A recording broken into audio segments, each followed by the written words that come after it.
now is raw.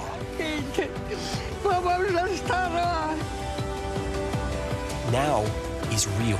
The Fed's decision today, help us translate that into very plain English. Is that good news for us? Now is constant. Morning News Now, we're breaking news. NBC News special report. You gotta see this. The future is now.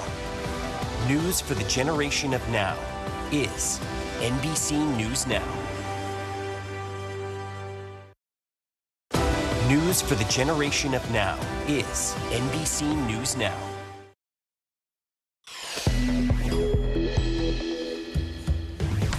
Israel raiding Gaza's largest hospital. IDF says guns and grenades found inside are proof Hamas uses it as a base. But the organization denies that. We have a live report with the latest. President Biden and China's Xi Jinping face-to-face in California. The hours-long meeting aimed at reopening communication lines. Our team in D.C. joins us to break down the efforts at easing tensions between these two powers. Never before seen footage from the movie Rust, NBC's exclusive video showing Alec Baldwin shooting a gun, speaking to the cinematographer who would later die on set. And now Baldwin faces a new slew of charges. Basket brawl, ripped jerseys, and a chokehold during the Warriors-Timberwolves game. The latest fallout from the on-court fight. And a new survey proves Americans are sick of over-tipping. But is there a way out? An etiquette coach weighs in on when to skip the tip. It's Thursday, November 16th. Early Today starts right now. Good morning, I'm Philip Mena. Nice to be with you. I'm Francis Rivera. As the war between Hamas and Israel enters day 41, the Israeli army claims they found automatic weapons and grenades during their raid on the Al-Shifa hospital in Gaza City. NBC News is unable to verify the allegations made in the 7-minute video released by the IDF. And in a statement, Hamas called the claims a, quote, blatant lie. Let's go live now to Claudia Lavanga, who is following the most recent developments for us. Claudio, good morning. What else did the Israelis say they found at the hospital? Francis, Philip, good morning. Well, the video shows several rifles with ammunition, grenades, a gun, a bulletproof vest, and some Hamas uniforms. The Israeli soldiers say they found inside, concealed inside the hospital, even behind an MRI scan machine. NBC News has not been able to verify the video, as you mentioned, but at least to the IDF, the Israeli forces, that is proof that Al-Shifa hospital has been used, at least until recently, by Hamas as an operational center. And that will justify the fact that they targeted a hospital during the war. But at least by the look of it, at least until now, it doesn't look like that major terrorist headquarters Israel has described until a few days ago. For instance, there was no sign until now of the 200 Hamas fighters or the tunnels or the command center that Israel said was going to be inside or under Al-Shifa hospital. So this kind of evidence, or the lack thereof, has raised eyebrows and questions around the world, including within Israel. For instance, the Jerusalem Post yesterday published an article in which it wondered whether these 200 Hamas fighters just vanished in thin air. And it wondered also whether this was meant to be an operation that would provide a smoking gun for the Israeli forces. And instead, it has raised even more questions over whether they will be able to achieve the ultimate target of defeating Hamas indefinitely. Philip, Francis. All right, Claudia Lavanga for us. Claudia, thank you. Let's turn now to the latest high-level diplomacy between the United States and China. President Biden speaking with his Chinese counterpart for hours at a summit in California. The two leaders meeting face-to-face for the first time after a year of rising tensions between the two countries. NBC's Bree Jackson joins us now from D.C. Bree, good morning. There was some hope that this could be a bit of a reset in their relationship. With that said, was there any signs of progress? Good morning, Philip. So one of the goals of this summit was to simply open the lines of communication again, and the leaders did seem to make progress there. President Biden announced that the U.S. and China will reestablish direct contact between our militaries, and that China will help take steps to stop the flow of fentanyl into the U.S. The White House readout of the talks says that the president expects the two countries to manage competition responsibly without veering into a conflict or a Cold War. And the Chinese readout of the meeting says that the world is big enough for both countries to succeed. President Biden said these talks were some of the most constructive and productive discussions he's had with President Xi. In the months ahead, we're going to continue to preserve and pursue high-level diplomacy at the PRC in both directions to keep the lines of communication open, including between President Xi and me. He and I agreed that each one of us could pick up the phone, call directly, and would be heard immediately. And President Biden said he would take a trust but verify approach toward China. And when asked if he still considers President Xi to be a dictator, here's what he said. Well, look, he is. I mean, he's a dictator in the sense that he is a guy who runs a country that is a communist country that is based on a form of government totally different than ours. After the summit, President Xi hosted an exclusive dinner for top business execs. Tim Cook and Elon Musk are just some of the high-profile names who were expected to show up. Philip? Well, so much conflict in the world these days. It's nice to see. It's encouraging to see some positivity there. All right, Bree, thank you. President Biden could have another challenger in the 2024 race. Senator Joe Manchin said he would absolutely consider running for president. Here's how he explained his reasoning to NBC's Kristen Walker. The middle's gone. There's not many of us centrists left. And if I can reinvigorate that, and I said, I will do everything that I possibly can. I'm totally, absolutely scared to death that Donald Trump would become president again. I think we will lose democracy as we know it. And I'm afraid that Joe Biden's been pushed too far to the left. Can he come back? We'll see. Manchin, who recently announced his retirement from the Senate, did not officially launch a campaign yet. He says he needs to see if voters are interested in a moderate candidate like him. Congress is sending its stopgap funding plan to President Biden's desk. Late last night, the Senate passed the House's bill to avert a government shutdown. That sets the stage for a bigger budget battle after the holidays. This deal only funds part of the government through January 19th and the other parts, the remaining parts, through February 2nd. So there's a good chance that we're going to do this all over again in about 3 months. New developments this morning in the fiery bus crash in Ohio. A federal investigation now underway after 6 people were killed, including 3 students. Here's Rahima Ellis. NTSB saying the investigation will take more than a year, but they're vowing to find out what caused the deadly crash in Ohio, killing 3 students, 3 chaperones, and injuring 15 others. Our whole mission is based on determining how this happened, why this happened, and to prevent it from reoccurring. The fiery crash happened Tuesday, about 25 miles from downtown Columbus. The charter bus carrying mostly band members from Tuscarawas Valley High School on the way to a state conference. There are no words for the sheer magnitude of loss and grief felt by all of us. At a vigil, a reading of the victims' names. First is senior J.D. Worrell. 18-year-old Jeffrey loved playing the drums. In a statement to NBC News, his father George wrote, "Jeffrey lived life with love and empathy for others. We are devastated." John Mosley, also 18 years old. Caitlin Owens, a sophomore, was 15. Also killed 3 chaperones in the SUV behind the bus. Math teacher Dave Cannot was also the ski club advisor. Would you call him one of your favorite teachers? Oh, definitely. Absolutely. He was just a great person. 39-year-old Christy Gaynor was a wife and mother. Shannon Wigfield was a parent chaperone and is being remembered as a friend, mentor, and inspiration to others. It's definitely made us all hug each other and hold each other a lot. Rahima Ellis, NBC News.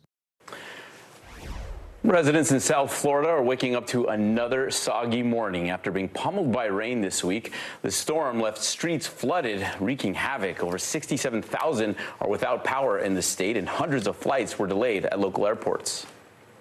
The rain is sticking around in Florida. More flood alerts in place this morning. NBC meteorologist Angie Lassman is tracking where that storm system is heading next. Good morning, Angie. Good morning, guys. It's another morning where across mostly portions of South Florida, they're once again dealing with flooding, but the alerts stretch all the way up the coast into portions of Daytona Beach and stretch down into, of course, Miami. We see that red box right there. That's a flood warning that's in effect for South Florida right now. 7 million people under these alerts after ample amounts of rain occurred over a short period of time yesterday, upwards of 8 inches from the Miami International Airport. And we're still dealing with rain this morning, although we're going to slowly but surely start to see this rain exit. Now, what does that mean for travel? It'll impact, of course, the roadways across Florida. We've already seen the images of the flooding there. But keep in mind, there's still periods of heavy rain. You could see delays from Miami International Airport, potentially Tampa and Jacksonville as the day goes on. And also up into portions of the Ohio Valley, we've got showers and a cold front that are working a little farther to the east, so heads up for that, could delay you. Across the state of Florida, I think I-95 is going to be potentially an issue if you're heading up to Charleston. We've got Tampa to Valdosta dealing with maybe some delays as well. Now, we're going to watch this low kind of skirt up portions of the east coast of the United States here as we go through the next couple of days. Tomorrow, there's the cold front that I showed you. It'll move through the Ohio Valley, bringing rain to folks there. But this system will mostly stay offshore until we kind of see this moisture merge as we get into Saturday, basically. So we'll see that impact folks in the New England area. That'll bring us some potential rain showers for Saturday across that region. Let's look at the weather across the country. Let's see what's happening in your neighborhood. 69 degrees in Montgomery today, low 70s for Shreveport, but dealing with a whole lot of clouds overhead. Meanwhile, across the Northeast, we've got plenty of sunshine on tap. 68 degrees for Roanoke, 64 today in Philadelphia, and just 58 degrees in Boston this afternoon. And that's a look at your forecast. Back to you guys. All right, Angie, thank you. That Florida weather might throw a wrench in SpaceX's plans this weekend. The second unmanned test flight for SpaceX's Starship Super Heavy spacecraft now has FAA approval. The company posted this video showing the team's work after FAA investigations over the craft's safety. You'll remember the first test flight in April ended in a fiery explosion. In that same post, SpaceX says the company is targeting a launch window of early Friday morning. Coming up, the latest sign that tipping culture has reached a tipping point. But first, friends, till the end, the heartbreaking new tributes to Matthew Perry.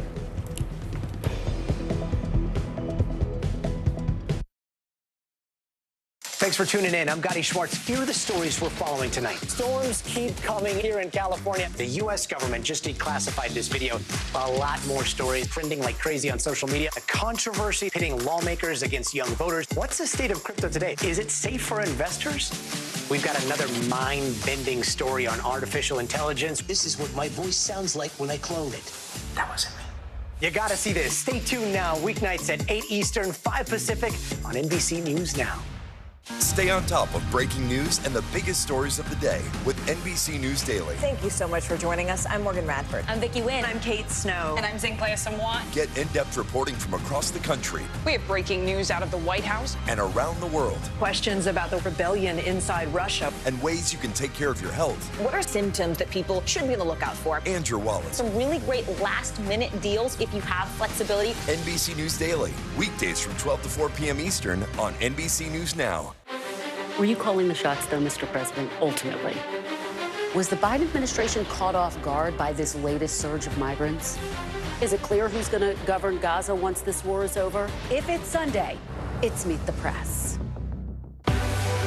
What's the message that you're trying to get out to young people? Know what is in the drug supply. We've got important news this hour about your money. Mental health, big picture. Why is it so tough right now? News for the generation of now is NBC News Now. Coming on the air with breaking news. We are live tonight from Juarez, Mexico. Reporting over the skies of Lahaina. Here in Florida. The time to evacuate has come and gone. You were seeing people just running for their lives. People running for their lives. We've seen this almost unbelievable power struggle. What does this mean for Ukraine? It's the battle off the field that's inspired the world. Every night, it's your news playlist. Top Story with Tom Llamas. Streaming weeknights at 7 on NBC News Now. More members of the Friends cast are now posting tributes to the late Matthew Perry. Jennifer Aniston posting a series of photos, including this picture Perry texted to her, writing, "Having to say goodbye to our Maddie has been an insane wave of emotions.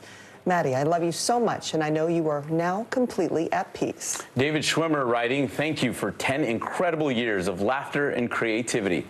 Schwimmer included a photo of the actors in 1980s costumes from the show, writing, quote, Now it makes me smile and grieve at the same time. Lisa Kudrow recalled the show's early days, thanking Perry for their time together and, quote, making me laugh so hard that my muscles ached and tears poured down my face. The other two Friends stars, Courtney Cox and Matt LeBlanc, shared their own tributes earlier this week. Now to our NBC News exclusive, newly revealed footage from the Alec Baldwin movie Rust, showing the actor handling and firing a gun during filming of a scene before that deadly shooting on set. As Chloe Melas reports, it comes as he's potentially facing new charges. Never before seen footage from the set of Rust, taken in the days before the fatal shooting of cinematographer Helena Hutchins.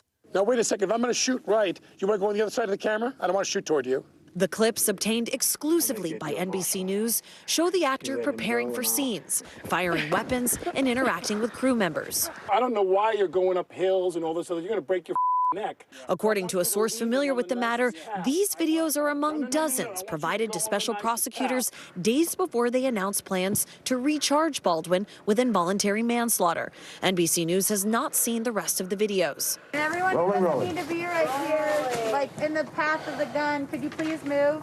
The inside look, just a portion of the evidence that could be presented before a New Mexico grand jury. Baldwin's legal team and the prosecution declining to comment on the videos. I was holding the gun. Yeah. Since the incident, Baldwin has repeatedly denied pulling the trigger in the fatal shooting. The movie's armorer, Hannah Gutierrez-Reed, has pleaded not guilty to involuntary manslaughter and tampering with evidence charges. Her trial is set to begin in February. The gun was supposed to be empty. I was told I was handed an empty gun. With the possibility of new charges on the line, Alec Baldwin's legal troubles taking center stage as prosecutors bring the deadly incident back into the spotlight. Chloe Melas, NBC News, New York. Still to come, honoring the best pitchers in baseball. And an in-season tussle during the in-season tournament. We break down this basketball brawl right after this.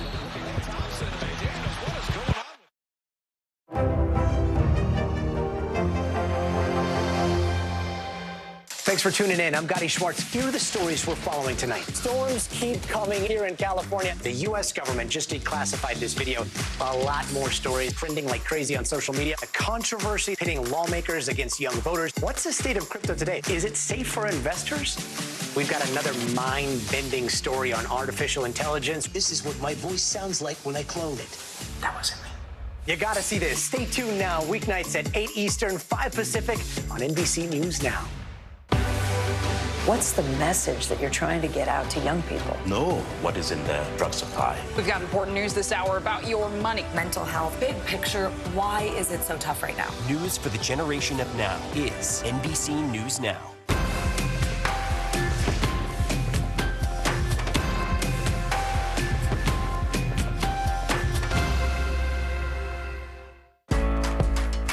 When I think about what the Today Show does, it's not just about the mornings, it's about your whole day.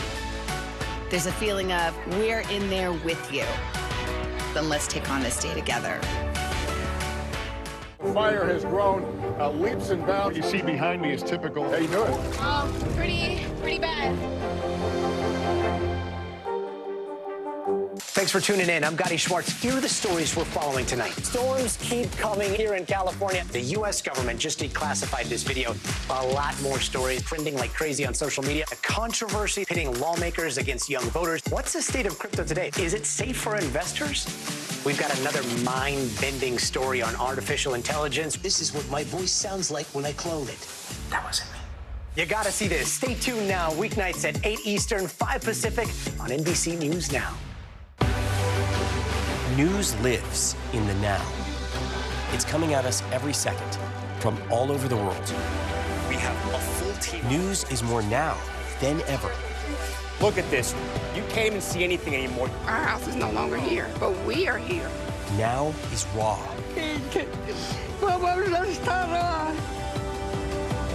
Now is real. The Fed's decision today, help us translate that into very plain English. Is that good news for us? Now is constant. Morning News Now, or breaking news. NBC News special report. You gotta see this. The future is now. News for the generation of now is NBC News Now.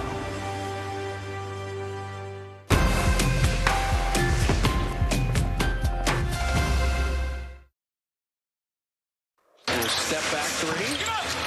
And so we're scoreless. We'll stay 0-0 the first 2 minutes. And then look at Klay Thompson and McDaniels. What is going on with that? Wow. You've got a full-on fracas going on. Draymond came in to defend Klay. This got out of hand very quickly. When you swing at somebody, you're gone. They look at him. Emotions ran high on the hardwood on Tuesday, and now the consequences are coming down. Warriors power forward Draymond Green was suspended for 5 games by the NBA after getting into this altercation with Rudy Gobert in their loss to the Minnesota Timberwolves. Early in the game, Green had put Gobert in a headlock after Gobert got involved in another scuffle between Klay Thompson and Jaden McDaniels. Draymond Green is no stranger to aggression here. This is a guy who punched a teammate last season, stomped on a chest, if I remember correctly, got suspended during NBA Finals. He's fought with LeBron and KD. Well, that's why the NBA execs are saying, based on what happened in the past, that's why we're giving you the length of this one. Unsportsmanlike and dangerous is how they're describing it. Turning now to the NFL, where the Cleveland Browns now find their promising season in jeopardy. The team announced Wednesday that quarterback Deshaun Watson will undergo season-ending surgery to repair a fracture in his right shoulder. It is the latest chapter in the tumultuous tenure of Watson in Cleveland, who the Browns acquired in a blockbuster trade with the Houston Texans in 2022. He spent the first 11 games of the season suspended after violating the NFL's personal conduct policy after over 24 women accused him of sexual misconduct. So the domino effect, with the Browns having to deal with his suspensions, the injuries all leading up, and they're playing tonight. It's been a roller coaster for this guy. I mean, he also signed a huge contract, 5 years, $230 million, and he was just kind of getting back on track. And then now this injury. All right, Yankee fans. I mean, let's face it, not a lot to cheer about last season, but they did get a nice consolation prize on Wednesday. New York ace Garrett Cole took home his first Cy Young Award, unanimously winning the honor of Best Pitcher in the American League after his 15-win season. And Padres pitcher Blake Snell was awarded the title for the National League. He won it as a member of the Tampa Bay Rays back in 2018. So Snell becomes the 22nd pitcher in Major League history to win this title multiple times. So both teams here, the Padres and the Yankees, had disappointing seasons, but at least they have their aces intact. Something to cheer on tonight, and more cheering because the league MVPs will be announced later tonight too. All right, coming up on Today, why your Thanksgiving meal costs will be a little easier to stomach this year. And how TikTok is moving on from viral dances to news for some viewers.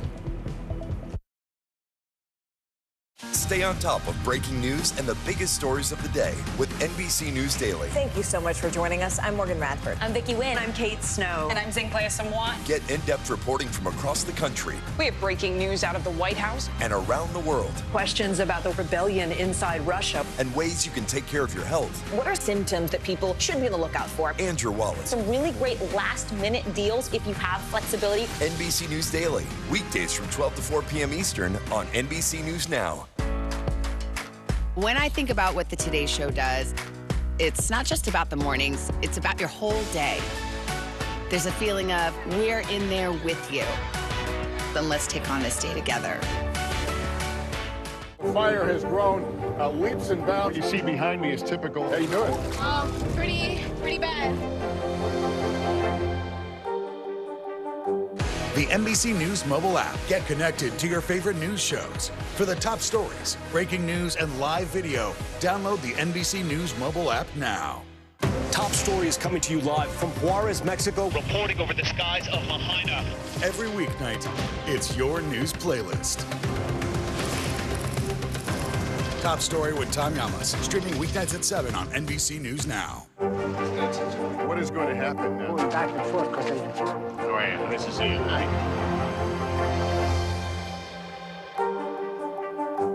Top stories coming to you live from Juarez, Mexico. Reporting over the skies of Lahaina. Every weeknight, it's your news playlist. Top Story with Tom Llamas, streaming weeknights at 7 on NBC News Now. Thanks for tuning in. I'm Gotti Schwartz. Here are the stories we're following tonight. Storms keep coming here in California. The U.S. government just declassified this video.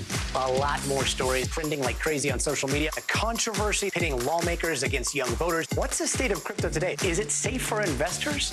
We've got another mind-bending story on artificial intelligence. This is what my voice sounds like when I clone it. That wasn't me.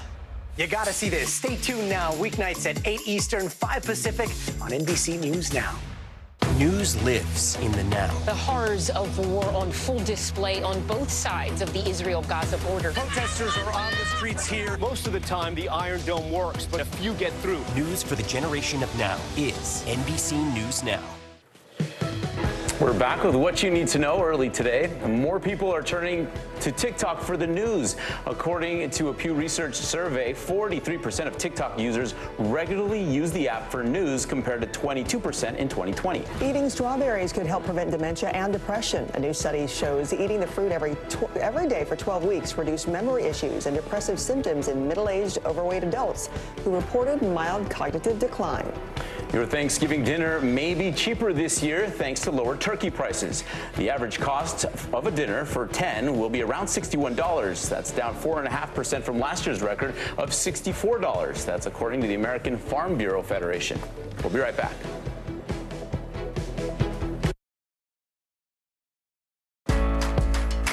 When I think about what the Today Show does, it's not just about the mornings, it's about your whole day. There's a feeling of we're in there with you. Then let's take on this day together. News lives in the now. It's coming at us every second. News is more now than ever. Just outside of the Israeli military headquarters. Now is raw. Now is real. The Fed's decision today, help us translate that into very plain English. Now is constant. You gotta see this. The future is now.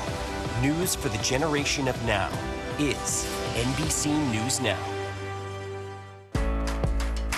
When I think about what the Today Show does, it's not just about the mornings, it's about your whole day. There's a feeling of we're in there with you. Then let's take on this day together. Hey, I'm Hallie. It's good to be with you tonight. The debt ceiling. Here's why this matters. Please, please don't have your eyeballs glaze over. Here's why this matters. Talk to us about what we're supposed to call this. Is it a bailout? Is it a backstop? There's a difference because it matters whose money is being used to prop up these banks. We think we're getting close to this news conference. I will be honest with people. This is like an awkward moment where we think we're like right there. You're going to have to like tap dance with us maybe a little bit. I do have my tap dancing shoes on, not to worry. News lives in the now. Israel tonight declaring war against Hamas following the brutal surprise attack within its own borders. Now is raw. We are in the West Bank city of Ramallah. Protesters are on the streets here to denounce Israel. Now is real. Most of the time, the Iron Dome works, but there are rare occasions that a few get through, like here in Ashkelon. News for the generation of now is NBC News Now. Streaming free everywhere. A new poll confirms what we've all been feeling. American tipping culture is getting out of control. Our Vicki Nguyen digs into the frustration. Whether on a tablet or inside a jar, Americans say they're feeling pressured to tip more than ever before. For what? The option to add a gratuity now increasingly the norm, everywhere from coffee shops to self-service kiosks at the airport, even concert venues. Do I need to tip? $20 seems crazy for them just bringing me a shirt. People sharing their frustrations on social media, overwhelmed about when and how much to tip. 30%? This is my first time ever seeing that. Am I just behind the times? A new Pew Research poll found about 7 in 10 Americans think tipping is expected in more places now than 5 years ago. But only a third say it's easy to know when and how much to tip for different services. The consumer is just absolutely tired of being asked to tip. They're tired of being asked to spend more money than they normally would on their goods or services. According to the survey, most people still tip at sit-down restaurants, but the amount is up for debate. 57% of people say they would tip 15% or less for good service at a restaurant. About a quarter would leave 20% or more. But most people agree they don't like automatic service charges or suggested tip amounts. In New York, restaurant owner James Malios automatically adds an 18% gratuity to the bill for all customers. So for our colleagues, it allows them to earn a living wage, rain or shine. Malio says the surcharge should be no surprise because it's clearly posted on the menu, website, and bill. Beyond sit-down restaurants, the majority of Americans also usually tip their hairstylist, bartender, food delivery driver, and taxi or rideshare drivers. But there's no consensus on how much is the right amount. Tip requests outside the usual services increased during the coronavirus pandemic when many businesses installed more checkout touch screens. Why am I tipping for a mobile pickup order? Now, companies like DoorDash even warning customers who opt out of tipping their delivery drivers up front that they might have to wait longer for their orders. Younger adults are likelier to see tipping as an obligation, but overall, Americans tip less frequently at places like coffee shops or fast casual restaurants with no servers. If you're purchasing a low-cost item such as a pastry or a coffee, there's nothing wrong with you going above and beyond and showing your gratitude in the form of a monetary tip, but you're not required to do so. Our thanks to Vicki Nguyen for that report. There's nothing like that pressure, right? Especially the servers right there. I'm so socially weak when it comes to that sort of thing. But yeah, like they said, minor things. You go get a muffin, they turn that screen around, and you know you don't want to feel cheap. See you tomorrow.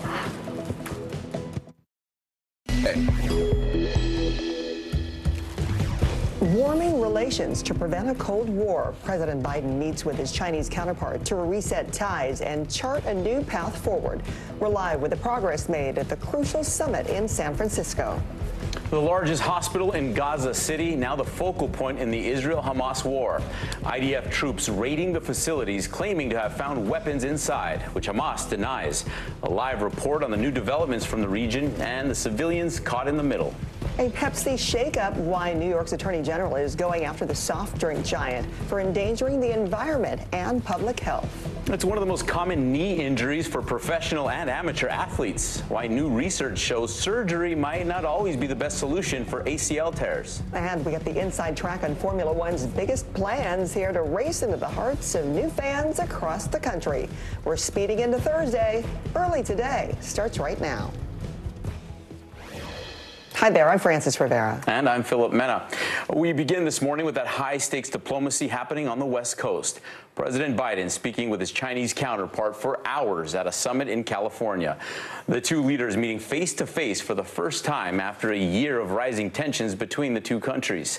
NBC's Bree Jackson joins us now from D.C. Bree, good morning. The hope was that this could be a bit of a reset in the relationship. How'd it go? Did they make any progress? Good morning, Philip, Francis. So one of the goals of this summit was to simply open the lines of communication again, and the leaders did seem to make some progress there. President Biden announced that the U.S. and China will reestablish direct contact between our militaries, and that China will help take steps to stop the flow of fentanyl into the U.S. The White House readout of the talks says the president expects the two countries to manage competition responsibly without veering into a conflict or a Cold War. And the Chinese readout of the meeting says that the world is big enough for both countries to succeed. President Biden said these talks were some of the most constructive and productive discussions he's had with President Xi. In the months ahead, we're going to continue to preserve and pursue high-level diplomacy at the PRC in both directions to keep the lines of communication open, including between President Xi and me. He and I agreed that each one of us could pick up the phone, call directly, and would be heard immediately. And President Biden said he would take a trust but verify approach toward China. And when asked if he still considers President Xi to be a dictator, here's what he said. Well, look, he is. I mean, he's a dictator in the sense that he is a guy who runs a country that is a communist country that's based on a form of government totally different than ours. And after the summit, President Xi hosted an exclusive dinner for top business execs. Tim Cook and Elon Musk are just a couple of the high-profile names who are expected to show up. Philip, Francis. Some encouraging news this morning, Bree. Thank you. The Israeli army claims they found automatic weapons and grenades during their raid on the Al-Shifa hospital in Gaza City. NBC News is unable to verify the allegations made in the 7-minute video released by the IDF. And in a statement, Hamas called the claims a, quote, blatant lie. Let's go live now to Claudio Lavanga, who's following the most recent developments for us. Claudio, good morning. What else did the Israelis say they found at the hospital? Good morning, Francis. Well, in that video, you see several rifles with ammunition, grenades, a pistol, a bulletproof vest, some Hamas uniforms. The Israeli soldiers say they found concealed inside the hospital, even behind an MRI machine. As you mentioned, NBC News hasn't been able to independently verify the video, but to the Israeli forces, that video and its content is proof that Hamas has been using until recently Al-Shifa hospital as an operational center, and in turn, that justifies the fact that they targeted a hospital during the war.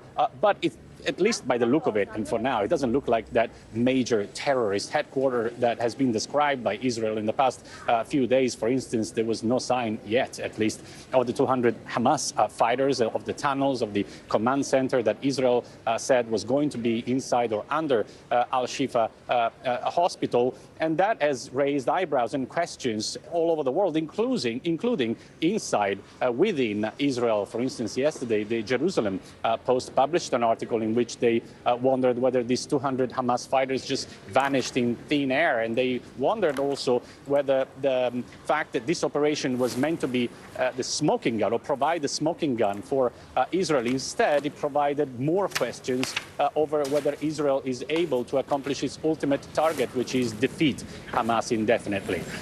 Francis, Philip? Claudia Lavanga for us. Claudia, thank you.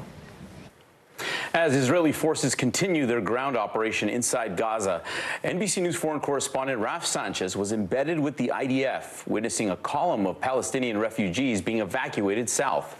Here's Raf's report. Under the watchful eyes of Israeli troops, an exodus of Palestinians from Gaza City is underway. Children with their hands up, their parents clutching ID cards, the white flag flying amid the destruction.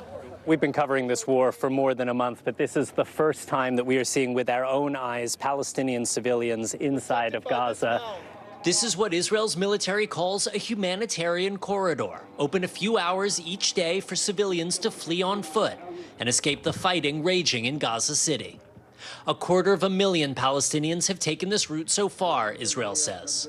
As a condition of access, NBC News agreed to blur some faces and submit our raw footage to Israel's military censors, though not our final story. I think every Jew and Israeli can be proud of the fact that we're letting innocent civilians out of the fighting area, out of the fighting zone, to clear it out. For Israel, this is proof their war is only against Hamas, not the people of Gaza. But for many Palestinians, this feels like forced displacement. We ask Israel's military. Can you guarantee that these people will be able to return home one day? I think that is really going to be in the hands of a lot of different players. One of the main ones is going to be Hamas. Soldiers call out in Hebrew in case Hamas is smuggling hostages in the crowd. So they're asking the children, put your arms up, we'll come and save you, don't worry. So far, no sign of the hostages.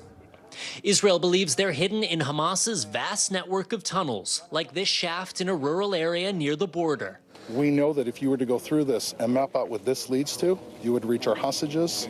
They found nothing in this tunnel. Now they're lowering explosives. Moments later, Israel searching for hostages held in darkness. Palestinians heading into an exile of dust and despair. Raf Sanchez, NBC News, Gaza City. Tense scenes in Washington, D.C. when a pro-Palestinian protest led to a confrontation with Capitol Police. Authorities say 6 officers sustained minor injuries after physically clashing with protesters at the rally outside of the Democratic National Committee headquarters. Police used pepper spray to push the crowd back. One protester was arrested for assaulting a police officer. The groups Jewish Voice for Peace and If Not Now were among the participants. Now to an update in the case of that Virginia teacher shot by a 6-year-old student. The child's mother, Deja Taylor, has been sentenced to 21 months in prison for using marijuana while owning a firearm. Taylor's son used her handgun to shoot his first-grade teacher in Newport News last January. Police later found nearly an ounce of marijuana in her bedroom, along with drug paraphernalia. The 26-year-old still faces a separate sentencing on felony child neglect. An American tourist has died in the Bahamas after a catamaran carrying more than 100 people capsized on Tuesday, police say. The victim was an elderly woman from Broomfield, Colorado, who has not been named. 2 other people were taken to a Bahamian medical facility for further care. Their condition is unclear. Authorities are investigating the cause of the shipwreck. New York has filed the first of its kind lawsuit against Pepsi. The state's Attorney General, Letitia James, is accusing PepsiCo of endangering the environment and public health. James says her office found much of the plastic waste along the Buffalo River in New York was from Pepsi products. The lawsuit is seeking damages and wants Pepsi to provide a remedy for the contamination in Buffalo. Pepsi has said it aims to make all of its packaging recyclable or compostable by 2025. A spokesperson for the company says they've been transparent about that effort. Florida facing more flood alerts today as that system starts to turn north for the weekend. NBC meteorologist Angie Lastman is tracking the rain on the way. Good morning, Angie. Good morning, guys. We've got still those flood alerts up, and the rain dealing is what folks across South Florida are dealing with. Let's start with the alerts. We've got 7 million people from Daytona Beach down to Homestead under these flood watches. The good news is flood warning has expired across the Miami-Dade area, so that is an improvement, and you can see why. Much of the heavy rain starting to move offshore. We're not completely done with the rain across this region for the day, but we could see some showers coming in and out, but most of that heavy rain will start to work its way out. Now, we're going to watch this area start to work up the East Coast. This is going to bring the potential for still some gusty winds, maybe some downpours across the state of Florida today, but as it starts to work its way north, parts of the southeast could see a few of these showers, but it's really once we get into Saturday that it kind of merges with this cold front that's going to bring rain to folks across the Ohio Valley tomorrow, and that'll means that as we get into Saturday, we've got plenty of moisture to tap into for parts of New England. So heavy rain, potentially some wind is what we'll deal with as we get into the weekend across that region. Let's look at the weather across the country and let's see what's happening in your neighborhood. 71 degrees in Mobile today, dealing with plenty of clouds across parts of the Gulf Coast. Meanwhile, plenty of sunshine for the Northeast and the Mid-Atlantic. We hit 69 degrees this afternoon in Richmond, low 60s for New York City, 64 degrees for Detroit with partly cloudy skies. And that's a look at your forecast, guys. Back to you. All right, Angie, thank you. It's not a bird and it's not really a plane. It's a black fly. A businessman in Kentucky says he is the second person to ever own and fly one of these things. The experimental aircraft can take off and land without a runway, kind of like a helicopter. But instead of running on gas, it runs on electricity. It's made by Pivotal, a company out of California. Early today is back in 60 seconds with why ACL surgery might not be the best solution. And check your medicine cabinet, the new eye drop recall this morning.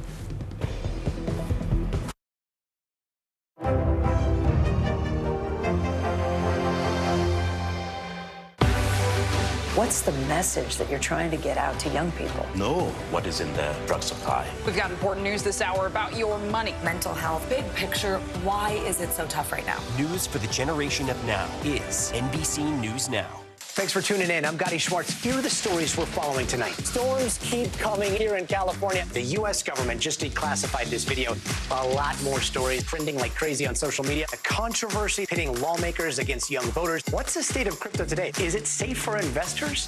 We've got another mind-bending story on artificial intelligence. This is what my voice sounds like when I clone it. That wasn't me. You gotta see this. Stay tuned now, weeknights at 8 Eastern, 5 Pacific on NBC News Now. Now is raw. How hard is it to see it like this? Our house is no longer here, but we are here.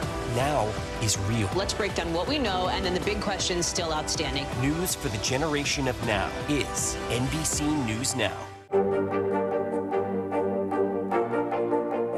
This is what a country in war looks like. You came to get blood. It's not an incoming show. So many stories of heroism and heartbreak emerging from here.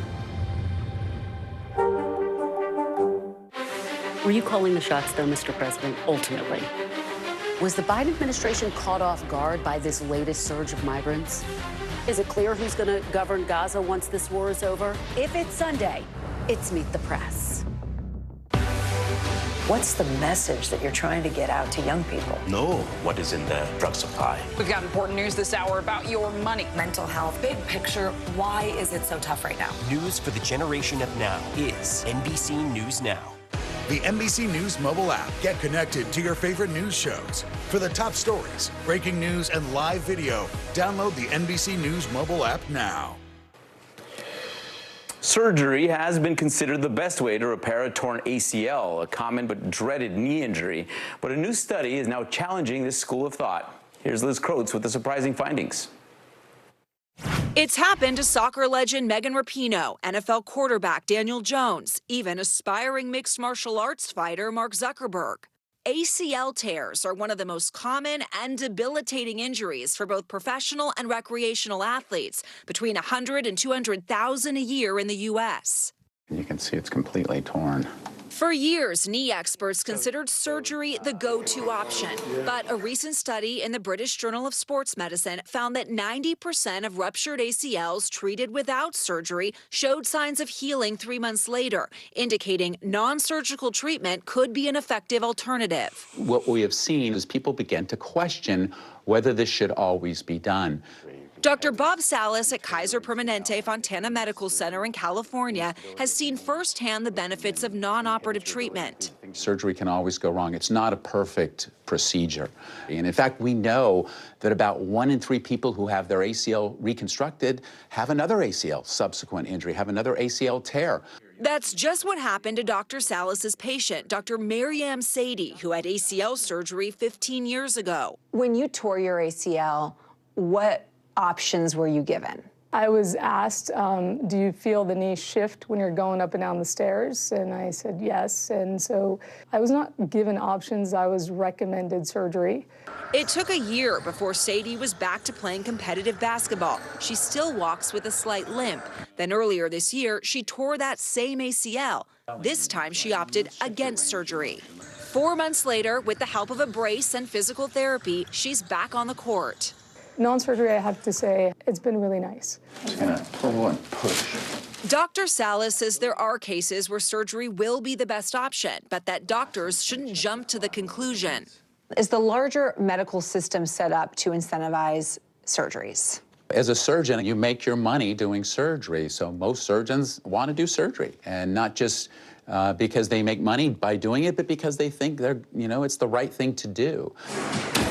The knee, he says, may be more resilient than previously believed. Liz Kreutz, NBC News, Fontana, California. Still to come, a returning face at the Oscars. And Dakota Johnson and Sydney Sweeney join the Spider-Verse, the new trailer for Madam Web, right after this. Now is Raw. How hard is it to see it like this? Our house is no longer here, but we are here. Now is real. Let's break down what we know and then the big questions still outstanding. News for the generation of now is NBC News Now. Top story is coming to you live from Juarez, Mexico. Reporting over the skies of Lahaina. Every weeknight, it's your news playlist. Top story with Tom Yamas, streaming weeknights at 7 on NBC News Now. News lives in the now. Israel tonight declaring war against Hamas following the brutal surprise attack within its own borders. Now is Raw. We are in the West Bank city of Ramallah. Protesters are on the streets here to denounce Israel. Now is real. Most of the time, the Iron Dome works, but there are rare occasions that a few get through, like here in Ashkelon. News for the generation of now is NBC News Now. Streaming free everywhere.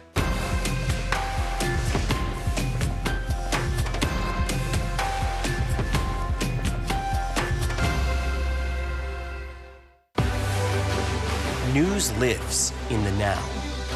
It's coming at us every second from all over the world.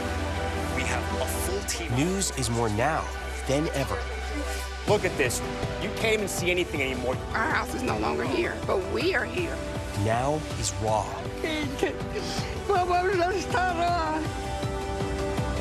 Now is real.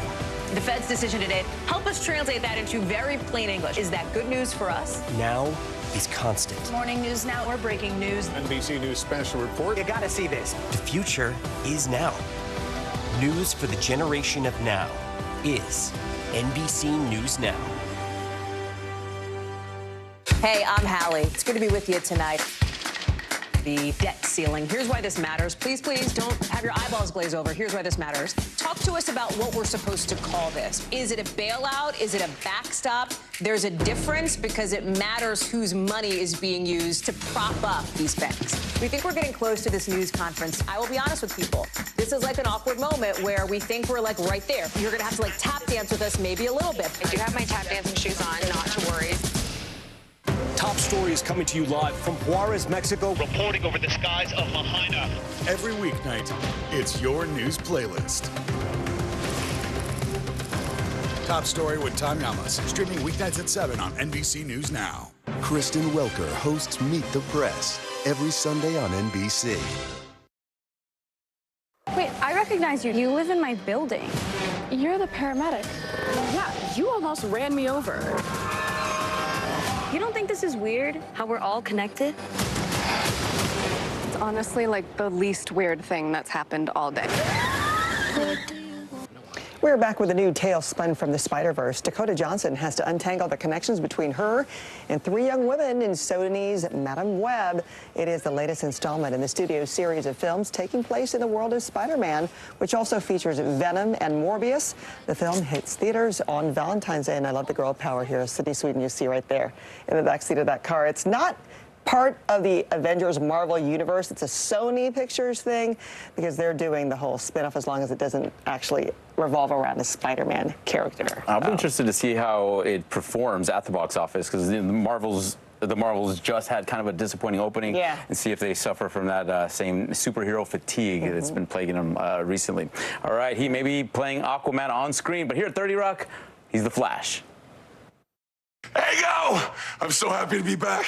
Yeah, hey, we love you, but you just can't be wearing your underwear. This is a workplace. No! Oh, I'm sorry. When I get excited, I forget my pants. Guess I'm gonna just have to be distracted.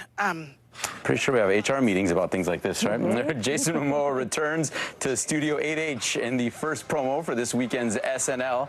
The star returns for his second stint as host alongside musical guest Tate McRae. So he did this 5 years ago, but Tate McRae this is a 20-year-old making her debut on SNL. No, it's huge when you be able to get step foot on that stage. Jimmy Kimmel stepping foot on this stage, joining the ranks of the Oscar elite.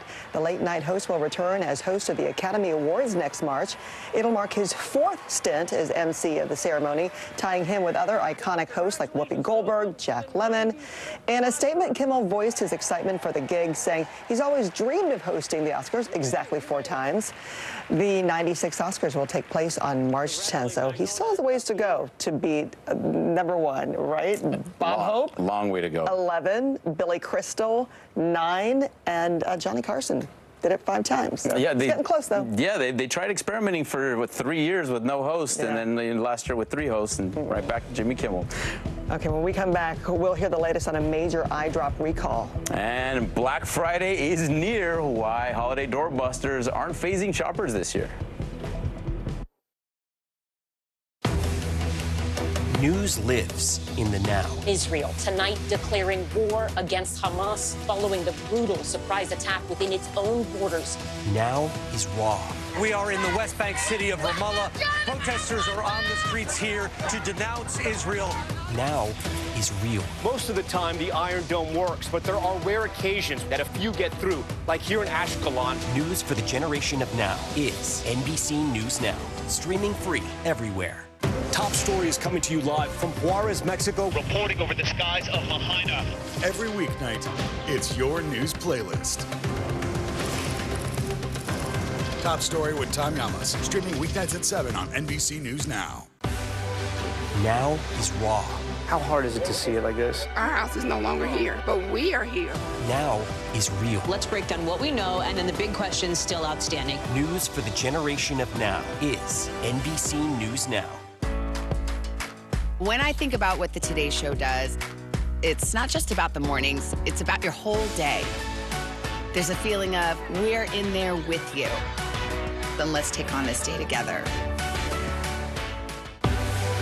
What's the message that you're trying to get out to young people? Know what is in the drug supply. We've got important news this hour about your money. Mental health, big picture, why is it so tough right now? News for the generation of now is NBC News Now.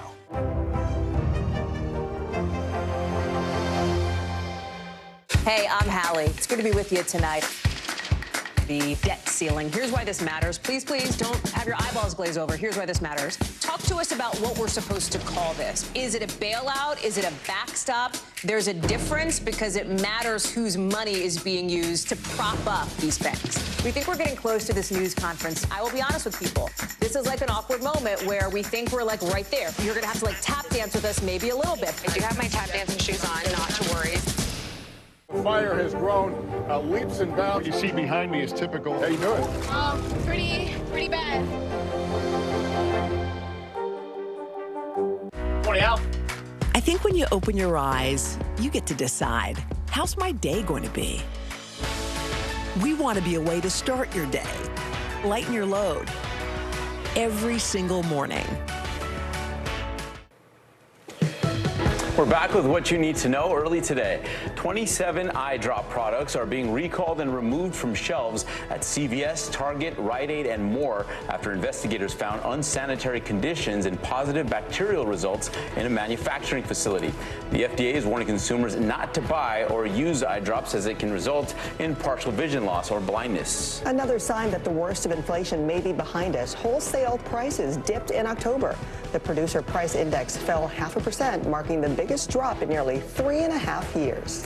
Bargain hunters may be penny pinching this holiday season. And according to the Commerce Department, sales by U.S. retailers dipped slightly last month, and department store sales fell by 1%. So would you buy a designer towel for nearly $1,000? Balenciaga just released this unisex wraparound towel skirt. It comes in 3 colors, and it's available for pre-order. We'll be right back.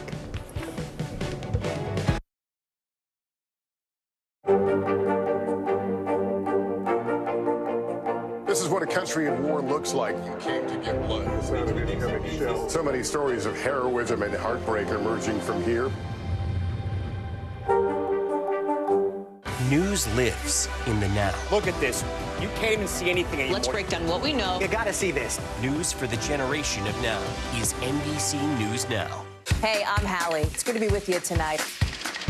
The debt ceiling. Here's why this matters. Please don't have your eyeballs glaze over. Here's why this matters. Talk to us about what we're supposed to call this. Is it a bailout? Is it a backstop? There's a difference because it matters whose money is being used to prop up these banks. We think we're getting close to this news conference. I will be honest with people.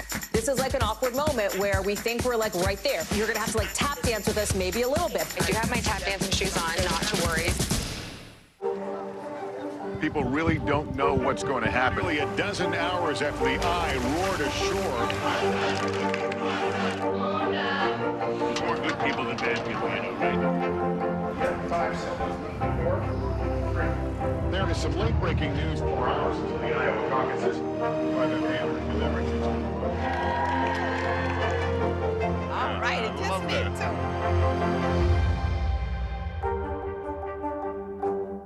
Morning, Al. I think when you open your eyes, you get to decide, how's my day going to be? We want to be a way to start your day, lighten your load, every single morning. Nearly a dozen hours after the eye roared ashore. There is some late-breaking news. All right, it just meant to.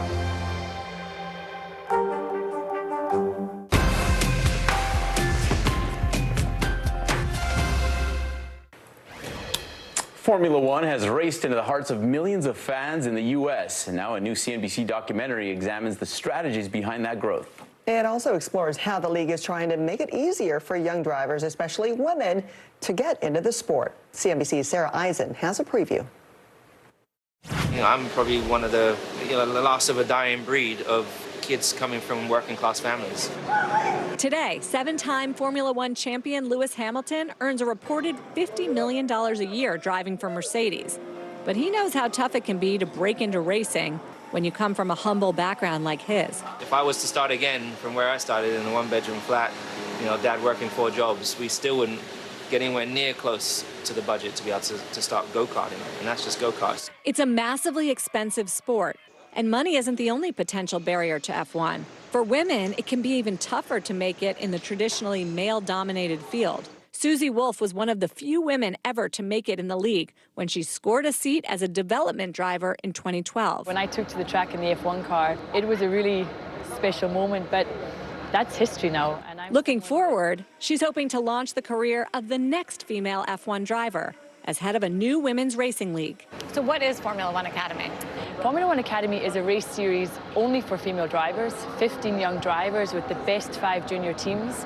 So what we want to do is accelerate talent and really make sure that we give the 15 young drivers the best chance of progressing in the sport. Abby Pulling has one of those coveted F1 Academy spots. She's 20 years old, but she's been racing since she was 8. You know, I'd be karting, take the helmet off, and they'd be like, oh, it's a girl. It's like in the movies. At a go-kart event in London, Pulling and other F1 Academy drivers are suiting up to inspire young girls who are just getting into racing through the karting pipeline. It's not me, it's the 10-year-old watching. If I'm not the one to break the barrier into, you know, Formula One itself, you know, I hope that they will be. In front of a Texas audience, the F1 Academy drivers raced to the finish of their first season. But their pursuit of an F1 seat is just beginning. For CNBC, I'm Sarah Eisen. And you can catch Sarah's full documentary tonight at 8 p.m. Eastern on CNBC. I got hooked. I was never into motorsports. Then Netflix's Drive to Survive got me into it. I was going to say, you know, the extent that I was into motorsports was Talladega Nights, which I still love to this very day, but it is so fascinating to see when it comes to that NASCAR F1. And there is nothing cooler than that helmet coming off, and the goggles are there, or the cover of the mask, and then you see him shaking that long hair and saying, yes, it is a woman out there behind the wheel. Yeah, it's great. I mean, there's so much driver drama. I mean, there's 2 drivers per team. Your biggest competition is your teammate. It's great. So you got to check out that documentary. See you tomorrow. Right now on Morning News Now, after a 4-hour meeting, tensions seem to ease between President Biden and Chinese President Xi Jinping. These are some of the most constructive and productive discussions we've had. I'm convinced that once open, the door of China-U.S. relations cannot be shut again. We'll take you to San Francisco for more on the meeting, plus how it could help repair relations between the 2 superpowers. Also this morning, Israel under fire over what it calls a targeted operation on Gaza's largest hospital. Israeli troops storming the facility, leaving hundreds stranded inside without access to care. This as NBC News gets an up-close look inside Gaza as civilians try to escape the fighting. And a major breakthrough in attempts to extend those so-called humanitarian pauses. We'll bring you the latest. Plus, parts of Florida underwater after a night of heavy rain. We're tracking the storm system making its way from the southeast to New England. And it's a silent struggle for tens of millions of people during the holiday season. We'll get candid about the complexity of having an eating disorder, especially this time of year, and how you can support loved ones who might be struggling. An important conversation to have, especially since Thanksgiving is next week. Can you believe it? Something we can all keep on our minds. Good morning. Good to have you with us on this Thursday. I'm Joe Fryer. And I'm Savannah Sellers. We're going to get started this morning with that major meeting between President Biden and China's President Xi Jinping aimed at rekindling a U.S.-China relationship that would basically hit rock bottom. Both leaders met face-to-face yesterday in California, the first time that has happened in a year. The talks lasted about 4 hours and covered a range of issues focused on the economy, the military, and more, issues that have often divided Beijing and Washington. Speaking afterward, President Biden said the country's made progress in some areas. I believe that they were some of the most constructive and productive discussions we've had. Our meetings have always been candid and straightforward. We haven't always agreed, but they've been straightforward. And today, build on the groundwork we laid over the past several months of high-level diplomacy between our teams. We've made some important progress, I believe. NBC News foreign correspondent Janice Mackey-Frayer joins us now from San Francisco. So, Janice, we certainly saw some positive steps on issues like restoring military communications and curbing fentanyl production. On the flip side, looks like there's still major disagreement on Taiwan. That's maybe not a huge surprise. But walk us through what did come out of yesterday's talks and what we're hearing from both sides. Well, expectations going into the meeting were set quite low. U.S. officials were very good about communicating that in the days leading up to the summit. They confirmed the announcement on trying to curb fentanyl precursors flowing out of China into the U.S. via Mexico, and also the resumption of military-to-military confrontation. The thing is, that's low-hanging fruit in terms of what the diplomatic outcomes could have been. These are initiatives that had been in place. There were existing agreements that had been cut off in 2022 by China when Nancy Pelosi did that controversial visit to Taiwan. Taiwan still appears to be the most contentious issue between the two sides. You could tell in terms of the messaging in social media and in Chinese state media afterwards that the Chinese side was not content with what the U.S. was saying on Taiwan. They did get a commitment from President Biden that the U.S. does not support Taiwan independence, and there was the reiteration on the Chinese side that the U.S. would not interfere in what China sees as a domestic concern. At the same time that this was happening, there were reports from Taiwan's defense ministry that there were 10 military aircraft and 5 naval vessels that were operating near Taiwan. Military activity in the region has become normalized, and the defense ministry said that this is part of their normal training operation, but all of it suggesting that Taiwan very much remains the red line for China. Janice, there was this controversial moment at the end of President Biden's press conference where he again called President Xi a dictator. What's been the reaction from Beijing, and were there any concerns that those comments could maybe harm any progress that had come of their discussion, their meeting? Well, you'll remember last summer when President Biden made that comment at a private fundraiser, calling Xi Jinping a dictator. This happened literally within hours of Secretary of State Blinken finishing his visit to Beijing. At the time, President Biden didn't walk back the comments. How it came up again was in response to a question that was posed to President Biden at the press conference that he had after the meeting. Here's what he said.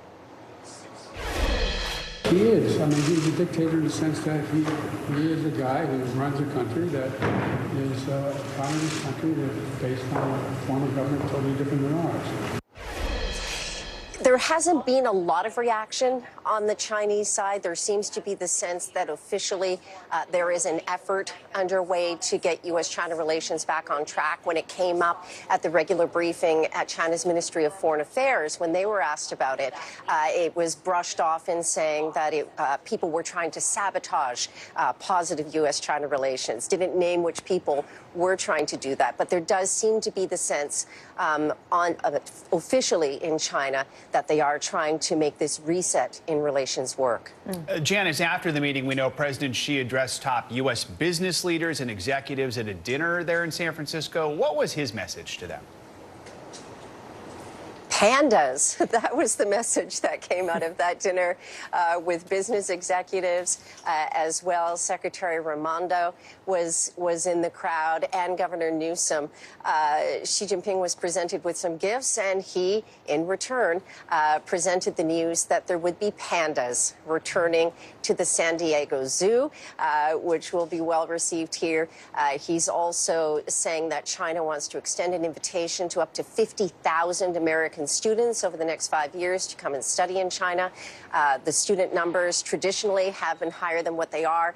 10 years ago, there were 15,000 students American students who were studying in China. Now there's about 300. So they are looking to increase what they call people-to-people exchanges as a sign that U.S.-China relations are back on track, cautiously, but back on track. Plus a little panda diplomacy. All right, Janice, thank you so much. Appreciate it. Well, this morning, Israeli Defense Forces are continuing their raid on Gaza's largest hospital, leaving hundreds of patients, doctors, and caregivers stranded inside with no access to critical care. The situation inside Al-Shifa Hospital, it is quickly deteriorating. The building is no longer operational. Doctors are pleading for resources, including electricity and fuel, to power incubators needed to keep dozens of premature babies alive. Now, Israeli troops are inside Al-Shifa. They're searching for evidence that Hamas used the hospital as a shield to hide their tunnels underneath the facility. For many international organizations, the situation unfolding at the hospital is a small glimpse at the larger situation in Gaza. The World Health Organization says tens of thousands of Gazans are suffering from disease without access to clean water and waste management. But there is only one hospital left operating in the north to help those in need. Thousands have fled northern Gaza with little hope of finding relief. NBC News foreign correspondent Raf Sanchez joins us from Tel Aviv with the latest on this. Hey, Raf, good morning. So you were inside Gaza this week alongside the Israeli military, making you the first of our correspondents who's actually seeing people inside Gaza, seeing civilians since the war started. Walk us through what you saw along these escape routes. What stood out to you?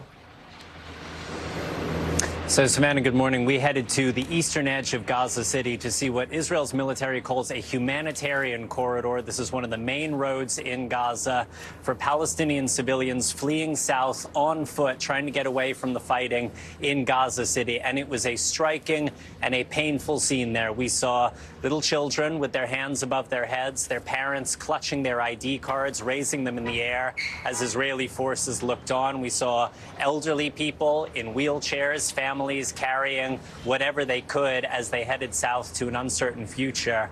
From Israel's military's perspective, they see this as proof of their commitment to protecting civilians, proof that their war is only against Hamas, not the people of Gaza, and they want to get those civilians to a safer place. But guys, for many Palestinians, this looks and feels like forced displacement. This is people who feel they have no choice but to leave their homes as Israel's military closes in around Gaza City, and they have no guarantee that they will be able to return to their homes afterwards. We asked Israel's military, will these people be able to go back? They weren't able to be definitive with us. There was also this chilling moment where Israeli troops were shouting into a bullhorn in Hebrew in case there were Israeli hostages who were being smuggled in that crowd of Palestinian civilians heading south. Those forces told us they had seen no sign of the hostages so far. Guys. Some incredible details from your reporting there, Raf. Let's talk about something you weren't able to see firsthand, the Israeli raid of Al-Shifa Hospital. So what more are we learning this morning about that? And have any international agencies been able to contact those who are trapped inside? Yeah, Joe, so the Israeli military told me as of an hour ago their raid on Al-Shifa Hospital is ongoing, confirming reports from Palestinian media earlier. Now, Israel has been saying for weeks Hamas has been operating out of this hospital. It's the largest medical facility inside of the Gaza Strip. Their troops went in, and now they are presenting what they say is evidence to the world of Hamas's activity.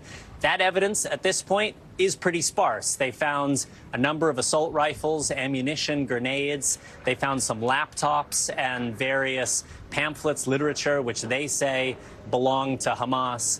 Both Israel and the United States have said Hamas is operating tunnels and a command center underneath Al-Shifa Hospital. We have not yet seen any sign of those tunnels, nor of any hostages. The Israeli military is saying, look, Hamas knew we were coming. They cleared out. They fled the area. But there is more evidence still to be found. But various human rights organizations, the World Health Organization, are saying, whatever the reality, whether Hamas is using this hospital or not, Israel has an obligation to keep the people inside safe. Guys. Raf, quickly before we let you go, the United Nations Security Council, there was some news here yesterday. They passed their first resolution since the war broke out over a month ago, calling for extended humanitarian pauses in Gaza. Tell us about this vote and the likelihood of Israel complying. So this is binding international law. It passed through the UN Security Council, but the world opinion that Israel really cares about is the United States. The U.S. did not vote for this resolution. It didn't use its powers to veto it either. So that is likely to be interpreted here in Israel as a sign that the U.S. wants to see more done on the humanitarian front, but it is deferring to Israel on the ground. And the consistent line from the Israeli government, from the Israeli military, has been there will be no long-term ceasefire without the release of the hostages. Guys. All right, Raf Sanchez, thank you very much. Great reporting. The raid inside Al-Shifa Hospital is adding to the very real life and death concerns over the use of force on medical facilities. Although the Israeli military and U.S. intelligence have accused Hamas of working inside hospitals, experts say that certain criteria must be met before medical facilities lose the protected status granted to them under international humanitarian law. NBC News foreign correspondent Molly Hunter's been looking into this and joins us with more. Molly, good morning. So take us through the conflict zone where all this is happening. What kind of medical protections does a hospital have? How does a hospital lose its protected status? Joe Savannah, good morning. That's right. So we'll start with just showing our audience exactly where we're talking about. Of course, by this point, we're pretty familiar with the Gaza Strip. That is the northern Gaza Strip you see in this map. And you see the three main hospitals in the northern Gaza Strip. That is Al-Quds, Al-Shifa, and Indonesian Hospital. Al-Shifa, as you just heard from Raf, of course, is really the center of this conversation, the center of the news today in Gaza. Al-Quds, we know, is no longer operating. We actually know that 200 people from Al-Quds walked 7 hours, you guys, to a functioning hospital down in Khan Yunis. And then this is a graphic you see. This is the setup. This is kind of the layout, a satellite image of Al-Shifa Hospital. Now, we do not have details from the IDF about exactly which buildings they have searched so far, which buildings they are currently in, or where they have currently found evidence. But I do just want to lay out to the second part of your question exactly what international law says about protection of medical facilities. And I think we have a full screen from the ICRC that talks about the specific protection of medical establishments is the general rule under IHL. That's international humanitarian law. And you did just hear from Raf very clearly. There is an obligation. Both sides, the combatants, have an obligation to keep medical facilities and the people inside safe. And this is an important bit. In case of doubt as to whether medical units of establishments are used to commit an act of harmful to the enemy, they should be presumed not to be so used. So if there is any doubt, they have to be presumed to still be protected. Now, I spoke with Professor Wolfendale, Jessica Wolfendale. She is a professor, a military ethics expert at Case Western University about all of this. We ran through a couple, I think we have one more graphic. We ran through a couple of the instances, the examples of what could be considered an act harmful to the enemy. That could be a hospital used as a base from which to launch an attack. That could be a weapons depot. That could be a center for liaison with fighting troops, or that could be a shelter for able-bodied combatants. Now, also interesting is if there is evidence, and the bar is very, very high, that the hospital has lost its protected status, the requirement, you guys, before an attack is a 12-hour warning. Molly, let's talk a little bit about what we know is going on in this hospital. We've heard a little bit from IDF. I also do want to read part of a statement. This is from the head of the orthopedic department at the Al-Shifa complex. A statement they put out says the occupation forces vandalized medical equipment during their storming of Al-Shifa medical complex. We do not lack incubators for infants, but we lack safety and fuel, seemingly a reference to the fact that IDF was seen bringing incubators in, but then, of course, there's not that fuel. Walk us through, as a decision is being weighed when deciding to attack a medical facility, you know, to your point about the protected status, how that is weighed and decided on, especially with what type of activities we're hearing is happening with inside these walls. Exactly. And I think one of the interesting points that Professor Wolfendale made to me, too, is that the situation on the ground, the exact circumstances have a lot to do with that. So you mentioned the lack of fuel, the lack of food. So if that warning comes, and that warning 12 hours before is required under international law, it has to take into account of whether the warning can actually allow for action. So is there a circumstance where people can actually safely evacuate? And you talk to doctors inside many of these hospitals over the last couple of days, and the situation has not allowed for any evacuation. The second part that any military has to think about before attacking a hospital is proportionality. So take a quick listen to what she told me. And this is Professor Wolfendale from Case Western Reserve University, specifically about the short and long-term effects. Once medical facilities are rendered unusable by whatever kind of military operation, then that has long-term, well, actually short-term and long-term impact on the well-being and welfare of non-combatants in that whole area. So if hospitals are being routinely destroyed or denied access to necessary equipment, to fuel, to food and fuel and water, then that has this much broader impact on the civilian population that extends beyond the immediate potential victims of that. So when we're talking about protection, you guys, when we're talking about civilian protection, we're not just talking about the patients that are currently inside, but civilians or people that may need that medical facility as the war goes on. All right, Molly Hunter breaking it down for us. Molly, thank you so much. Well, closer to home, police in Washington say they were forced to evacuate the area around the Democratic National Committee headquarters after a pro-Palestinian rally turned violent last night. You can see the tense environment here in this video of the scene showed Capitol Police dressed in riot gear as they clashed with demonstrators. One person was arrested, accused of assaulting a police officer. NBC News senior White House correspondent Gabe Gutierrez is in Washington with the latest on this unfolding. Hey, Gabe, good morning. Hey there, Savannah. Good morning. Well, police barricades are still here outside of the DNC headquarters this morning. And last night, Democratic representatives and candidates were inside this building for a campaign reception when they were interrupted by chanting. Now, police say the protesters got violent. The demonstrators themselves say that they were peaceful, but that it was rather police that escalated the situation. Either way, it devolved into chaos. This morning, tensions over the Israel-Hamas war boiling over into clashes. Pro-Palestinian protesters calling for a ceasefire, clashing with police in front of the Democratic National Committee headquarters in Washington, D.C. Videos posted to social media show protesters standing with their arms interlocked, blocking the DNC doors as they get into a shoving match with police.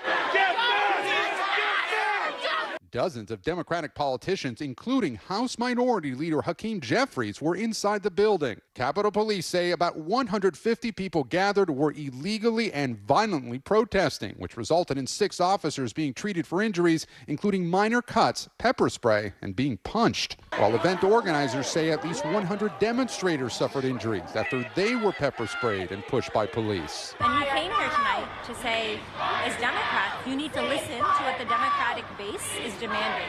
80% of Democrats are demanding a ceasefire. War protests erupting across the country, from San Francisco to New York City, where demonstrators at Columbia University criticized the school over its decision to suspend 2 pro-Palestinian student groups through the end of the semester. Here outside the DNC, there was just one arrest. But meanwhile, the Biden administration has been facing increasing pressure from some in his own party. 24 Democratic lawmakers have signed a letter urging the Biden administration to call for a ceasefire, and more than 400 federal employees have done the same. Savannah and Joe. All right, Gabe Gutierrez, thank you very much. And a programming note, well, since the start of the Israel-Hamas war, there's been a rise in anti-Semitic incidents in the U.S. Tonight, NBC News investigates this disturbing trend in a 30-minute special hosted by Jacob Soboroff. Watch Epidemic of Hate, Anti-Semitism on the Rise tonight at 10:30 p.m. Eastern, streaming right here on NBC News Now. Flood alerts are in effect in Florida this morning, with rain in the forecast around the country this weekend. Let's get a check on your Morning News Now weather. Angie Lastman's in studio with us. Hey, Angie, good morning. Hey, good morning, guys. We've got some flood alerts still across the state of Florida. That's where it's really been busy over the past 48 hours or so, picking up in places like Miami International Airport, more than 8 inches yesterday. So we do have the flood alerts, but the good news is, especially for South Florida, most of those flood alerts have expired, but we're still dealing with some of those stretching up into Port St. Lucie, Palm Bay, Daytona Beach, along the Space Coast as well. Now, what you see in the blue there, those are wind advisories, because we are still dealing with some gusty winds across portions of South Florida. So even though the rain has mostly moved out, or at least the heaviest of it has moved offshore, we're still going to see it be a little breezy. We know there's power outages there, and likely still some flooded roadways across that region. Plenty of rain still moving through the state of Florida as you move a little farther north, Orlando up to Jacksonville. We've got some rain out in the Gulf of Mexico, but we're going to watch this area right here, this low pressure that's going to continue to keep it a little unsettled across the state today. Most of that rain across South Florida, not going to be all that impressive. Nothing like what it was yesterday, but even a little bit of rain might be problematic for folks that already picked up so much on those already saturated grounds. As we get into tomorrow, though, that system starts to lift north. We'll also see a cold front cross the Ohio Valley. That's going to leave us with some rain for folks in that region. But these two things will kind of merge, especially the moisture from it. You can see that it works into portions of the Northeast and New England specifically as we get into Saturday. This will bring some heavy rain and some wind and some chilly temperatures behind it. In the meantime, still watching for some flooding concerns across Florida because of all of that rain that we received yesterday, and we could see some still impressive rainfall rates today. When it comes to travel, if you're going in and out of the state of Florida, I'd mostly watch for Miami International Airport to have issues today. Tampa, Jacksonville, even up into Nashville and Cincinnati, you could have some minor delays with just some showers along those areas. And then I-95 is going to be one of the wet spots if you're going to be in that area. Otherwise, we've got warmth across parts of the east, guys, and above average highs in the middle of the country today. I suppose there are some folks who are getting a start on their Thanksgiving travel now, right? Why not? Beat the rush. Make it a week. Yeah, if you've got the week. Yeah, you're right. Thanks, All Angie. right. Appreciate it. Thank you. Much more to come here on Morning News Now later this hour. An NBC News exclusive, the never-before-seen footage shot just days before the deadly Rust film set shooting, showing actor Alec Baldwin firing a prop gun. Up first, so after the break, terrifying moments for tourists on vacation in the Bahamas. What we know about a ferry boat accident that claimed the life of one woman on board. We'll be right back.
News lives in the now. The horrors of the war on full display on both sides of the Israel-Gaza border. Protesters are on the streets here. Most of the time, the Iron Dome works, but a few get through. News for the generation of now is NBC News Now.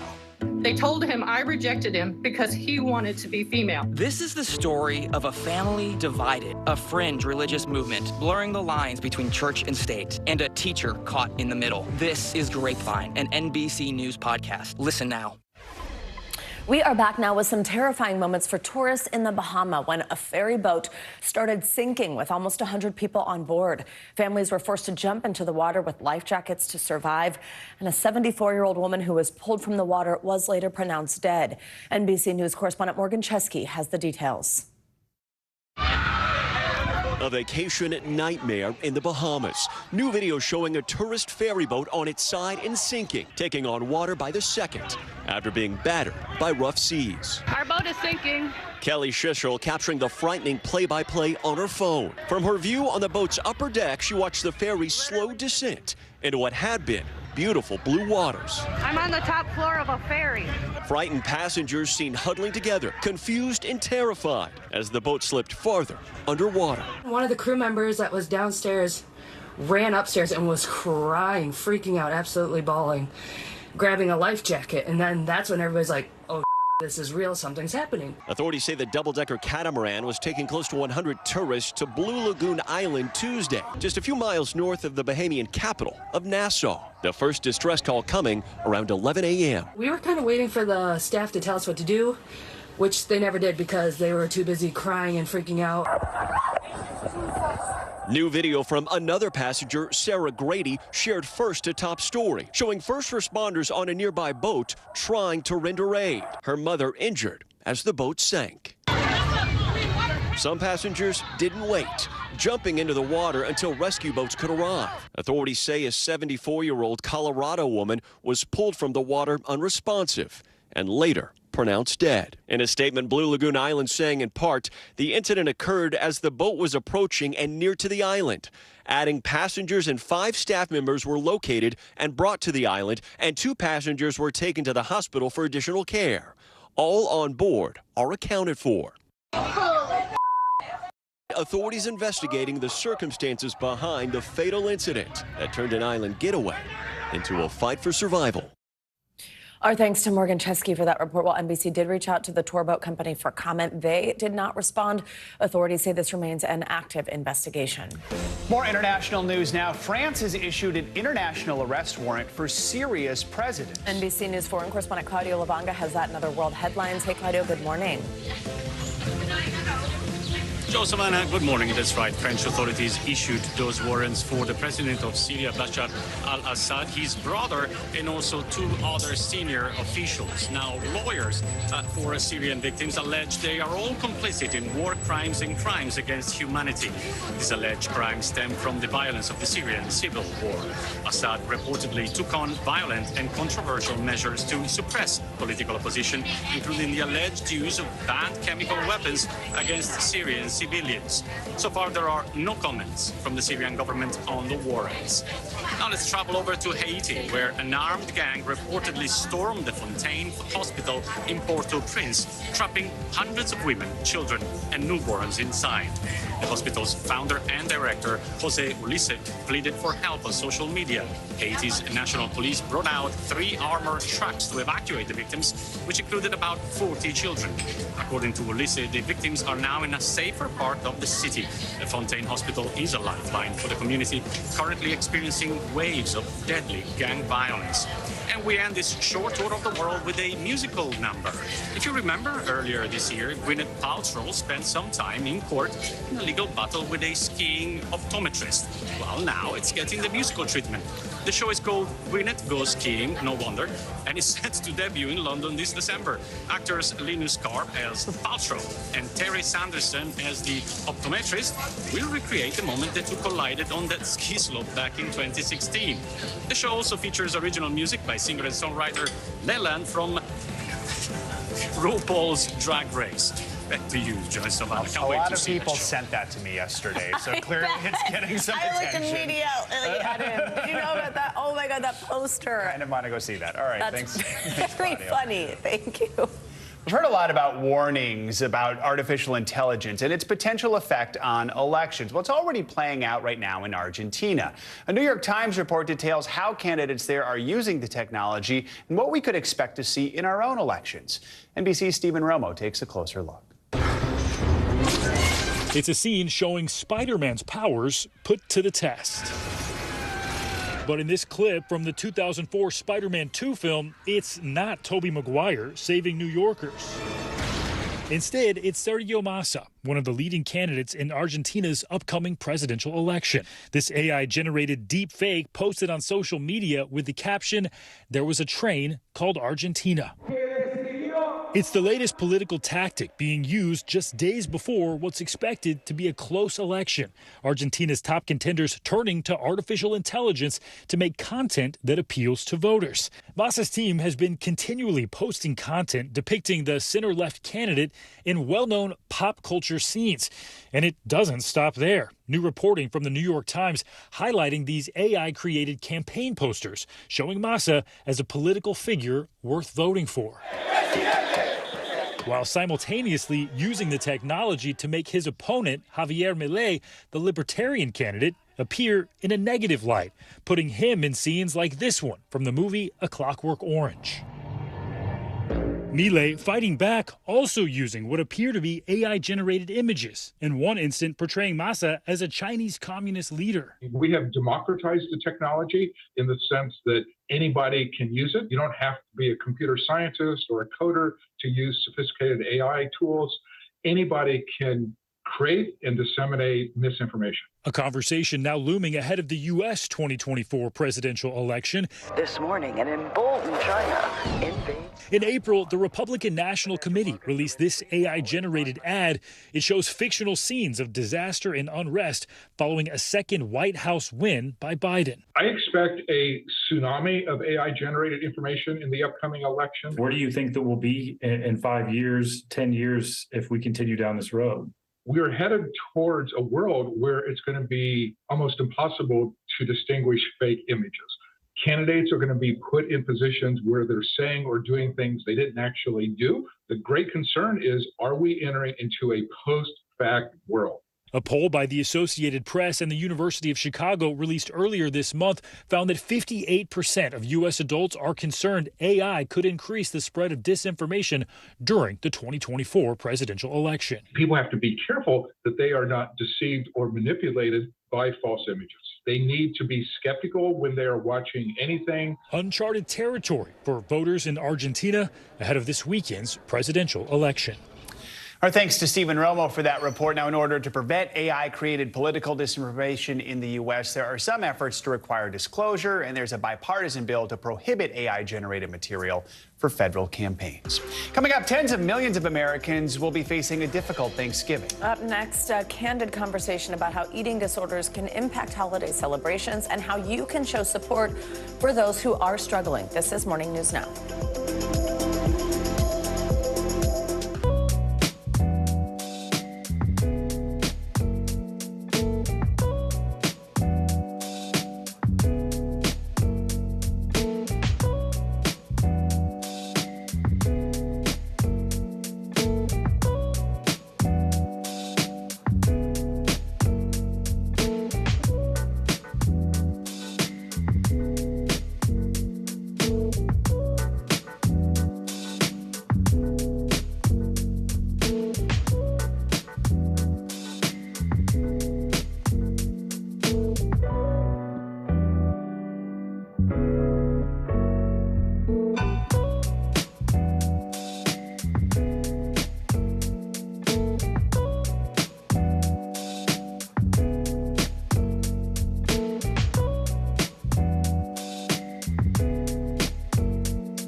On the air with breaking news. We are live tonight from Juarez, Mexico, reporting over the skies of Lahaina here in Florida. The time to evacuate has come and gone.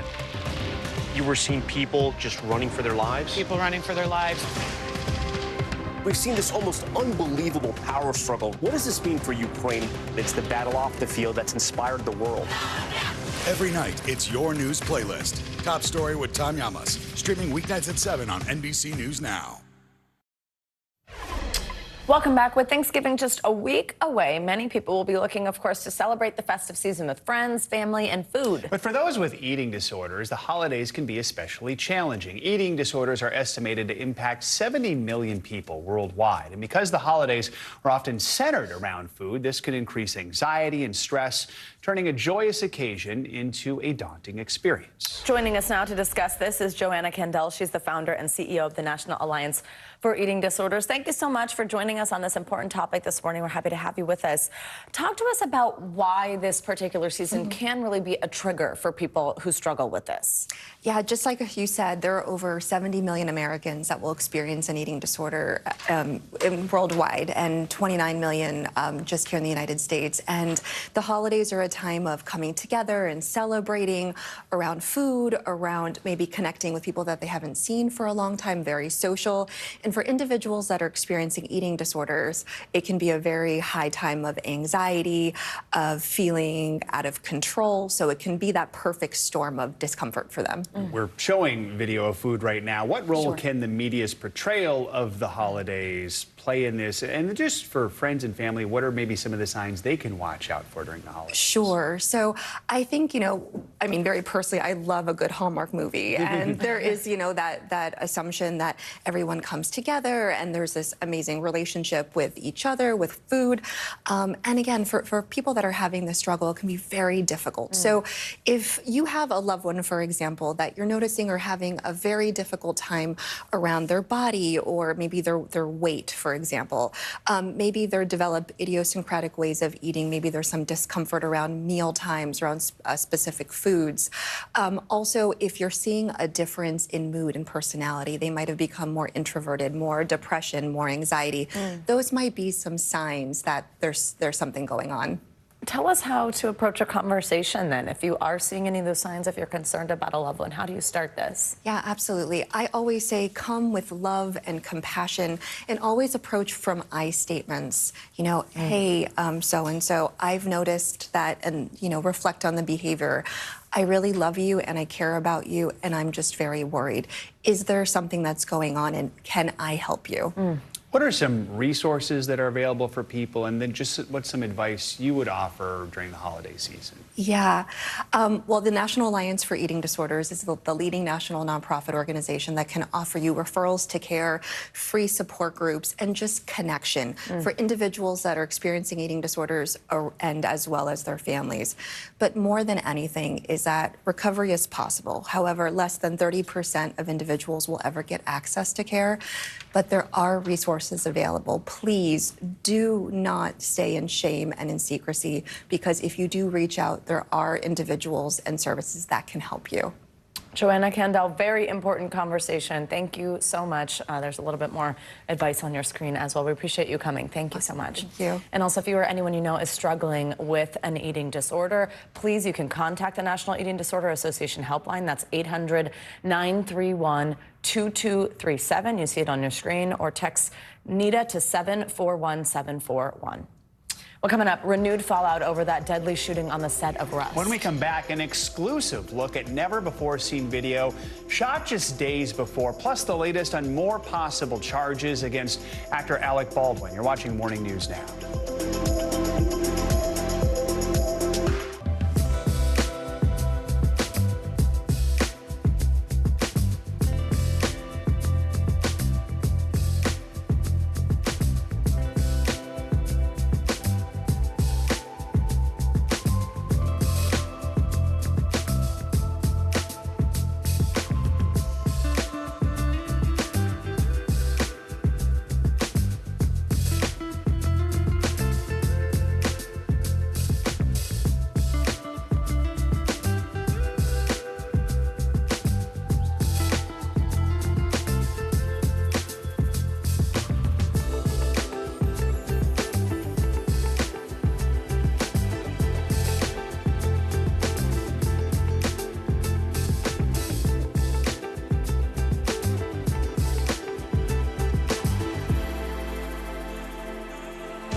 News lives in the now.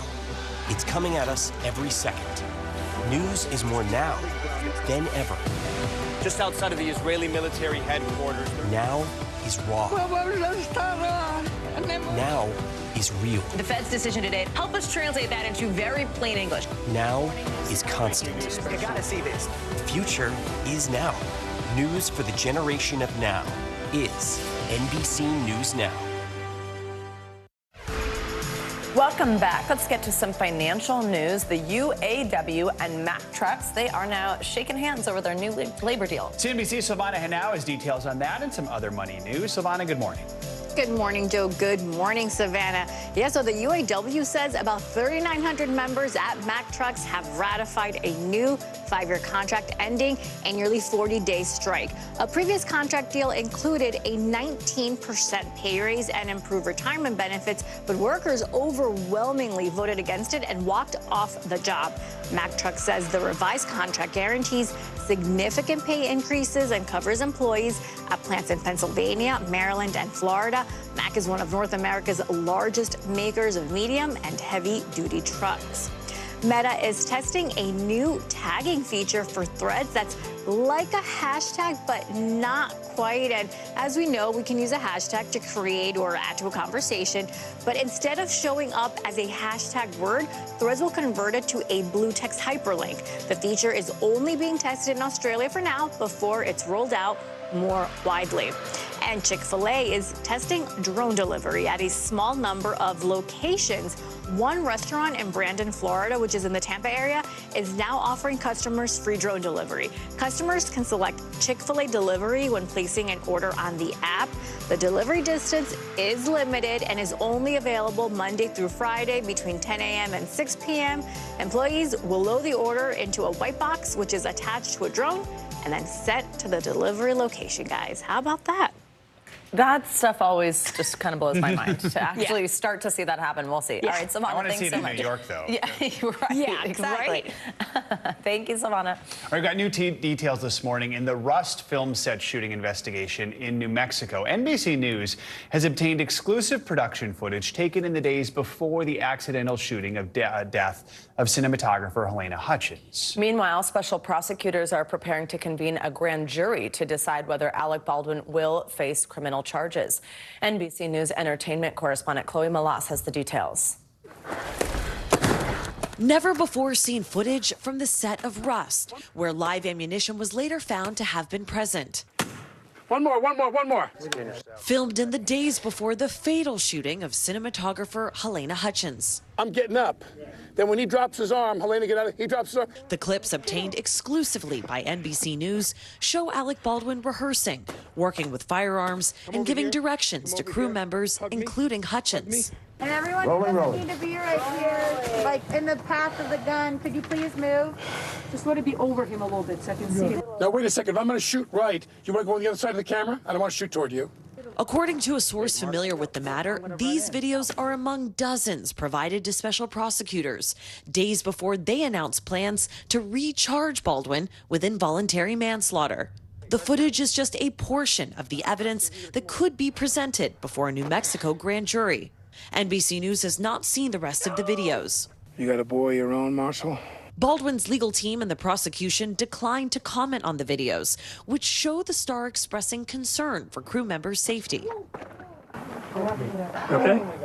And giving orders on the low-budget set. I asked for the blanket over here, didn't I? Like 3 times. Is there a blanket right there now? What's that cloth on the ground there? Put it over here now. A source familiar with the matter telling NBC News that prosecutors believe Baldwin is arrogant, hoping a trial would humble the actor, and were frustrated with his public comments on the matter. I feel that someone is responsible for what happened, and I can't say who that is, but I know it's not me. This morning, a rare look behind the scenes of the troubled production and the actions of its leading man. Our thanks to Chloe Melas for that reporting. Well, the grand jury was originally scheduled to be called today. Sources tell NBC News the judge wanted more time to review materials in the case. It is expected to begin before the start of Hannah Gutierrez-Reed's trial in February. She was the armorer. For more, let's bring in NBC News legal analyst Danny Savalas on this. Danny, good morning. As always, great to have you. So as Chloe's report made clear, we haven't seen all this production footage yet, and we're getting these little glimpses of it. But what are you taking away from it? What does it sort of show, prove, anything like that could make a difference here? It shows that Alec Baldwin was on the set of a movie which was a Western theme, shooting firearms because it's a Western-themed movie, a Wild West, Old West movie. What does that tell us? Absolutely nothing. But the prosecution may theorize that this is evidence that Alec Baldwin was on the set, being bossy with the crew and shooting firearms. Look, that may show some kind of negligence if everybody works in an accounting firm, but this is the set of a Wild West movie.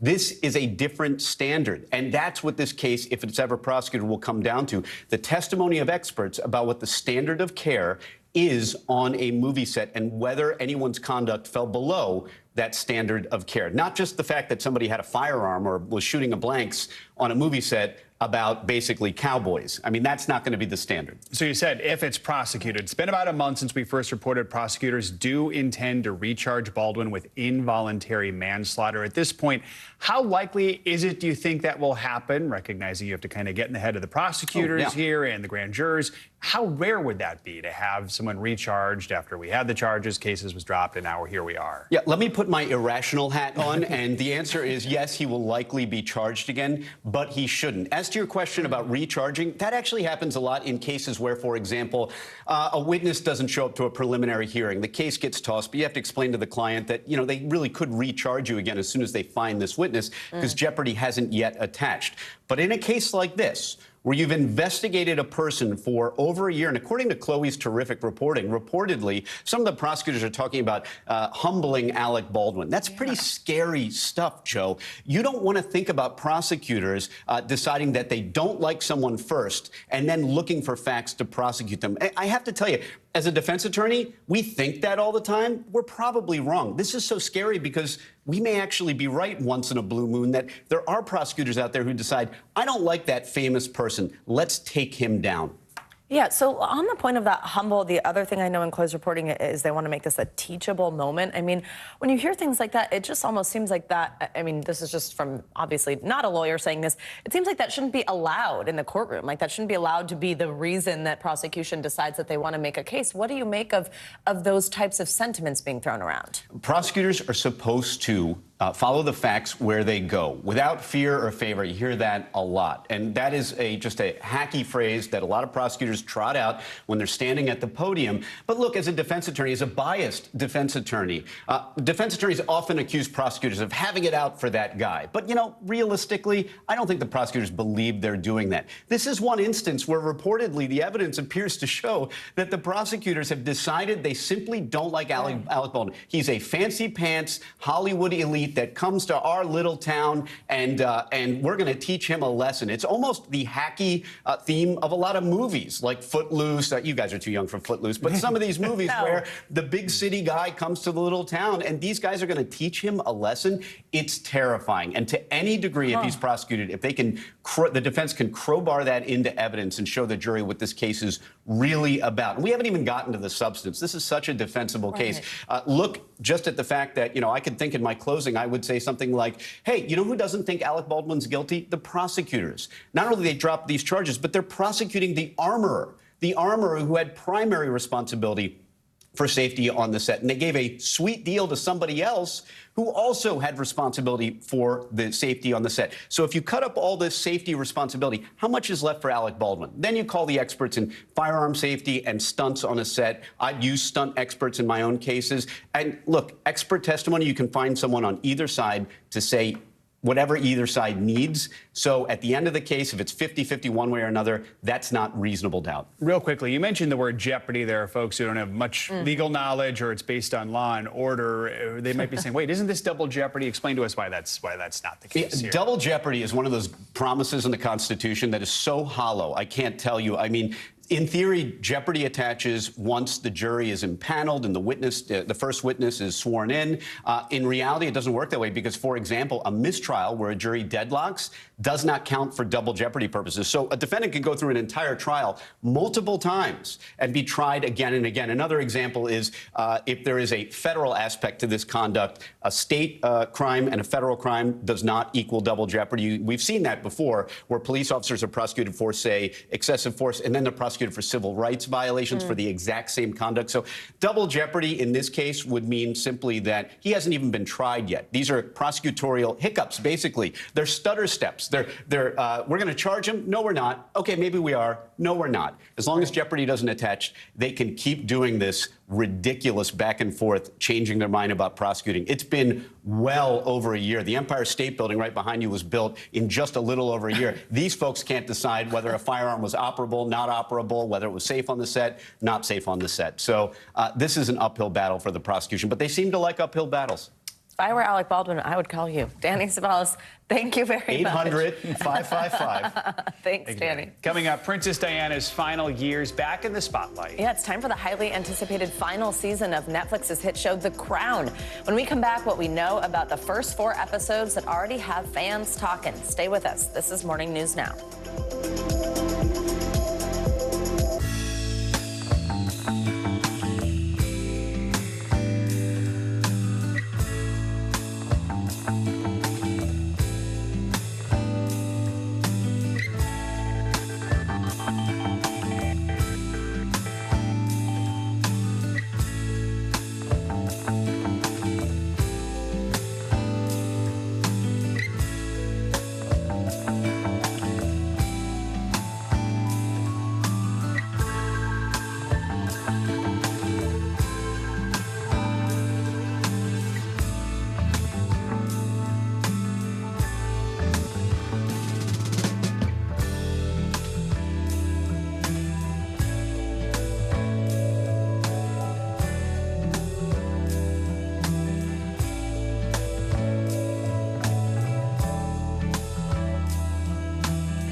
Still to come on the Channel 2 News. Well, the waters are certainly receding now. Still too close to call. Lester Holt reporting from Ground Zero, as it's being referred to. It is, in fact, the taste of freedom. The Haitian people know a little something about resiliency. What's the biggest risk right now? Some of the troops who have been proud. I want to welcome you to the first presidential debate. In fact, we've been told we can't go any farther. You with some resilient folks. Let me get in.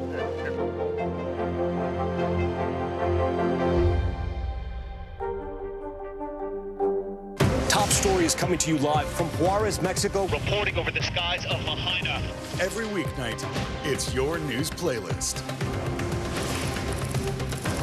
Top Story with Tom Llamas, streaming weeknights at 7 on NBC News Now. The host of next year's Academy Awards has been announced, and it is a rather familiar face. Late-night host Jimmy Kimmel will be returning to host for the 2nd year in a row and the 4th time overall.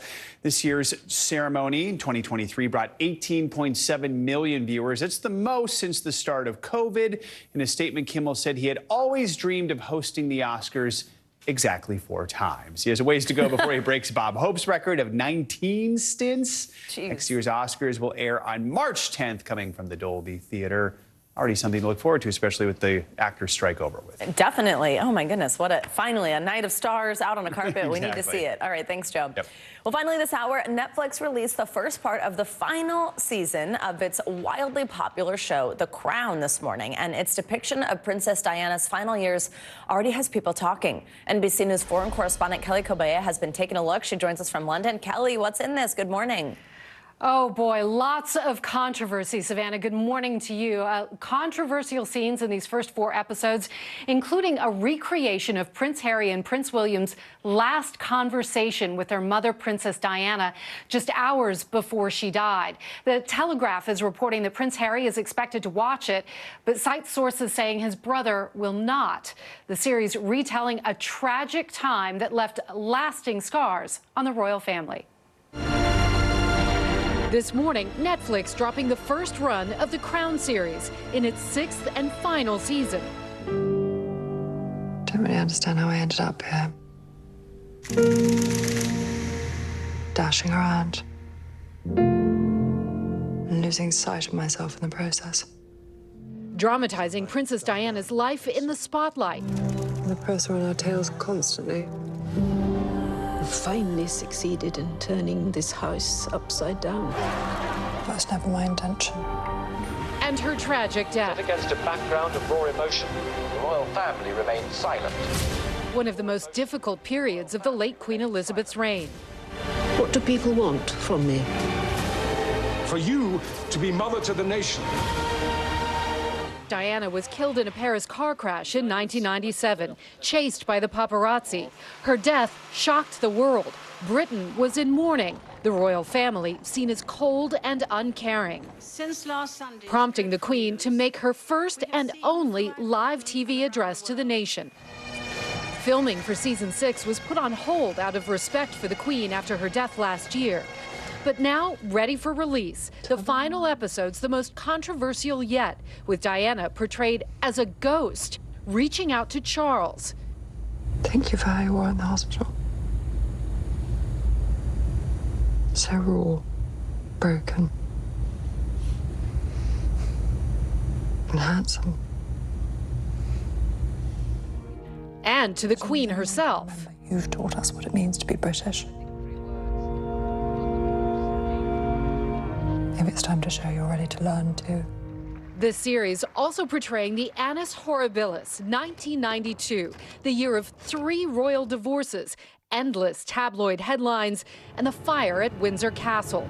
But it ends around 2005 and doesn't cover the ongoing rift between Prince Harry and his brother Prince William and father King Charles. Whatever those behind palace walls think of the Crown, it has raised interest in the British royal family. Fundamentally, the royal family as a whole does benefit from The Crown. It's one of the most popular TV series ever made. Now, the reviews on this side of the pond anyway right now are not great, but you can judge for yourself. The first 4 episodes are available now, the last 6 in December.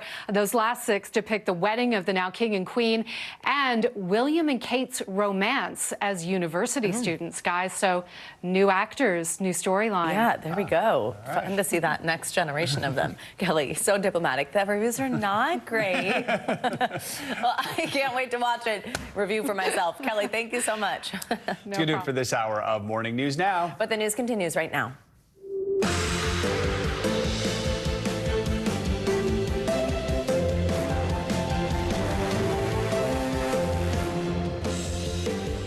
Good morning, I'm Savannah Sellers. And I'm Joe Fryer. Right now on Morning News Now, pointing to progress after that highly anticipated face-to-face meeting between President Biden and China's Xi Jinping, both nations promising to keep lines of communication open. It is a crucial step forward in the wake of years of crumbling relations between the two world powers.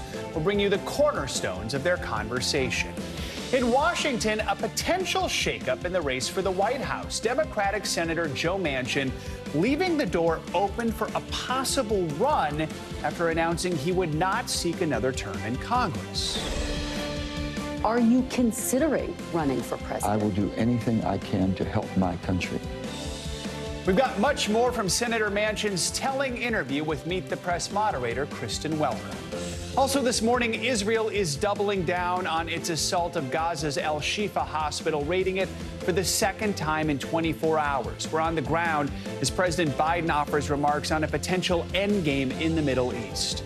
And later this hour, we are flipping the script. He has been a trailblazing figure in the world of dance for decades, constantly evolving and moving to the beat of his own drum. and entertaining so many in the progress. Looking forward to bringing you that conversation coming up a little bit later. We begin with that high-stakes summit between President Biden and China's President Xi. The two leaders gathered in California yesterday to discuss a wide range of global issues while also trying to rebuild relations between the superpowers. After the talks, President Biden said both countries had made progress in some areas, describing the discussions as, quote, constructive and productive. NBC News Chief White House correspondent Peter Alexander joins us now from San Francisco with more. Peter, good morning. Hey, Joe and Savannah, good morning to both of you. The biggest headline from this summit may simply be the fact that it happened, with tensions between the U.S. and China rising. The leaders of the world's two greatest superpowers had not even spoken in a year, now lowering the temperature with their talks here, agreeing, President Biden says, to pick up the phone when the other one calls. Following his historic summit with President Xi, their first face-to-face meeting in a year, President Biden touting progress in restoring some normalcy to the U.S. and China's strained relationship.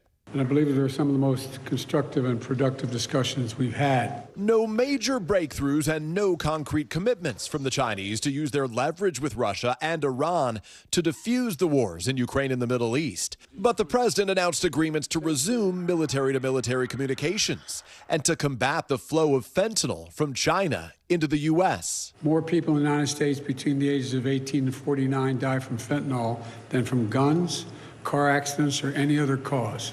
Period. As for concerns about Chinese interference in the 2024 election, President Biden says he was blunt. I made it clear I didn't expect any interference, any at all. The president's comments punctuating a warm greeting for his adversary and a 4-hour meeting where President Xi acknowledged escalating tensions, but emphasized a way forward. Planet Earth is big enough for the two countries to succeed, she said, while adding it is unrealistic for one side to remodel the other. And conflict and confrontation, he said, has unbearable consequences for both countries. Later, President Biden standing by his past assessment that President Xi is a dictator. Well, look, he is. I mean, he's a dictator in the sense that he is a guy who runs a country that is a communist country. The Chinese Foreign Ministry quickly responding, calling the remark extremely wrong and irresponsible political manipulation. Overnight, the communist leader was the guest of honor at a glitzy dinner featuring a parade of American business leaders, including Elon Musk and the heads of Apple, Boeing, and FedEx. It really was a pretty dramatic scene there last night. Some of the world's richest men, businessmen, billionaires, giving two standing ovations to the world's biggest communist. And one other headline here, and you can chalk this one up, is panda diplomacy. Just a week after Washington's National Zoo said goodbye to its 3 giant pandas, President Xi there overnight teased that China will send more pandas to the U.S., calling them envoys of friendship. I see Savannah smiling. No specific details on how many or when they will arrive. But Joe and Savannah, President Xi said they are likely to end up at the famed San Diego Zoo. Here you go. I grew up getting to see him at the San Diego Zoo. Very cool to hear. A little bit of good news there. Peter, thank you so much. Yeah.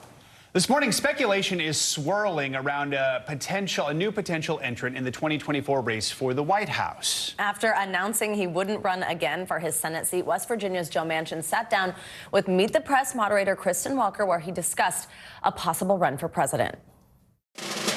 Are you considering running for president? I will do anything I can to help my country. Is that a yes? And you're saying, does that mean you would consider it? Absolutely. Every American should consider. If they're in a position to help save the country, I think we're on the wrong course. So I will do everything possible. More on this. We're joined by NBC News senior political editor Mark Murray. Mark, good morning. So Senator Manchin is a lifelong Democrat. He has not been shy about expressing frustration with the political system, specifically the extremes of the two parties. So what more can you tell us about his thinking? When might we expect him to make an official decision here? Yeah, Joe, and remember this interview with Kristen Welker came just a week after he announced that he was not going to run for re-election for his West Virginia Senate seat. So the question comes to, what would he end up running a potential independent 2024 presidential bid, maybe on a no labels type of ticket. And he ended up saying that he would end up making a time frame and a timeline right around Super Tuesday. And that is, of course, in March, when we'll have a very good idea of who the nominee nominees will end up being for both parties. But he also ended up criticizing both President Biden and former President Donald Trump, the two frontrunners for their parties' respective nominations. Take a listen. I'm going to do everything in my power to make sure and mobilize that moderate, sensible, common sense middle. I'm totally, absolutely scared to death that Donald Trump would become president again. I think we will lose democracy as we know it. And my reason for saying that, you can't normalize this visceral hatred, calling people names and attacking people. You can't basically think the only fair election is the one you win. And I'm afraid that Joe Biden's been pushed too far to the left. Can he come back? We'll see. But the bottom line is that's not the Joe Biden that we thought was being elected, to go that far left. So obviously criticism for both Trump and for President Joe Biden in that interview, Joe. Mark, so Senator Manchin right there, we just heard him say scared to death of another Trump presidency. But then I guess that kind of leads to the question of if he does enter the race, is he concerned about what that could potentially do, be a spoiler for President Joe Biden and enable Trump potentially, to return to power if he cuts into any support there? Yeah, Savannah, all the polling that I've actually seen is that the larger the size of the third party vote in 2024 ultimately ends up hurting President Joe Biden and the Democrats. And our colleague Kristen Welker asked about the role about being a spoiler, and he had an answer. Take a listen. I've never been a spoiler in my life of anything, and I would never be a spoiler now. But if you ran as a third-party candidate? Everyone's saying this is going to spoil and tip the scales one way or the other. Okay, you have basically Ross Perot. Who would have predicted that Ross Perot would have elected Bill Clinton, tipped the scales to Bill Clinton? I don't think so. Who would have predicted that Bobby Kennedy now, with his support, would tip the scales for Donald Trump, or hurt Donald Trump, I'm sorry, and tip the scales to Joe Biden, since he basically left the Democratic Party? No one can predict these things. So we will obviously be following this story all the way up until Super Tuesday. Back to you, Joe and Savannah. Mark, while we have you, speaking of the 2024 election, New Hampshire is making headlines this morning by setting its presidential primary date for January 23rd. That defies President Biden and the DNC's plans to give South Carolina the party's first primary contest. Of course, South Carolina was key to helping President Biden revitalize his campaign 4 years ago. Walk us through this controversy, which really may only be an issue if President Biden's actually primaried, right? Yeah, it's only an issue also on the Democratic side of things. The Republicans are going to go Iowa, New Hampshire like in normal. And the Democratic Party, with the direction of President Joe Biden, said, no, Iowa and New Hampshire are not going to go first. South Carolina is going to go first. Now, it's important to note that New Hampshire is going first, and they set this because it is in their state law that they end up having to go first. And so what we're going to end up seeing is President Joe Biden not on the ballot in New Hampshire. That primary, even on the Democratic side, still taking place, but Democrats trying to put in a write-in effort on his behalf. Got it. All right. Thanks for explaining that, Mark Murray. Appreciate it. Well, turning now to Gaza, where the situation unfolding at Al-Shifa Hospital has become critical. Hundreds of people are trapped inside Gaza's largest medical center as Israeli troops carry out what they are calling a targeted operation to locate Hamas leaders. But the move is being criticized by world leaders and organizations alike. NBC News chief international correspondent Keir Simmons joins us from Tel Aviv with the latest on this. Hey, Keir, good morning. Savannah, good morning to you. And that operation by the Israeli Defense Forces inside Al-Shifa Hospital continues this morning as the death toll continues to mount. We're hearing that now 50 Israeli soldiers have died in Gaza since the ground operation began, that overnight an airstrike in East Gaza killed 50 Palestinians and another in South Gaza killed 26 Palestinians. And here in Israel this morning, news of a shooting. Gunfire this morning at a checkpoint south of Jerusalem. Frightened bus passengers taking cover. 7 people were injured. Israeli officials calling it a terror attack, saying they killed 3 assailants in response.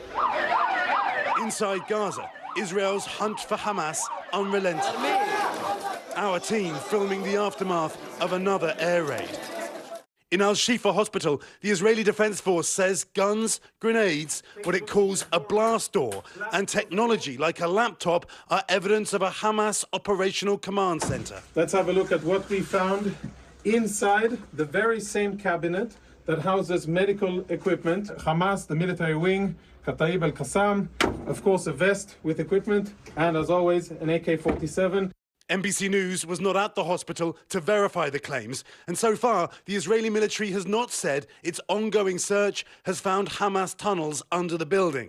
Hamas-run Gazan Health Ministry sent this video from the hospital raid. Israel says it killed, quote, a number of terrorists in the complex.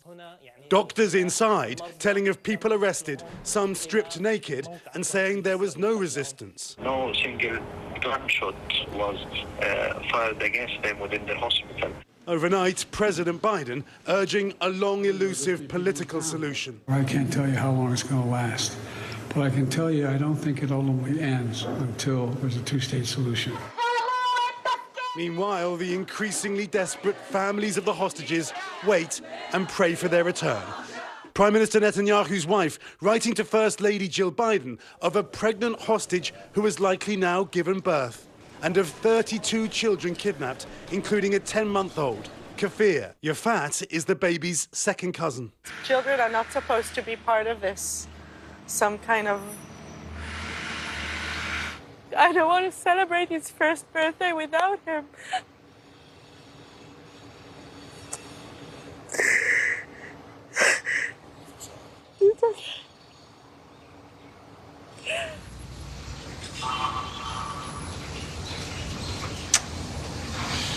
There are no words, Savannah. President Biden overnight saying he is, quote, mildly hopeful of a negotiated deal to release perhaps between 50 or 100 hostages. Meanwhile, Prime Minister Netanyahu saying there is no place in Gaza we will not reach. Savannah.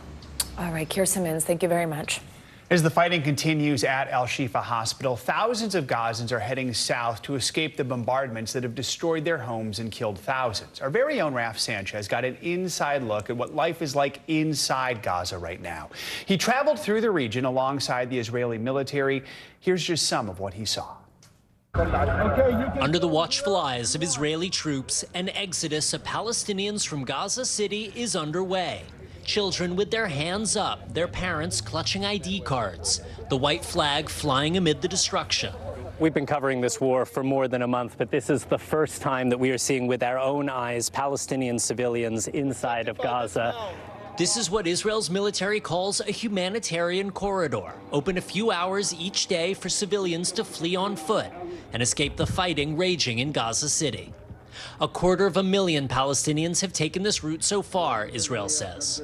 As a condition of access, NBC News agreed to blur some faces and submit our raw footage to Israel's military censors, though not our final story. I think every Jew and Israeli can be proud of the fact that we're letting innocent civilians out of the fighting area, out of the fighting zone, to clear it out. For Israel, this is proof their war is only against Hamas, not the people of Gaza. But for many Palestinians, this feels like forced displacement. This is their deepest national trauma of being moved out of their homes and unsure when or if they'll ever be able to go back. We ask Israel's military. Can you guarantee that these people will be able to return home one day? I think that is really going to be in the hands of a lot of different players. One of the main ones is going to be Hamas. Soldiers call out in Hebrew in case Hamas is smuggling hostages in the crowd. So they're like asking the children, put your arms up, we'll come and save you, don't worry. So far, no sign of the hostages. Israel believes they're hidden in Hamas's vast network of tunnels, like this shaft in a rural area near the border. We know that if you were to go through this and map out what this leads to, you would reach our hostages. They found nothing in this tunnel. Now they're lowering explosives. Moments later, Israel searching for hostages held in darkness. Palestinians heading into an exile of dust and despair. Raf Sanchez, NBC News, Gaza City. Time for weather. Floridians won't be putting their umbrellas away anytime soon. Let's get a check on your Morning News Now weather. Yeah, for a look at that continued rain and these developing storms over the weekend, Angie Lastman is here. Hey, Angie. We got a lot going on, guys. Hey there. Good morning to you. We've got a couple of spots that are going to be trouble spots today. You've, I'm sure, seen all over your social media the pictures of the flooding coming out of parts of South Florida. We received impressive rainfall amounts in just a day, over 9 inches in the Fort Lauderdale area, over 8 inches from Miami International Airport, and even more than that as we look down towards the Florida Keys. So that area, of course, we're going to watch for concerns of over flooding and some wind concerns. I'll show you that in a moment. But we've got plenty of warmth, at least for this time of year, across much of the Northeast, above average highs for the middle of the country, and dealing with a little bit of rain and some snow showers out west. Now, let's start with Florida, because that's where our biggest concern is today. We've still got millions of people under these flood watches and wind alerts. The green is the flood watch. We luckily have seen that flood warning expire early this morning as most of that rain moves offshore, but we still have really strong winds that we could see. Gusts of 45 miles per hour out of Miami already today, elevated stations over 70-mile-per-hour gusts. So it's going to be breezy, to say the least, and gusty through the better part of your day today. The good news is, as I mentioned, most of the heavy rain has worked offshore. You can see that system kind of sitting just to the east of Miami. It's still kind of an unsettled day across some spots in Florida, Orlando being one of them. The middle of the state going to see some of these waves of rain working through, but luckily for the folks that received all of that rain yesterday, most of that's going to wind down for South Florida. We will still watch this system, though, because as it moves up the coast, we're going to see it impact folks down the line. So first, we're going to watch, as we get into tomorrow, this cold front that kind of works its way across parts of the Ohio Valley. You'll need your umbrella if you live in that region for tomorrow. But look what happens by Saturday. This moisture kind of merges all together, and we've got the potential to see some really heavy rain and strong winds across parts of New England. That's going to be something that you watch for Saturday. In the meantime, I know people are gearing up for the holiday week next week. If you're going to be traveling on Friday, tomorrow, you've really just got to watch the rain and the wind across the Midwest and interior areas of the Northeast. California also dealing with a little bit of rain. Middle of the country looks great, but the West Coast, the rain and low visibility will be something that you'll have to watch, along with the rain and gusty conditions for the Midwest. Saturday, guys, it'll be mostly nice for everybody, except we will be watching that coast-to-coast storm for the West Coast. That Pacific storm is going to be something we'll have to contend with through next week. Right as people start to be on the move for Thanksgiving. All right, thanks, Angie. Much more to come on this hour of Morning News Now, including an alarming rise in delivery truck robberies right as we hit the holiday shopping season. It's got drivers across America now fearing for their safety. Plus, an American tourist killed in the Bahamas after a ferry tragically sunk with roughly 100 people on board. We've got the latest on the investigation after the break.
on top of breaking news and the biggest stories of the day with NBC News Daily. Thank you so much for joining us. I'm Morgan Radford. I'm Vicky Wynn. I'm Kate Snow. And I'm Zinklaya Samwa. Get in-depth reporting from across the country. We have breaking news out of the White House and around the world. Questions about the rebellion inside Russia. And ways you can take care of your health. What are symptoms that people should be on the lookout for? And your wallet. Some really great last-minute deals if you have flexibility. NBC News Daily, weekdays from 12 to 4 p.m. Eastern on NBC News Now.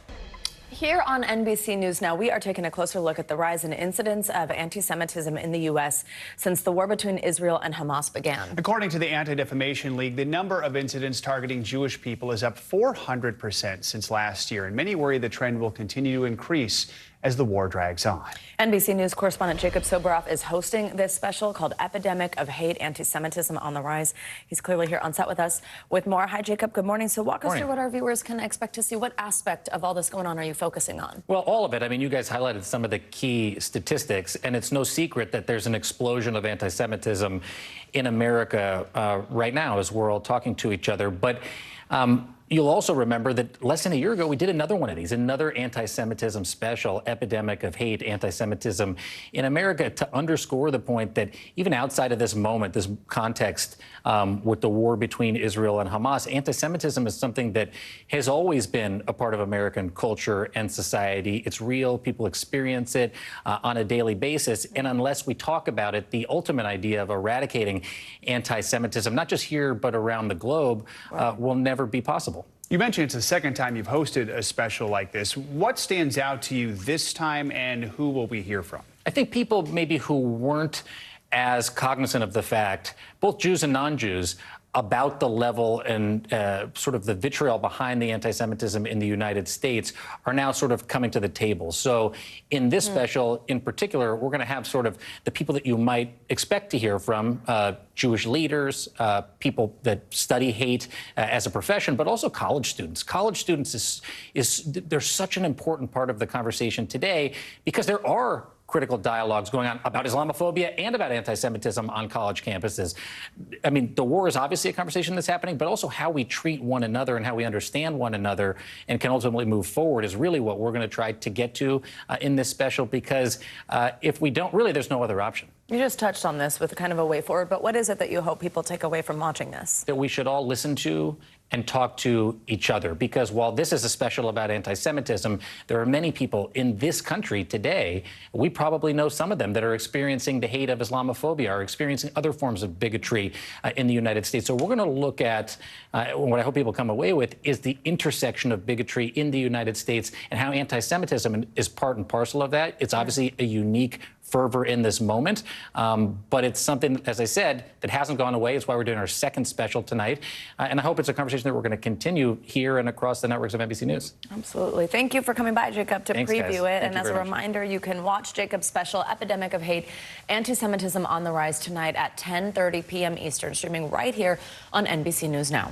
International headlines now. In China, dozens of people are dead after a fire tore through an office building. NBC News foreign correspondent Claudio Labongo has the latest on that and some other world headlines for us. Hey, Claudio, good morning.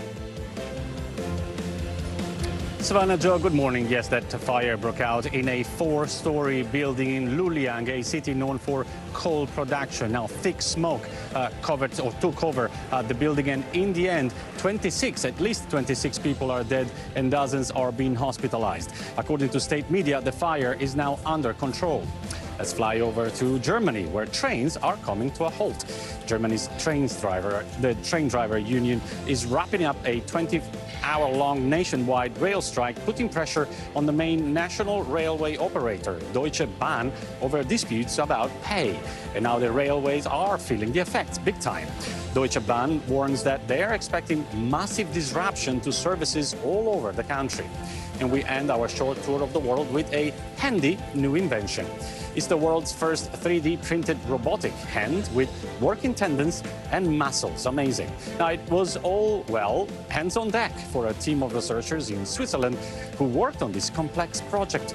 They hope that this new accomplishment might open up the possibility for more durable robots in the future. Oh, good. To you, Savannah. Durable robots. So cool. I need to get a 3D printer, I know. guess. They are really house, incredible. And a hand. It's It's amazing. wild how it works, yeah. Thank you, Claudia. Appreciate it. Thanks, super interesting. This morning, authorities are investigating a deadly ferry accident in the Bahamas. That's right. Families were forced to jump into the water with life jackets when the boat started sinking, and a 74-year-old woman who was pulled from the water was later pronounced dead. NBC News correspondent Emily Aketa joins us now with the latest on this. Hey, Emily, good morning. Good morning to you. As you can imagine, a terrifying incident. Authorities in the Bahamas say they're investigating how a double-decker catamaran capsized on Tuesday. The ship was transporting tourists to a private island and popular excursion destination for cruise ship passengers when it started taking on water and eventually went down. Terror on the seas when a tourist ferry boat in the Bahamas suddenly starts to sink. Our boat is sinking. It all happened on Tuesday morning when a double-decker catamaran carrying close to 100 people to a private island popular with tourists quickly began taking on water. Some passengers recording the horrifying ordeal from the boat's upper deck. Video showing terrified people on board wearing life vests as the boat starts to go under. Once we realized we were starting to sink and we saw the water coming in, people are screaming, people are freaking out. Brittany Crippen and Derek Smoot were initially on the first level. Less than 5 minutes was it from like the first initial like splash to we're literally up to here.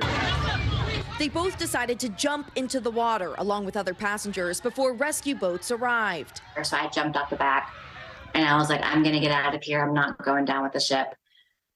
So I went out in the water. Everybody was screaming, crying out there. Authorities in the Bahamas telling NBC News a 74-year-old Colorado woman was pulled from the water unresponsive. She was later pronounced dead. Royal Caribbean confirming the woman was a passenger on one of its ships. The company writing in a statement, it's saddened one of our guests passed away following an accident, adding, our hearts are with the families involved. 2 others on the boat were transported to local hospitals for care. This morning, authorities are investigating this fatal accident. That is what happened. We all had to swim. Women and children crying. As survivors recall just how quickly a day in paradise turned into a nightmare. Mayhem, panic, terror, people praying, people being literally like smacked into each other and washed around, just like a movie. So the Bahamas Department of Meteorology had a small craft advisory in place at the time the boat sank, encouraging smaller boats and vessels to stay in port, but it's not clear if weather played any kind of role in this accident. I'll point out there were other boats on the water at the time as well, but just absolutely terrifying for those families. No kidding. All right, Emily, thank you so much. Yeah, Sarah Grady joins us now. Actually, she was one of the passengers on the ferry, and she managed to escape. Sarah, thank you very much for being with us. So first, just tell us, I mean, how are you doing after such a terrifying ordeal? Well, we returned home last night, so just now able to process exactly what we went through. And I can say we were absolutely traumatized. We were on the bottom level, me and my parents and my husband, and we were on the back left-hand side, and essentially we were trapped. We had no guidance from the crew as to when to grab life jackets. We got direction from other passengers. I feel so proud of the passengers on board for taking leadership to help guide us to safety. We essentially started to crowd on the end that was up in the air to try to even out the weight. And we got to the point where we knew there was no kind of recovery. The boat was too submerged into the water and it started tipping onto its side. We thought about trying to jump out the back, but in the position we were going to get chopped up by the propeller if we tried to jump out the back. And the captain refused to shut off the engine. He circled around and didn't turn off the engines and went upstairs. So the only way for us to get out was to climb through the window on the bottom level and try to stand on the side of the ferry. Thankfully, another ferry came to our rescue. As you can see in some of the videos, we were standing on the side of the ferry and we jumped from one boat to the other. Doing that jump was absolutely terrifying because we knew if we fell in between the boats, we would be crushed. The waves were really strong. Trying to navigate without panicking, using complete survival instincts on if you stop, if you freeze, somebody behind you isn't going to be able to get out. And we didn't know how much time down below we were going to have before we were going to be completely submerged with water. And people were falling down below and being sucked out and into the water that way. It was completely terrifying. Sarah, how do you feel about the crew's response? Do you think they were prepared to handle an emergency like this? They stated they've never had anything like this happen, and it was very clear. The staff members were hysterically crying. We had nobody down below deck giving us any kind of direction. We were really abandoned and left to defend for ourselves. Sarah, we understand, is it right that your mother was injured in the accident? What happened to her and how is she right now? So when we were trying to jump from one ferry to the other boat, like I said, that jump was really scary to get from one point to the other, and people really just were shoving each other, trying to just make sure we made that jump. And when she landed onto the other boat, she hit her face and her shoulder. Adrenaline is a crazy thing. We didn't realize how beat up and bruised we were trying to climb through those windows and making those jumps. And then once we were on the other vessel, we were hanging out the windows, pulling up babies, pulling up children. A lot of these videos weren't until 5-10 minutes after a lot of people were saved. We were really busy pulling people up. It was terrifying. Sarah, how lucky do you feel to be alive? Oh, it's given me a new perspective for sure. So proud of how people come together and support one another and say, I got you. And I feel so fortunate to make it out the way I did. Sarah, was there anyone specific who really helped you during this time with your escape? Yeah, I really want to recognize a few people. There was a fishing boat that circled around us that was pulling people out of the water. There's been some controversy on, oh, we were close to shore, you could swim to shore. That was not the case. The current that you don't realize was taking people everywhere so quickly. So having boats that would respond and help people, that was huge. The captain on the vessel that we jumped over to jumped right into action. He's in a couple of my videos in there, and he grabbed a rope and he was able to pull the people that didn't have the upper arm strength to get up from the first level. He used a rope, and my dad and my husband and another gentleman were on the other vessel, and they used the rope to pull up elderly people that were really weak and barely able to hang on. Sarah Grady, just what an account. Thank you very much for walking us through it and explaining some of the goodness that was going on just between the passengers during this time. We're so happy that you're safe and well. Thank you very much for joining us this morning. Thank you, guys. Well, coming up this morning, we are raising awareness of pancreatic cancer. The signs, the symptoms, and what you should know to keep yourself and your family informed about the disease. That's next.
What's the message that you're trying to get out to young people? Know what is in the drug supply. We've got important news this hour about your money. Mental health, big picture, why is it so tough right now? News for the generation of now is NBC News Now.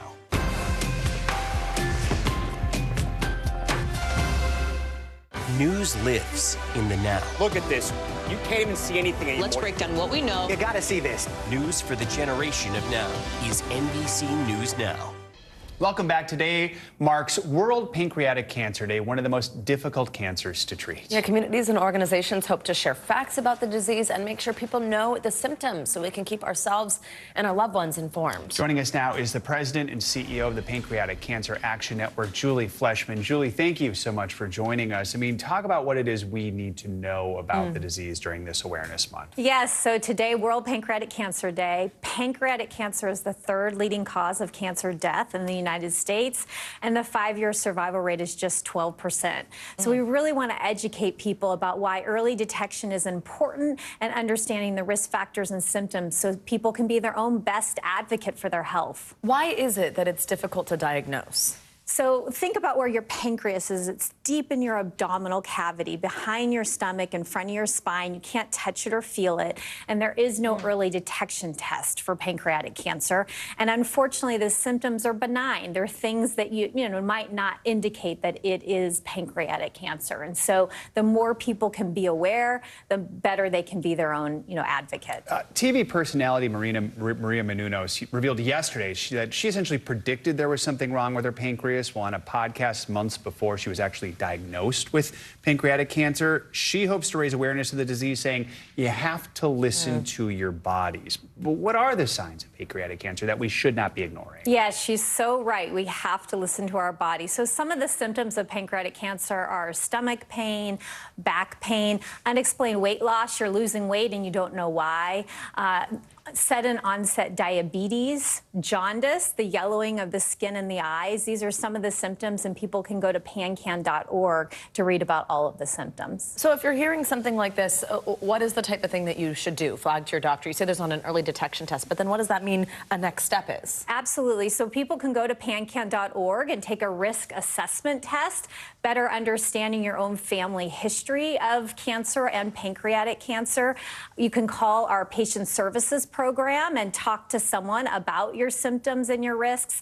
And then, yes, be an advocate. Go to your health professional and advocate for yourself. Say something isn't right. Let's pursue this. Absolutely. And tell us, where are we at right now with treatments, trials, things like that with this particular cancer? Yeah, there's a lot more going on today than ever before. There are options for patients who are diagnosed today. Again, they can call PanCan's patient services to learn more. And we're learning a lot more. I have hope that there will be an early detection strategy for pancreatic cancer in the future. There's a lot of research being done around trying to find a blood marker so that you could go in and simply take a blood test that would indicate that you might have, that there might be cancer present. So we are making progress, but we need more people to get involved, to take action, and to donate. Well, awareness like this certainly helps. Julie Fleshman, thank you for taking the time to join us this morning. Thank you for having me. Coming up, she is a decorated former Olympian who has won her fair share of medals, both abroad and here at home. But now, after retiring from competition,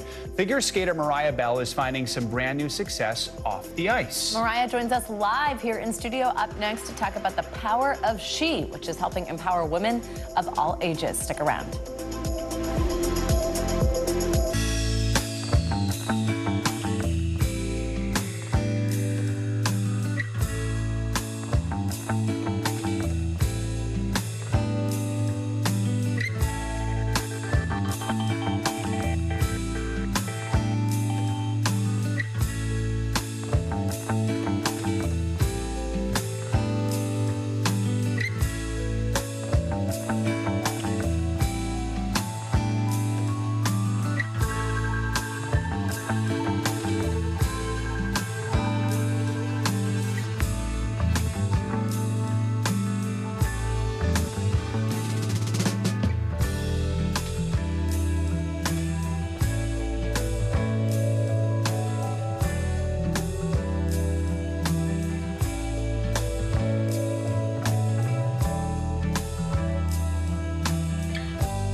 Hey, I'm Hallie. It's good to be with you tonight. The debt ceiling. Here's why this matters. Please, please don't have your eyeballs glaze over. Here's why this matters. Talk to us about what we're supposed to call this. Is it a bailout? Is it a backstop? There's a difference because it matters whose money is being used to prop up these banks. We think we're getting close to this news conference. I will be honest with people. This is like an awkward moment where we think we're like right there. You're going to have to like tap dance with us maybe a little bit. I do have my tap dancing shoes on, not to worry. We're back with an alarming new string of mail truck robberies across the country. People have been ambushing delivery trucks and stealing as many packages as they can carry. Now, drivers say they're fearing for their safety on the job. NBC News correspondent Maura Barrett has the details. Delivery drivers on edge after a string of robberies across the country caught on camera. In Memphis, dozens of people surrounding this FedEx truck as it was stopped in traffic, breaking the back latch before ransacking the inside and running away with as many boxes as they could hold. Even after the driver starts to pull away, thieves run after the truck, jump on it, and take more boxes. In traffic, though, folks. In Atlanta, an Amazon worker returning from a delivery finds several suspects sprinting up to the truck, stealing packages at random from the back. These groups overwhelming drivers in a similar tactic used by flash mobs at retail stores in cities like Los Angeles and Philadelphia. Well, this is like my first time someone's actively jumping on a vehicle on the street. Lifelong resident Cassius McGowan hosts a Memphis-based podcast. He says while looting at stores and on trains isn't uncommon in the area, a robbery like this is unique. How the person who was actually working feeling in this situation, then like how is this person going to continue to work and feel like safe? And you know this may happen again. The person be traumatized. It's PTSD. Similar concerns for drivers in Washington, D.C. after an Amazon delivery driver was carjacked at gunpoint. The van left smashed and the wheels stolen, with that suspect still on the loose. We need these guys. They deliver our stuff and all that, man. So, you know, this got to stop. It's getting ridiculous. They have a job to do. These shocking robberies ahead of what's expected to be a busy holiday shipping season. ShipMatrix estimates that 82 million parcels a day will be out for delivery. Both FedEx and Amazon telling NBC News in statements that the safety of their drivers is a top priority. Amazon says employees receive de-escalation and safety training, and that drivers should never make a delivery if they feel unsafe. The company, writing in part about the Atlanta robbery, "We're glad the driver in this video is okay. Thankfully, incidents like this are rare across our network. Nonetheless, even a single incident like this is one too many." Our thanks to Maura Barrett for that report. Though clearly a handful of suspects are involved, no one is in custody in either city yet. Both police departments say there are ongoing investigations.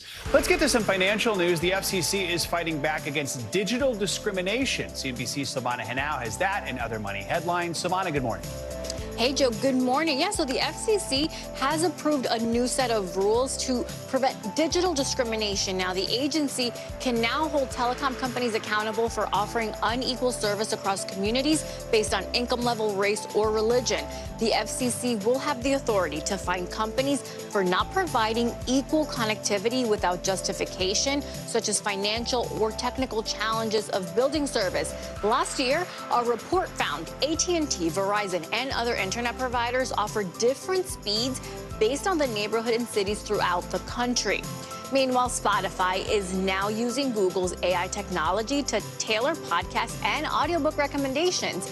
Google Cloud's large language model will help identify users' listening patterns. Spotify has been an early adopter of AI, using it in its algorithm for about a decade to make music recommendations and playlists. And Target's CEO says customers are grateful to see many everyday items like deodorant and toothpaste locked behind glass.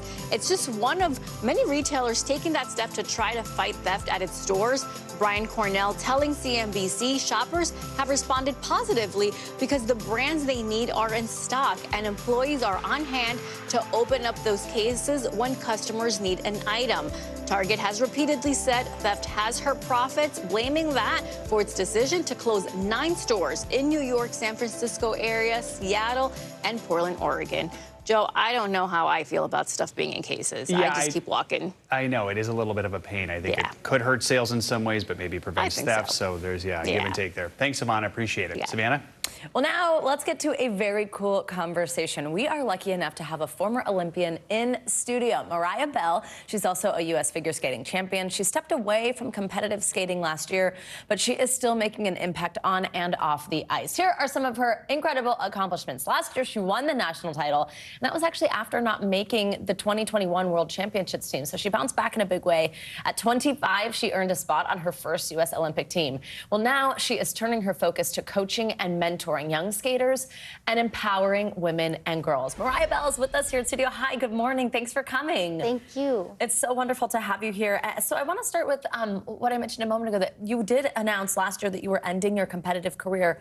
What I think is really incredible about this is this stat. You're the first U.S. woman to leave competitive skating rather than defend a national title since Sasha Cohen in 2007. So tell me about that decision. Why make it, and was it a tough one? It actually wasn't a tough one because in my career, I was really lucky. I mean, it took me a while to find the success that I was searching for, but when I did find it, I felt really fulfilled, and I was so content with my career and proud of myself that I was really ready to hang up my skates and leave my career where it was. Wow. I mean, the type of peace I feel that anybody can just hope for when it comes to a decision like that, right?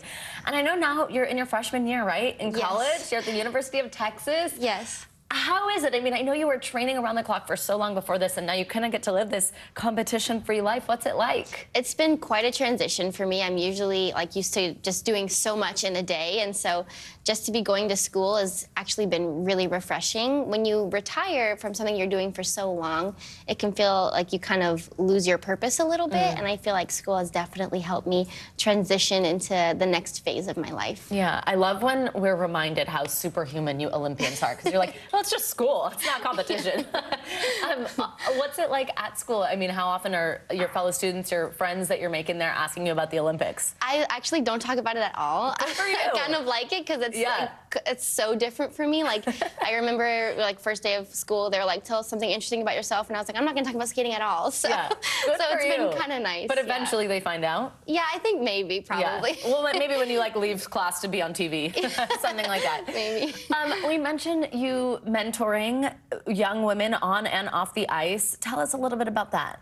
Yeah, so I've been able to do a lot. I'm coaching now, which is awesome. I'm also partnered with Athleta, which is this amazing company that I'm doing work with here now in New York. But I just love to, I feel like I had a lot of really great mentors in my career and people that I looked up to, and so I want to be able to be that for other skaters and young, females on or off the ice as well. Yeah, you mentioned Athleta, so that's this athletic clothing brand. I'm sure this is a fabulous Athleta outfit right here. And there's this event, I know, which is the reason that we're lucky enough to have you here in New York with us, called the Power of She Collective. That's what you're part of, and you're partnering with this event that's happening right in Central Park and Woolman Rink, which is very cool. Tell us about what this is. Yeah, so today Athleta is launching something called Move with Athleta. It's a new exercise kind of series, and it's really an opportunity for women to come together and sweat and connect and celebrate the power of she, as you mentioned. And it's starting today at the High Line, and then there'll be some events in Soho, and then also at Woolman Rink, where I'll be skating later today with figure skating in Harlem. So there's lots of really cool events happening, lots of opportunities to grab free product, which is really awesome. There you go. And then just learn more about the athletic community and hopefully connect with some really inspiring women. People love free stuff, so that was a good tease there. What other projects are you working on? Anything else exciting we'll see from you soon? So I have Stars on Ice coming up. It's a traveling show that will be happening in December, and then that's all in Canada with one stop in the U.S.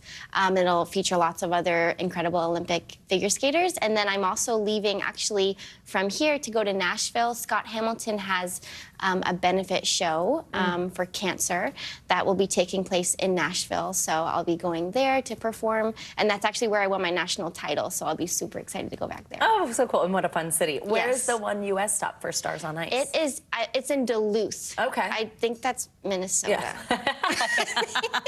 We've got a Minnesotan over there. I don't know. Mariah, thank you very much. It's wonderful to meet you. Thank you for being here. And congratulations on this event today and your partnership with Athleta. We're so happy you stopped by. Thank you so much. I appreciate it. Duluth is lovely, and we'll be getting cold soon, by the way. All right, coming up, we're going to flip the script with a legendary and trailblazing dancer who's been in the spotlight here in New York for decades, from making history at the American Ballet Theater to creating his own company, Complexions Contemporary Ballet. Desmond Richardson joins us next. He's right here to chat about his amazing career in diversity and performing arts. Stick around, that's next.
News lives in the now. It's coming at us every second. News is more now than ever. Just outside of the Israeli military headquarters. Now is raw. Now is real. The Fed's decision today, help us translate that into very plain English. Now is constant. You gotta see this. Future is now. News for the generation of now is NBC News Now. We're back with our series, Flipping the Script, featuring people on air, on stage, and behind the scenes, shining a spotlight on diversity. Enter Desmond Richardson, a standout in the dance world for decades.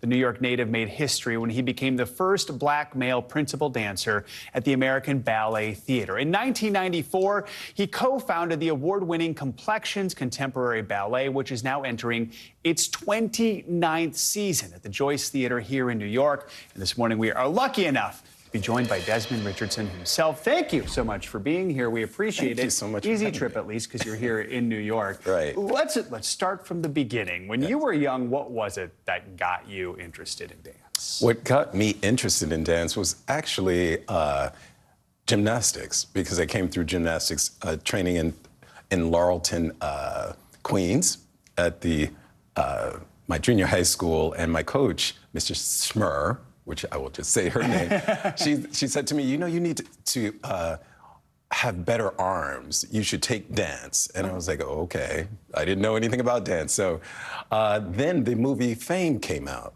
Mm-hmm. And then I was totally floored. And then I saw great performances on Channel 13 of Rudolf Nureyev, and then I was floored. I just wanted to study and try to find my way. And thus I auditioned for the High School of Performing Arts in New York, and they accepted me in. And just like Fame. Yeah, just like Fame. It's so crazy that it just happened that way. And I read that you learned you were just surprisingly flexible when you were younger. Surprisingly flexible. I didn't know anything about flexibility. I just knew that I could do it, and I didn't know it was a thing. Let's fast forward to the 90s. You were the first black male principal dancer at ABT. How important, how significant was that? That period was very significant. The choreographer, Lar Lupovich, got in touch with me when I was living in Germany and said, I have a piece for you. I don't know if you're interested, if this is something that you want to do. And it was Othello. And I was just so honored to be a part of that. And thus, artistic director Kevin McKenzie saw me in studio and said, well, we actually need you here as a principal dancer. Would you like to be a principal dancer? I was like, yeah. So, what do you think that meant to the dance world? Well, from what I understand, you know, we understand our history, right, and the inception of the company. I didn't really take it on so much. I was more concentrating on the just the dancing. But then in speaking with my mom and my grandma, they were saying, there's a lineage and you have to think about the history of that. And, the shoulders that you've climbed on to get to where you are. And to just be proud and to carry everybody through. So that was really profound for me. What should people know about complexions? People should know that Complexions started in 1994, as you said, and we are 29 years old. We are multicultural, multidiverse, and not only just through ethnicity, but through the music of Bach, Beethoven, Drake, U2. There's so much there. And we just really like the world to be a little bit more like Complexions, where there's like a lot of diversity and inclusivity at total. Does it feel like the dance world doesn't always reflect that, do you think, or? I think now it's even better. Yeah. I think now it's getting even better where everybody has a voice. Everybody always had a voice. So it's nice that people have an opportunity to share what they've trained in and not be blocked in any way. So there's an opening for everyone. We have about 45 seconds left here, but what's next for you? What's next for me is, I'm choreographing, working with Dwight Roden, my collaborative partner. In Complexions, we are working on a new work on Broadway that's coming to Broadway called Mozart, Her Story. Wow. Yes, with Tegan Summer. And among other things, we're just doing many, many things. I'm just out there producing and also to working with students. That's my biggest passion for right now, is paying it forward because someone paid it forward. Exactly, inspiring the next generation, just like it's done for you. Keep that fame vibe going, That's right? right. All right. Desmond Richardson, thank you so much. And you can check out Complexions at the Joyce Theater here in New York from now through November 26th. Make sure to check it out if you're here in this city. That is going to do it for this hour of Morning News Now. But the news continues right now. Don't go anywhere.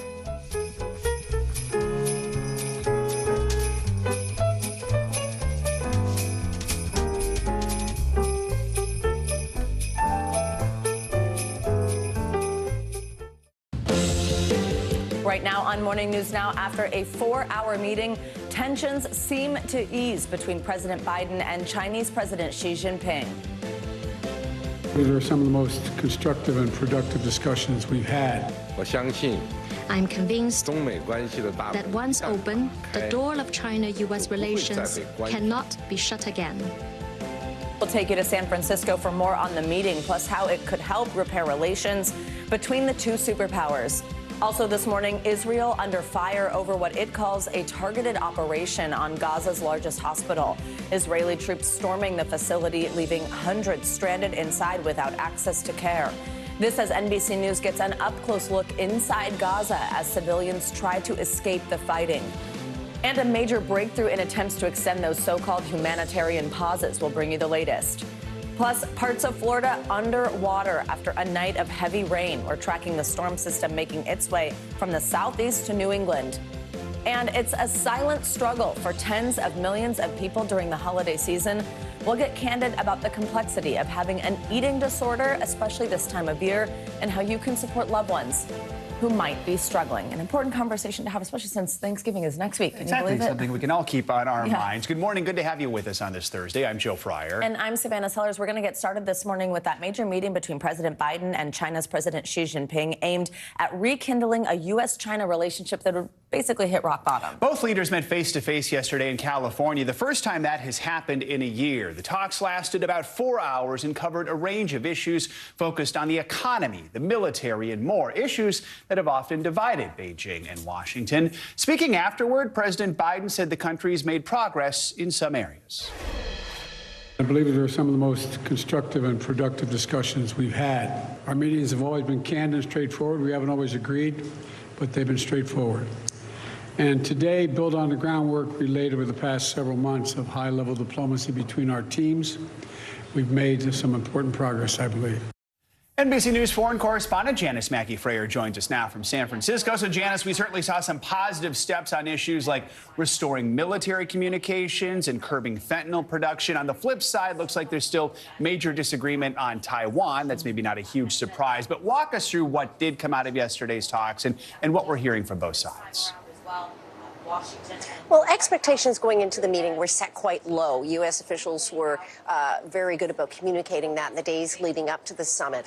They confirmed the announcement on trying to curb fentanyl precursors flowing out of China into the U.S. via Mexico, and also the resumption of military-to-military confrontation.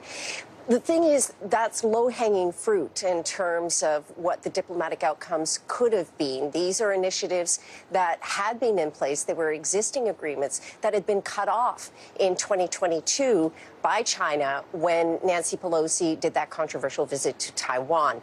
Taiwan still appears to be the most contentious issue between the two sides. You could tell in terms of the messaging in social media and in Chinese state media afterwards that the Chinese side was not content with what the U.S. was saying on Taiwan. They did get a commitment from President Biden that the U.S. does not support Taiwan independence, and there was the reiteration on the Chinese side that the U.S. would not interfere in what China sees as a domestic concern.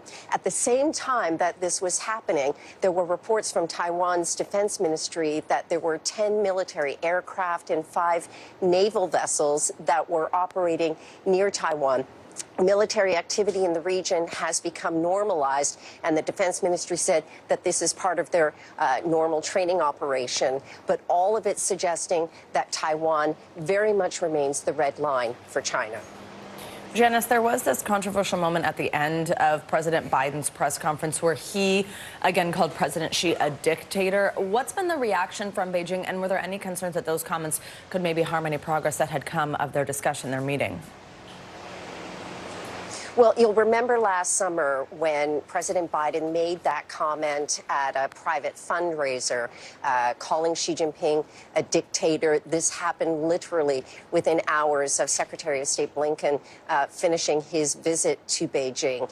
At the time, President Biden didn't walk back the comments. How it came up again was in response to a question that was posed to President Biden at the press conference that he had after the meeting. Here's what he said. He is. I mean, he's a dictator in the sense that he is a guy who runs a country that is a communist country that's based on a form of government totally different than ours. There hasn't been a lot of reaction on the Chinese side. There seems to be the sense that officially there is an effort underway to get U.S.-China relations back on track. When it came up at the regular briefing at China's Ministry of Foreign Affairs, when they were asked about it, it was brushed off in saying that people were trying to sabotage positive U.S.-China relations. Didn't name which people were trying to do that. But there does seem to be the sense officially in China that they are trying to make this reset in relations work. Janice, after the meeting, we know President Xi addressed top U.S. business leaders and executives at a dinner there in San Francisco. What was his message to them? Pandas. That was the message that came out of that dinner with business executives as well. Secretary Raimondo was in the crowd, and Governor Newsom. Xi Jinping was presented with some gifts, and he, in return, presented the news that there would be pandas returning to the San Diego Zoo, which will be well received here. He's also saying that China wants to extend an invitation to up to 50,000 American students over the next 5 years to come and study in China. The student numbers traditionally have been higher than what they are. 10 years ago, there were 15,000 students American students who were studying in China. Now there's about 300. So they are looking to increase what they call people-to-people exchanges as a sign that U.S.-China relations are back on track, cautiously, but back on track. plus a little panda diplomacy. All right, Janice, thank you so much. Appreciate it. Well, this morning, Israeli Defense Forces are continuing their raid on Gaza's largest hospital, leaving hundreds of patients, doctors, and caregivers stranded inside with no access to critical care. The situation inside Al-Shifa Hospital, it is quickly deteriorating. The building is no longer operational. Doctors are pleading for resources, including electricity and fuel, to power incubators needed to keep dozens of premature babies alive. Now, Israeli troops are inside Al-Shifa. They're searching for evidence that Hamas used the hospital as a shield to hide their tunnels underneath the facility. For many international organizations, the situation unfolding at the hospital is a small glimpse at the larger situation in Gaza. The World Health Organization says tens of thousands of Gazans are suffering from disease without access to clean water and waste management. But there is only one hospital left operating in the north to help those in need. Thousands have fled northern Gaza with little hope of finding relief. NBC News foreign correspondent Raf Sanchez joins us from Tel Aviv with the latest on this. Hey, Raf, good morning. So you were inside Gaza this week alongside the Israeli military, making you the first of our correspondents who's actually seeing people inside Gaza, seeing civilians since the war started. Walk us through what you saw along these escape routes. What stood out to you? So, Savannah, good morning. We headed to the eastern edge of Gaza City to see what Israel's military calls a humanitarian corridor. This is one of the main roads in Gaza for Palestinian civilians fleeing south on foot, trying to get away from the fighting in Gaza City. And it was a striking and a painful scene there. We saw little children with their hands above their heads, their parents clutching their ID cards, raising them in the air as Israeli forces looked on. We saw elderly people in wheelchairs, families carrying whatever they could as they headed south to an uncertain future. From Israel's military's perspective, they see this as proof of their commitment to protecting civilians, proof that their war is only against Hamas, not the people of Gaza, and they want to get those civilians to a safer place. But guys, for many Palestinians, this looks and feels like forced displacement. This is people who feel they have no choice but to leave their homes as Israel's military closes in around Gaza City, and they have no guarantee that they will be able to return to their homes afterwards. We asked Israel's military, will these people be able to go back? They weren't able to be definitive with us. There was also this chilling moment where Israeli troops were shouting into a bullhorn in Hebrew in case there were Israeli hostages who were being smuggled in that crowd of Palestinian civilians heading south. Those forces told us they had seen no sign of the hostages so far. Guys. Some incredible details from your reporting there, Raf. Let's talk about something you weren't able to see firsthand, the Israeli raid of Al-Shifa Hospital. So what more are we learning this morning about that? And have any international agencies been able to contact those who are trapped inside? Yeah, Joe, so the Israeli military told me as of an hour ago their raid on Al-Shifa Hospital is ongoing, confirming reports from Palestinian media earlier. Now, Israel has been saying for weeks Hamas has been operating out of this hospital. It's the largest medical facility inside of the Gaza Strip. Their troops went in, and now they are presenting what they say is evidence to the world of Hamas's activity. That evidence at this point is pretty sparse. They found a number of assault rifles, ammunition, grenades. They found some laptops and various pamphlets, literature, which they say belong to Hamas. Both Israel and the United States have said Hamas is operating tunnels and a command center underneath Al-Shifa Hospital. We have not yet seen any sign of those tunnels, nor of any hostages. The Israeli military is saying, look, Hamas knew we were coming. They cleared out. They fled the area. But there is more evidence still to be found. But various human rights organizations, the World Health Organization, are saying, whatever the reality, whether Hamas is using this hospital or not, Israel has an obligation to keep the people inside safe. Guys. Raf, quickly before we let you go, the United Nations Security Council, there was some news here yesterday. They passed their first resolution since the war broke out over a month ago, calling for extended humanitarian pauses in Gaza. Tell us about this vote and the likelihood of Israel complying. So this is binding international law. It passed through the UN Security Council, but the world opinion that Israel really cares about is the United States. The U.S. did not vote for this resolution. It didn't use its powers to veto it either. So that is likely to be interpreted here in Israel as a sign that the U.S. wants to see more done on the humanitarian front, but it is deferring to Israel on the ground. And the consistent line from the Israeli government, from the Israeli military, has been there will be no long-term ceasefires without the release of the hostages. Guys. All right, Raf Sanchez, thank you very much. Great reporting.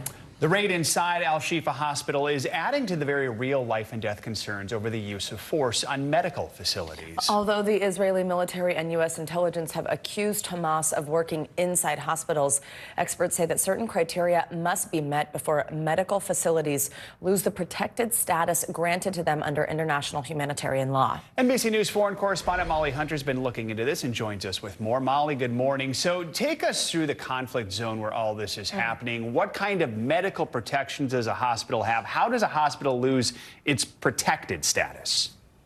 Joe Savannah, good morning. That's right. So we'll start with just showing our audience exactly where we're talking about. Of course, by this point, we're pretty familiar with the Gaza Strip. That is the northern Gaza Strip you see in this map. And you see the three main hospitals in the northern Gaza Strip. That is Al-Quds, Al-Shifa, and Indonesian Hospital. Al-Shifa, as you just heard from Raf, of course, is really the center of this conversation, the center of the news today in Gaza. Al-Quds, we know, is no longer operating. We actually know that 200 people from Al-Quds walked 7 hours, you guys, to a functioning hospital down in Khan Yunis. And then this is a graphic you see. This is the setup. This is kind of the layout, a satellite image of Al-Shifa Hospital. Now, we do not have details from the IDF about exactly which buildings they have searched so far, which buildings they are currently in, or where they have currently found evidence. But I do just want to lay out to the second part of your question exactly what international law says about protection of medical facilities. And I think we have a full screen from the ICRC that talks about the specific protection of medical establishments is the general rule under IHL. That's international humanitarian law. And you did just hear from Raf very clearly. There is an obligation. Both sides, the combatants, have an obligation to keep medical facilities and the people inside safe. And this is an important bit. In case of doubt as to whether medical units of establishments are used to commit an act of harmful to the enemy, they should be presumed not to be so used. So if there is any doubt, they have to be presumed to still be protected. Now, I spoke with Professor Wolfendale, Jessica Wolfendale. She is a professor, a military ethics expert at Case Western University about all of this. We ran through a couple, I think we have one more graphic. We ran through a couple of the instances, the examples of what could be considered an act harmful to the enemy. That could be a hospital used as a base from which to launch an attack. That could be a weapons depot. That could be a center for liaison with fighting troops, or that could be a shelter for able-bodied combatants. Now, also interesting is if there is evidence, and the bar is very high, that the hospital has lost its protected status, the requirement, you guys, before an attack is a 12-hour warning. Molly, let's talk a little bit about what we know is going on in this hospital. We've heard a little bit from IDF. I also do want to read part of a statement. This is from the head of the orthopedic department at the Al-Shifa complex. The statement they put out says the occupation forces vandalized medical equipment during their storming of Al-Shifa medical complex.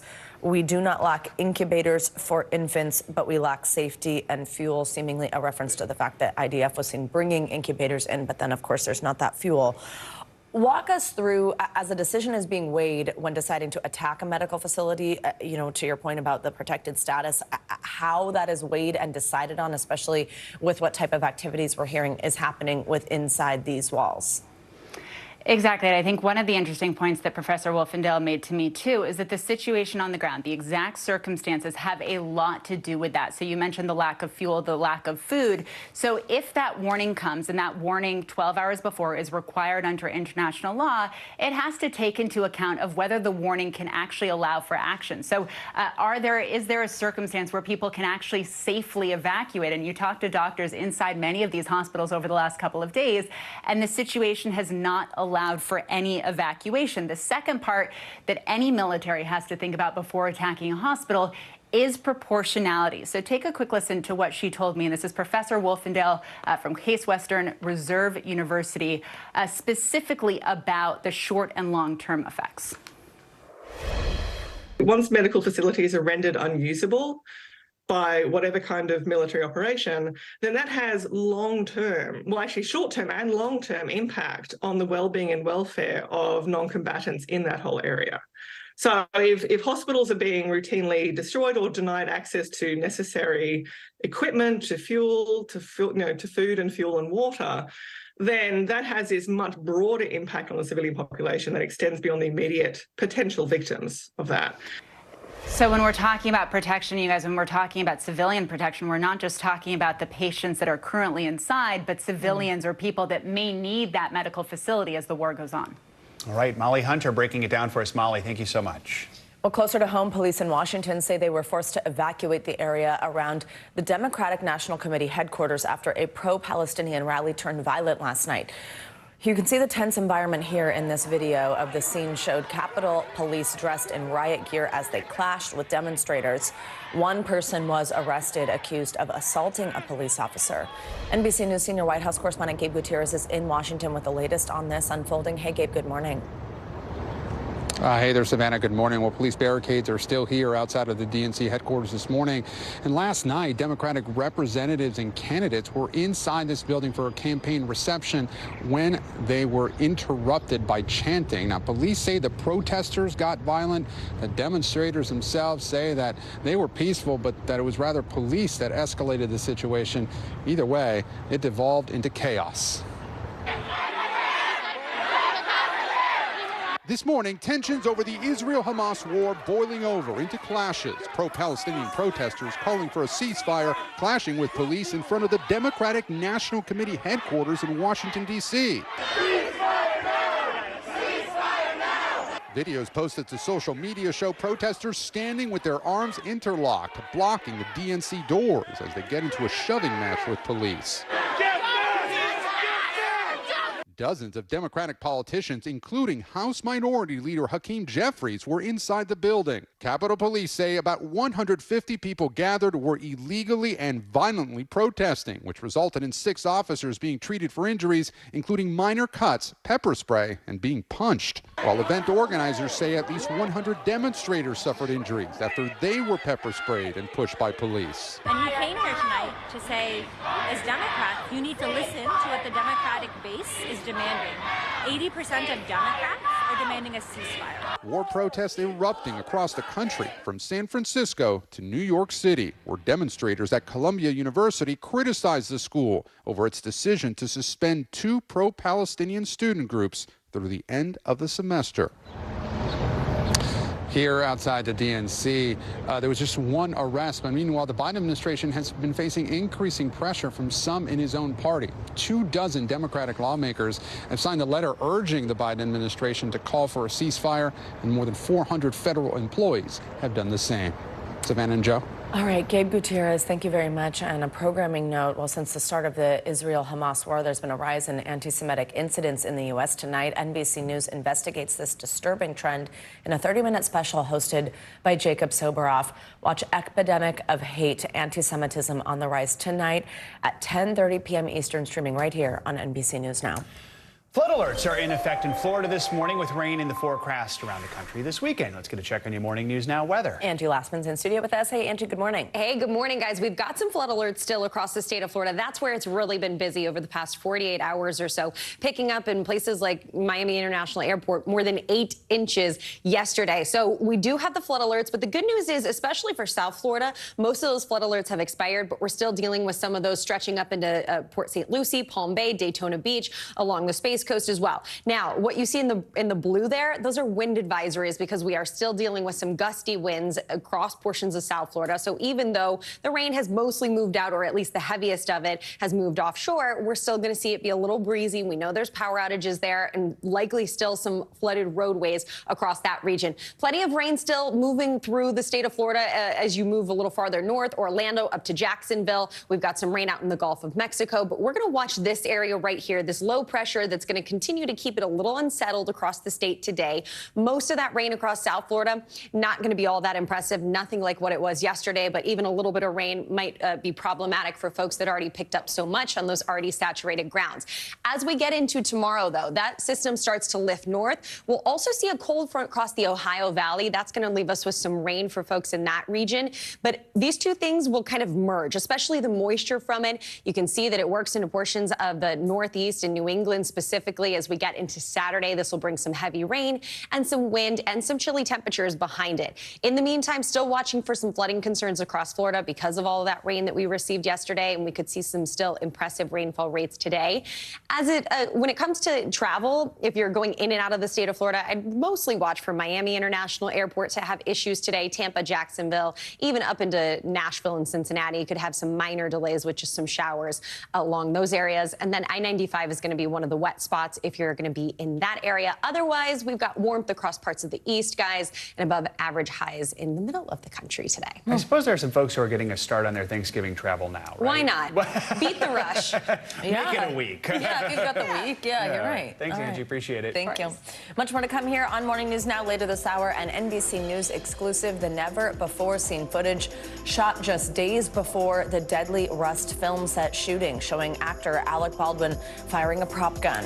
Up first, so after the break, terrifying moments for tourists on vacation in the Bahamas. What we know about a ferry boat accident that claimed the life of one woman on board. We'll be right back. What is going to happen now? Going back and forth because Oh, yeah, this is it, right? The NBC News mobile app. Get connected to your favorite news shows. For the top stories, breaking news, and live video, download the NBC News mobile app now. Stay on top of breaking news and the biggest stories of the day with NBC News Daily. Thank you so much for joining us. I'm Morgan Radford. I'm Vicki Wynn. I'm Kate Snow. And I'm Zinklaya Samwa. Get in-depth reporting from across the country. We have breaking news out of the White House and around the world. Questions about the rebellion inside Russia. And ways you can take care of your health. What are symptoms that people should be on the lookout for? And your wallet. Some really great last-minute deals if you have flexibility. NBC News Daily. Weekdays from 12 to 4 p.m. Eastern on NBC News Now. News lives in the now. It's coming at us every second. News is more now than ever. Just outside of the Israeli military headquarters. Now is raw. Now is real. The Fed's decision today, help us translate that into very plain English. Now is constant. You gotta see this. The future is now. News for the generation of now is NBC News Now.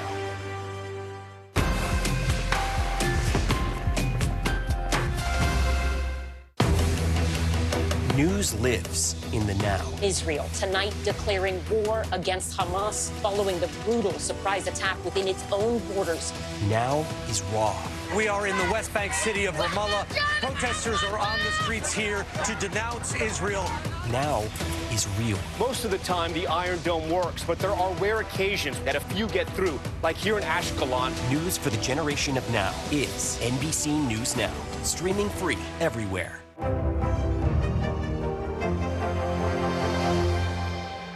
News lives in the now. The horrors of the war on full display on both sides of the Israel-Gaza border. Protesters are on the streets here. Most of the time, the Iron Dome works, but a few get through. News for the generation of now is NBC News Now. Still to come on the Channel 2 News. Well, the waters are certainly receding now. Still too close to call. Lester Holt reporting from Ground Zero, as it's being referred to. It is, in fact, a taste of freedom. The Haitian people know a little something about resiliency. What's the biggest risk right now? Some of the troops who have been proud. I want to welcome you to the first presidential debate. In fact, we've been told we can't go any farther. You with some resilient folks. Let me get a hint.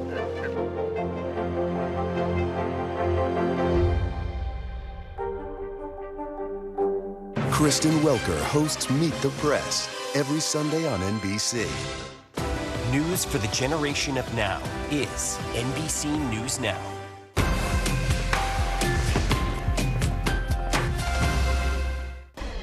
We are back now with some terrifying moments for tourists in the Bahamas when a ferry boat started sinking with almost 100 people on board. Families were forced to jump into the water with life jackets to survive, and a 74-year-old woman who was pulled from the water was later pronounced dead. NBC News correspondent Morgan Chesky has the details. A vacation nightmare in the Bahamas. New video showing a tourist ferry boat on its side and sinking, taking on water by the second after being battered by rough seas. Our boat is sinking. Kelly Shishel capturing the frightening play-by-play on her phone. From her view on the boat's upper deck, she watched the ferry's slow descent into what had been beautiful blue waters. I'm on the top floor of a ferry. Frightened passengers seen huddling together, confused and terrified as the boat slipped farther underwater. One of the crew members that was downstairs ran upstairs and was crying, freaking out, absolutely bawling, grabbing a life jacket. And then that's when everybody's like, oh, this is real, something's happening. Authorities say the double-decker catamaran was taking close to 100 tourists to Blue Lagoon Island Tuesday, just a few miles north of the Bahamian capital of Nassau. The first distress call coming around 11 a.m. We were kind of waiting for the staff to tell us what to do, which they never did because they were too busy crying and freaking out. New video from another passenger, Sarah Grady, shared first to Top Story, showing first responders on a nearby boat trying to render aid. Her mother injured as the boat sank. Some passengers didn't wait, jumping into the water until rescue boats could arrive. Authorities say a 74-year-old Colorado woman was pulled from the water unresponsive and later pronounced dead. In a statement, Blue Lagoon Island saying in part, the incident occurred as the boat was approaching and near to the island. Adding passengers and 5 staff members were located and brought to the island, and 2 passengers were taken to the hospital for additional care. All on board are accounted for. Authorities investigating the circumstances behind the fatal incident that turned an island getaway into a fight for survival. Our thanks to Morgan Chesky for that report. While NBC did reach out to the tour boat company for comment, they did not respond. Authorities say this remains an active investigation. More international news now. France has issued an international arrest warrant for Syria's president. NBC News foreign correspondent Claudio Lavanga has that and other world headlines. Hey, Claudio, good morning.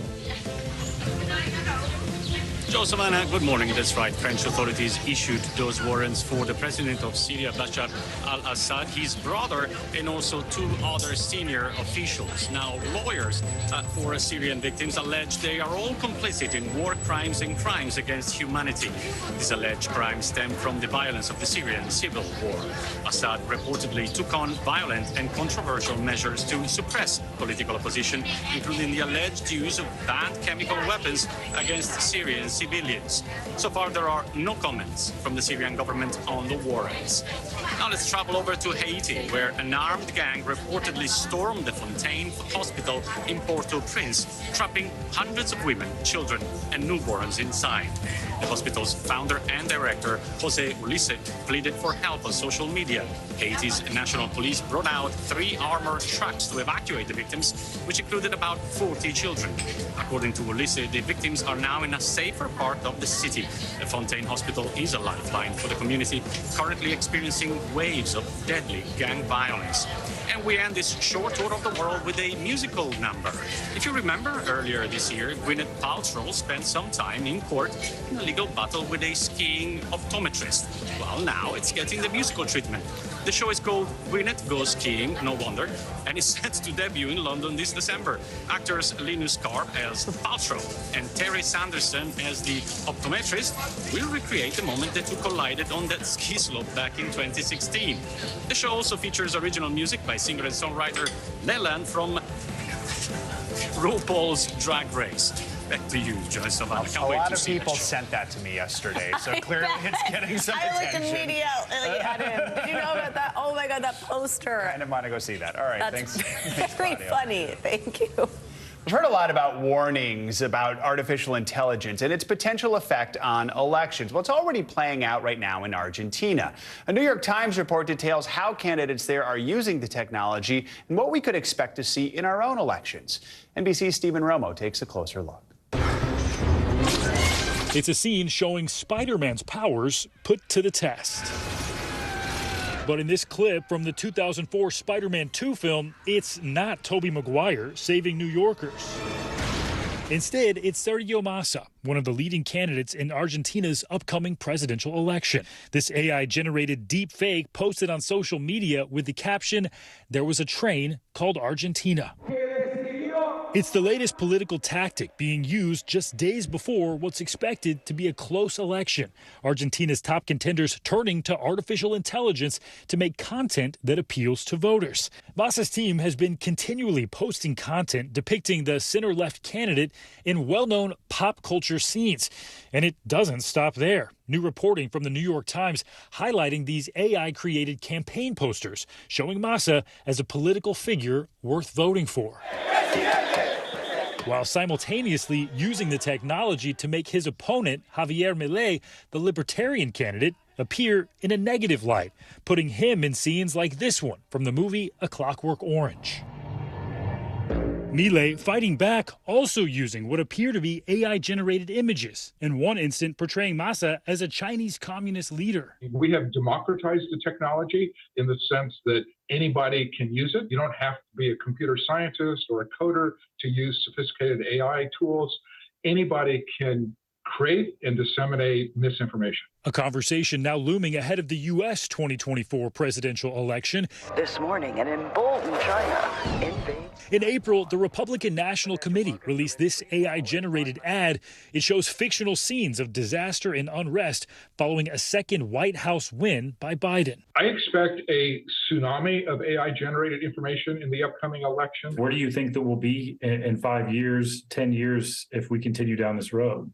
We're headed towards a world where it's going to be almost impossible to distinguish fake images. Candidates are going to be put in positions where they're saying or doing things they didn't actually do. The great concern is, are we entering into a post-fact world? A poll by the Associated Press and the University of Chicago released earlier this month found that 58% of U.S. adults are concerned AI could increase the spread of disinformation during the 2024 presidential election. People have to be careful that they are not deceived or manipulated by false images. They need to be skeptical when they are watching anything. Uncharted territory for voters in Argentina ahead of this weekend's presidential election. Our thanks to Stephen Romo for that report. Now, in order to prevent AI-created political disinformation in the U.S., there are some efforts to require disclosure, and there's a bipartisan bill to prohibit AI-generated material for federal campaigns. Coming up, tens of millions of Americans will be facing a difficult Thanksgiving. Up next, a candid conversation about how eating disorders can impact holiday celebrations and how you can show support for those who are struggling. This is Morning News Now.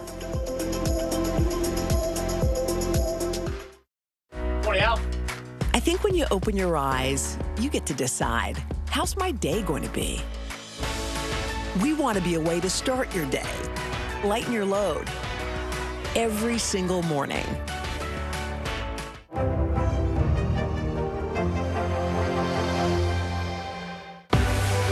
What's the message that you're trying to get out to young people? Know what is in the drug supply. We've got important news this hour about your money. Mental health, big picture, why is it so tough right now? News for the generation of now is NBC News Now.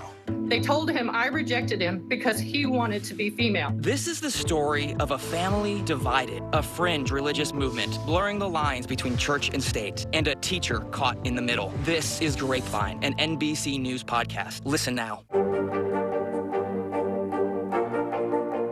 This is what a country in war looks like. You came to get blood. So many stories of heroism and heartbreak emerging from here. Hey, I'm Hallie. It's good to be with you tonight. The debt ceiling. Here's why this matters. Please, please don't have your eyeballs glaze over. Here's why this matters. Talk to us about what we're supposed to call this. Is it a bailout? Is it a backstop? There's a difference because it matters whose money is being used to prop up these banks. We think we're getting close to this news conference. I will be honest with people. This is like an awkward moment where we think we're like right there. You're going to have to like tap dance with us maybe a little bit. I do have my tap dancing shoes on, not to worry. News for the generation of now is NBC News Now.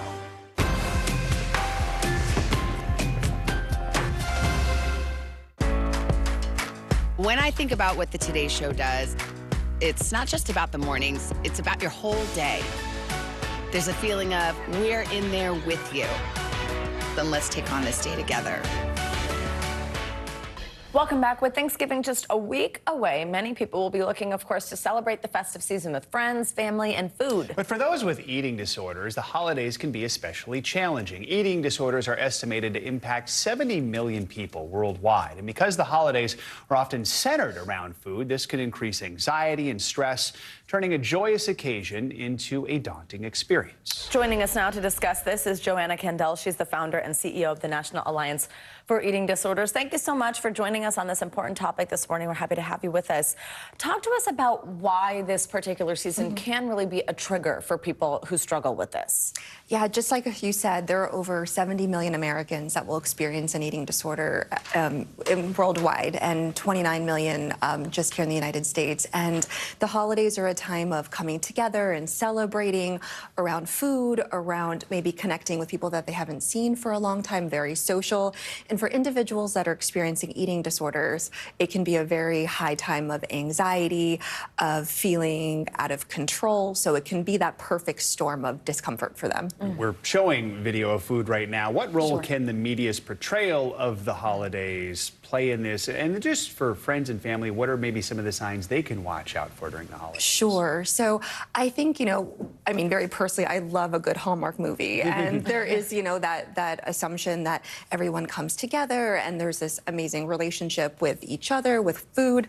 And again, for people that are having this struggle, it can be very difficult. So if you have a loved one, for example, that you're noticing are having a very difficult time around their body, or maybe their weight, for example, maybe they're developed idiosyncratic ways of eating, maybe there's some discomfort around meal times, around specific foods.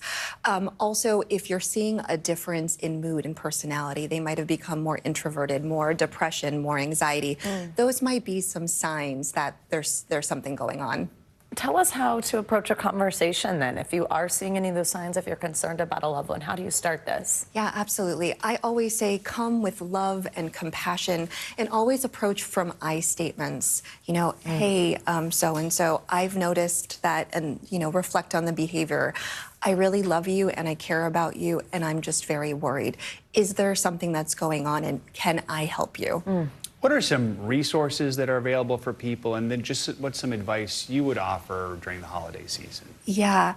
Well, the National Alliance for Eating Disorders is the leading national nonprofit organization that can offer you referrals to care, free support groups, and just connection for individuals that are experiencing eating disorders and as well as their families. But more than anything is that recovery is possible. However, less than 30% of individuals will ever get access to care, but there are resources available. Please do not stay in shame and in secrecy, because if you do reach out, there are individuals and services that can help you. Joanna Kandel, very important conversation. Thank you so much. There's a little bit more advice on your screen as well. We appreciate you coming. Thank you so much. Thank you. And if you or anyone you know is struggling with an eating disorder, please text NEDA to 741-741, as you see on your screen. And if you're in a crisis and need any type of help immediately, please call 988. Well, coming up, renewed fallout over that deadly shooting on the set of Rust. When we come back, an exclusive look at never-before-seen video shot just days before, plus the latest on more possible charges against actor Alec Baldwin. You're watching Morning News Now. Kristen Welker hosts Meet the Press every Sunday on NBC.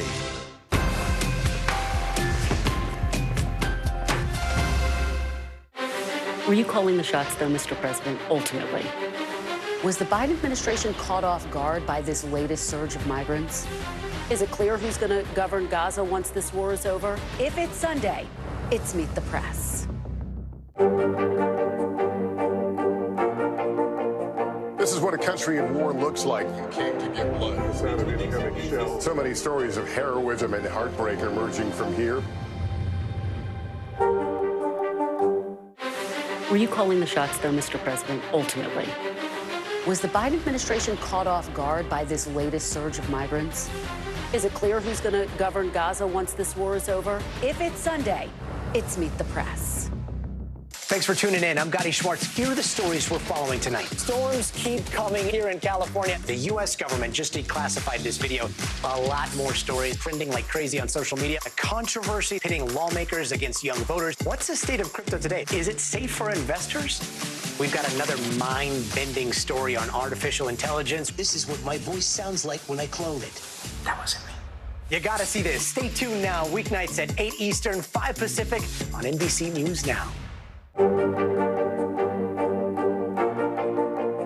This is what a country in war looks like. You came to get blood. The sound of incoming shells. So many stories of heroism and heartbreak emerging from here.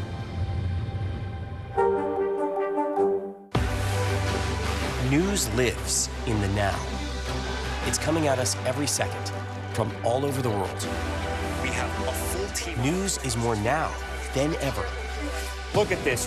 You can't even see anything anymore. Our house is no longer here, but we are here. Now is raw.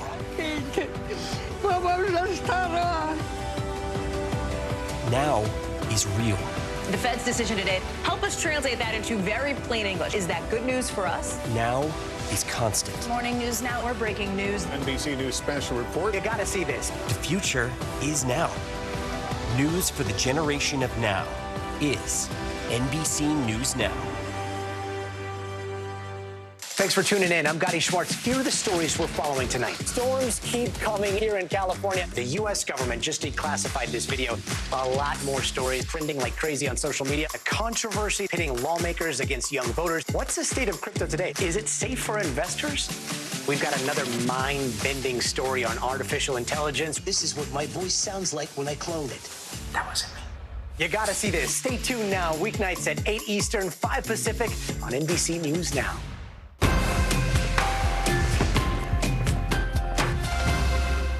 Kristen Welker hosts Meet the Press every Sunday on NBC. Welcome back. Let's get to some financial news. The UAW and Mack Trucks, they are now shaking hands over their new labor deal. CNBC's Silvana Henao has details on that and some other money news. Silvana, good morning. Good morning, Joe. Good morning, Savannah. Yeah, so the UAW says about 3,900 members at Mack Trucks have ratified a new 5-year contract ending a nearly 40-day strike. A previous contract deal included a 19% pay raise and improved retirement benefits, but workers overwhelmingly voted against it and walked off the job. Mack Trucks says the revised contract guarantees significant pay increases and covers employees at plants in Pennsylvania, Maryland, and Florida. Mack is one of North America's largest makers of medium and heavy-duty trucks. Meta is testing a new tagging feature for Threads that's like a hashtag, but not quite. And as we know, we can use a hashtag to create or add to a conversation. But instead of showing up as a hashtag word, Threads will convert it to a blue text hyperlink. The feature is only being tested in Australia for now before it's rolled out more widely. And Chick-fil-A is testing drone delivery at a small number of locations. One restaurant in Brandon, Florida, which is in the Tampa area, is now offering customers free drone delivery. Customers can select Chick-fil-A delivery when placing an order on the app. The delivery distance is limited and is only available Monday through Friday between 10 a.m. and 6 p.m. Employees will load the order into a white box, which is attached to a drone, and then sent to the delivery location, guys. How about that? That stuff always just kind of blows my mind. To actually start to see that happen, we'll see. Yeah. All right, Savannah, I want to thanks see it so in much. New York, though. Yeah, right. Yeah, exactly. Thank you, Savannah. All right, we've got new details this morning in the Rust film set shooting investigation in New Mexico. NBC News has obtained exclusive production footage taken in the days before the accidental shooting of death of cinematographer Halyna Hutchins. Meanwhile, special prosecutors are preparing to convene a grand jury to decide whether Alec Baldwin will face criminal charges. NBC News entertainment correspondent Chloe Malas has the details. Never-before-seen footage from the set of Rust, where live ammunition was later found to have been present. One more. Filmed in the days before the fatal shooting of cinematographer Halyna Hutchins. I'm getting up. Then when he drops his arm, Helena, get out of, he drops his arm. The clips obtained exclusively by NBC News show Alec Baldwin rehearsing, working with firearms, and giving directions to crew members, including Hutchins. And everyone doesn't need to be right here, like in the path of the gun. Could you please move? Just let it be over him a little bit so I can see it. Now, wait a second. If I'm going to shoot right, you want to go on the other side of the camera? I don't want to shoot toward you. According to a source familiar with the matter, these videos are among dozens provided to special prosecutors days before they announced plans to recharge Baldwin with involuntary manslaughter. The footage is just a portion of the evidence that could be presented before a New Mexico grand jury. NBC News has not seen the rest of the videos. You got a boy of your own, Marshall? Baldwin's legal team and the prosecution declined to comment on the videos, which show the star expressing concern for crew members' safety. Okay. And giving orders on the low-budget set. I asked for the blanket over here, didn't I? Like 3 times. Is there a blanket right there now? What's that cloth on the ground there? Put it over here now. A source familiar with the matter telling NBC News that prosecutors believe Baldwin is arrogant, hoping a trial would humble the actor, and were frustrated with his public comments on the matter. I feel that someone is responsible for what happened, and I can't say who that is, but I know it's not me. This morning, a rare look behind the scenes of the troubled production and the actions of its leading man. Our thanks to Chloe Melas for that reporting. While the grand jury was originally scheduled to be called today, sources tell NBC News the judge wanted more time to review materials in the case. It is expected to begin before the start of Hannah Gutierrez-Reed's trial in February. She was the armorer. For more, let's bring in NBC News legal analyst Danny Cevallos on this. Danny, good morning. As always, great to have you.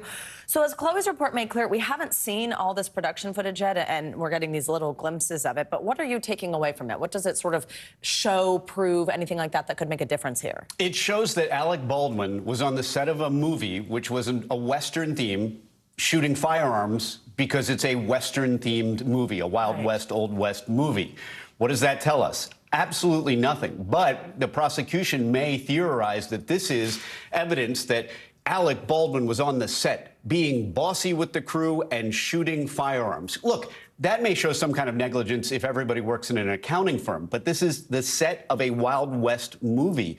This is a different standard, and that's what this case, if it's ever prosecuted, will come down to. The testimony of experts about what the standard of care is on a movie set and whether anyone's conduct fell below that standard of care. Not just the fact that somebody had a firearm or was shooting a blanks on a movie set about basically cowboys. I mean, that's not going to be the standard. So you said if it's prosecuted. It's been about a month since we first reported prosecutors do intend to recharge Baldwin with involuntary manslaughter. At this point, how likely is it, do you think, that will happen? Recognizing you have to kind of get in the head of the prosecutors here and the grand jurors. How rare would that be to have someone recharged after we had the charges, cases was dropped, and now here we are? Yeah, let me put my irrational hat on, and the answer is yes, he will likely be charged again, but he shouldn't. As to your question about recharging, that actually happens a lot in cases where, for example, a witness doesn't show up to a preliminary hearing. The case gets tossed, but you have to explain to the client that, you know, they really could recharge you again as soon as they find this witness because jeopardy hasn't yet attached. But in a case like this, where you've investigated a person for over a year, and according to Chloe's terrific reporting, reportedly, some of the prosecutors are talking about humbling Alec Baldwin. That's pretty scary stuff, Joe. You don't want to think about prosecutors deciding that they don't like someone first and then looking for facts to prosecute them. I have to tell you, as a defense attorney, we think that all the time. We're probably wrong. This is so scary because we may actually be right once in a blue moon that there are prosecutors out there who decide, I don't like that famous person. Let's take him down. Yeah, so on the point of that humble, the other thing I know in Chloe's reporting is they want to make this a teachable moment. I mean, when you hear things like that, it just almost seems like that, I mean, this is just from obviously not a lawyer saying this, it seems like that shouldn't be allowed in the courtroom. Like that shouldn't be allowed to be the reason that prosecution decides that they want to make a case. What do you make of those types of sentiments being thrown around? Prosecutors are supposed to Follow the facts where they go, without fear or favor. You hear that a lot. And that is just a hacky phrase that a lot of prosecutors trot out when they're standing at the podium. But look, as a defense attorney, as a biased defense attorney often accuse prosecutors of having it out for that guy. But, you know, realistically, I don't think the prosecutors believe they're doing that. This is one instance where reportedly the evidence appears to show that the prosecutors have decided they simply don't like Alec Baldwin. He's a fancy pants Hollywood elite that comes to our little town, and we're going to teach him a lesson. It's almost the hacky theme of a lot of movies, like Footloose. You guys are too young for Footloose, but some of these movies where the big city guy comes to the little town, and these guys are going to teach him a lesson. It's terrifying. And to any degree, if he's prosecuted, if they can, the defense can crowbar that into evidence and show the jury what this case is really about. And we haven't even gotten to the substance. This is such a defensible case. Look just at the fact that, you know, I could think in my closing, I would say something like, hey, you know who doesn't think Alec Baldwin's guilty? The prosecutors. Not only they dropped these charges, but they're prosecuting the armorer who had primary responsibility for safety on the set. And they gave a sweet deal to somebody else who also had responsibility for the safety on the set. So if you cut up all this safety responsibility, how much is left for Alec Baldwin? Then you call the experts in firearm safety and stunts on a set. I've used stunt experts in my own cases. And look, expert testimony, you can find someone on either side to say whatever either side needs. So at the end of the case, if it's 50-50 one way or another, that's not reasonable doubt. Real quickly, you mentioned the word jeopardy. There are folks who don't have much legal knowledge, or it's based on law and order. They might be saying, wait, isn't this double jeopardy? Explain to us why that's not the case here. Double jeopardy is one of those promises in the Constitution that is so hollow. I can't tell you. I mean, in theory, jeopardy attaches once the jury is impaneled and the first witness is sworn in. In reality, it doesn't work that way because, for example, a mistrial where a jury deadlocks does not count for double jeopardy purposes. So a defendant can go through an entire trial multiple times and be tried again and again. Another example is if there is a federal aspect to this conduct, a state crime and a federal crime does not equal double jeopardy. We've seen that before, where police officers are prosecuted for, say, excessive force, and then they're prosecuted for civil rights violations for the exact same conduct. So double jeopardy in this case would mean simply that he hasn't even been tried yet. These are prosecutorial hiccups, basically. They're stutter steps. We're going to charge him. No, we're not. Okay, maybe we are. No, we're not. As long as jeopardy doesn't attach, they can keep doing this ridiculous back and forth, changing their mind about prosecuting. It's been well over a year. The Empire State Building right behind you was built in just a little over a year. These folks can't decide whether a firearm was operable, not operable, whether it was safe on the set, not safe on the set. So this is an uphill battle for the prosecution, but they seem to like uphill battles. If I were Alec Baldwin, I would call you. Danny Sabalas, thank you very much. 800-555. Thanks, Danny. Coming up, Princess Diana's final years back in the spotlight. Yeah, it's time for the highly anticipated final season of Netflix's hit show, The Crown. When we come back, what we know about the first 4 episodes that already have fans talking. Stay with us. This is Morning News Now. News for the generation of now is NBC News Now. Coming on the air with breaking news. We are live tonight from Juarez, Mexico, reporting over the skies of Lahaina here in Florida. The time to evacuate has come and gone. You were seeing people just running for their lives? People running for their lives. We've seen this almost unbelievable power struggle. What does this mean for Ukraine? It's the battle off the field that's inspired the world. Every night, it's your news playlist. Top Story with Tom Llamas. Streaming weeknights at 7 on NBC News Now. People really don't know what's going to happen. Nearly a dozen hours after the Eye roared ashore. There's more good people than bad people, you know, right? 5 seconds. There is some late-breaking news 4 hours into the Iowa caucuses. All right, it just did too.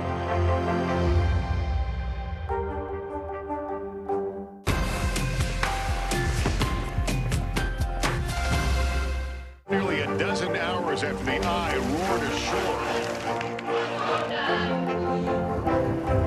There is some late-breaking news. All right, it just did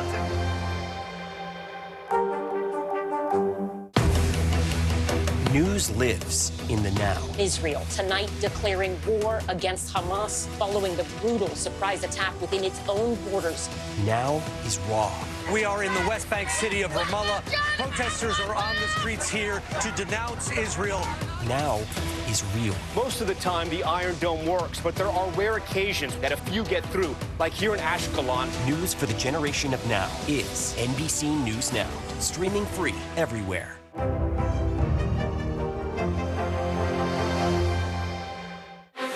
Were you calling the shots, though, Mr. President, ultimately? Was the Biden administration caught off guard by this latest surge of migrants? Is it clear who's going to govern Gaza once this war is over? If it's Sunday, it's Meet the Press. The host of next year's Academy Awards has been announced, and it is a rather familiar face. Late-night host Jimmy Kimmel will be returning to host for the second year in a row and the fourth time overall. This year's ceremony in 2023 brought 18.7 million viewers. It's the most since the start of COVID. In a statement, Kimmel said he had always dreamed of hosting the Oscars exactly 4 times. He has a ways to go before he breaks Bob Hope's record of 19 stints. Jeez. Next year's Oscars will air on March 10th, coming from the Dolby Theater. Already something to look forward to, especially with the actors' strike over with. Definitely. Oh, my goodness. Finally, a night of stars out on a carpet. We need to see it. All right. Thanks, Joe. Yep. Well, finally this hour, Netflix released the first part of the final season of its wildly popular show, The Crown, this morning. And its depiction of Princess Diana's final years already has people talking. NBC News foreign correspondent Kelly Kobaya has been taking a look. She joins us from London. Kelly, what's in this? Good morning. Oh, boy, lots of controversy, Savannah. Good morning to you.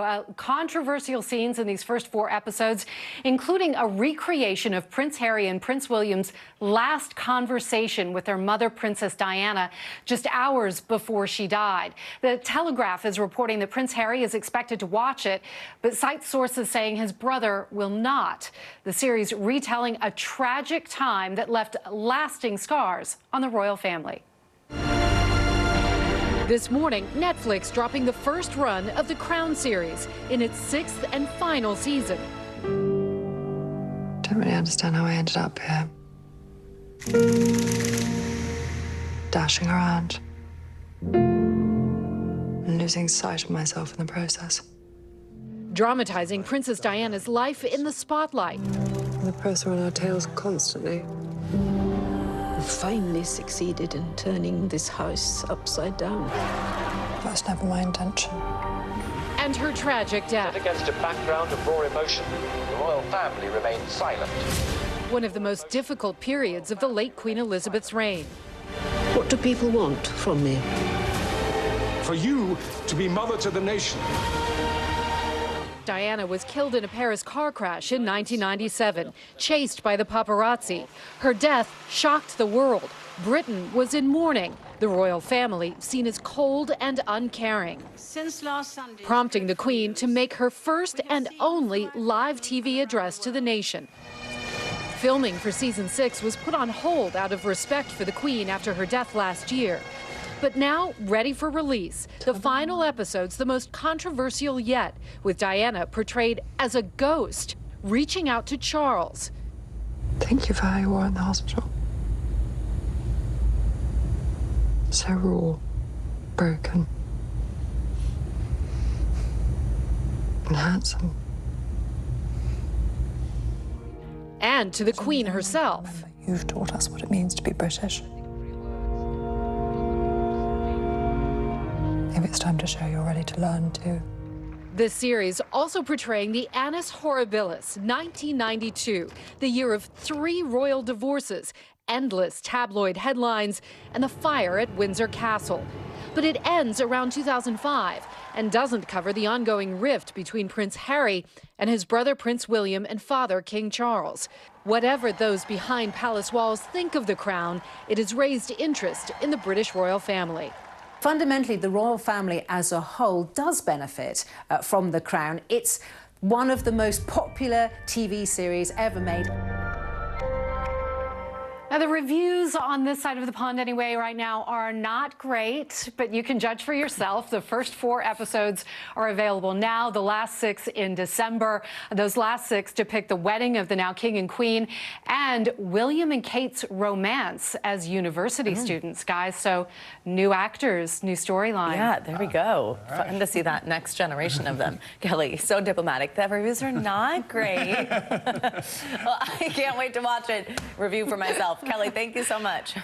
Tune in for this hour of Morning News Now. But the news continues right now.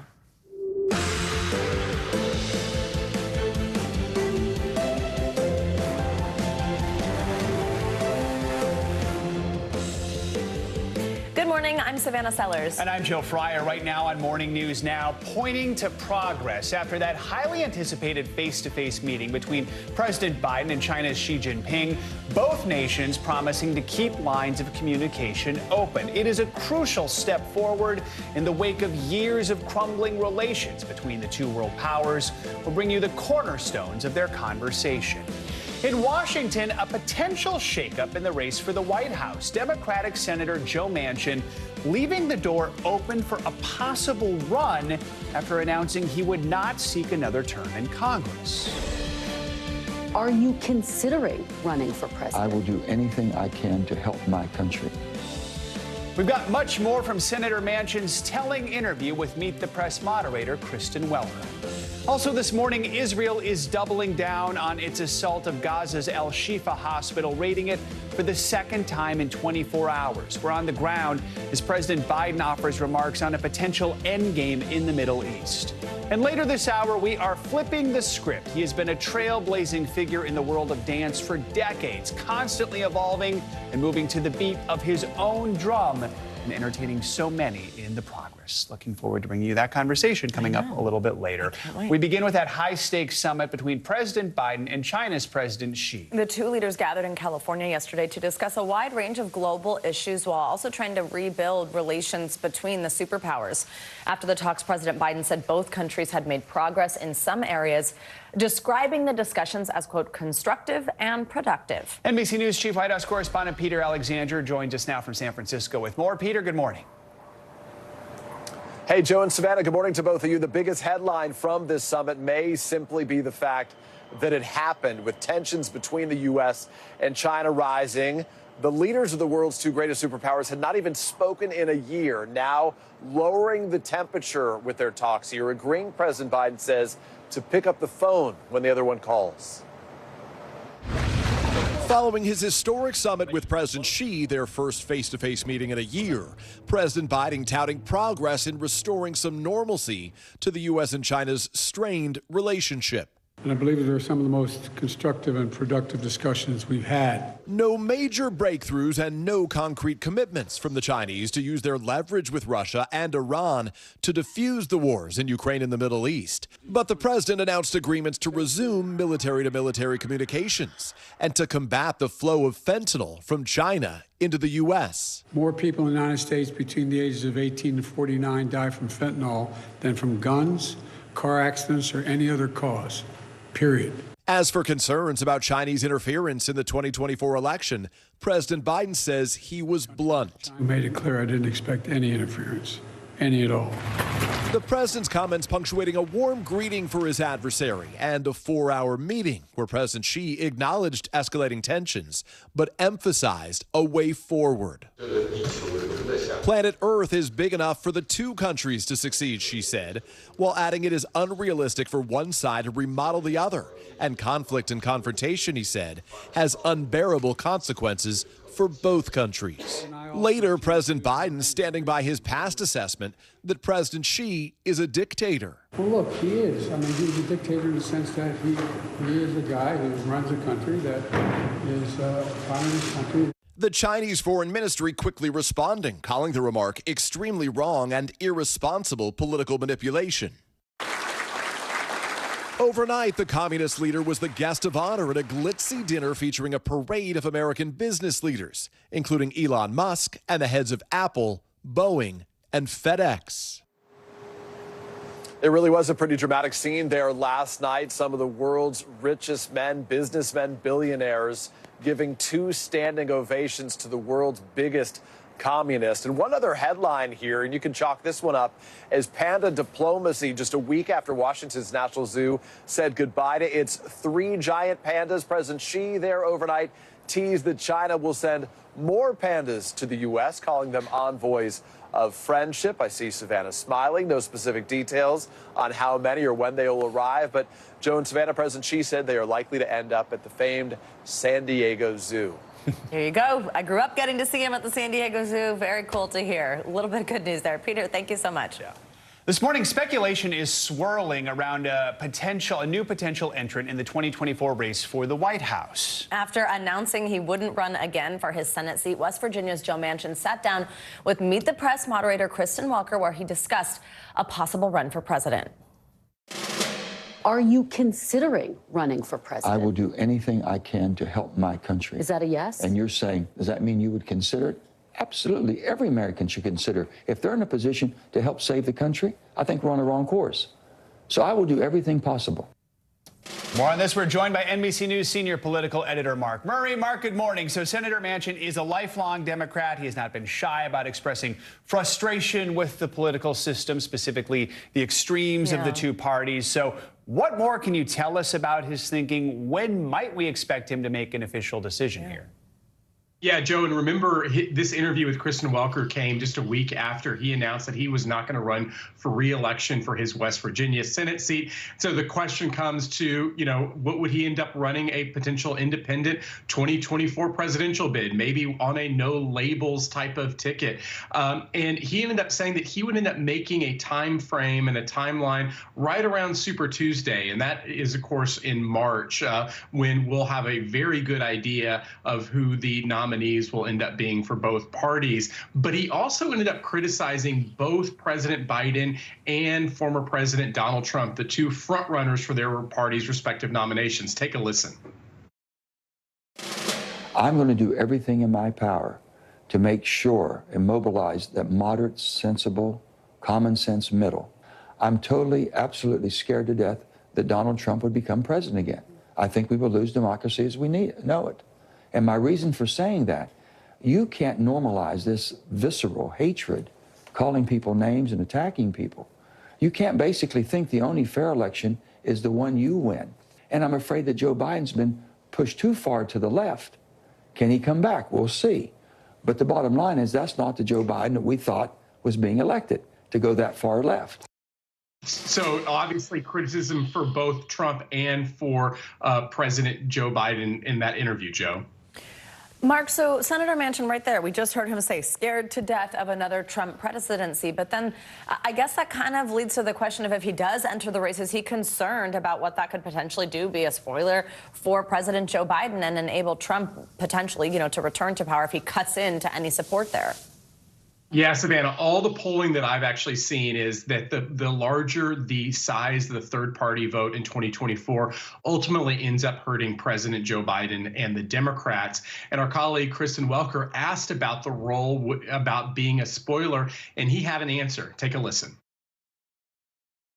I've never been a spoiler in my life of anything, and I would never be a spoiler now. But the if you bottom ran line as a is, third-party candidate? Everyone's saying it's going to spoil and tip the scales one way or the other.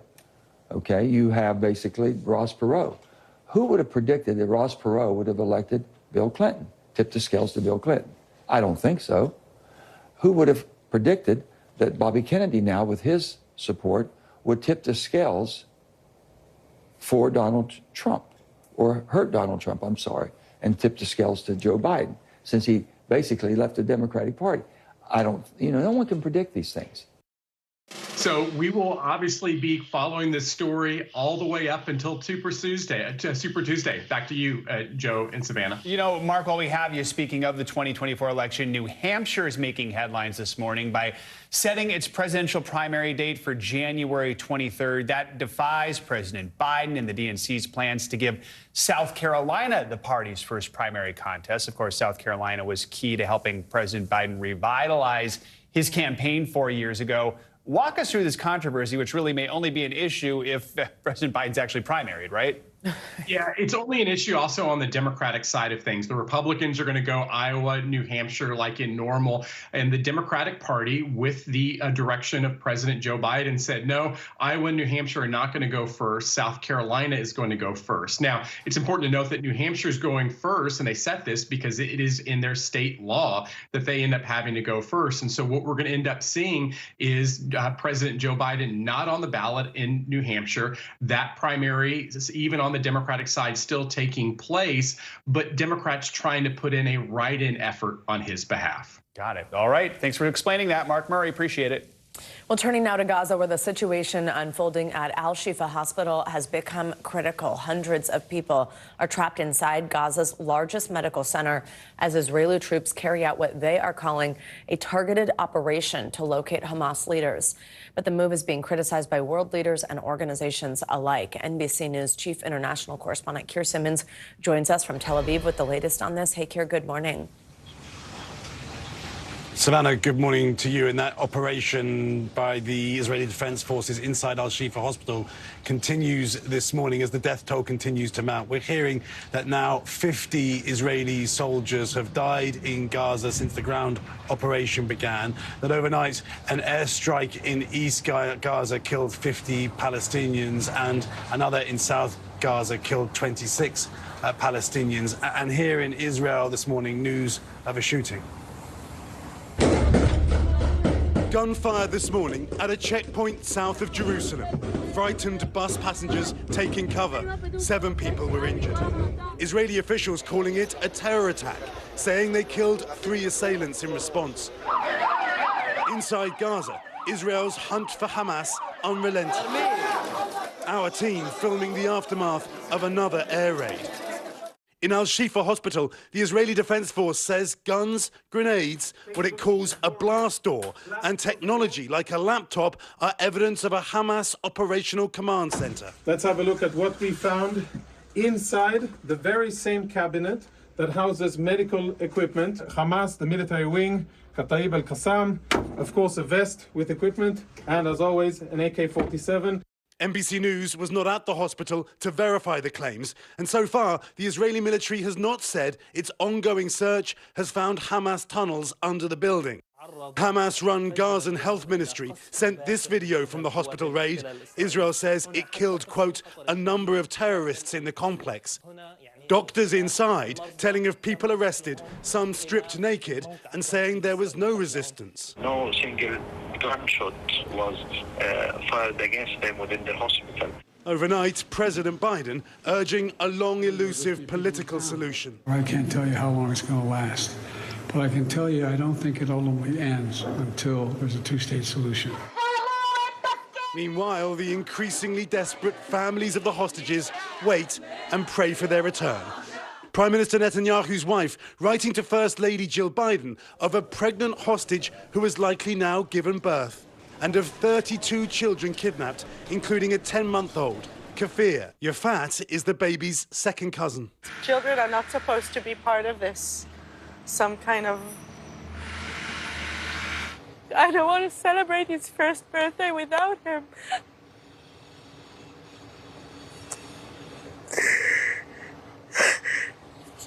It's okay.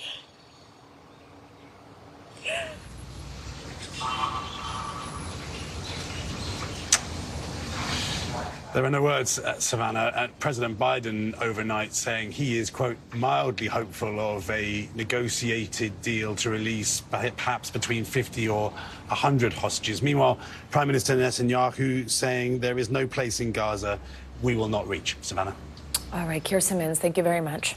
As the fighting continues at Al-Shifa Hospital, thousands of Gazans are heading south to escape the bombardments that have destroyed their homes and killed thousands. Our very own Raf Sanchez got an inside look at what life is like inside Gaza right now. He traveled through the region alongside the Israeli military. Here's just some of what he saw. Under the watchful eyes of Israeli troops, an exodus of Palestinians from Gaza City is underway. Children with their hands up, their parents clutching ID cards, the white flag flying amid the destruction. We've been covering this war for more than a month, but this is the first time that we are seeing with our own eyes Palestinian civilians inside of Gaza. This is what Israel's military calls a humanitarian corridor, open a few hours each day for civilians to flee on foot and escape the fighting raging in Gaza City. 250,000 Palestinians have taken this route so far, Israel says. As a condition of access, NBC News agreed to blur some faces and submit our raw footage to Israel's military censors, though not our final story. I think every Jew and Israeli can be proud of the fact that we're letting innocent civilians out of the fighting area, out of the fighting zone, to clear it out. For Israel, this is proof their war is only against Hamas, not the people of Gaza. But for many Palestinians, this feels like forced displacement. This is their deepest national trauma of being moved out of their homes and unsure when or if they'll ever be able to go back. We ask Israel's military. Can you guarantee that these people will be able to return home one day? I think that is really going to be in the hands of a lot of different players. One of the main ones is going to be Hamas. Soldiers call out in Hebrew in case Hamas is smuggling hostages in the crowd. So they're like asking the children, put your arms up, we'll come and save you, don't worry. So far, no sign of the hostages. Israel believes they're hidden in Hamas's vast network of tunnels, like this shaft in a rural area near the border. We know that if you were to go through this and map out what this leads to, you would reach our hostages. They found nothing in this tunnel. Now they're lowering explosives. Moments later, Israel searching for hostages held in darkness. Palestinians heading into an exile of dust and despair. Raf Sanchez, NBC News, Gaza City. Time for weather. Floridians won't be putting their umbrellas away anytime soon. Let's get a check on your Morning News Now weather. Yeah, for a look at that continued rain and these developing storms over the weekend, Angie Lastman is here. Hey, Angie. We got a lot going on, guys. Hey there. Good morning to you. We've got a couple of spots that are going to be trouble spots today. You've, I'm sure, seen all over your social media the pictures of the flooding coming out of parts of South Florida. We received impressive rainfall amounts in just a day, over 9 inches in the Fort Lauderdale area, over 8 inches from Miami International Airport, and even more than that as we look down towards the Florida Keys. So that area, of course, we're going to watch for concerns over flooding and some wind concerns. I'll show you that in a moment. But we've got plenty of warmth, at least for this time of year, across much of the Northeast, above average highs for the middle of the country, and dealing with a little bit of rain and some snow showers out west. Now, let's start with Florida, because that's where our biggest concern is today. We've still got millions of people under these flood watches and wind alerts. The green is the flood watch. We luckily have seen that flood warning expire early this morning as most of that rain moves offshore, but we still have really strong winds that we could see. Gusts of 45 miles per hour out of Miami already today, elevated stations over 70-mile-per-hour gusts. So it's going to be breezy, to say the least, and gusty through the better part of your day today. The good news is, as I mentioned, most of the heavy rain has worked offshore. You can see that system kind of sitting just to the east of Miami. It's still kind of an unsettled day across some spots in Florida, Orlando being one of them. The middle of the state going to see some of these waves of rain working through, but luckily for the folks that received all of that rain yesterday, most of that's going to wind down for South Florida. We will still watch this system, though, because as it moves up the coast, we're going to see it impact folks down the line. So first, we're going to watch, as we get into tomorrow, this cold front that kind of works its way across parts of the Ohio Valley. You'll need your umbrella if you live in that region for tomorrow. But look what happens by Saturday. This moisture kind of merges all together, and we've got the potential to see some really heavy rain and strong winds across parts of New England. That's going to be something that you watch for Saturday. In the meantime, I know people are gearing up for the holiday week next week. If you're going to be traveling on Friday, tomorrow, you've really just got to watch the rain and the wind across the Midwest and interior areas of the Northeast. California also dealing with a little bit of rain. Middle of the country looks great, but the West Coast, the rain and low visibility will be something that you'll have to watch, along with the rain and gusty conditions for the Midwest. Saturday, guys, it'll be mostly nice for everybody, except we will be watching that coast-to-coast storm for the West Coast. That Pacific storm is going to be something we'll have to contend with through next week. Right as people start to be on the move for Thanksgiving. All right, thanks, Angie. Much more to come on this hour of Morning News Now, including an alarming rise in delivery truck robberies right as we hit the holiday shopping season. It's got drivers across America now fearing for their safety. Plus, an American tourist killed in the Bahamas after a ferry tragically sunk with roughly 100 people on board. We've got the latest on the investigation after the break.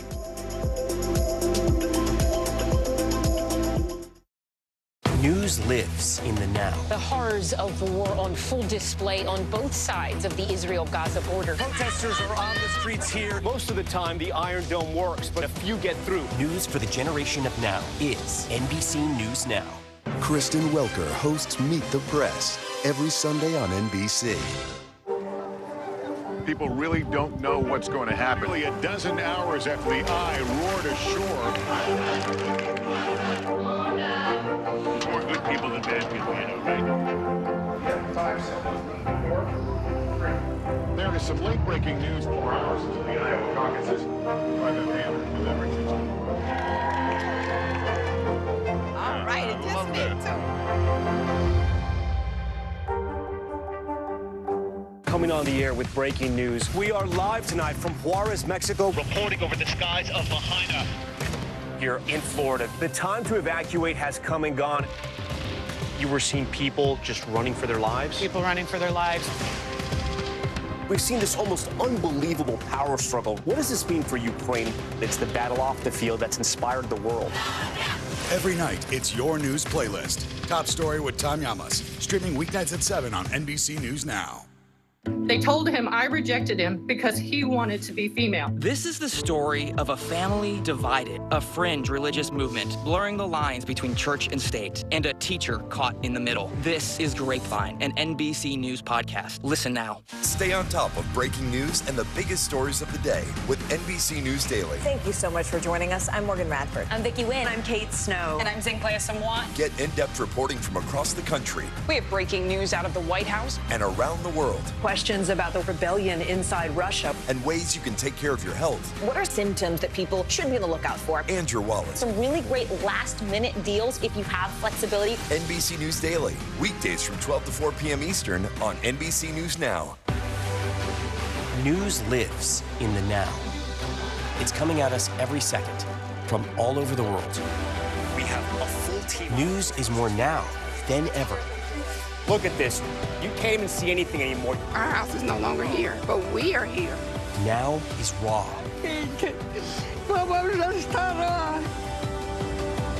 Now is real. The Fed's decision today, help us translate that into very plain English. Is that good news for us? Now is constant. Morning News Now or breaking news. NBC News special report. You gotta see this. The future is now. News for the generation of now is NBC News Now. Kristen Welker hosts Meet the Press every Sunday on NBC. News for the generation of now is NBC News Now.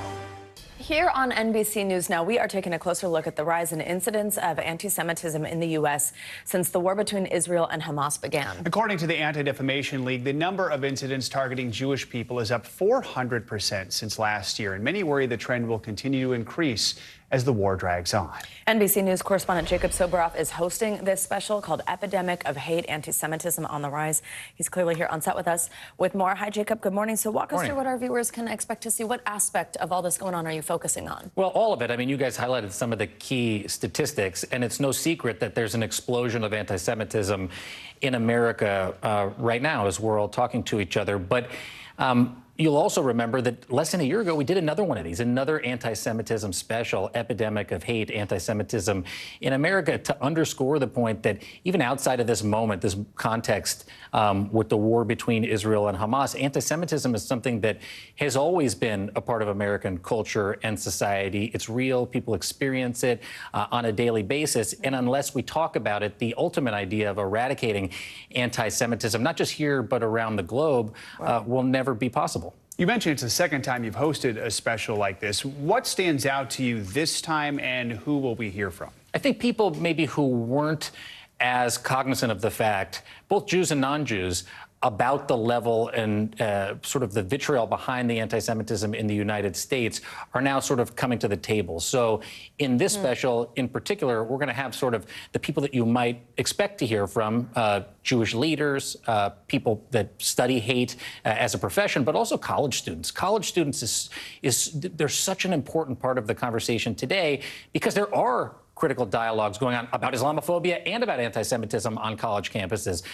I mean, the war is obviously a conversation that's happening, but also how we treat one another and how we understand one another and can ultimately move forward is really what we're going to try to get to in this special, because if we don't, really, there's no other option. You just touched on this with kind of a way forward, but what is it that you hope people take away from watching this? That we should all listen to and talk to each other, because while this is a special about anti-Semitism, there are many people in this country today, we probably know some of them, that are experiencing the hate of Islamophobia, are experiencing other forms of bigotry in the United States. So we're going to look at what I hope people come away with is the intersection of bigotry in the United States and how anti-Semitism is part and parcel of that. It's obviously a unique fervor in this moment, but it's something, as I said, that hasn't gone away. It's why we're doing our second special tonight, and I hope it's a conversation that we're going to continue here and across the networks of NBC News. Absolutely. Thank you for coming by, Jacob, to Thanks, preview guys. it. And as a reminder, you can watch Jacob's special, Epidemic of Hate, Anti-Semitism on the Rise, tonight at 10:30 p.m. Eastern, streaming right here on NBC News Now. International headlines now. In China, dozens of people are dead after a fire tore through an office building. NBC News foreign correspondent Claudio Livongo has the latest on that and some other world headlines for us. Hey, Claudio, good morning. Savannah, Joe, good morning. Yes, that fire broke out in a 4-story building in Luliang, a city known for coal production. Now, thick smoke took over the building, and in the end, at least 26 people are dead and dozens are being hospitalized. According to state media, the fire is now under control. Let's fly over to Germany, where trains are coming to a halt. Germany's the train driver union is wrapping up a 20-hour-long nationwide rail strike, putting pressure on the main national railway operator, Deutsche Bahn, over disputes about pay. And now the railways are feeling the effects big time. Deutsche Bahn warns that they are expecting massive disruption to services all over the country. And we end our short tour of the world with a handy new invention. It's the world's first 3D printed robotic hand with working tendons and muscles. Amazing. Now, it was all, well, hands on deck for a team of researchers in Switzerland who worked on this complex project. They hope that this new accomplishment might open up the possibility for more durable robots in the future. Oh, good. To you, Savannah. More durable robots. So cool. I need to get a 3D printer, I guess. They are really house, incredible. Hand. It's amazing. It's wild how it works, yeah. Thank you, Claudio. Appreciate it. Thanks. Super interesting. This morning, authorities are investigating a deadly ferry accident in the Bahamas. That's right. Families were forced to jump into the water with life jackets when the boat started sinking, and a 74-year-old woman who was pulled from the water was later pronounced dead. NBC News correspondent Emily Aketa joins us now with the latest on this. Hey, Emily, good morning. Good morning to you. As you can imagine, a terrifying incident. Authorities in the Bahamas say they're investigating how a double-decker catamaran capsized on Tuesday. The ship was transporting tourists to a private island and popular excursion destination for cruise ship passengers when it started taking on water and eventually went down. Terror on the seas when a tourist ferry boat in the Bahamas suddenly starts to sink. Our boat is sinking. It all happened on Tuesday morning when a double-decker catamaran carrying close to 100 people to a private island popular with tourists quickly began taking on water. Some passengers recording the horrifying ordeal from the boat's upper deck. Video showing terrified people on board wearing life vests as the boat starts to go under. Once we realized we were starting to sink and we saw the water coming in, people are screaming, people are freaking out. Brittany Crippen and Derek Smoot were initially on the first level. Less than 5 minutes was it from like the first initial like splash to we're literally up to here. They both decided to jump into the water along with other passengers before rescue boats arrived. So I jumped off the back and I was like, I'm going to get out of here. I'm not going down with the ship. So I went out in the water. Everybody was screaming and crying out there. Authorities in the Bahamas telling NBC News a 74-year-old Colorado woman was pulled from the water unresponsive. She was later pronounced dead. Royal Caribbean confirming the woman was a passenger on one of its ships. The company writing in a statement, it's saddened one of our guests passed away following an accident, adding, our hearts are with the families involved. 2 others on the boat were transported to local hospitals for care. This morning, authorities are investigating this fatal accident. That is what happened. We all had to swim. Women and children crying. As survivors recall just how quickly a day in paradise turned into a nightmare. Mayhem, panic, terror, people praying, people being literally like smacked into each other and washed around, just like a movie. So the Bahamas Department of Meteorology had a small craft advisory in place at the time the boat sank, encouraging smaller boats and vessels to stay in port, but it's not clear if weather played any kind of role in this accident. I'll point out there were other boats on the water at the time as well, but just absolutely terrifying for those families. No kidding. All right, Emily, thank you so much. Yeah, Sarah Grady joins us now. Actually, she was one of the passengers on the ferry, and she managed to escape. Sarah, thank you very much for being with us. So first, just tell us, I mean, how are you doing after such a terrifying ordeal? Well, we returned home last night, so just now able to process exactly what we went through. And I can say we were absolutely traumatized. We were on the bottom level, me and my parents and my husband, and we were on the back left-hand side, and essentially we were trapped. We had no guidance from the crew as to when to grab life jackets. We got direction from other passengers. I feel so proud of the passengers on board for taking leadership to help guide us to safety. We essentially started to crowd on the end that was up in the air to try to even out the weight. And we got to the point where we knew there was no kind of recovery. The boat was too submerged into the water and it started tipping onto its side. We thought about trying to jump out the back, but in the position we were going to get chopped up by the propeller if we tried to jump out the back. And the captain refused to shut off the engine. He circled around and didn't turn off the engines and went upstairs. So the only way for us to get out was to climb through the window on the bottom level and try to stand on the side of the ferry. Thankfully, another ferry came to our rescue. As you can see in some of the videos, we were standing on the side of the ferry and we jumped from one boat to the other. Doing that jump was absolutely terrifying because we knew if we fell in between the boats, we would be crushed. The waves were really strong, trying to navigate without panicking, using complete survival instincts on if you stop, if you freeze, somebody behind you isn't going to be able to get out. And we didn't know how much time down below we were going to have before we were going to be completely submerged with water. And people were falling down below and being sucked out and into the water that way. It was completely terrifying. Sarah, how do you feel about the crew's response? Do you think they were prepared to handle an emergency like this? They stated they've never had anything like this happen, and it was very clear. The staff members were hysterically crying. We had nobody down below deck giving us any kind of direction. We were really abandoned and left to defend for ourselves.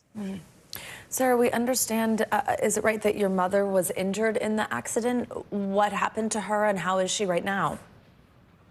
So when we were trying to jump from one ferry to the other boat, like I said, that jump was really scary to get from one point to the other, and people really just were shoving each other, trying to just make sure we made that jump. And when she landed onto the other boat, she hit her face and her shoulder. Adrenaline is a crazy thing. We didn't realize how beat up and bruised we were trying to climb through those windows and making those jumps. And then once we were on the other vessel, we were hanging out the windows, pulling up babies, pulling up children. A lot of these videos weren't until 5-10 minutes after a lot of people were saved. We were really busy pulling people up. It was terrifying. Sarah, how lucky do you feel to be alive? Oh, it's given me a new perspective for sure. So proud of how people come together and support one another and say, I got you. And I feel so fortunate to make it out the way I did. Sarah, was there anyone specific who really helped you during this time with your escape? Yeah, I really want to recognize a few people. There was a fishing boat that circled around us that was pulling people out of the water. There's been some controversy on, oh, we were close to shore, you could swim to shore. That was not the case. The current that you don't realize was taking people everywhere so quickly. So having boats that would respond and help people, that was huge. The captain on the vessel that we jumped over to jumped right into action. He's in a couple of my videos in there, and he grabbed a rope and he was able to pull the people that didn't have the upper arm strength to get up from the first level. He used a rope, and my dad and my husband and another gentleman were on the other vessel, and they used the rope to pull up elderly people that were really weak and barely able to hang on. Sarah Grady, just what an account. Thank you very much for walking us through it and explaining some of the goodness that was going on just between the passengers during this time. We're so happy that you're safe and well. Thank you very much for joining us this morning. Thank you, guys. Well, coming up this morning, we are raising awareness of pancreatic cancer. The signs, the symptoms, and what you should know to keep yourself and your family informed about the disease. That's next. Now is raw. How hard is it to see it like this? Our house is no longer here, but we are here. Now is real. Let's break down what we know and then the big questions still outstanding. News for the generation of now is NBC News Now. The fire has grown leaps and bounds. What you see behind me is typical. How you doing? Pretty bad. Thanks for tuning in. I'm Gotti Schwartz. Here are the stories we're following tonight. Storms keep coming here in California. The U.S. government just declassified this video. A lot more stories trending like crazy on social media. A controversy pitting lawmakers against young voters. What's the state of crypto today? Is it safe for investors? We've got another mind-bending story on artificial intelligence. This is what my voice sounds like when I clone it. That wasn't me. You gotta see this. Stay tuned now, weeknights at 8 Eastern, 5 Pacific on NBC News Now. Still to come on the Channel 2 News. Well, the waters are certainly receding now. Still too close to call. Lester Holt reporting from the Ground Zero, as it's being referred to. It is, in fact, a taste of freedom. The Haitian people know a little something about resiliency. What's the biggest risk right now? Some of the troops who have been proud. I want to welcome you to the first presidential debate. In fact, we've been told we can't go any farther. You are some resilient folks. Let me get a hint.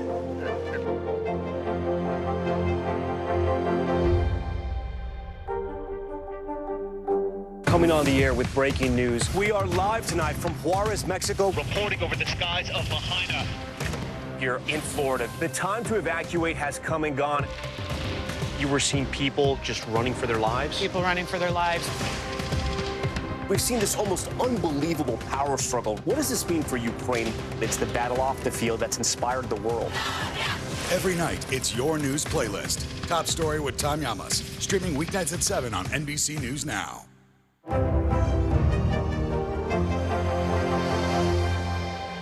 Welcome back. Today marks World Pancreatic Cancer Day, one of the most difficult cancers to treat. Yeah, communities and organizations hope to share facts about the disease and make sure people know the symptoms so we can keep ourselves and our loved ones informed. Joining us now is the president and CEO of the Pancreatic Cancer Action Network, Julie Fleshman. Julie, thank you so much for joining us. I mean, talk about what it is we need to know about the disease during this awareness month. Yes, so today, World Pancreatic Cancer Day. Pancreatic cancer is the third leading cause of cancer death in the United States, and the 5-year survival rate is just 12%. So we really want to educate people about why early detection is important and understanding the risk factors and symptoms so people can be their own best advocate for their health. Why is it that it's difficult to diagnose? So think about where your pancreas is. It's deep in your abdominal cavity, behind your stomach, in front of your spine. You can't touch it or feel it. And there is no early detection test for pancreatic cancer.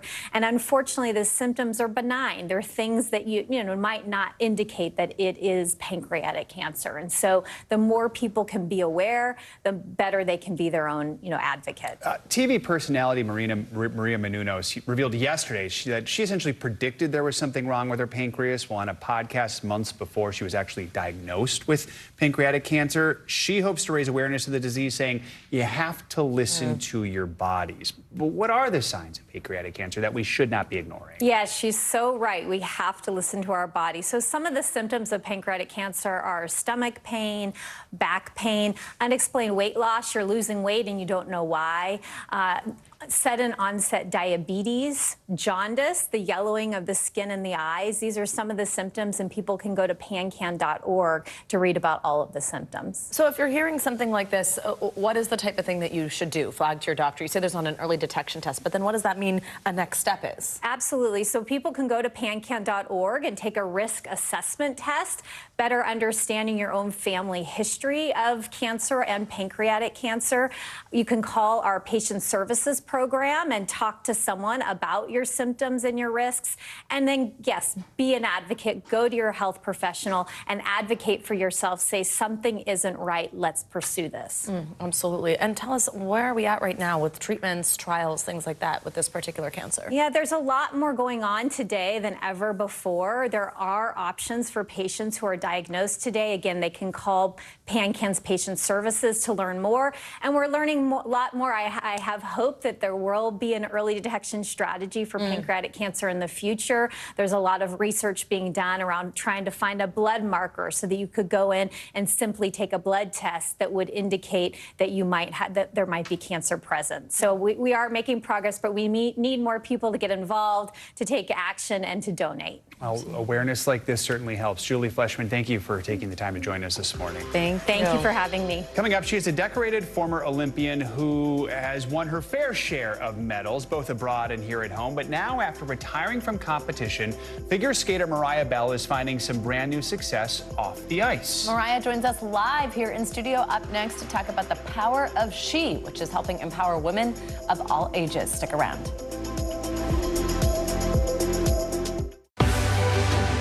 We're talking possibly 1 trillion galaxies. Yes. That is a number that is just so hard to compute. Whether it's the moon, whether it's Mars, it feels like we're on the cusp of something big. Coming on the air with breaking news. We are live tonight from Juarez, Mexico. Reporting over the skies of Lahaina. Here in Florida. The time to evacuate has come and gone. You were seeing people just running for their lives? People running for their lives.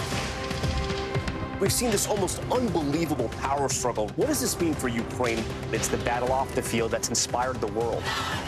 Every night, it's your news playlist. Top Story with Tom Llamas. Streaming weeknights at 7 on NBC News Now. When I think about what the Today Show does, it's not just about the mornings, it's about your whole day. There's a feeling of we're in there with you. Then let's take on this day together. Now is raw. How hard is it to see it like this? Our house is no longer here, but we are here. Now is real. Let's break down what we know and then the big questions still outstanding. News for the generation of now is NBC News Now. People really don't know what's going to happen. Nearly a dozen hours after the eye roared ashore. More good people than bad people, I know, right? 5 seconds. 4, 3. There is some late-breaking news 4 hours into the Iowa caucuses. All right, it just made so.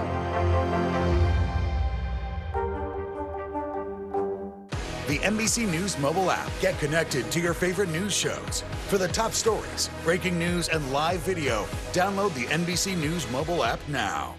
Stay on top of breaking news and the biggest stories of the day with NBC News Daily. Thank you so much for joining us. I'm Morgan Radford. I'm Vicki Wynn. I'm Kate Snow. And I'm Zinklaya Samwat. Get in-depth reporting from across the country. We have breaking news out of the White House and around the world. Questions about the rebellion inside Russia. And ways you can take care of your health. What are symptoms that people should be on the lookout for? And your wallet. Some really great last-minute deals if you have flexibility. NBC News Daily. Weekdays from 12 to 4 p.m. Eastern on NBC News Now. The NBC News mobile app. Get connected to your favorite news shows. For the top stories, breaking news, and live video, download the NBC News mobile app now. Morning, Al. I think when you open your eyes, you get to decide, how's my day going to be? We want to be a way to start your day, lighten your load, every single morning. News lives in the now. Look at this. You can't even see anything anymore. Let's break down what we know. You gotta see this. News for the generation of now is NBC News Now. We're back with an alarming new string of mail truck robberies across the country. People have been ambushing delivery trucks and stealing as many packages as they can carry. Now, drivers say they're fearing for their safety on the job. NBC News correspondent Maura Barrett has the details. Delivery drivers on edge after a string of robberies across the country caught on camera. In Memphis, dozens of people surrounding this FedEx truck as it was stopped in traffic, breaking the back latch before ransacking the inside and running away with as many boxes as they could hold. Even after the driver starts to pull away, thieves run after the truck, jump on it, and take more boxes. In traffic, though, folks. In Atlanta, an Amazon worker returning from a delivery finds several suspects sprinting up to the truck, stealing packages at random from the back. These groups overwhelming drivers in a similar tactic used by flash mobs at retail stores in cities like Los Angeles and Philadelphia. Well, this is like my first time someone's actively jumping on a vehicle on the street. Lifelong resident Cassius McGowan hosts a Memphis-based podcast. He says while looting at stores and on trains isn't uncommon in the area, a robbery like this is unique. How the person who was actually working feeling in that situation, then like how is this person going to continue to work and feel like safe? And you know this may happen again. The person be traumatized. It's PTSD. Similar concerns for drivers in Washington, D.C. after an Amazon delivery driver was carjacked at gunpoint. The van left smashed and the wheels stolen, with that suspect still on the loose. We need these guys. They deliver our stuff and all that, man. So, you know, this got to stop. It's getting ridiculous. They have a job to do. These shocking robberies ahead of what's expected to be a busy holiday shipping season. ShipMatrix estimates that 82 million parcels a day will be out for delivery. Both FedEx and Amazon telling NBC News in statements that the safety of their drivers is a top priority. Amazon says employees receive de-escalation and safety training, and that drivers should never make a delivery if they feel unsafe. The company, writing in part about the Atlanta robbery, "We're glad the driver in this video is okay. Thankfully, incidents like this are rare across our network. Nonetheless, even a single incident like this is one too many." Our thanks to Maura Barrett for that report. Though clearly a handful of suspects are involved, no one is in custody in either city yet. Both police departments say there are ongoing investigations. Let's get to some financial news. The FCC is fighting back against digital discrimination. CNBC's Silvana Henao has that and other money headlines. Silvana, good morning.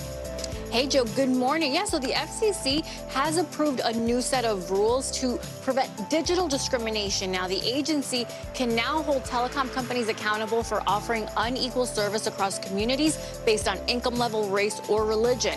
The FCC will have the authority to fine companies for not providing equal connectivity without justification, such as financial or technical challenges of building service. Last year, a report found AT&T, Verizon, and other internet providers offer different speeds based on the neighborhood and cities throughout the country. Meanwhile, Spotify is now using Google's AI technology to tailor podcast and audiobook recommendations. Google Cloud's large language model will help identify users' listening patterns. Spotify has been an early adopter of AI, using it in its algorithm for about a decade to make music recommendations and playlists. And Target's CEO says customers are grateful to see many everyday items like deodorant and toothpaste locked behind glass. It's just one of many retailers taking that step to try to fight theft at its stores. Brian Cornell telling CNBC shoppers have responded positively because the brands they need are in stock and employees are on hand to open up those cases when customers need an item. Target has repeatedly said theft has hurt profits, blaming that for its decision to close 9 stores in New York, San Francisco area, Seattle, and Portland, Oregon. Joe, I don't know how I feel about stuff being in cases. Yeah, I just keep walking. I know it is a little bit of a pain. I think it could hurt sales in some ways, but maybe prevents theft. So there's, give and take there. Thanks, Savannah. Appreciate it. Savannah? Well, now let's get to a very cool conversation. We are lucky enough to have a former Olympian in studio, Mariah Bell. She's also a U.S. figure skating champion. She stepped away from competitive skating last year, but she is still making an impact on and off the ice. Here are some of her incredible accomplishments. Last year, she won the national title, and that was actually after not making the 2021 World Championships team. So she bounced back in a big way. At 25, she earned a spot on her first U.S. Olympic team. Well, now she is turning her focus to coaching and mentoring mentoring young skaters and empowering women and girls. Mariah Bell is with us here in studio. Hi, good morning. Thanks for coming. Thank you. It's so wonderful to have you here. So I want to start with what I mentioned a moment ago, that you did announce last year that you were ending your competitive career.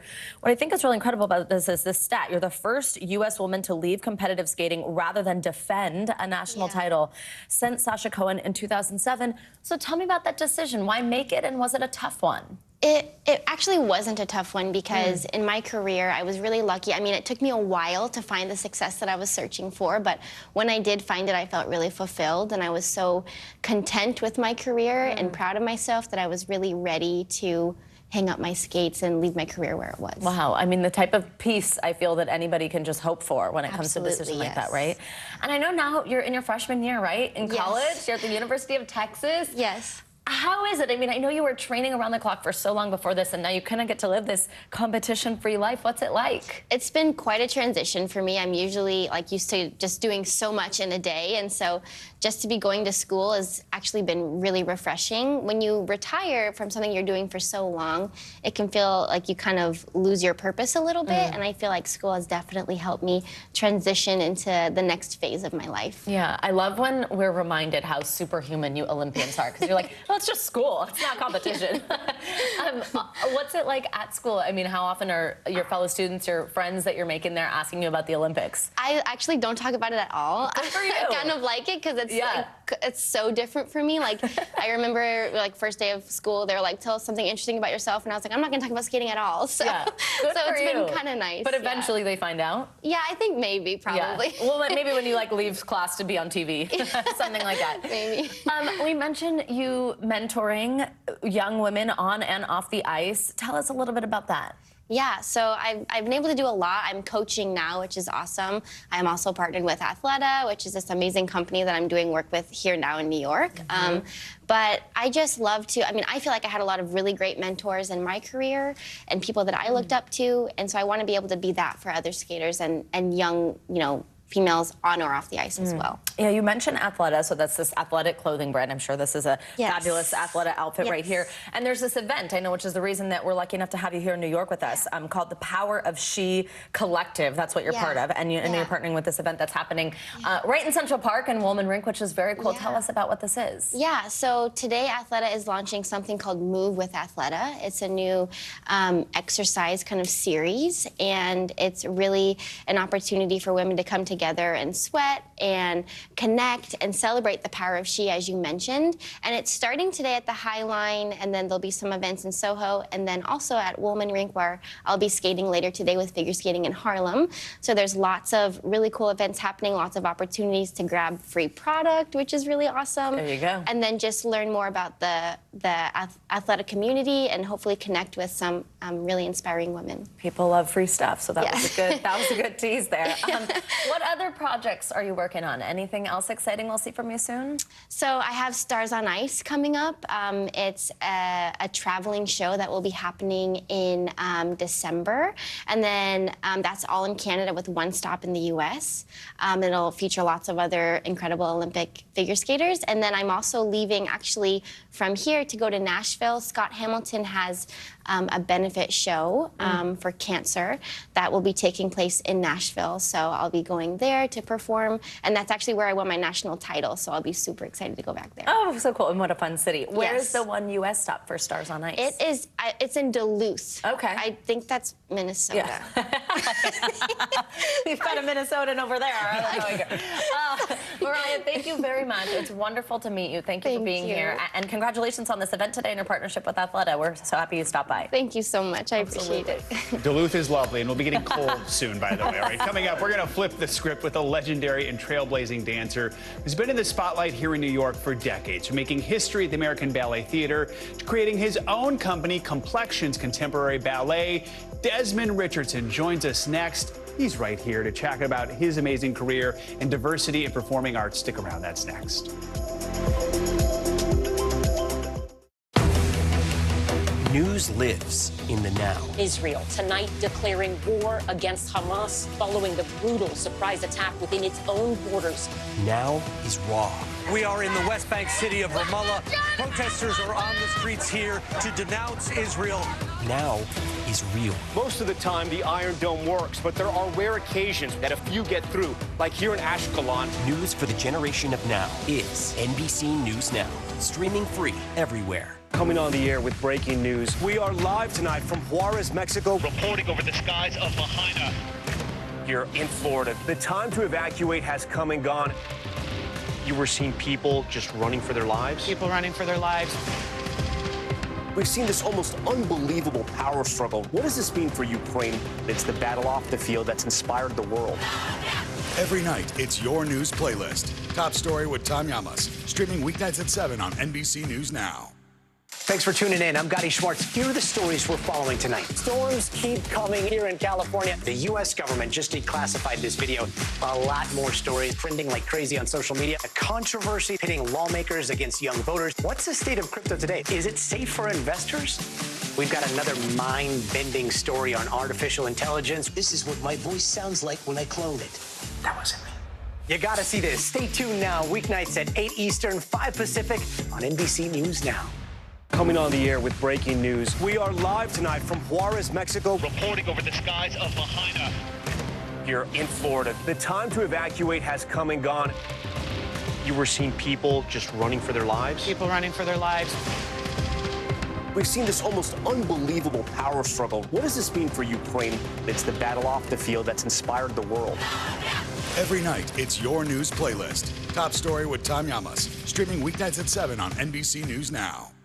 We're back with our series, Flipping the Script, featuring people on air, on stage, and behind the scenes, shining a spotlight on diversity. Enter Desmond Richardson, a standout in the dance world for decades. The New York native made history when he became the first black male principal dancer at the American Ballet Theater. In 1994, he co-founded the award-winning Complexions Contemporary Ballet, which is now entering its 29th season at the Joyce Theater here in New York. And this morning, we are lucky enough to be joined by Desmond Richardson himself. Thank you so much for being here. We appreciate it. Thank you so much. Easy trip, at least, because you're here in New York. Right. Let's start from the beginning. When you were young, what was it that got you interested in dance? What got me interested in dance was actually gymnastics, because I came through gymnastics training in Laurelton, Queens, at my junior high school, and my coach, Mr. Smur, which I will just say her name, she said to me, you know, you need to have better arms. You should take dance. And I was like, oh, okay. I didn't know anything about dance. So then the movie Fame came out. Mm-hmm. And then I was totally floored. And then I saw great performances on Channel 13 of Rudolf Nureyev, and then I was floored. I just wanted to study and try to find my way. And thus I auditioned for the High School of Performing Arts in New York, and they accepted me in. And just like Fame. Yeah, just like Fame. It's so crazy that it just happened that way. And I read that you learned you were just surprisingly flexible when you were younger. Surprisingly flexible. I didn't know anything about flexibility. I just knew that I could do it, and I didn't know it was a thing. Let's fast forward to the 90s. You were the first black male principal dancer at ABT. How important, how significant was that? That period was very significant. The choreographer, Lar Lubavitch, got in touch with me when I was living in Germany and said, I have a piece for you. I don't know if you're interested, if this is something that you want to do. And it was Othello. And I was just so honored to be a part of that. And thus, artistic director Kevin McKenzie saw me in studio and said, well, we actually need you here as a principal dancer. Would you like to be a principal dancer? I was like, yeah. So, what do you think that meant to the dance world? Well, from what I understand, you know, we understand our history, right, and the inception of the company. I didn't really take it on so much. I was more concentrating on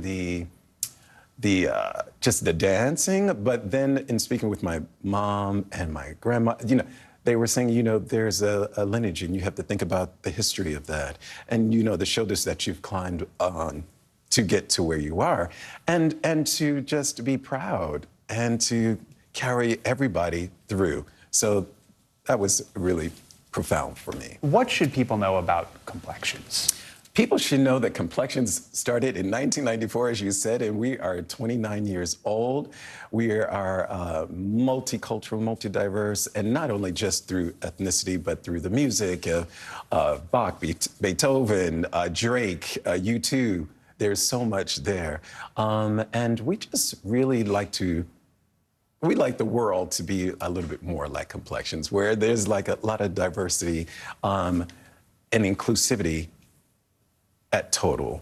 Does it feel like the dance world doesn't always reflect that, do you think, or? I think now it's even better. Yeah. I think now it's getting even better where everybody has a voice.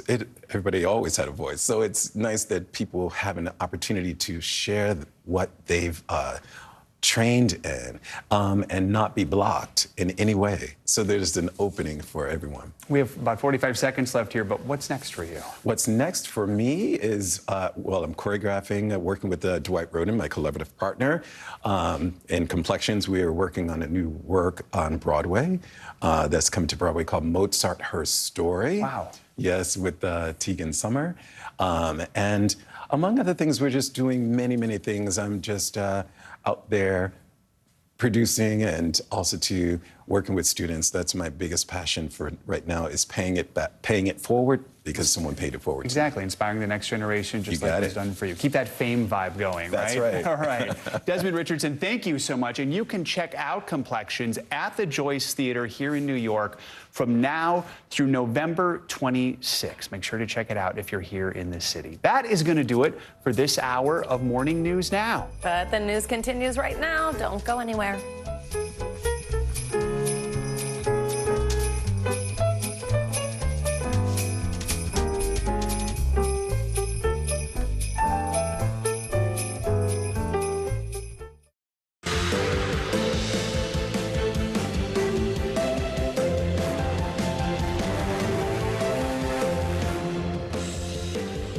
Good morning, I'm Savannah Sellers. And I'm Joe Fryer. Right now on Morning News Now, pointing to progress after that highly anticipated face-to-face meeting between President Biden and China's Xi Jinping, both nations promising to keep lines of communication open. It is a crucial step forward in the wake of years of crumbling relations between the two world powers.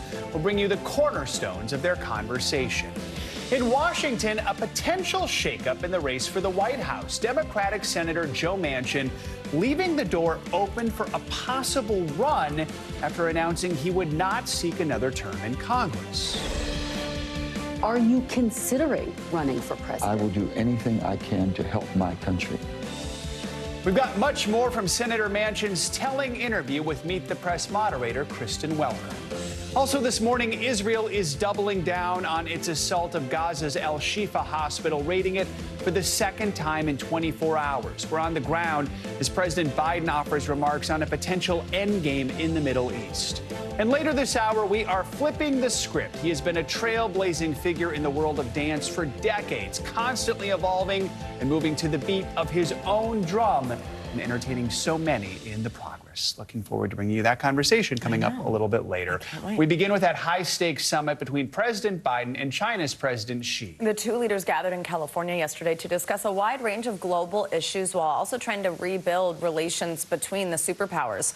After the talks, President Biden said both countries had made progress in some areas, describing the discussions as, quote, constructive and productive. NBC News Chief White House correspondent Peter Alexander joins us now from San Francisco with more. Peter, good morning.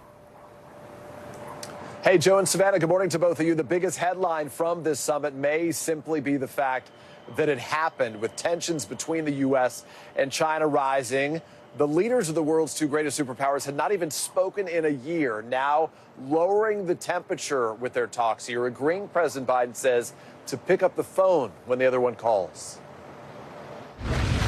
Following his historic summit with President Xi, their first face-to-face meeting in a year, President Biden touting progress in restoring some normalcy to the U.S. and China's strained relationship.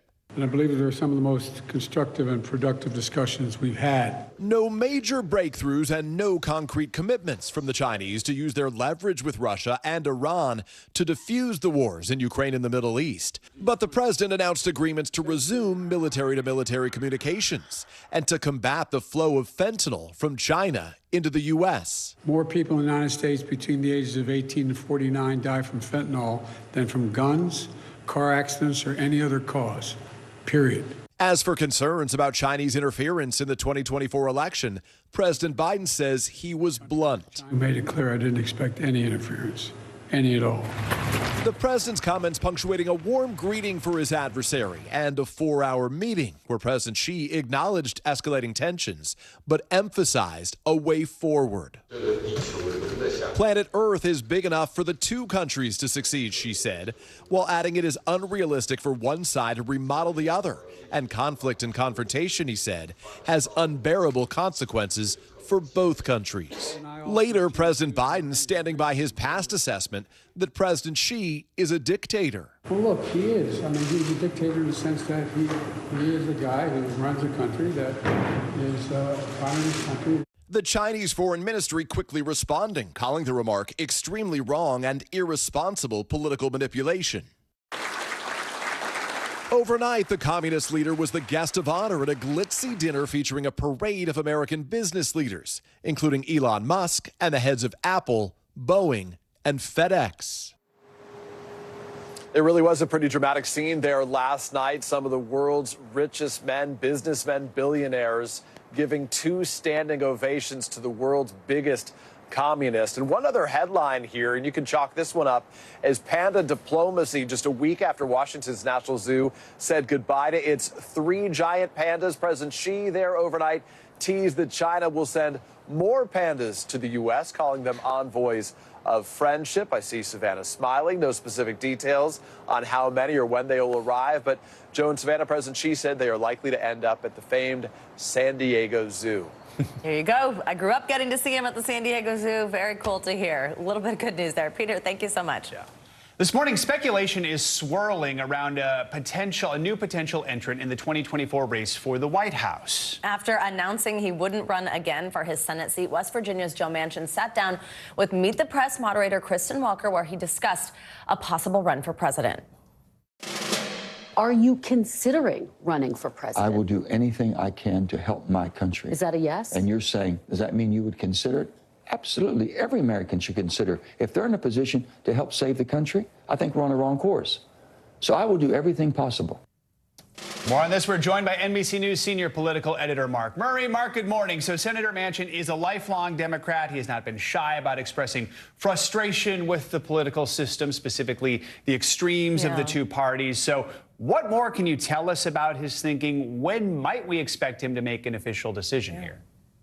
Yeah, Joe, and remember this interview with Kristen Welker came just a week after he announced that he was not going to run for re-election for his West Virginia Senate seat. So the question comes to, what would he end up running a potential independent 2024 presidential bid, maybe on a no labels type of ticket.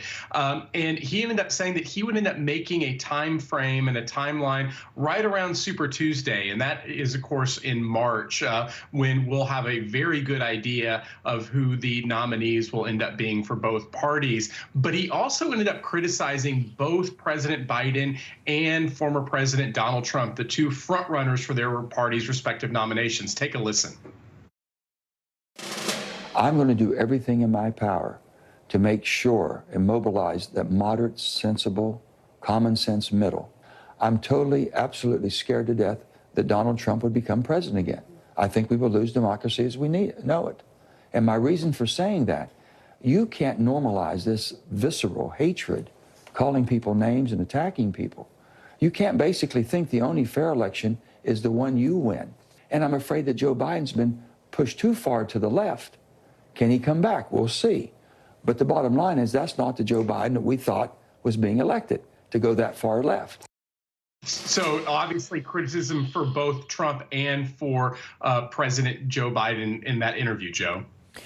Mark, so Senator Manchin right there, we just heard him say scared to death of another Trump presidency. But then I guess that kind of leads to the question of if he does enter the race, is he concerned about what that could potentially do, be a spoiler for President Joe Biden and enable Trump potentially, to return to power if he cuts into any support there? Yeah, Savannah, all the polling that I've actually seen is that the larger the size of the third party vote in 2024 ultimately ends up hurting President Joe Biden and the Democrats. And our colleague Kristen Welker asked about the role about being a spoiler, and he had an answer. Take a listen. I've never been a spoiler in my life of anything, and I would never be a spoiler now. But if you ran as a third party candidate? Everyone's saying it's going to spoil and tip the scales one way or the other. Okay, you have basically Ross Perot. Who would have predicted that Ross Perot would have elected Bill Clinton, tipped the scales to Bill Clinton? I don't think so. Who would have predicted that Bobby Kennedy now, with his support, would tip the scales for Donald Trump, or hurt Donald Trump, I'm sorry, and tip the scales to Joe Biden, since he basically left the Democratic Party? No one can predict these things.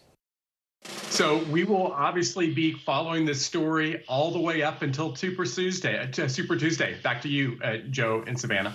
Mark, while we have you, speaking of the 2024 election, New Hampshire is making headlines this morning by setting its presidential primary date for January 23rd. That defies President Biden and the DNC's plans to give South Carolina the party's first primary contest. Of course, South Carolina was key to helping President Biden revitalize his campaign 4 years ago. Walk us through this controversy, which really may only be an issue if President Biden's actually primaried, right? Yeah, it's only an issue also on the Democratic side of things. The Republicans are going to go Iowa, New Hampshire like in normal. And the Democratic Party, with the direction of President Joe Biden, said, no, Iowa and New Hampshire are not going to go first. South Carolina is going to go first. Now, it's important to note that New Hampshire is going first, and they set this because it is in their state law that they end up having to go first. And so what we're going to end up seeing is President Joe Biden not on the ballot in New Hampshire. That primary, even on the Democratic side, still taking place, but Democrats trying to put in a write-in effort on his behalf. Got it. All right. Thanks for explaining that, Mark Murray. Appreciate it. Well, turning now to Gaza, where the situation unfolding at Al-Shifa Hospital has become critical. Hundreds of people are trapped inside Gaza's largest medical center as Israeli troops carry out what they are calling a targeted operation to locate Hamas leaders. But the move is being criticized by world leaders and organizations alike. NBC News chief international correspondent Keir Simmons joins us from Tel Aviv with the latest on this. Hey, Keir, good morning. Savannah, good morning to you. In that operation by the Israeli Defense Forces inside Al-Shifa Hospital continues this morning as the death toll continues to mount. We're hearing that now 50 Israeli soldiers have died in Gaza since the ground operation began, that overnight an airstrike in East Gaza killed 50 Palestinians and another in South Gaza killed 26 Palestinians. And here in Israel this morning, news of a shooting. Gunfire this morning at a checkpoint south of Jerusalem. Frightened bus passengers taking cover. 7 people were injured.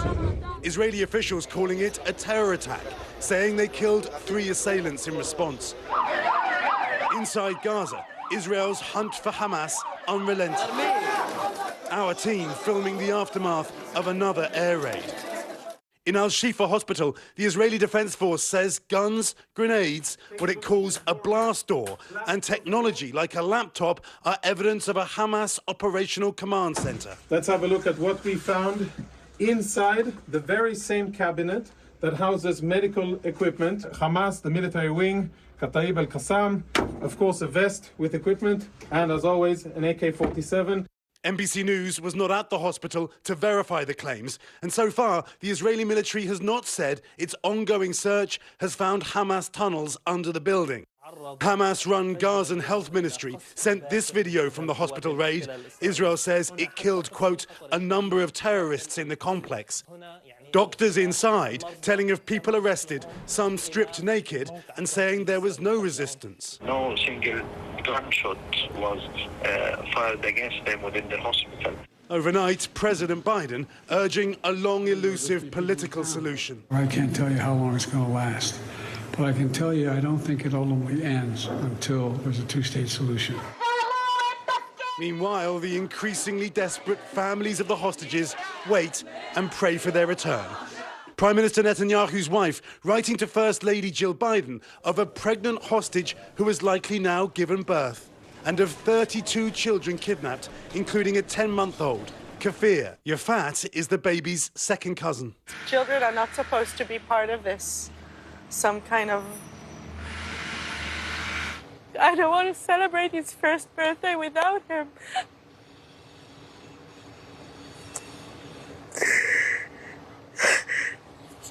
It's okay.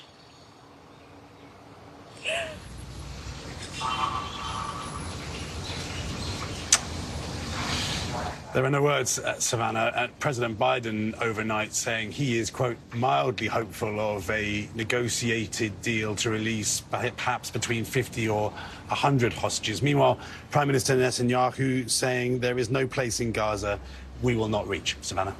All right, Kirsten Mins, thank you very much. As the fighting continues at Al-Shifa Hospital, thousands of Gazans are heading south to escape the bombardments that have destroyed their homes and killed thousands. Our very own Raf Sanchez got an inside look at what life is like inside Gaza right now. He traveled through the region alongside the Israeli military. Here's just some of what he saw. Under the watchful eyes of Israeli troops, an exodus of Palestinians from Gaza City is underway. Children with their hands up, their parents clutching ID cards, the white flag flying amid the destruction. We've been covering this war for more than a month, but this is the first time that we are seeing with our own eyes Palestinian civilians inside of Gaza. This is what Israel's military calls a humanitarian corridor, open a few hours each day for civilians to flee on foot and escape the fighting raging in Gaza City. 250,000 Palestinians have taken this route so far, Israel says. As a condition of access, NBC News agreed to blur some faces and submit our raw footage to Israel's military censors, though not our final story. I think every Jew and Israeli can be proud of the fact that we're letting innocent civilians out of the fighting area, out of the fighting zone, to clear it out. For Israel, this is proof their war is only against Hamas, not the people of Gaza. But for many Palestinians, this feels like forced displacement. This is their deepest national trauma of being moved out of their homes and unsure when or if they'll ever be able to go back. We ask Israel's military. Can you guarantee that these people will be able to return home one day? I think that is really going to be in the hands of a lot of different players. One of the main ones is going to be Hamas. Soldiers call out in Hebrew in case Hamas is smuggling hostages in the crowd. So they're like asking the children, put your arms up, we'll come and save you, don't worry. So far, no sign of the hostages. Israel believes they're hidden in Hamas's vast network of tunnels, like this shaft in a rural area near the border. We know that if you were to go through this and map out what this leads to, you would reach our hostages. They found nothing in this tunnel. Now they're lowering explosives. Moments later, Israel searching for hostages held in darkness. Palestinians heading into an exile of dust and despair. Raf Sanchez, NBC News, Gaza City. Time for weather. Floridians won't be putting their umbrellas away anytime soon. Let's get a check on your Morning News Now weather. Yeah, for a look at that continued rain and these developing storms over the weekend, Angie Lastman is here. Hey, Angie. We got a lot going on, guys. Hey there. Good morning to you. We've got a couple of spots that are going to be trouble spots today. You've, I'm sure, seen all over your social media the pictures of the flooding coming out of parts of South Florida. We received impressive rainfall amounts in just a day, over 9 inches in the Fort Lauderdale area, over 8 inches from Miami International Airport, and even more than that as we look down towards the Florida Keys. So that area, of course, we're going to watch for concerns of over flooding and some wind concerns. I'll show you that in a moment. But we've got plenty of warmth, at least for this time of year, across much of the Northeast, above average highs for the middle of the country, and dealing with a little bit of rain and some snow showers out west. Now, let's start with Florida, because that's where our biggest concern is today. We've still got millions of people under these flood watches and wind alerts. The green is the flood watch. We luckily have seen that flood warning expire early this morning, as most of that that rain moves offshore, but we still have really strong winds that we could see. Gusts of 45 miles per hour out of Miami already today. Elevated stations over 70-mile-per-hour gusts. So it's going to be breezy to say the least and gusty through the better part of your day today. The good news is, as I mentioned, most of the heavy rain has worked offshore. You can see that system kind of sitting just to the east of Miami. It's still kind of an unsettled day across some spots in Florida, Orlando being one of them. The middle of the state going to see some of these waves of rain working through, but luckily for the folks that received all of that rain yesterday, most of that's going to wind down for South Florida. We will still watch this system, though, because as it moves up the coast, we're going to see it impact folks down the line. So first, we're going to watch as we get into tomorrow this cold front that kind of works its way across parts of the Ohio Valley. You'll need your umbrella if you live in that region for tomorrow. But look what happens by Saturday. This moisture kind of merges all together, and we've got the potential to see some really heavy rain and strong winds across parts of New England. That's going to be something that you watch for Saturday.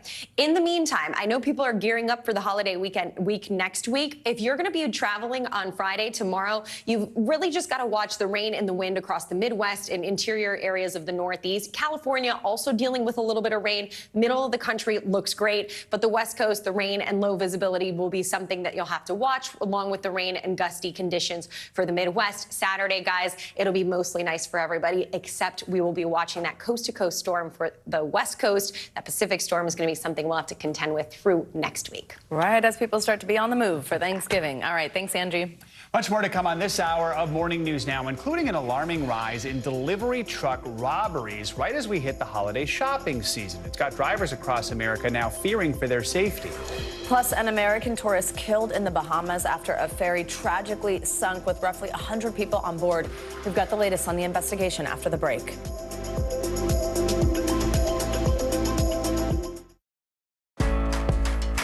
When I think about what the Today Show does, it's not just about the mornings, it's about your whole day. There's a feeling of we're in there with you. Then let's take on this day together. Thanks for tuning in. I'm Gotti Schwartz. Here are the stories we're following tonight. Storms keep coming here in California. The U.S. government just declassified this video. A lot more stories trending like crazy on social media. The controversy pitting lawmakers against young voters. What's the state of crypto today? Is it safe for investors? We've got another mind-bending story on artificial intelligence. This is what my voice sounds like when I clone it. That wasn't me. You gotta see this. Stay tuned now, weeknights at 8 Eastern, 5 Pacific on NBC News Now. News lives in the now. It's coming at us every second from all over the world. We have a full team. News is more now than ever. Look at this. You can't even see anything anymore. Our house is no longer here, but we are here. Now is raw.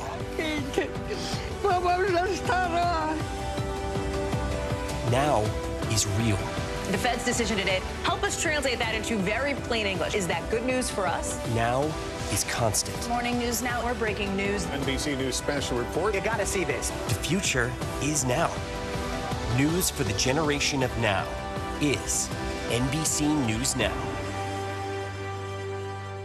Kristen Welker hosts Meet the Press every Sunday on NBC. Coming on the air with breaking news. We are live tonight from Juarez, Mexico. Reporting over the skies of Lahaina. Here in Florida. The time to evacuate has come and gone. You were seeing people just running for their lives? People running for their lives. We've seen this almost unbelievable power struggle. What does this mean for Ukraine? It's the battle off the field that's inspired the world. Every night, it's your news playlist. Top Story with Tom Llamas. Streaming weeknights at 7 on NBC News Now.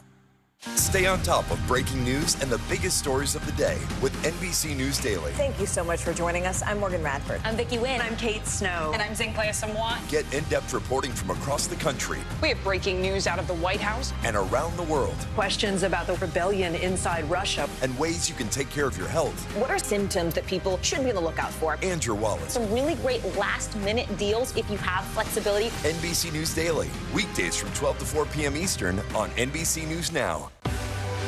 Now is raw. How hard is it to see it like this? Our house is no longer here, but we are here. Now is real. Let's break down what we know and then the big questions still outstanding. News for the generation of now is NBC News Now. Here on NBC News Now, we are taking a closer look at the rise in incidents of anti-Semitism in the U.S. since the war between Israel and Hamas began. According to the Anti-Defamation League, the number of incidents targeting Jewish people is up 400% since last year, and many worry the trend will continue to increase as the war drags on. NBC News correspondent Jacob Soboroff is hosting this special called Epidemic of Hate, Anti-Semitism on the Rise. He's clearly here on set with us with more. Hi, Jacob. Good morning. So walk us through what our viewers can expect to see. What aspect of all this going on are you focusing on? Well, all of it. I mean, you guys highlighted some of the key statistics, and it's no secret that there's an explosion of anti-Semitism in America right now as we're all talking to each other. But you'll also remember that less than a year ago, we did another one of these, another anti-Semitism special, Epidemic of Hate, Anti-Semitism in America, to underscore the point that even outside of this moment, this context with the war between Israel and Hamas, anti-Semitism is something that has always been a part of American culture and society. It's real. People experience it on a daily basis. And unless we talk about it, the ultimate idea of eradicating anti-Semitism, not just here, but around the globe, will never be possible. You mentioned it's the second time you've hosted a special like this. What stands out to you this time, and who will we hear from? I think people maybe who weren't as cognizant of the fact, both Jews and non-Jews, about the level and sort of the vitriol behind the anti-Semitism in the United States are now sort of coming to the table. So in this special in particular, we're going to have sort of the people that you might expect to hear from, Jewish leaders, people that study hate as a profession, but also college students. College students they're such an important part of the conversation today because there are critical dialogues going on about Islamophobia and about anti-Semitism on college campuses. I mean, the war is obviously a conversation that's happening, but also how we treat one another and how we understand one another and can ultimately move forward is really what we're going to try to get to in this special, because if we don't, really, there's no other option. You just touched on this with kind of a way forward, but what is it that you hope people take away from watching this? That we should all listen to and talk to each other, because while this is a special about anti-Semitism, there are many people in this country today, we probably know some of them, that are experiencing the hate of Islamophobia, are experiencing other forms of bigotry in the United States. So we're going to look at what I hope people come away with is the intersection of bigotry in the United States and how anti-Semitism is part and parcel of that. It's obviously a unique fervor in this moment, but it's something, as I said, that hasn't gone away. It's why we're doing our second special tonight, and I hope it's a conversation that we're going to continue here and across the networks of NBC News. Absolutely. Thank you for coming by, Jacob, to preview it. And as a reminder, you can watch Jacob's special, Epidemic of Hate, Anti-Semitism on the Rise, tonight at 10:30 p.m. Eastern, streaming right here on NBC News Now. International headlines now. In China, dozens of people are dead after a fire tore through an office building. NBC News foreign correspondent Claudio Labongo has the latest on that and some other world headlines for us. Hey, Claudio, good morning. Savannah, Joe, good morning. Yes, that fire broke out in a 4-story building in Luliang, a city known for coal production. Now, thick smoke took over the building, and in the end, at least 26 people are dead and dozens are being hospitalized. According to state media, the fire is now under control. Let's fly over to Germany, where trains are coming to a halt. Germany's the train driver union is wrapping up a 20-hour-long nationwide rail strike, putting pressure on the main national railway operator, Deutsche Bahn, over disputes about pay. And now the railways are feeling the effects big time. Deutsche Bahn warns that they are expecting massive disruption to services all over the country. And we end our short tour of the world with a handy new invention. It's the world's first 3D printed robotic hand with working tendons and muscles. Amazing. Now, it was all, well, hands on deck for a team of researchers in Switzerland who worked on this complex project. They hope that this new accomplishment might open up the possibility for more durable robots in the future. Oh, good. To you, Savannah. More durable robots. So cool. I need to get a 3D printer, I know. guess. They are really incredible. It's amazing. Wild how it works, yeah. Thank you, Claudio. Appreciate it. Thanks. Super interesting. This morning, authorities are investigating a deadly ferry accident in the Bahamas. That's right. Families were forced to jump into the water with life jackets when the boat started sinking, and a 74-year-old woman who was pulled from the water was later pronounced dead.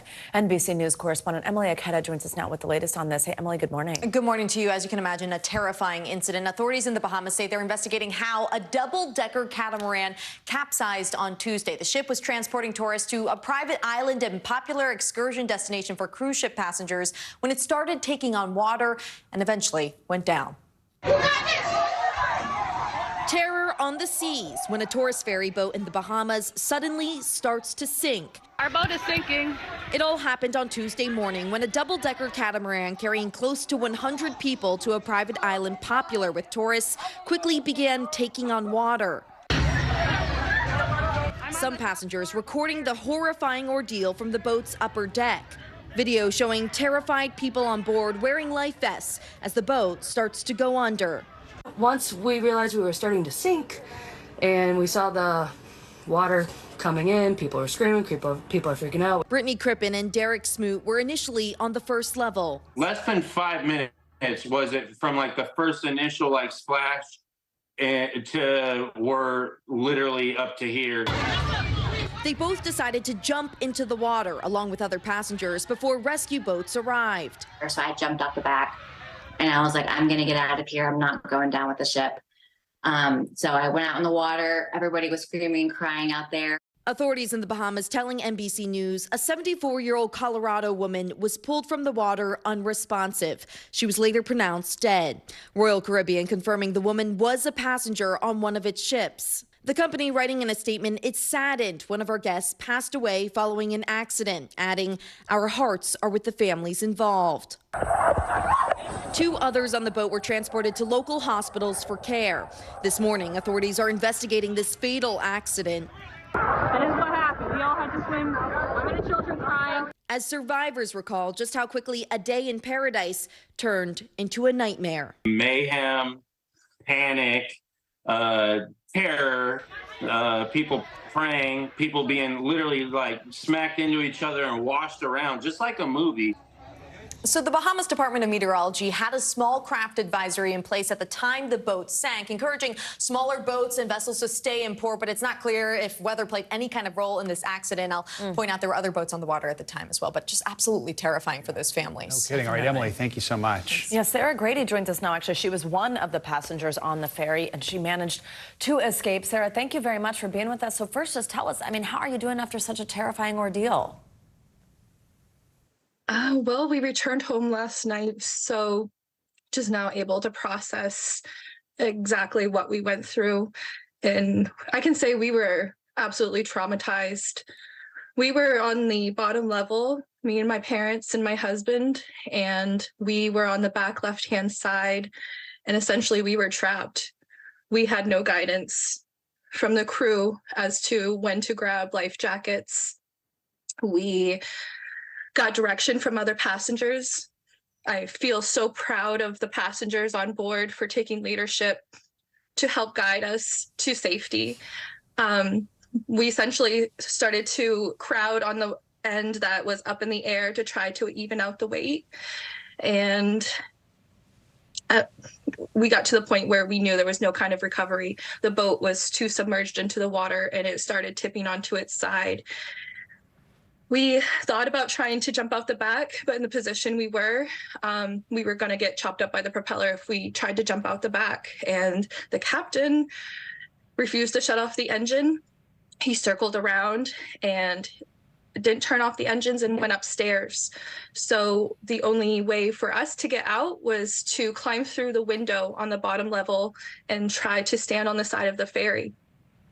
Thankfully, another ferry came to our rescue. As you can see in some of the videos, we were standing on the side of the ferry and we jumped from one boat to the other. Doing that jump was absolutely terrifying because we knew if we fell in between the boats, we would be crushed. The waves were really strong, trying to navigate without panicking, using complete survival instincts on if you stop, if you freeze, somebody behind you isn't going to be able to get out. And we didn't know how much time down below we were going to have before we were going to be completely submerged with water. And people were falling down below and being sucked out and into the water that way. It was completely terrifying. Sarah, how do you feel about the crew's response? Do you think they were prepared to handle an emergency like this? They stated they've never had anything like this happen, and it was very, very clear. The staff members were hysterically crying. We had nobody down below deck giving us any kind of direction. We were really abandoned and left to defend for ourselves. Sarah, we understand, is it right that your mother was injured in the accident? What happened to her and how is she right now? So when we were trying to jump from one ferry to the other boat, like I said, that jump was really scary to get from one point to the other, and people really just were shoving each other, trying to just make sure we made that jump. And when she landed onto the other boat, she hit her face and her shoulder. Adrenaline is a crazy thing. We didn't realize how beat up and bruised we were trying to climb through those windows and making those jumps. And then once we were on the other vessel, we were hanging out the windows, pulling up babies, pulling up children. A lot of these videos weren't until 5-10 minutes after a lot of people were saved. We were really busy pulling people up. It was terrifying. Sarah, how lucky do you feel to be alive? Oh, it's given me a new perspective for sure. So proud of how people come together and support one another and say, I got you. And I feel so fortunate to make it out the way I did. Sarah, was there anyone specific who really helped you during this time with your escape? Yeah, I really want to recognize a few people. There was a fishing boat that circled around us that was pulling people out of the water. There's been some controversy on, oh, we were close to shore, you could swim to shore. That was not the case. The current that you don't realize was taking people everywhere so quickly. So having boats that would respond and help people, that was huge. The captain on the vessel that we jumped over to jumped right into action. He's in a couple of my videos in there, and he grabbed a rope and he was able to pull the people that didn't have the upper arm strength to get up from the first level. He used a rope, and my dad and my husband and another gentleman were on the other vessel, and they used the rope to pull up elderly people that were really weak and barely able to hang on. Sarah Grady, just what an account. Thank you very much for walking us through it and explaining some of the goodness that was going on just between the passengers during this time. We're so happy that you're safe and well. Thank you very much for joining us this morning. Thank you, guys. Well, coming up this morning, we are raising awareness of pancreatic cancer. The signs, the symptoms, and what you should know to keep yourself and your family informed about the disease. That's next.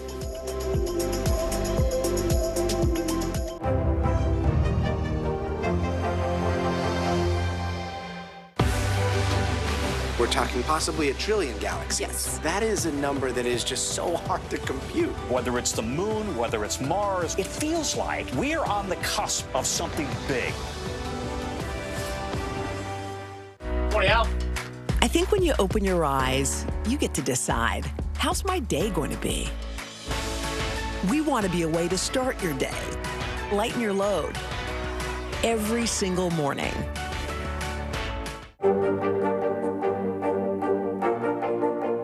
This is what a country in war looks like. You came to get blood. It's not an incoming shell. So many stories of heroism and heartbreak emerging from here.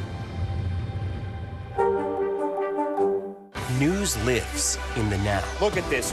You can't even see anything anymore. Let's break down what we know. You gotta see this. News for the generation of now is NBC News Now. The fire has grown leaps and bounds. What you see behind me is typical. How you doing? Pretty bad. News lives in the now. It's coming at us every second. News is more now than ever. Just outside of the Israeli military headquarters. Now is raw. Now is real. The Fed's decision today, help us translate that into very plain English. Now is constant. You gotta see this. The future is now. News for the generation of now is NBC News Now. Nearly a dozen hours after the eye roared ashore. There is some late-breaking news. All right,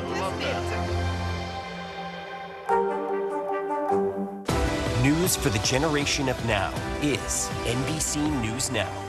Welcome back. Today marks World Pancreatic Cancer Day, one of the most difficult cancers to treat. Yeah, communities and organizations hope to share facts about the disease and make sure people know the symptoms so we can keep ourselves and our loved ones informed. Joining us now is the president and CEO of the Pancreatic Cancer Action Network, Julie Fleshman. Julie, thank you so much for joining us. I mean, talk about what it is we need to know about the disease during this awareness month. Yes, so today, World Pancreatic Cancer Day. Pancreatic cancer is the third leading cause of cancer death in the United States, and the 5-year survival rate is just 12%.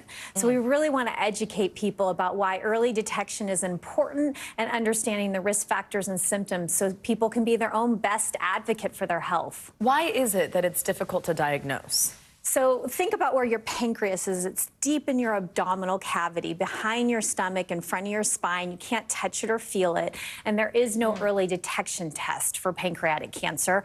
And unfortunately, the symptoms are benign. They're things that you might not indicate that it is pancreatic cancer. And so the more people can be aware, the better they can be their own advocate. TV personality Maria Menounos revealed yesterday that she essentially predicted there was something wrong with her pancreas. Well, on a podcast months before she was actually diagnosed with pancreatic cancer. She hopes to raise awareness of the disease, saying you have to listen to your bodies. But what are the signs of pancreatic cancer that we should not be ignoring? Yeah, she's so right. We have to listen to our body. So some of the symptoms of pancreatic cancer are stomach pain, back pain, unexplained weight loss. You're losing weight and you don't know why. Sudden onset diabetes, jaundice, the yellowing of the skin and the eyes. These are some of the symptoms, and people can go to pancan.org to read about all of the symptoms. So if you're hearing something like this, what is the type of thing that you should do? Flag to your doctor. You say there's not an early detection test, but then what does that mean a next step is? Absolutely. So people can go to pancan.org and take a risk assessment test, better understanding your own family history of cancer and pancreatic cancer. You can call our patient services program and talk to someone about your symptoms and your risks. And then, yes, be an advocate. Go to your health professional and advocate for yourself. Say something isn't right. Let's pursue this. Absolutely. And tell us, where are we at right now with treatments, trials, things like that with this particular cancer? Yeah, there's a lot more going on today than ever before. There are options for patients who are diagnosed today. Again, they can call PanCan's patient services to learn more. And we're learning a lot more. I have hope that there will be an early detection strategy for pancreatic cancer in the future. There's a lot of research being done around trying to find a blood marker so that you could go in and simply take a blood test that would indicate that you might have, that there might be cancer present. So we are making progress, but we need more people to get involved, to take action, and to donate. Well, awareness like this certainly helps. Julie Fleshman, thank you for taking the time to join us this morning. Thank you for having me. Coming up, she is a decorated former Olympian who has won her fair share of medals, both abroad and here at home. But now, after retiring from competition, figure skater Mariah Bell is finding some brand new success off the ice. Mariah joins us live here in studio up next to talk about the power of She, which is helping empower women of all ages. Stick around.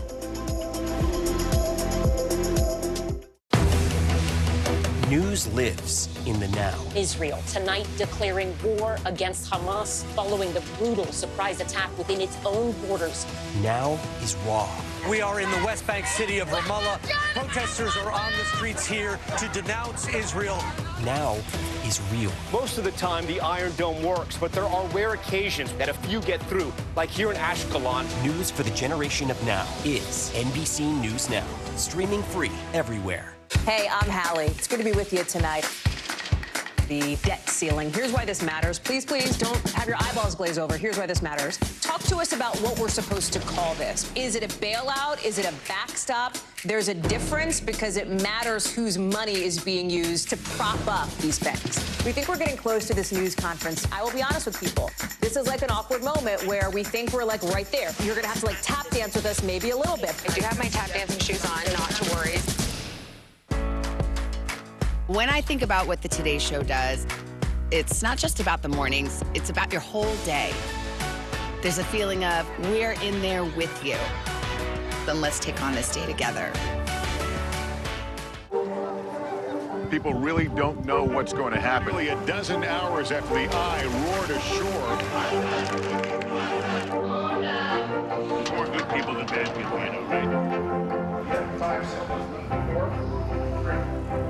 some late-breaking news 4 hours into the Iowa caucuses. By the hammer with everything.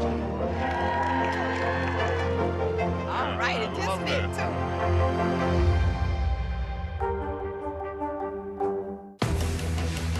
News lives in the now. Israel tonight declaring war against Hamas following the brutal surprise attack within its own borders. Now is raw. We are in the West Bank city of Ramallah. Protesters are on the streets here to denounce Israel. Now is real. Most of the time, the Iron Dome works, but there are rare occasions that a few get through, like here in Ashkelon. News for the generation of now is NBC News Now, streaming free everywhere. Were you calling the shots, though, Mr. President, ultimately? Was the Biden administration caught off guard by this latest surge of migrants? Is it clear who's going to govern Gaza once this war is over? If it's Sunday, it's Meet the Press. News lives in the now. Israel tonight declaring war against Hamas following the brutal surprise attack within its own borders. Now is raw. We are in the West Bank city of Ramallah. Protesters are on the streets here to denounce Israel. Now is real. Most of the time, the Iron Dome works, but there are rare occasions that a few get through, like here in Ashkelon. News for the generation of now is NBC News Now, streaming free everywhere. We're back with an alarming new string of mail truck robberies across the country. People have been ambushing delivery trucks and stealing as many packages as they can carry. Now, drivers say they're fearing for their safety on the job. NBC News correspondent Maura Barrett has the details. Delivery drivers on edge after a string of robberies across the country caught on camera. He trying to look, them folk going stupid, bro. In Memphis, dozens of people surrounding this FedEx truck as it was stopped in traffic, breaking the back latch before ransacking the inside and running away with as many boxes as they could hold. Even after the driver starts to pull away, thieves run after the truck, jump on it, and take more boxes. In traffic, though, folks. In Atlanta, an Amazon worker returning from a delivery finds several suspects sprinting up to the truck, stealing packages at random from the back. These groups overwhelming drivers in a similar tactic used by flash mobs at retail stores in cities like Los Angeles and Philadelphia. Well, this is like my first time someone's actively jumping on a vehicle on the street. Lifelong resident Cassius McGowan hosts a Memphis-based podcast. He says while looting at stores and on trains isn't uncommon in the area, a robbery like this is unique. How the person who was actually working feeling in this situation, then like how is this person going to continue to work and feel like safe? And you know this may happen again. The person be traumatized. It's PTSD. Similar concerns for drivers in Washington, D.C. after an Amazon delivery driver was carjacked at gunpoint. The van left smashed and the wheels stolen, with that suspect still on the loose. We need these guys. They deliver our stuff and all that, man. So, you know, this got to stop. It's getting ridiculous. They have a job to do. These shocking robberies ahead of what's expected to be a busy holiday shipping season. ShipMatrix estimates that 82 million parcels a day will be out for delivery. Both FedEx and Amazon telling NBC News in statements that the safety of their drivers is a top priority. Amazon says employees receive de-escalation and safety training, and that drivers should never make a delivery if they feel unsafe. The company, writing in part about the Atlanta robbery, "We're glad the driver in this video is okay. Thankfully, incidents like this are rare across our network. Nonetheless, even a single incident like this is one too many." Our thanks to Maura Barrett for that report. Though clearly a handful of suspects are involved, no one is in custody in either city yet. Both police departments say there are ongoing investigations. Let's get to some financial news. The FCC is fighting back against digital discrimination. CNBC's Silvana Henao has that and other money headlines. Silvana, good morning. Hey, Joe, good morning. Yeah, so the FCC has approved a new set of rules to prevent digital discrimination. Now, the agency can now hold telecom companies accountable for offering unequal service across communities based on income level, race, or religion. The FCC will have the authority to fine companies for not providing equal connectivity without justification, such as financial or technical challenges of building service. Last year, a report found AT&T, Verizon, and other internet providers offer different speeds based on the neighborhood and cities throughout the country. Meanwhile, Spotify is now using Google's AI technology to tailor podcast and audiobook recommendations.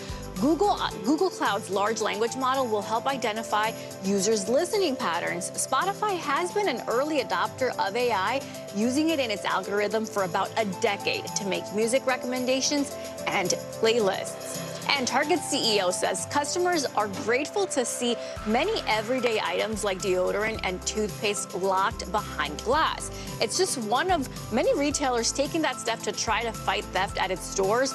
Brian Cornell telling CNBC shoppers have responded positively because the brands they need are in stock and employees are on hand to open up those cases when customers need an item. Target has repeatedly said theft has hurt profits, blaming that for its decision to close 9 stores in New York, San Francisco area, Seattle, and Portland, Oregon. Joe, I don't know how I feel about stuff being in cases. Yeah, I just keep walking. I know, it is a little bit of a pain. I think it could hurt sales in some ways, but maybe prevents theft. So there's, give and take there. Thanks, Savannah. Appreciate it. Savannah? Well, now let's get to a very cool conversation. We are lucky enough to have a former Olympian in studio, Mariah Bell. She's also a U.S. figure skating champion. She stepped away from competitive skating last year, but she is still making an impact on and off the ice. Here are some of her incredible accomplishments. Last year, she won the national title, and that was actually after not making the 2021 World Championships team. So she bounced back in a big way. At 25, she earned a spot on her first U.S. Olympic team. Well, now she is turning her focus to coaching and mentoring young skaters and empowering women and girls. Mariah Bell is with us here in studio. Hi, good morning. Thanks for coming. Thank you. It's so wonderful to have you here. So I want to start with what I mentioned a moment ago, that you did announce last year that you were ending your competitive career. What I think is really incredible about this is this stat. You're the first U.S. woman to leave competitive skating rather than defend a national title since Sasha Cohen in 2007. So tell me about that decision. Why make it, and was it a tough one? It actually wasn't a tough one because in my career, I was really lucky. I mean, it took me a while to find the success that I was searching for, but when I did find it, I felt really fulfilled, and I was so content with my career and proud of myself that I was really ready to hang up my skates and leave my career where it was. Wow. I mean, the type of peace I feel that anybody can just hope for when it comes to a decision like that, right? And I know now you're in your freshman year, right? In college, you're at the University of Texas. Yes. How is it? I mean, I know you were training around the clock for so long before this, and now you kind of get to live this competition-free life. What's it like? It's been quite a transition for me. I'm usually used to just doing so much in a day, and so just to be going to school has actually been really refreshing. When you retire from something you're doing for so long, it can feel like you kind of lose your purpose a little bit, and I feel like school has definitely helped me transition into the next phase of my life. Yeah, I love when we're reminded how superhuman you Olympians are, because you're like, oh, it's just school. It's not competition. What's it like at school? I mean, how often are your fellow students, your friends that you're making there, asking you about the Olympics? I actually don't talk about it at all. Good for you. I kind of like it because it's so different for me. Like, I remember first day of school, they were like, tell us something interesting about yourself, and I was like, I'm not gonna talk about skating at all. So, it's been kind of nice. But eventually they find out? Yeah, I think maybe, probably. Yeah. Well, maybe when you leave class to be on TV, something like that. Maybe. We mentioned you mentoring young women on and off the ice. Tell us a little bit about that. Yeah, so I've been able to do a lot. I'm coaching now, which is awesome. I'm also partnered with Athleta, which is this amazing company that I'm doing work with here now in New York. But I just love to, I feel like I had a lot of really great mentors in my career and people that I looked up to, and so I want to be able to be that for other skaters and young, females on or off the ice as well. Yeah, you mentioned Athleta, so that's this athletic clothing brand. I'm sure this is a fabulous Athleta outfit right here. And there's this event, I know, which is the reason that we're lucky enough to have you here in New York with us, called the Power of She Collective. That's what you're part of, and you're partnering with this event that's happening right in Central Park and Woolman Rink, which is very cool. Tell us about what this is. Yeah, so today Athleta is launching something called Move with Athleta. It's a new exercise kind of series, and it's really an opportunity for women to come together and sweat and connect and celebrate the power of she, as you mentioned. And it's starting today at the High Line, and then there'll be some events in Soho, and then also at Woolman Rink, where I'll be skating later today with figure skating in Harlem. So there's lots of really cool events happening, lots of opportunities to grab free product, which is really awesome. There you go. And then just learn more about the athletic community and hopefully connect with some really inspiring women. People love free stuff, so that was a good tease there. What other projects are you working on? Anything else exciting we'll see from you soon? So I have Stars on Ice coming up. It's a traveling show that will be happening in December, and then that's all in Canada with one stop in the U.S. It'll feature lots of other incredible Olympic figure skaters, and then I'm also leaving actually from here to go to Nashville. Scott Hamilton has a benefit show for cancer that will be taking place in Nashville. So I'll be going there to perform, and that's actually where I won my national title. So I'll be super excited to go back there. Oh, so cool! And what a fun city. Where's the one U.S. stop for Stars on Ice? It is. It's in Duluth. Okay. I think that's Minnesota. Yeah. We've got a Minnesotan over there. Mariah, thank you very much. It's wonderful to meet you. Thank you for being here, and congratulations on this event today and your partnership with Athleta. We're so happy you stopped by. Thank you so much. I appreciate it. Duluth is lovely, and we'll be getting cold soon, by the way. All right, coming up, we're going to flip the script with a legendary and trailblazing dancer who's been in the spotlight here in New York for decades, from making history at the American Ballet Theater to creating his own company, Complexions Contemporary Ballet. Desmond Richardson joins us next. He's right here to chat about his amazing career and diversity in performing arts. Stick around. That's next.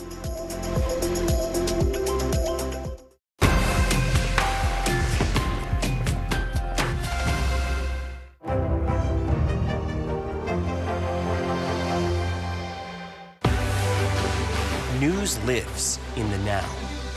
It's coming at us every second from all over the world. We have a full team. News is more now than ever. Look at this. You can't even see anything anymore. Our house is no longer here, but we are here. Now is raw.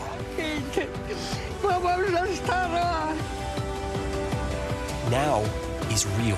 The Fed's decision today, help us translate that into very plain English. Is that good news for us? Now is constant. Morning News Now, we're breaking news. NBC News special report. You gotta see this. The future is now. News for the generation of now is NBC News Now. Coming on the air with breaking news. We are live tonight from Juarez, Mexico, reporting over the skies of Lahaina here in Florida. The time to evacuate has come and gone. You were seeing people just running for their lives? People running for their lives. We've seen this almost unbelievable power struggle. What does this mean for Ukraine? It's the battle off the field that's inspired the world. Every night, it's your news playlist. Top Story with Tom Llamas. Streaming weeknights at 7 on NBC News Now. News for the generation of now is NBC News Now. Still to come on the Channel 2 News. Well, the waters are certainly receding now. Still too close to call. Lester Holt reporting from Ground Zero, as it's being referred to. It is, in fact, a taste of freedom. The Haitian people know a little something about resiliency. What's the biggest risk right now? Some of the troops who have been proud. I want to welcome you to the first presidential debate. In fact, we've been told we can't go any farther. Here are some resilient folks. Let me get in.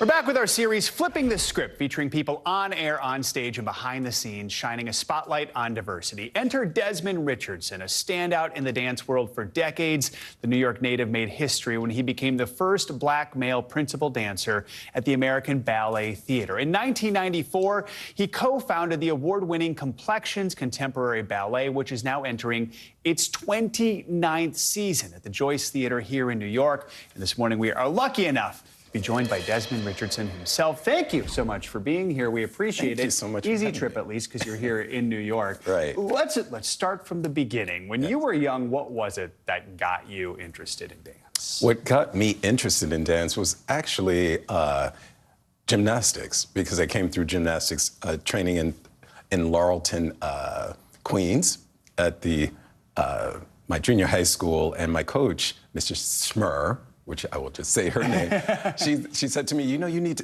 to have better arms. You should take dance. And I was like, oh, okay. I didn't know anything about dance. So then the movie Fame came out. Mm-hmm. And then I was totally floored. And then I saw great performances on Channel 13 of Rudolf Nureyev, and then I was floored. I just wanted to study and try to find my way. And thus I auditioned for the High School of Performing Arts in New York, and they accepted me in.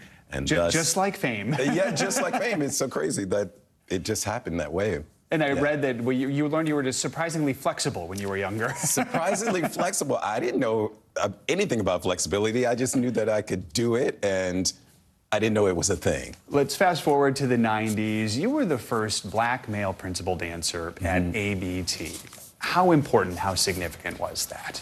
That period was very significant. The choreographer, Lar Lubavitch, got in touch with me when I was living in Germany and said, I have a piece for you. I don't know if you're interested, if this is something that you want to do. And it was Othello. And I was just so honored to be a part of that.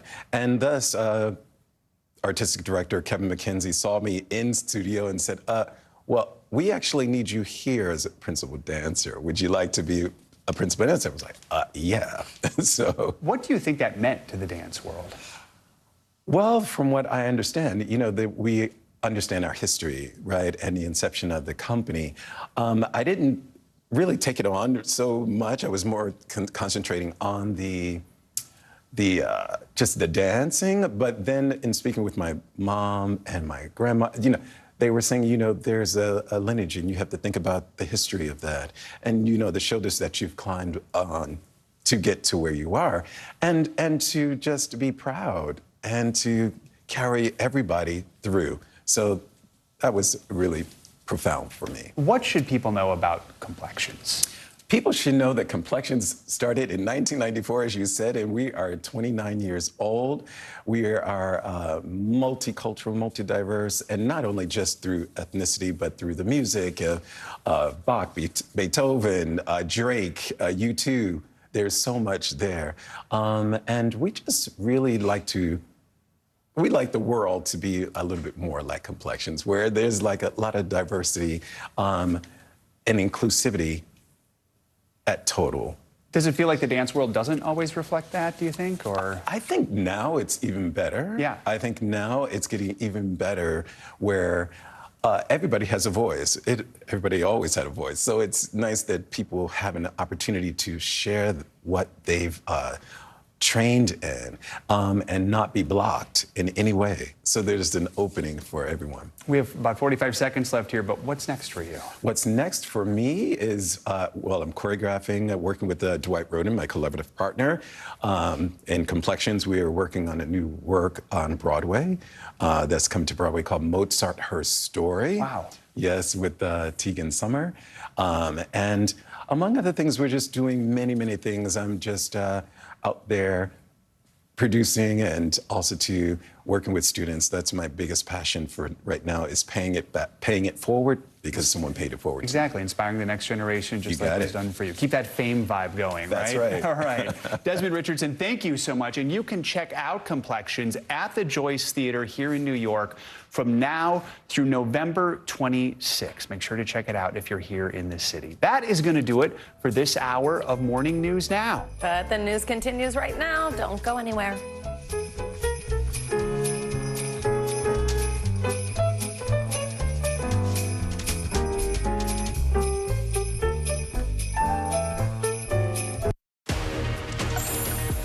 Hi, everyone. Good Thursday. We're so happy you're with us. I'm Vicki Nguyen. It's a pleasure to be with you. I'm Morgan Radford, and NBC News Daily starts right now.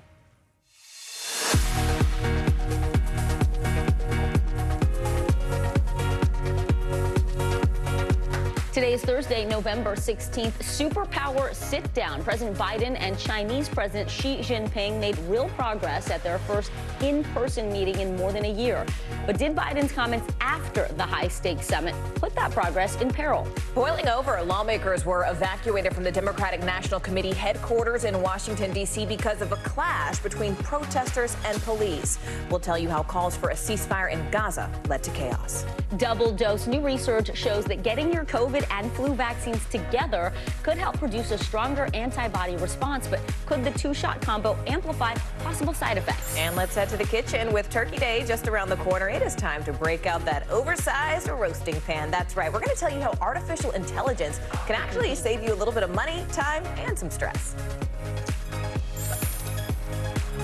Welcome to NBC News Daily. We're going to start with that highly anticipated sit-down between President Biden and his Chinese counterpart, Xi Jinping.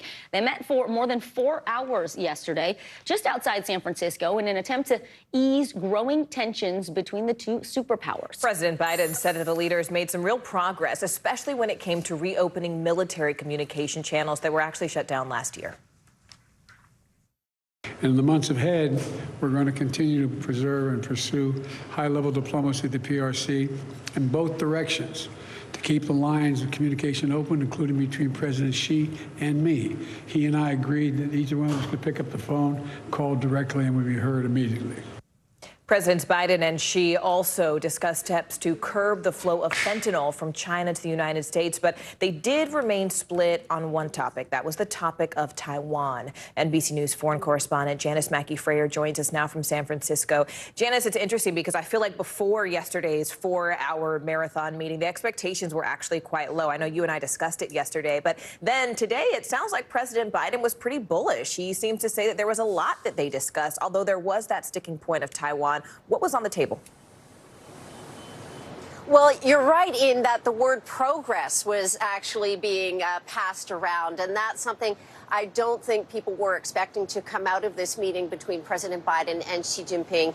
Going into it, there was the expectation that they would resume direct military-to-military contacts, as well as cooperation on curbing the flow of fentanyl from China into the U.S. via Mexico. But those were not new agreements. Those were existing agreements that had been broken off by China in 2022 after Nancy Pelosi's visit to Taiwan.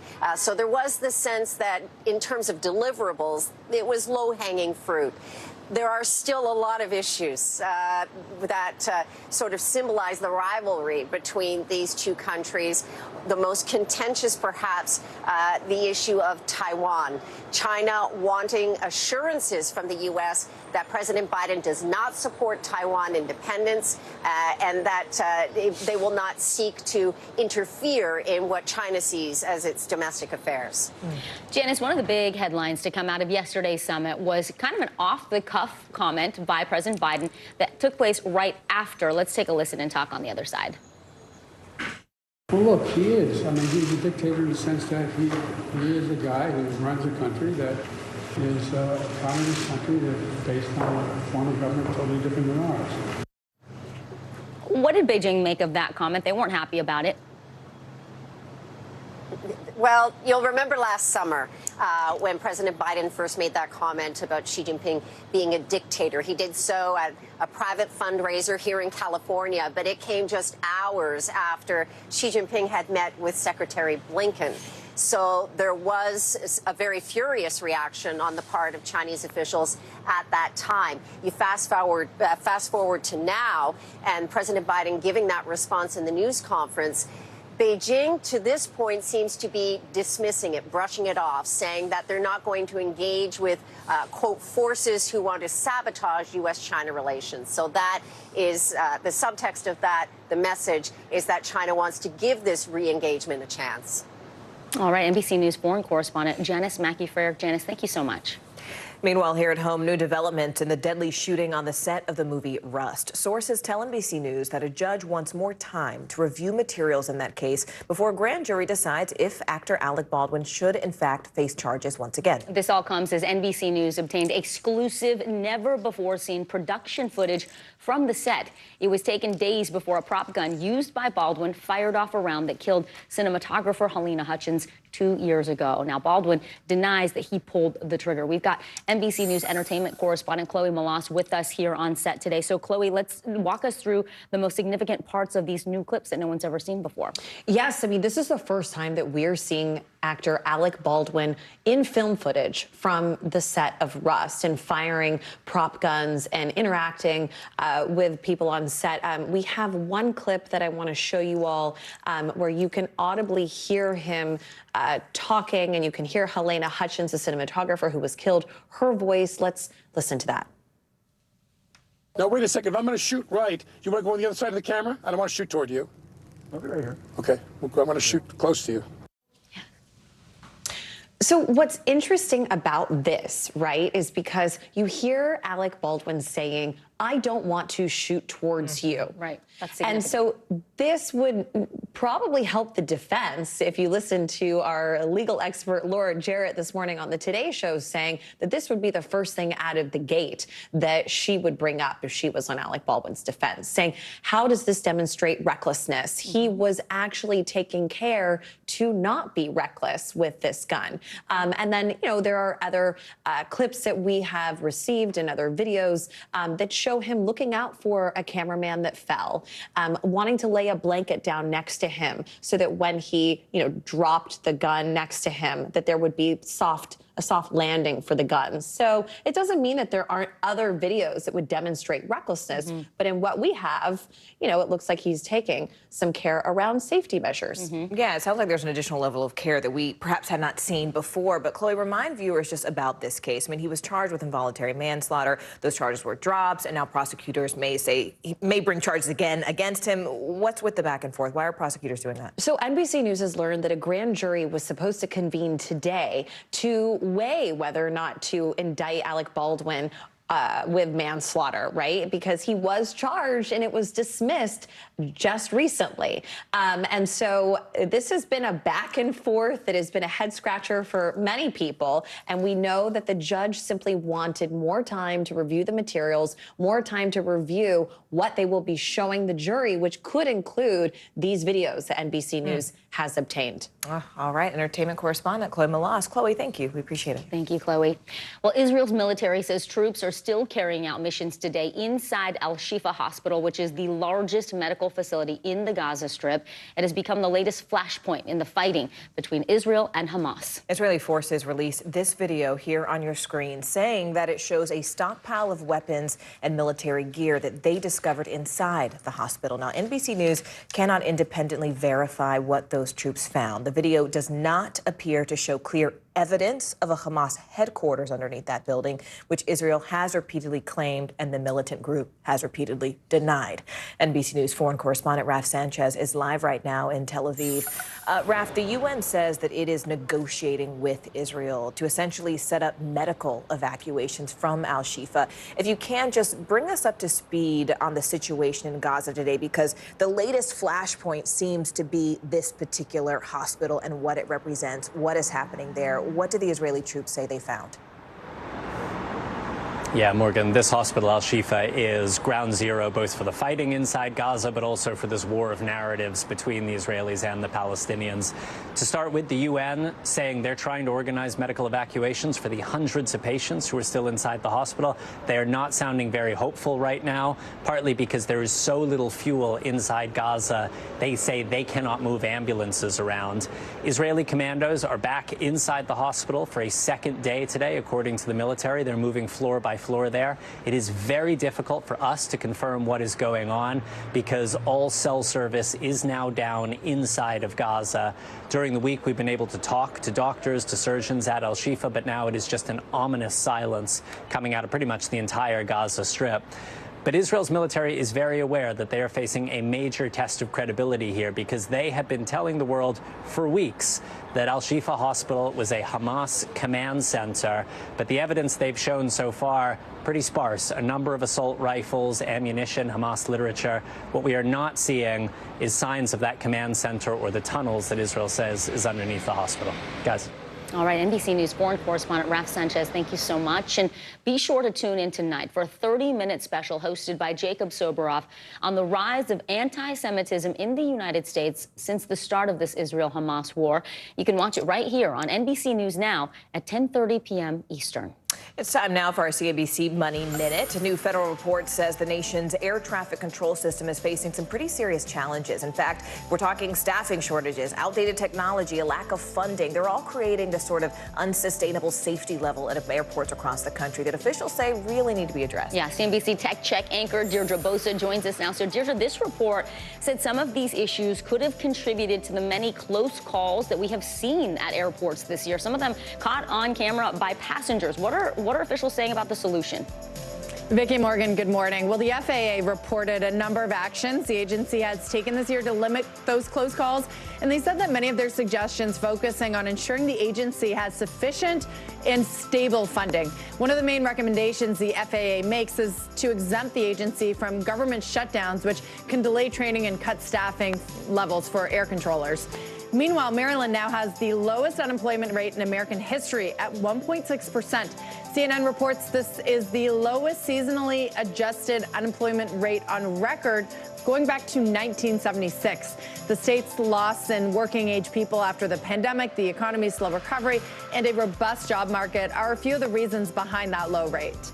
And finally, Chick-fil-A is testing drone delivery at a number of locations, a small number of locations. One restaurant in Brandon, Florida, which is in the Tampa area, is now offering it free. So customers can select Chick-fil-A delivery when placing an order on the app. The delivery distance is limited and is only available Monday through Friday between 10 a.m. and 6 p.m. But still, guys, I guess you don't have to worry about the Uber delivery driver stealing some fries off the top. That's right. You just got to worry about that drone. CNBC Tech Check anchor Deirdre Bosa. Deirdre, thanks. Well, the estranged wife of the suspect in the Gilgo Beach murders made her first court appearance this week. Her reaction to hearing the evidence against her husband. That's coming up. You are watching NBC News Daily.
Stay on top of breaking news and the biggest stories of the day with NBC News Daily. Thank you so much for joining us. I'm Morgan Radford. I'm Vicki Wynn. I'm Kate Snow. And I'm Zinklea Samwat. Get in-depth reporting from across the country. We have breaking news out of the White House and around the world. Questions about the rebellion inside Russia. And ways you can take care of your health. What are symptoms that people should be on the lookout for? And your wallet. Some really great last-minute deals if you have flexibility. NBC News Daily. Weekdays from 12 to 4 p.m. Eastern on NBC News Now. The lead suspect in the Gilgo Beach murder case, Rex Heuermann, appeared in court for a pretrial hearing just yesterday in New York. Heuermann was arrested back in July after being charged for the murders of 3 different women in 2010.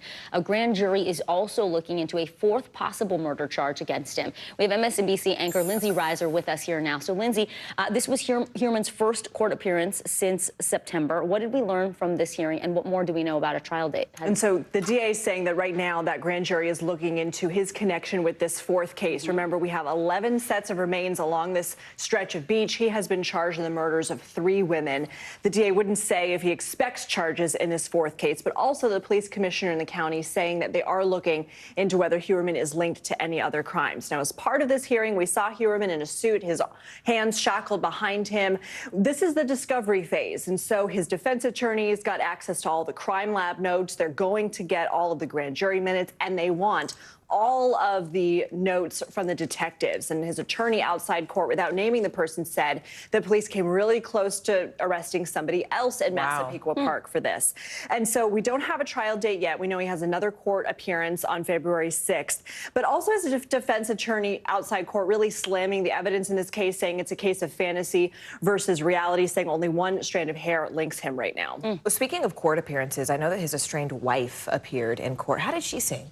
And so she was in the courtroom. He glanced back toward her direction. It's unclear if he saw her, but his attorney says he appreciates her being there. Remember, she filed for divorce less than a week after his arrest. We have learned that she did visit him in jail last week for an hour. She says she wants to go to every court hearing now and see everything for herself. It's unclear how much she's supporting him, but his attorney says that she doesn't believe he would be capable of these crimes. All right. All right. MSNBC anchor Lindsay Reiser. Thanks so much, Lindsay. Thank you, Linz. Well, police in the Bahamas are investigating a deadly ferry boat sinking. About 100 people were on board the double-deck catamaran Tuesday morning when it started taking on water. NBC News correspondent Morgan Chesky tells us passengers began jumping in the water, just trying to escape. A vacation nightmare in the Bahamas. New video showing a tourist ferry boat on its side and sinking, taking on water by the second after being battered by rough seas. Our boat is sinking. Kelly Shishel capturing the frightening play-by-play on her phone. From her view on the boat's upper deck, she watched the ferry's slow descent into what had been beautiful blue waters. I'm on the top floor of a ferry. Frightened passengers seen huddling together, confused and terrified as the boat slipped farther underwater. One of the crew members that was downstairs ran upstairs and was crying, freaking out, absolutely bawling, grabbing a life jacket. And then that's when everybody's like, oh, this is real, something's happening. Authorities say the double-decker catamaran was taking close to 100 tourists to Blue Lagoon Island Tuesday, just a few miles north of the Bahamian capital of Nassau. The first distress call coming around 11 a.m. We were kind of waiting for the staff to tell us what to do, which they never did because they were too busy crying and freaking out. New video from another passenger, Sarah Grady, shared first to Top Story, showing first responders on a nearby boat trying to render aid. Her mother injured as the boat sank.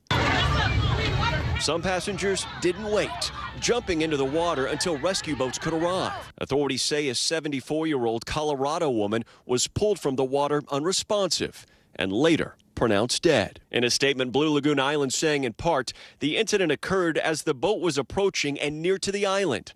Adding passengers and 5 staff members were located and brought to the island, and 2 passengers were taken to the hospital for additional care. All on board are accounted for. Authorities investigating the circumstances behind the fatal incident that turned an island getaway into a fight for survival.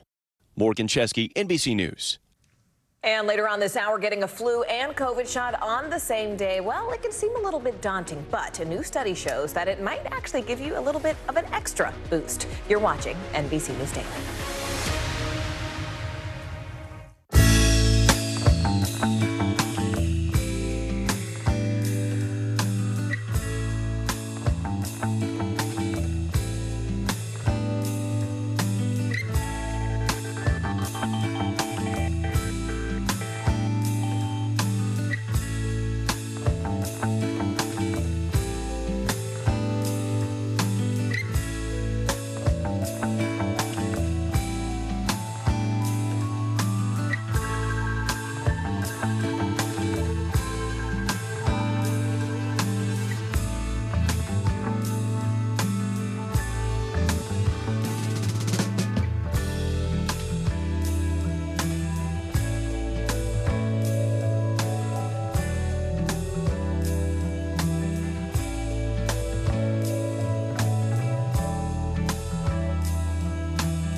now is raw. How hard is it to see it like this? Our house is no longer here, but we are here. Now is real. Let's break down what we know and then the big questions still outstanding. News for the generation of now is NBC News Now. When I think about what the Today Show does, it's not just about the mornings, it's about your whole day. There's a feeling of we're in there with you. Then let's take on this day together. Well, in Colombia, there is a new plan to control the growing population of so-called cocaine hippos. They were brought in decades ago by drug kingpin Pablo Escobar. But as NBC News correspondent Valerie Castro explains, once Escobar was killed, the hippos were set free and they began to reproduce. For decades, these lumbering giants have called the country of Colombia home and have become their own tourist attraction. These hippos don't bother anybody.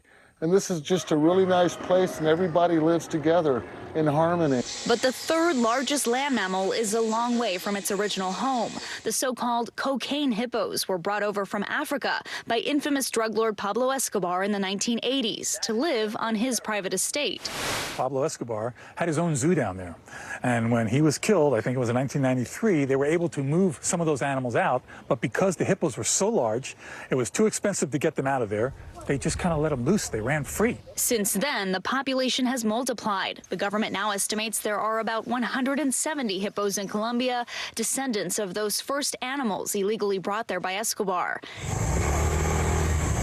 Hypothetically speaking, if left to their own accord, they could top 1,000 animals within 15 years, according to the government. The potentially dangerous animals have been seen roaming local towns, some residents even feeding the hungry hippos. But in 2022, they were declared an invasive species, dangerous to water quality, local ecosystems, and other wildlife. A previous attempt to reduce the population by killing them with help from local hunters was met with controversy from animal rights groups. This has become a really incredibly contentious issue in Colombia. After years of debate and discussion, the Environmental Ministry has now begun a new plan. They have surgically sterilized 2 male hippos and 1 female, with plans to sterilize about 40 a year. But the solution is not a cheap one. The ministry says each surgery costs about $10,000, and that's if they're able to catch the hippos safely. This is certainly a plan worth trying. The country has also proposed transferring some of them to other countries. No podríamos controlar la población solamente con el tema de la esterilización. But that could cost upwards of millions of dollars. More than 30 years later, Colombia is still footing the bill from Escobar's notorious narcos era. Valerie Castro, NBC News. Well, with the holiday shopping season in full swing, more delivery drivers say they're being robbed. NBC News correspondent Maura Barrett shows us some examples and explains what major shippers like Amazon and FedEx, what they're doing to protect these drivers. Delivery drivers on edge after a string of robberies across the country caught on camera. You trying to look, them folk going stupid, bro. In Memphis, dozens of people surrounding this FedEx truck as it was stopped in traffic, breaking the back latch before ransacking the inside and running away with as many boxes as they could hold. Even after the driver starts to pull away, thieves run after the truck, jump on it, and take more boxes. In traffic, though, folks. In Atlanta, an Amazon worker returning from a delivery finds several suspects sprinting up to the truck, stealing packages at random from the back. These groups overwhelming drivers in a similar tactic used by flash mobs at retail stores in cities like Los Angeles and Philadelphia. Well, this is like my first time someone's actively jumping on a vehicle on the street. Lifelong resident Cassius McGowan hosts a Memphis-based podcast. He says while looting at stores and on trains isn't uncommon in the area, a robbery like this is unique. How the person who was actually working feeling in this situation, being like, how is this person going to continue to work and feel like safe? And you know this may happen again. The person be traumatized. It's PTSD. Similar concerns for drivers in Washington, D.C. after an Amazon delivery driver was carjacked at gunpoint. The van left smashed and the wheels stolen, with that suspect still on the loose. We need these guys. They deliver our stuff and all that, man. So, you know, this got to stop. It's getting ridiculous. They have a job to do. These shocking robberies ahead of what's expected to be a busy holiday shipping season. ShipMatrix estimates that 82 million parcels a day will be out for delivery. Both FedEx and and Amazon telling NBC News in statements that the safety of their drivers is a top priority. Amazon says employees receive de-escalation and safety training, and that drivers should never make a delivery if they feel unsafe. The company, writing in part about the Atlanta robbery, "We're glad the driver in this video is okay. Thankfully, incidents like this are rare across our network. Nonetheless, even a single incident like this is one too many." Maura Barrett, NBC News. Our thanks to Maura for that, and you are watching NBC News Daily. That's well.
For the generation of now is NBC News Now.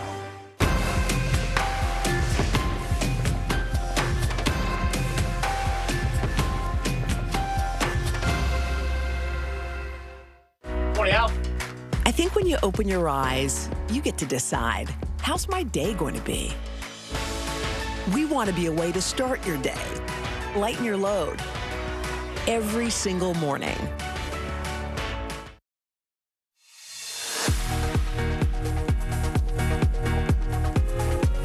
Welcome back at the half hour, and thanks again for joining us. I'm Morgan Radford. I'm Vicki Wynn. Here's what's making news right now. Congressman George Santos is not running for re-election.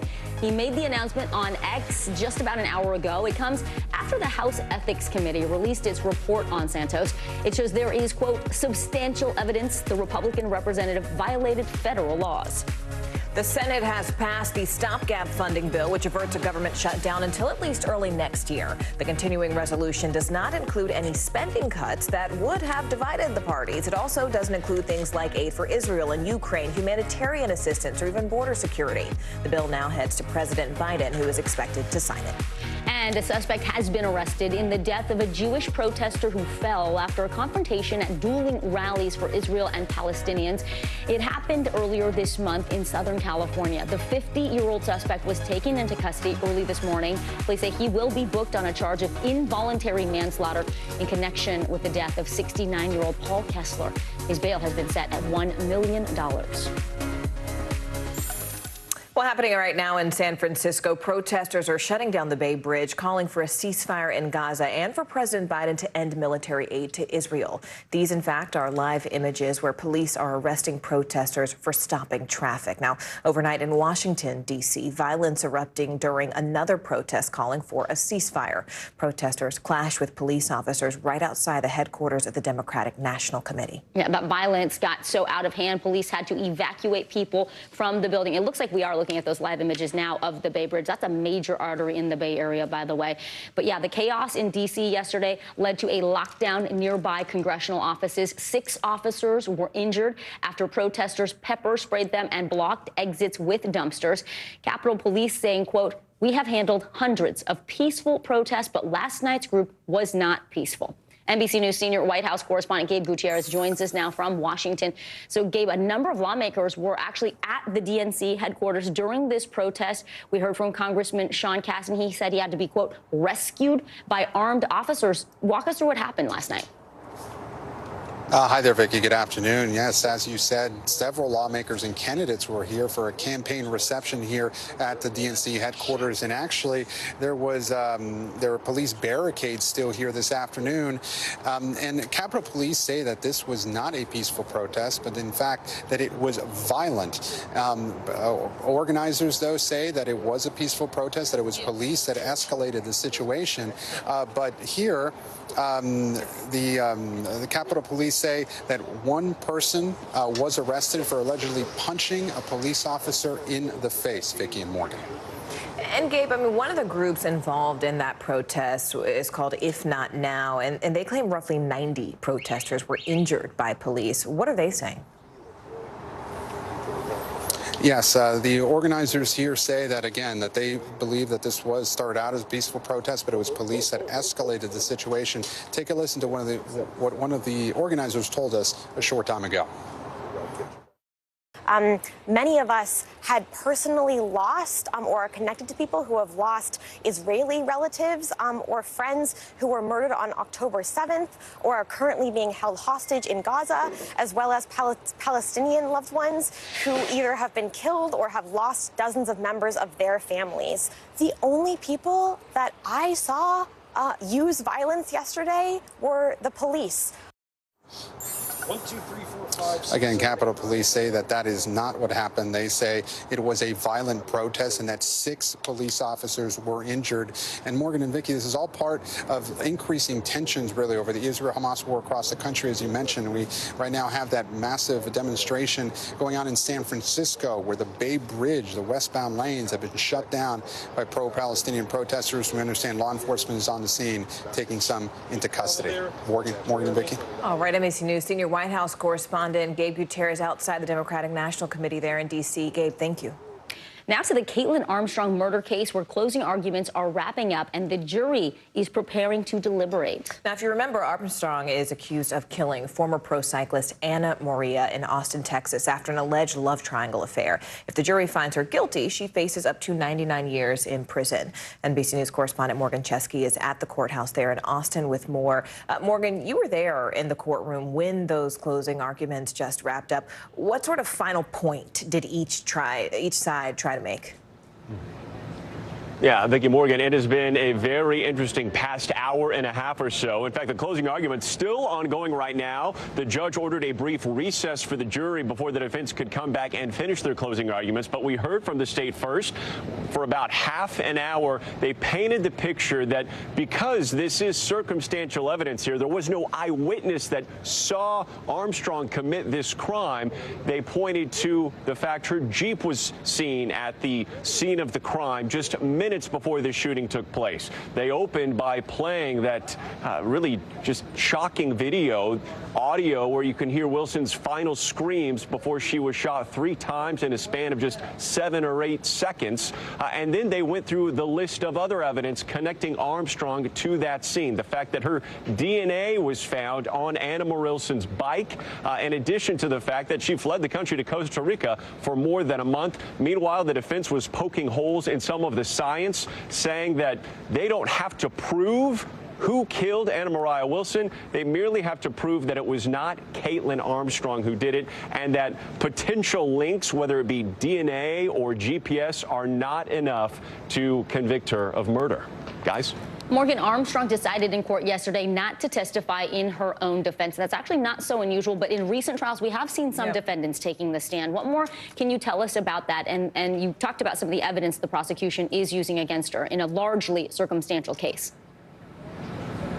Yeah, absolutely. You know, certainly a very intentional decision to not put Armstrong on the stand. In fact, the only time we have heard from her throughout this entire 2-week or so trial was a video portion of questioning that Armstrong had whenever she encountered an Austin police detective who initially brought her in on a warrant that was filled out mistakenly. And it was at that point they started to ask her questions about this murder. That mistake, something the defense pointed out, yet another reason Armstrong had to not trust Austin police throughout this process.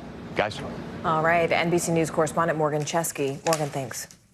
Well, if you are one of the people who have not gotten sick this fall from the flu, count yourself lucky. The CDC says there's been a 3% increase in flu infections just this week, while there's been a flattening of COVID infections nationwide. That's a bit of good news. Doctors say that hospitalizations are going up, in fact. Well, now there's a new study out this week that shows that getting the flu shot and the COVID booster together could actually provide a stronger defense against both illnesses. Joining us now is NBC News senior medical correspondent Dr. John Torres. Dr. John, what did this new study tell us? So what this new study did is it looked at people who got flu shots and COVID shots at the same time versus those who didn't. These were healthcare workers. Very small study, though. Only 42 people. 12 got the flu shot and the COVID together. The other 30 got them separated by a couple of weeks, like most of us normally do. But what they found out is those that got the flu shot and the COVID shot together actually had a more robust response of what's called IgG1, which is an antibody that fights off COVID infection. They looked at it 6 months later, and they found out they still had that robust response. And so what they're thinking is getting it together might actually help by making it even a more robust response, more robust protection than getting them separately. So they made a stronger response, but does it last longer? Did the study look at that too? That's what we think they do. And right now, this is a study that still needs to go through peer review and get published. So it's a pre-published study, as we call them. But in a small one, experts are saying, you know, let's go ahead and do bigger studies before we recommend it. Now, if you remember, the CDC recommended getting them both together, the flu and COVID shot. The reason they did that was not because of extra protection. They did that because of convenience. And their fear is that if you go get the flu, you get the flu shot, you get the sore arm, feeling under the weather, you might not go back and get the COVID shots. They're saying, you know, it's a one-stop shop, get them both together. But this study is showing, yes, not only do you get initial protection, but even 6 months later, you get that added COVID protection. What we don't know is the flu protection, but we think that's going to follow suit. Well, speaking of that sort of woozy feeling that some people report feeling after the flu shot, a lot of people report that after the COVID booster. So does getting them both together sort of amplify the risk of those feelings? And that's the caveat to this, is getting it together certainly could. They think the theory behind this is if you get them together, especially since all of us or almost all of us have been affected by COVID in the past, we have that immune system primed up. So when you get the vaccine, it's going to rev up your immune system. If you get them both together, it's going to further rev it up, but also the side effects will follow as well. So they might be a little more intense. All right. Well, that is good to know. NBC News senior medical correspondent Dr. John Torres, great to see you again. Great to see you. Okay, well, we all know the possibilities for artificial intelligence are seemingly endless, but how exactly does it stack up in the kitchen? Can it actually save you money, time, stress?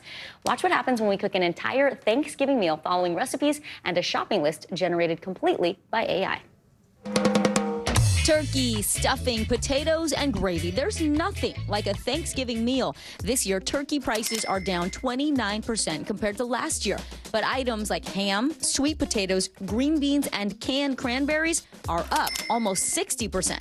To start planning that feast, consider how many people you're serving. That determines how much food you need and how much it will actually cost versus your budget. So to take out some of the guesswork, I'm going to let artificial intelligence figure it out. There are some options. I could use Google Bard, Microsoft Bing AI. I'm going to try ChatGPT. Make me a complete Thanksgiving turkey dinner shopping list and recipes for 8 people with at least 4 sides for less than $100. Within seconds, gave me what looks like a pretty simple, easy to follow shopping list with basic ingredients. 10 to 12 potatoes, 2 pounds of green beans, 4 sweet potatoes. This sounds like about enough food for 8 people easily. It even let me put in specific requests for recipes using an Instant Pot, an air fryer, or for guests with gluten-free restrictions. And this is interesting. It actually says the cost may vary, but you can find budget-friendly options. Then it recommends that I shop for sales, use coupons, and consider store brands to keep costs low. It's almost like ChatGPT watches our consumer confidentials on today's show. Let's go shopping. I start at the top of the list. The most important ingredient, the star of the show, the turkey. Next up, we need some butter. All right, I got my olive oil, and whenever possible, I'm listening to ChatGPT, buying store brands. Salt and pepper. I'm looking for onions. 1, 2, 3, and 4 sweet potatoes. Some of the ingredients I didn't even need. So my shopping list calls for celery and carrots, but I took a closer look at the recipes because I'm not making the stuffing from scratch. I don't even need these. And most importantly, it's not Thanksgiving without pumpkin pie. Okay, I've got all my ingredients. Grand total, $85.47, under $100 bucks. Time to start cooking. My team and I get to work. Ugh, giblets. We follow the AI-generated recipe word for word. The AI says we're gonna use salt, pepper, paprika, and garlic powder, but it didn't actually tell me an amount, so we'll just eyeball it. That looks like a good-sized bird. Last step, we're gonna cover this bird with some foil and pop it in the oven. The instructions said to cook it at 325 degrees for 3.5 hours. All right, we'll see how she does. Meanwhile, we get started on the side dishes. Stuffing from the box. But not everything went smoothly. Oh no. Some of the instructions were a little vague. It doesn't tell you to cut the potatoes, but we definitely don't want to boil them whole. So why don't you go ahead and cut them into 1-inch squares? The shopping list also didn't tell us to buy milk or brown sugar, which was required for some of the dishes. The recipe reminds me to add some salt. All right, these are done. Easy peasy. Looks good. Finally, our bird is cooked, the stuffing fluffed, and the potatoes mashed. AI did not help me with carving instructions, so I'm just gonna do my best here. Moment of truth, the turkey is ready. The reviews? Wow. Yeah? Paprika. Who would have thought? Potatoes are good. Cheers to an AI Thanksgiving, guys. You were riveted, Morgan. It was a delicious but simple meal, and there were a couple of hiccups when AI wasn't super specific on instructions. We did burn some butter and brown sugar, so it was a fun experiment. The thing I would recommend is just try it out. If it's ChatGPT, Bard, whatever, but the more specific your prompts are, the better your results will be. It is riveting what AI can do. Yes, indeed. I love it. It might even cook for me this year. Up next, why it's important to practice gratitude every single day and not just on Thanksgiving. More NBC News Daily right after this.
Hey, I'm Hallie. It's good to be with you tonight.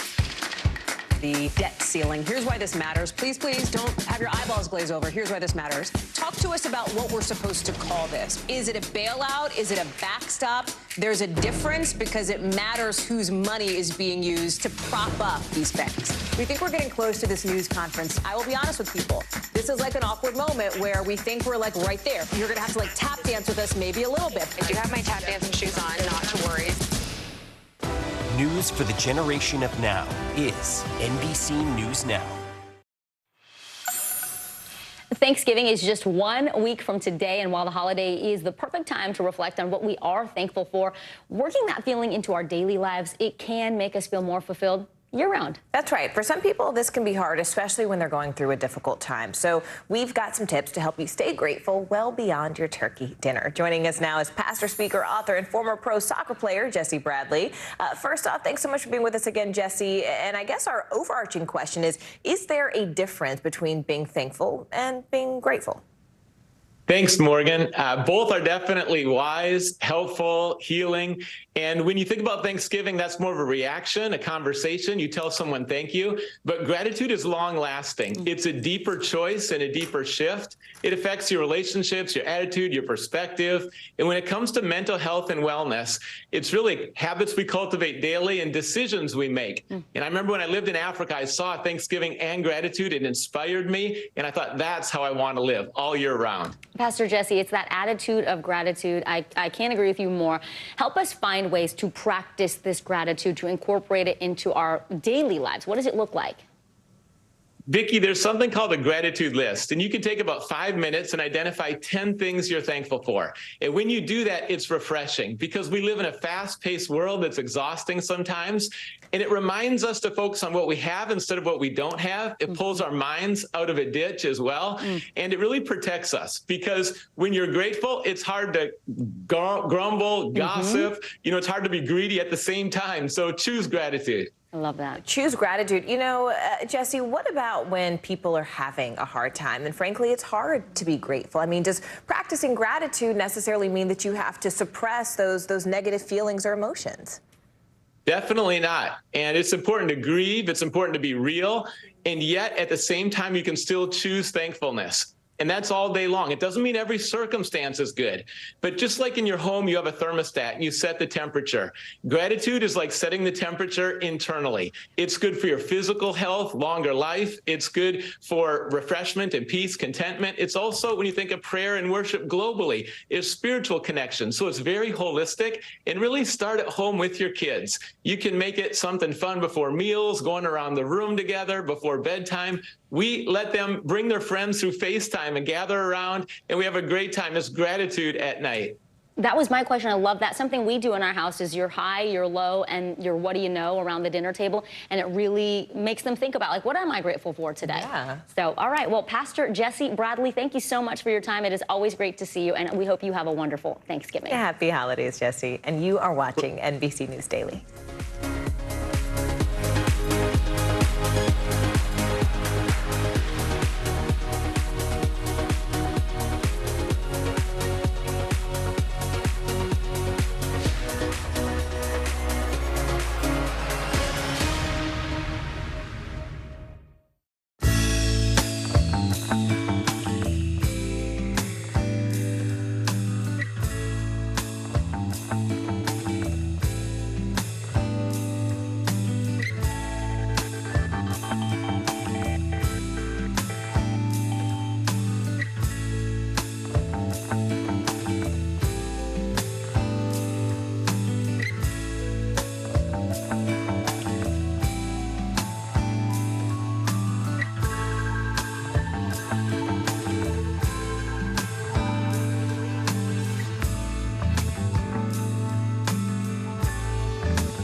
news lives in the now. Israel tonight declaring war against Hamas following the brutal surprise attack within its own borders. Now is raw. We are in the West Bank city of Ramallah. Protesters are on the streets here to denounce Israel. Now is real. Most of the time, the Iron Dome works, but there are rare occasions that a few get through, like here in Ashkelon. News for the generation of now is NBC News Now, streaming free everywhere. All right, well, Marvel may have found a solution to growing superhero fatigue. Pedro Pascal. I'm not tired of him. I know. Girl, nobody is tired of him. Pedro, ven acá. Let's do una entrevista, por favor. Okay. The studio is reportedly in talks to cast the actor in its upcoming Fantastic Four movie. We got really excited for a moment there, didn't we? Okay. This Thursday. All right, as we wait to see what happens with that deal, we also have a ton of new content to look forward to this month, as well as trailers for some of the most anticipated new releases. Joining us now, none other than Bravo personality and host favorite lady of Shaken and Disturbed, Darren Karp. Darren, it is so great to see you. We're so happy that you're here. Missed you guys. So we got some big news coming out of Netflix. Season 6 of The Crown drops today. All kinds of controversy already. Oh, I mean, as if the show and the royal family doesn't have enough controversy anyway. But the first 4 episodes actually dropped of the final season today, and this last season, the final season, is covering from the years 97 to 2005. We've all sort of been waiting up to see how they're going to handle the Princess Diana of it all. So the first 4 episodes center on that, and then the following 6 are actually going to drop a month from now, and that's going to cover the Golden Jubilee, Camilla Parker Bowles, as well as Prince William's budding relationship with Kate Middleton. So we're almost up to present day, and this is the final season. It's going to be very, very good. Speaking of which, there are also some new trailers coming out. Tell us more. Okay, yeah, we've got Garfield, and I don't know if it's because I grew up with an orange cat or I love pizza as a New Yorker, but it looks super cute. Chris Pratt is playing Garfield. It actually comes out next year. It's super sweet. The animation is actually... Chris Pratt is playing Garfield? Chris Pratt is playing Garfield, if you can believe it. Yeah, so kind of has this really funny voice. It starts out sweet, but don't let Garfield fool you. He gets to be his kind of, attitude-y self later on in life. He meets his human there, and this is how he falls in love with pizza, but it's going to be great. And then the second trailer that just dropped is Madam Web, which is huge in the Marvel universe. I have arachnophobia, so this scares me just a touch, but we've all been kind of waiting. Her web connects them all, and it's going to be great. It actually comes out also in 2024, and it should be a great movie. If you like Marvel, you'll like this. Okay, well, that's good, because they need a boost after that last movie. It didn't do so hot. Okay. It's rare for people to say Marvel needs a boost, though. Right? Well, as we mentioned, Pedro Pascal may be the boost that everybody's looking for. He's set to star in a highly anticipated Marvel movie. Tell us what you can about that. So this is I can't say 100% confirmed, because I don't know even if the ink has been dried yet on this deal, but these are all the rumors focusing on him being Mr. Fantastic. He's going to play Reed Richards, in Marvel's Fantastic Four. I think he's going to be a great diverse add to it. I think he's just fabulous. You guys were cavelling over him earlier. Look at the guy. Look at this man. I mean, come on. So this is going to be huge for the Marvel Universe. I can't wait to watch. What other celebs did you have news about, though? Well, Kevin Hart is actually getting the Kennedy Center's Lifetime Achievement Award, which is well-deserved. I mean, let's think about it. His 11 movies premiered at #1. His entire box office career has garnered over $4 billion, which is actually wildly insane. So he absolutely deserves this 100%. And then on the flip side, Jimmy Kimmel is back to host the Oscars March 10th in 2024. He is a 4-time host. This will be his 4th time, following Jack Lemmon as well as Whoopi Goldberg. He was quoted as saying, "I've always dreamed of hosting the Oscars exactly 4 times." So this will be great. He was there. We're off to a good start. We're off to a good start. He was there for some controversy, obviously, last year and the years previous. So he's just great. I love the energy that he brings. He's amazing. Yeah. Speaking of great energy, we cannot let you go without asking you about BravoCon. I've been following you on Instagram. I missed you guys there. Moments. Tell us. It was iconic. Okay, first off, just great panels. I was there for Dynamic Duos. I got to host the first panel. I'm there with all the guys. Of course, I made them take their shirts off, which was just absolutely appropriate. There were Teresa and Louis, and I did a couple couples ones, but the iconic moment, which was actually, got to do a morning show with Summer House's The iconic moment is that gold jacket. Awesome. Thank you so much. Looks amazing. The moment that we were all there for and waiting for, I don't know if you've seen Brynn Whitfield, who is the new New York City housewife. Her heels got caught in the escalator, and they flipped up. Here is this clip.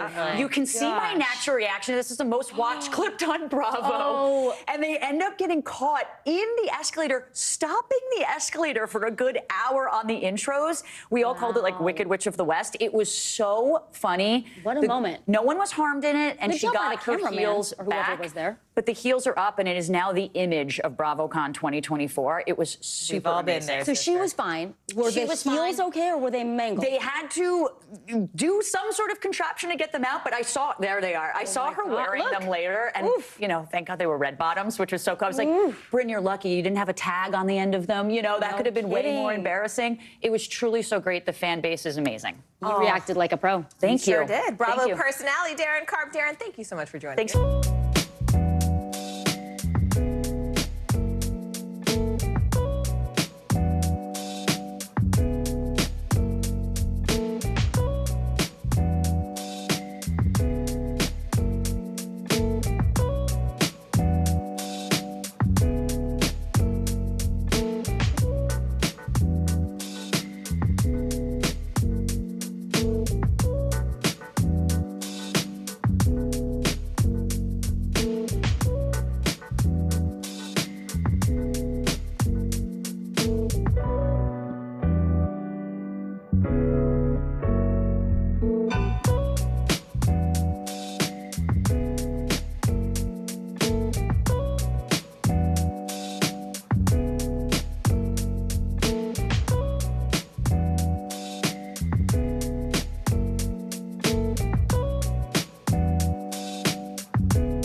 News lives in the now.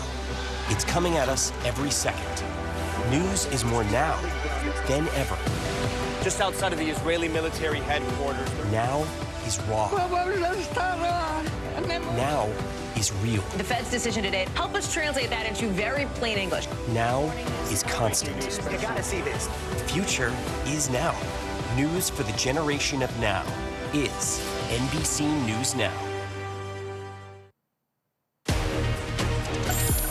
Hey there, everyone, and good Thursday to you. Thanks for joining us. I'm Morgan Radford. I'm Vicki Nguyen. NBC News Daily starts right now.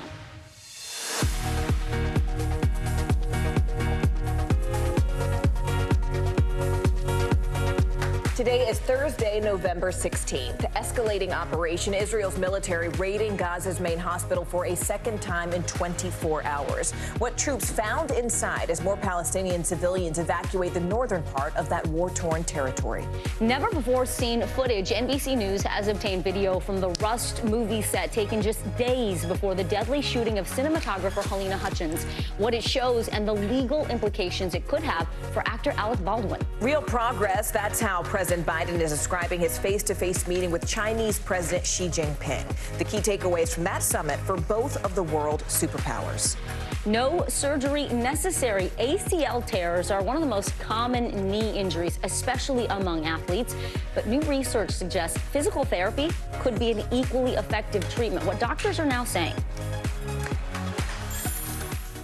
Welcome to NBC News Daily, where we start in Gaza, where Israeli troops are still raiding the Al-Shifa hospital. A spokesman for the Hamas-run health ministry tells NBC News that about 7,000 people are currently sheltering at that very facility. Hundreds of patients are believed to be stuck inside without food or water. The hospital official says that at least one of them died after that power was cut off. Israeli forces claim they found weapons and military gear inside that medical complex, and they released this video there on your screen yesterday, although NBC News cannot independently verify what those troops discovered. Back in the U.S., reporters last night asked President Biden about the end point of the war. Here's what he said. I think the only ultimate answer here is a two-state solution that's real. I don't think it ultimately ends until there's a two-state solution. Mr. Biden made those comments as tensions were erupting in Washington, D.C. Chaos broke out during a pro-Palestinian rally outside the Democratic National Committee headquarters. Capitol Police say 6 officers were hurt. 1 person was arrested for allegedly assaulting an officer. NBC News correspondent Aaron McLaughlin is live in Tel Aviv. So, Aaron, we are now hearing that Gaza is in another communications blackout, major disruptions to phone service and the internet. What else can you tell us about what's happening in Gaza? Well, Paltel, the main telecommunications provider for Gaza, is saying that it ran out of fuel for its backup generators, leading to this near communications blackout. Posting on Facebook, there's a, quote, complete disruption of telecommunication services, landline, cellular, and internet in the Gaza Strip after fuel entry has been banned and all backup power sources have been exhausted to operate the main elements of the network. Now, fuel shortages not only striking Gaza's telecommunications, but also its sewage facilities. The WHO today reporting that there is raw sewage flowing in Rafah because there's not enough fuel for the sewage pumps, also impacting drinking water, with both the United Nations and the WHO now reporting that 70% of Gazans are without clean water because there's not enough fuel to run the desalination plant. Now, the Israeli military has been restricting the entry of fuel into Gaza because it says it is concerned that Hamas will exploit that fuel for its own operations, guys. You know, Aaron, I do want to talk about the situation specifically at Al-Shifa Hospital, which has really become a flashpoint for this war and competing narratives. Lay out what Israeli troops say they found inside and what they have not discovered. Well, because of this communications blackout, it's become very difficult to reach the doctors that we've been talking to for the past couple of weeks now. So what we know in terms of what's happening at Al-Shifa Hospital is coming from the Israeli military. An Israeli military spokesperson telling NBC News that they have raided the hospital for a second time today. Keep in mind, Al-Shifa Hospital is this massive complex. And what the Israeli military says it's now doing is special forces is going building to building, department to department, looking for evidence of a Hamas terror cell. Now, yesterday it released footage showing what it claimed were Hamas weapons as well as intelligence tying it to the October 7th attack, though so far no evidence of that command and control node that both the Israeli government and the United States allege is buried deep beneath the Al-Shifa hospital, guys. All right, NBC News correspondent Aaron McLaughlin there live from Tel Aviv. Aaron, thank you. Be sure to tune in tonight for a 30-minute special on the rise of anti-Semitism here in the United States since the start of the Israel-Hamas war. You can watch it right here on NBC News Now at 10:30 p.m. Eastern. Host Jacob Soboroff will have more on that special coming up later on this hour. Vicki? Morgan, President Biden says there was progress made during his first meeting with Chinese President Xi Jinping in more than a year. During the 4-hour sit-down, the two world leaders discussed multiple issues, including military cooperation, fentanyl, and Taiwan. NBC News foreign correspondent Janice Mackey-Freyer joins us now from San Francisco. Janice, great to see you. So despite this recent friction between the U.S. and China, President Biden seemed to suggest this meeting, it moved the needle. So what were the main topics of discussion? And did Biden get any real assurances that China is going to commit in good faith? Well, even with all of the fanfare and the grandeur around this summit between President Biden and Xi Jinping, there were very low expectations going into the meeting for what it was actually going to yield. The main objective was just to show that the two sides could talk again, to get the relationship back on track and bring it off the lows that it's been hitting over the past year, what with the spy balloon crisis and tariffs and tech export controls pushing things off track. So that was the objective. And in that sense, it was a success. President Biden even using the word progress to describe the meeting with Xi Jinping. Does that necessarily translate to trust is another issue. This is what President Biden had to say. I trust but verify, as that old saying goes.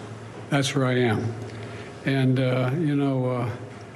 we're in a competitive relationship, China and the United States.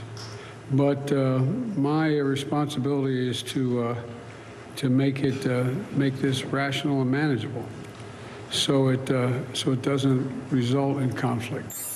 So, yes, there were agreements to resume military-to-military contacts and to have cooperation on trying to stem the flow of fentanyl precursors. But those were existing agreements that had been broken off by China in 2022 after Nancy Pelosi's visit to Taiwan. Taiwan is still a very contentious issue between the two sides. So on some of these thornier things that stoke the rivalry between the U.S. and China, there still isn't resolution, let's say. All right, NBC News foreign correspondent Janice Mackey-Frere. Janice, thank you so much. Back here at home, we're following breaking news from Capitol Hill, where embattled Congressman George Santos says he will not seek re-election when his term is up in 2024. Now, all of this comes after the House Ethics Committee released a scathing report on the New York Republican, claiming he violated federal criminal laws. NBC News congressional correspondent Julie Sirkin joins us now from Capitol Hill. Julie, good to see you this Thursday. First, just tell us more specifically about this ethics report. What did it find, and could this report then trigger another House vote to expel Santos before he finishes that term? Morgan, this report is explosive and it's damning. It alleges that Santos had misused and misappropriated campaign funds basically at every turn. Let's talk about specific allegations this committee lays out in their months-long investigation. And by the way, this panel is entirely bipartisan, evenly split among Republicans and Democrats.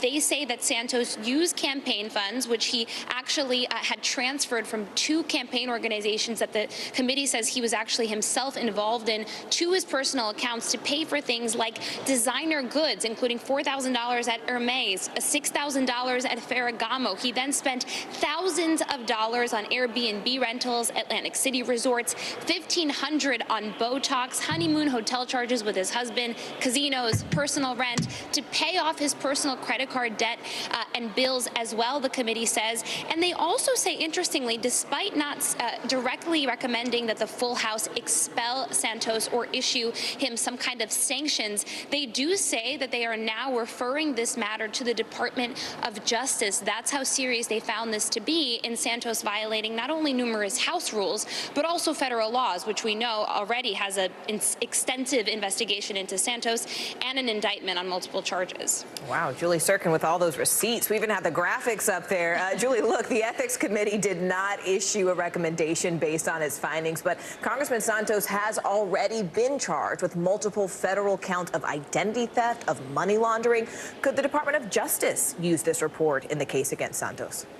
And that's the big question. It's certainly presumably that they can, but this is a big move. We don't see this happen in any old ethics committee investigation. They don't just always refer these matters to the DOJ. But look, I went through this report, and truly in every single section, page by page, there are allegations that Santos has broken multiple federal laws. Certainly, though, in the House, this will trigger some kind of expulsion vote. There are already at least 3 efforts to that effect. We could see if that happens potentially when they're back from Thanksgiving, certainly at some point in December, and that vote requires 2/3 of the House to do so. All right, NBC News congressional correspondent Julie Sirkin with the news and the numbers. Julie, thank you.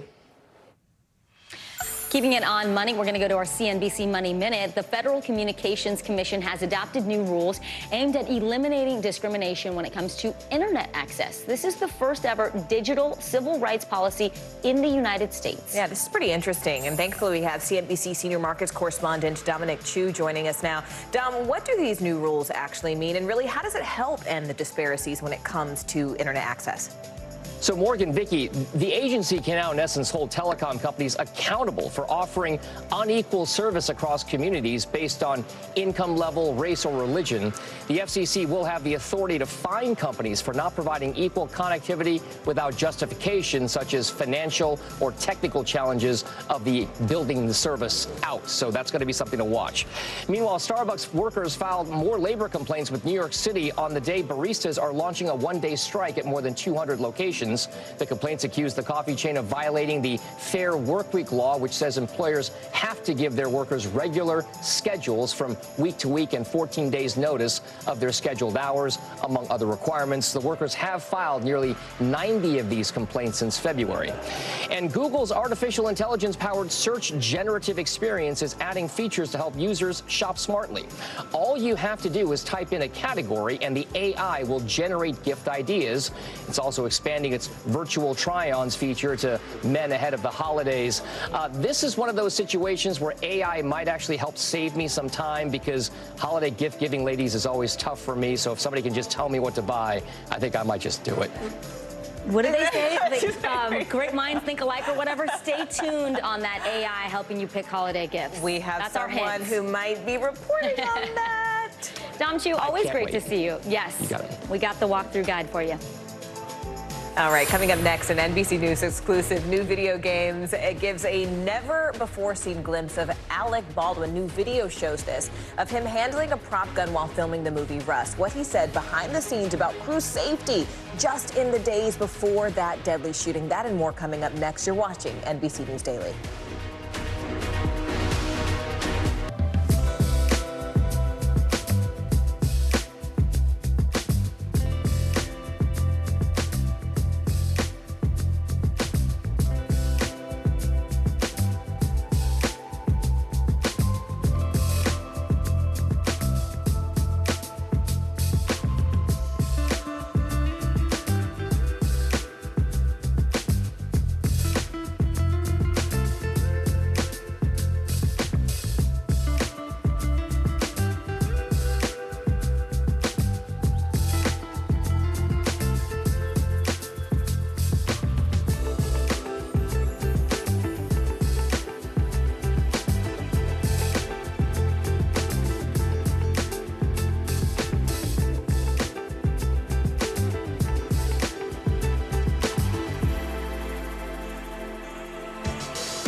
Thanks for tuning in. I'm Gotti Schwartz. Here are the stories we're following tonight. Storms keep coming here in California. The U.S. government just declassified this video. A lot more stories trending like crazy on social media. A controversy pitting lawmakers against young voters. What's the state of crypto today? Is it safe for investors? We've got another mind-bending story on artificial intelligence. This is what my voice sounds like when I clone it. That wasn't me. You gotta see this. Stay tuned now, weeknights at 8 Eastern, 5 Pacific on NBC News Now. Actor Alec Baldwin will have to wait a few more months to find out if he will face charges again in the deadly Rust movie set shooting. Prosecutors hope to convene a grand jury today, but sources are telling NBC News a judge postponed that meeting to review new material in the case. So let's take a quick review. Here is how we got to this point. In October of 2021, a prop gun that Baldwin was holding fired off a live round that killed cinematographer Helena Hutchins and injured the film's director. Then in January of 2022, prosecutors in New Mexico announced that Baldwin would face involuntary manslaughter charges. And then just a few months later, they suddenly decided to drop those charges. And now they're considering filing them once again, even though Baldwin denies actually pulling the trigger. Now, this all comes as NBC News has obtained exclusive new video from the set just days before that shooting. Let's go in and bring in NBC News entertainment correspondent Chloe Malas and NBC News Now legal analyst Angela Sinadella. Chloe, first off, what do we actually see in these new videos? I mean, you are seeing Alec Baldwin for the first time interacting with those that work on the set, those behind the camera. You're also hearing the voice of the late Helena Hutchins in one of the videos. In another video that NBC News has exclusively obtained, you hear Alec Baldwin saying that he doesn't want to point the prop gun at an individual. It could be Helena Hutchins, we're not exactly sure, but he's taking care with the gun, and it's demonstrating not recklessness, it's demonstrating the opposite of what prosecutors are trying to achieve. Take a listen. Now, wait a second. If I'm going to shoot right, do you want to go on the other side of the camera? I don't want to shoot toward you. Okay, right here. Okay. I'm going to shoot close to you.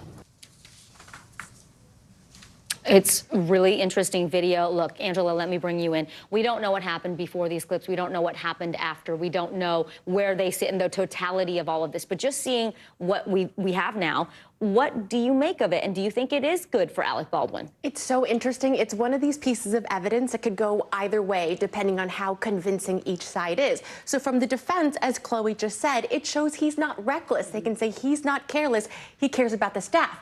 But remember, his main public statement throughout all of this has been, I was just an actor. I was never in charge. It was just the prop armor. But that's been the prosecution's whole argument. He was the executive producer. He is in charge. So the video shows he's in charge, but maybe not reckless. So either side could convince the jury.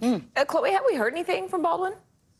Alec Baldwin's legal team is not commenting, neither are the special prosecutors. And this is because there was a grand jury that was supposed to convene today, and grand juries are held in top secrecy. And we have learned at NBC News that this has been pushed back, like you said, for the judge to review the materials. So they're not speaking right now. We don't know the new date of the grand jury, but obviously Alec Baldwin, he is known to post things on social media. We haven't seen him say anything just yet. And like you point out, though, NBC News, we have other videos. They don't demonstrate a lack of care, but there are dozens and dozens of videos that we haven't seen. So it's unclear what will be shown to a grand jury and if it goes to trial. Angela, quickly before you go, the idea that there was no live ammunition on the set, initially that was up for debate. Now these video clips appear to show there were some live rounds on the set.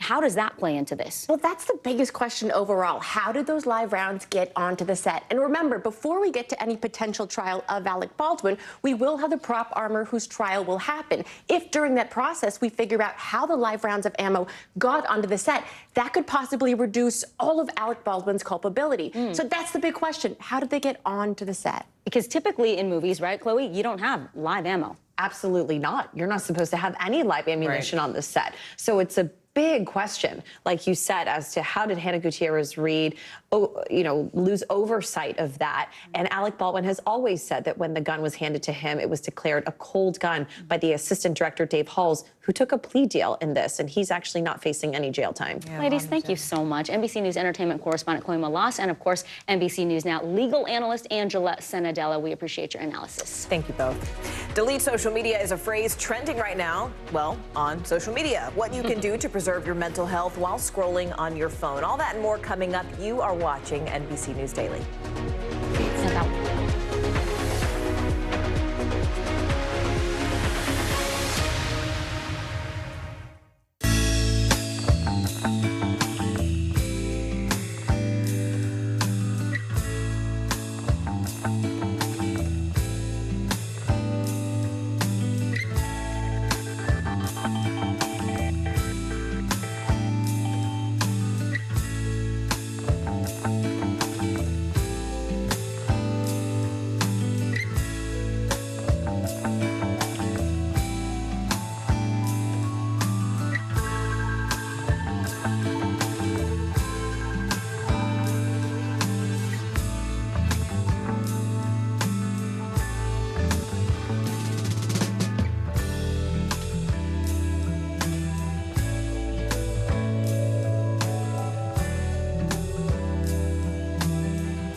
NBC News mobile app. Get connected to your favorite news shows. For the top stories, breaking news, and live video, download the NBC News mobile app now. Were you calling the shots, though, Mr. President, ultimately? Was the Biden administration caught off guard by this latest surge of migrants? Is it clear who's going to govern Gaza once this war is over? If it's Sunday, it's Meet the Press.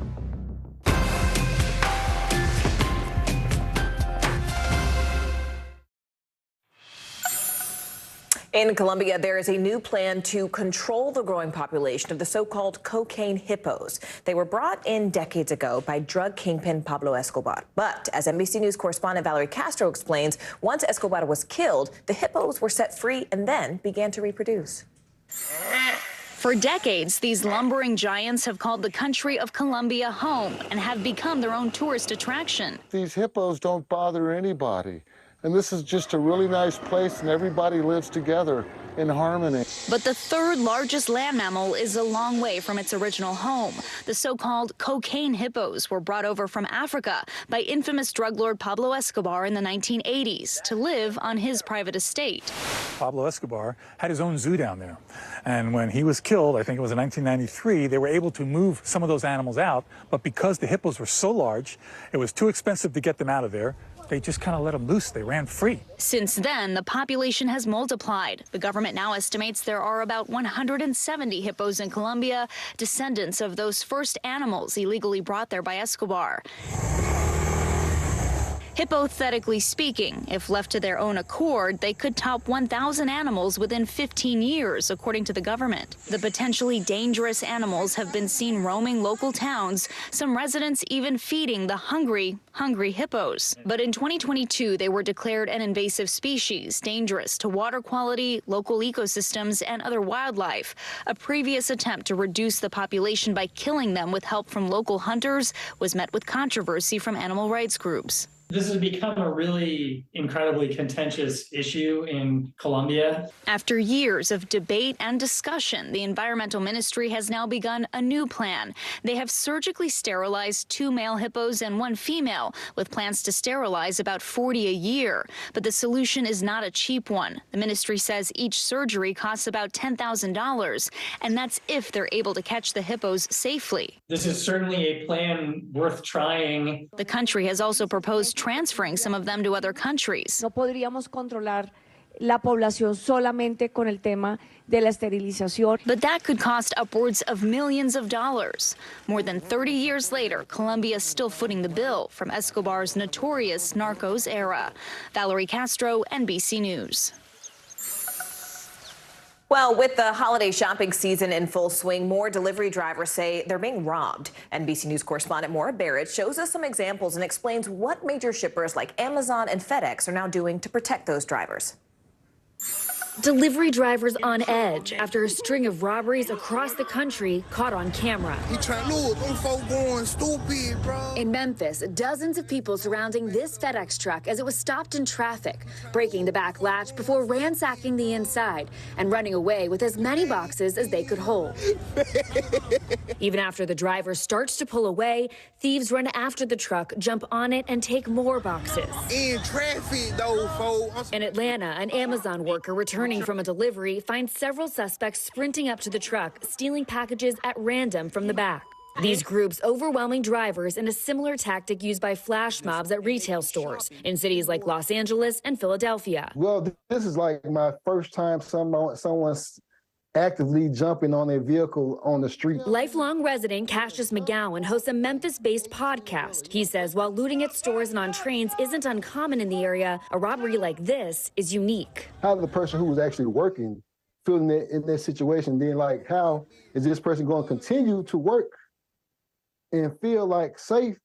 And you know this may happen again. The person be traumatized. It's PTSD. Similar concerns for drivers in Washington, D.C. after an Amazon delivery driver was carjacked at gunpoint. The van left smashed and the wheels stolen, with that suspect still on the loose. We need these guys. They deliver our stuff and all that, man. So, you know, this got to stop. It's getting ridiculous. They have a job to do. These shocking robberies ahead of what's expected to be a busy holiday shipping season. ShipMatrix estimates that 82 million parcels a day will be out for delivery. Both FedEx and and Amazon telling NBC News in statements that the safety of their drivers is a top priority. Amazon says employees receive de-escalation and safety training, and that drivers should never make a delivery if they feel unsafe. The company, writing in part about the Atlanta robbery, "We're glad the driver in this video is okay. Thankfully, incidents like this are rare across our network. Nonetheless, even a single incident like this is one too many." Maura Barrett, NBC News. You're watching NBC News Daily.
When I think about what the Today Show does, it's not just about the mornings, it's about your whole day.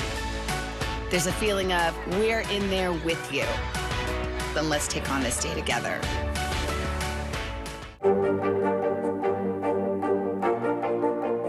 This is what a country in war looks like. You came to get blood. The sound of incoming shells. So many stories of heroism and heartbreak emerging from here.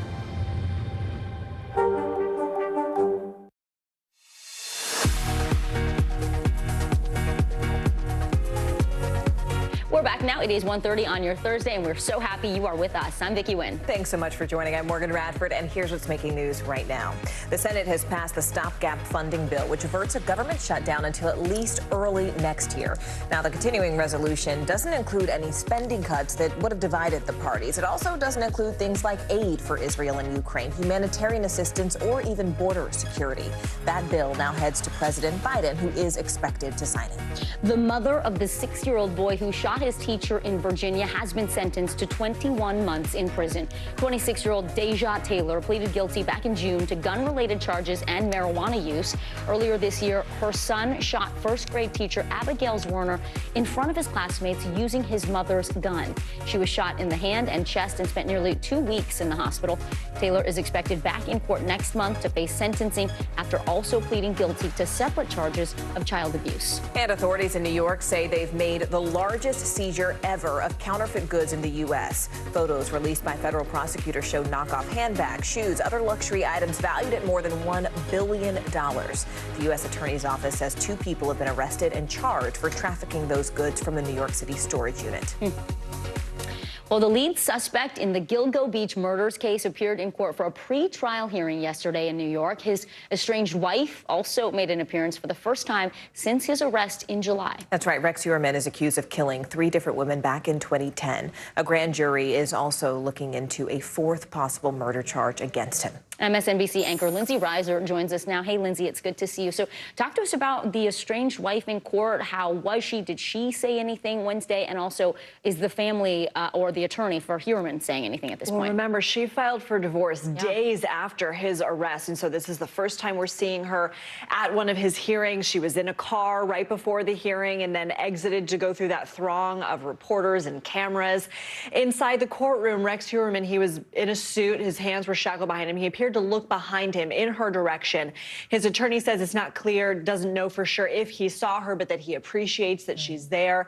And his attorney also said that she doesn't believe he's capable of these crimes. Her attorney says that she visited him in jail last week for the first time. It was an hour visit, which is standard. When can we actually see this case go to trial, Lindsay? So we don't have a trial date yet. His next hearing is February 6th. We're still in the discovery phase. And so the defense, they just got their hands on some of the documents that they have. Crime lab notes are going to get their hands on grand jury minutes. They want all of the notes from the detectives in the case. His attorney right there, you see Michael Brown outside the courtroom, said that police were very close to arresting somebody else in Massapequa Park for this. So he's calling into question some of the evidence they have. He's saying that the case isn't as strong as it looks. But of course, the prosecutors, they did say, as you just mentioned, they are convening that grand jury for that fourth case. Didn't say whether charges would be imminent or whether they even expected charges. But also the police commissioner says they're still looking into whether Heuermann has any links to any of these other victims. Yeah, 11 total that were found in that 11 area. sets of remains. MSNBC anchor Lindsay Reiser. Lindsay, thank you so much. Well, as the war between Israel and Hamas continues, images of the horror and the devastation, they're flooding social media feeds. NBC News correspondent Valerie Castro explains the importance of taking a break from the scrolling for your mental health. The daily noise of social media can sometimes make you want to turn down the volume. Taking a mental health break from your feeds is not new, but with images of war, destruction, and death dominating the scroll, should you disconnect or stay informed? It is okay to skip past the video. It doesn't make you any less sympathetic. Hashtags on TikTok like social media break and delete social media, garnering millions of searches in recent days. Even Selena Gomez, the most followed woman on social media, announcing a brief pause, saying, "I've been taking a break from social media because my heart breaks to see all of the horror, hate, violence, and terror that's going on in the world." Though she's now back to posting, the need to step away is a feeling many can relate to. You open Facebook, Instagram, TikTok, scroll down, see pictures of puppies, see pictures of your friend's wedding, and then there is their children, and there are horrible news about the disasters that are happening in Gaza, if there was a mass shooting somewhere. Exposure a lot of times is unpredicted and uninvited. Dr. Arash Javanbakht is director of the Stress, Trauma, and Anxiety Research Clinic at Wayne State University. He says these images and emotions compound on themselves. You get more and more and more of the negative about the other side and glorification of your own side, which enhances the division, enhances the fear, enhances the anger. Exposure to horrible images can even lead to symptoms of anxiety, depression, post-traumatic stress disorder. Last month, the Anti-Defamation League published a report citing a proliferation of hate speech online against both Muslims and Jews since the October 7th attack in Israel. For their part, the platforms say they've taken steps to make the user experience less awful. Meta changing Facebook's default settings on new posts so only friends or followers can comment, and made it easier to bulk delete comments. TikTok is also making changes, adding opt-in screens for images that might be disturbing. And X, formerly known as Twitter, says it too has made changes in light of the conflict by improving its community notes on content, adding them more quickly to help provide context and combat misinformation. Commenting and getting into fights over social media with friends is not activism, sometimes even a disease. Activism is doing things that might have a real impact on the lives of those that we care about or lives of others. That's the path Selena Gomez has chosen. The star announcing her makeup company Rare Beauty will make donations to the International Red Cross in Israel and the Palestinian Red Crescent. Well, since the start of the war, there's also been a rise in reported cases of anti-Semitism in cities workplaces, and college campuses across the country. So as part of this discussion tonight, NBC News Now is streaming a new primetime special, Epidemic of Hate, Anti-Semitism on the Rise. NBC News correspondent Jacob Soboroff, who will be hosting the special, joins us now to talk about it. Jacob, why do you think the timing of this special is so important? And really, what do you want people to take away from it? Well, the timing, Morgan, is important right now because of the context, because of the war. But the thing that I want to reiterate is this is not a conversation in NBC News that we're starting today. This is the second anti-Semitism epidemic of hate special that we've done. The first one was a year ago, before this war started, because the reality is anti-Semitism and hate towards Jewish people in the United States is something that has been there long before this conflict, long before any particular recent president. It's something that's existed in the United States and has intersected with other forms of bigotry and hatred for as long as some of us, maybe longer, can remember. So it's important for us to contextualize the moment that we're in, be realistic about the fact that a lot of Jews are facing a lot of hate. At the same time, many Arabs and Muslim people are facing an increase in Islamophobia in the United States. And basically, we want to have this conversation to let people talk about how they feel and how we can figure out a way to move forward together. It's such an important discussion and a reminder that this is not new. Jacob, you've covered this for a long time, and yet you learned from doing this special and from people that you spoke with. Who stood out to you, and what did you learn? Well, I always do, every time. You know, in this special, we're going to talk to a rabbi, a New York Times opinion columnist, someone from the Southern Poverty Law Center. And one of my big takeaways is Jews are not a monolithic group, just like no other group is a monolithic group. And so there are a lot of disagreements about even what anti-Semitism means today in the United States. And just because we disagree doesn't mean we have to hate one another. And for me, to be able to come out of this and to feel like we're having civil conversations and not like the conversations that I'm sure all of us are seeing on our social media that feel like we're all being yelled at or we're made to yell at one another, it's a refreshing feeling in a really difficult and sad time for so many of us, not just Jews. We are so glad you came on to talk about the special. Absolutely. We hope everyone will tune in and watch. You can stream the Epidemic of Hate, Anti-Semitism on the Rise special. It's happening tonight at 10:30 p.m. Eastern, right here on NBC News Now. Jacob, thank you so much. Thank you, guys. We appreciate it. It's one of the most common injuries for athletes, a torn ACL. Surgery has long been considered the best way to ultimately try and reconstruct the ligament. But NBC News correspondent Liz Kreutz explains there actually may be another way. It's happened to soccer legend Megan Rapinoe, NFL quarterback Daniel Jones, even aspiring mixed martial arts fighter Mark Zuckerberg. ACL tears are one of the most common and debilitating injuries for both professional and recreational athletes, between 100 and 200,000 a year in the U.S. You can see it's completely torn. For years, knee experts considered surgery the go-to option. But a recent study in the British Journal of Sports Medicine found that 90% of ruptured ACLs treated without surgery showed signs of healing 3 months later, indicating non-surgical treatment could be an effective alternative. What we have seen is people begin to question whether this should always be done. Dr. Bob Salas at Kaiser Permanente Fontana Medical Center in California has seen firsthand the benefits of non-operative treatment. Surgery can always go wrong. It's not a perfect procedure. And in fact, we know that about 1 in 3 people who have their ACL reconstructed have another ACL subsequent injury, have another ACL tear.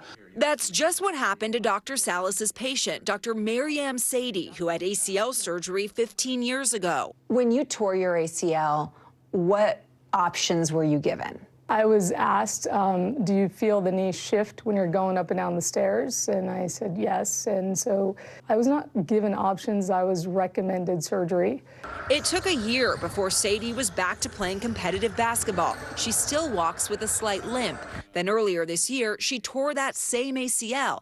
This time she opted against surgery. 4 months later, with the help of a brace and physical therapy, she's back on the court. Non-surgery, I have to say, it's been really nice. Just gonna pull and push. Dr. Salas says there are cases where surgery will be the best option, but that doctors shouldn't jump to the conclusion. Is the larger medical system set up to incentivize surgeries? As a surgeon, you make your money doing surgery. So most surgeons want to do surgery, and not just because they make money by doing it, but because they think it's the right thing to do. The knee, he says, may be more resilient than previously believed. Liz Kreutz, NBC News, Fontana, California. Well, the big Formula One Grand Prix, it is all set for this weekend. We're going to take you live to Las Vegas with a story on the push to get more women in the driver's seat. That'll be a good one. That is next. More NBC News Daily right after this.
People really don't know what's going to happen. Nearly a dozen hours after the eye roared ashore.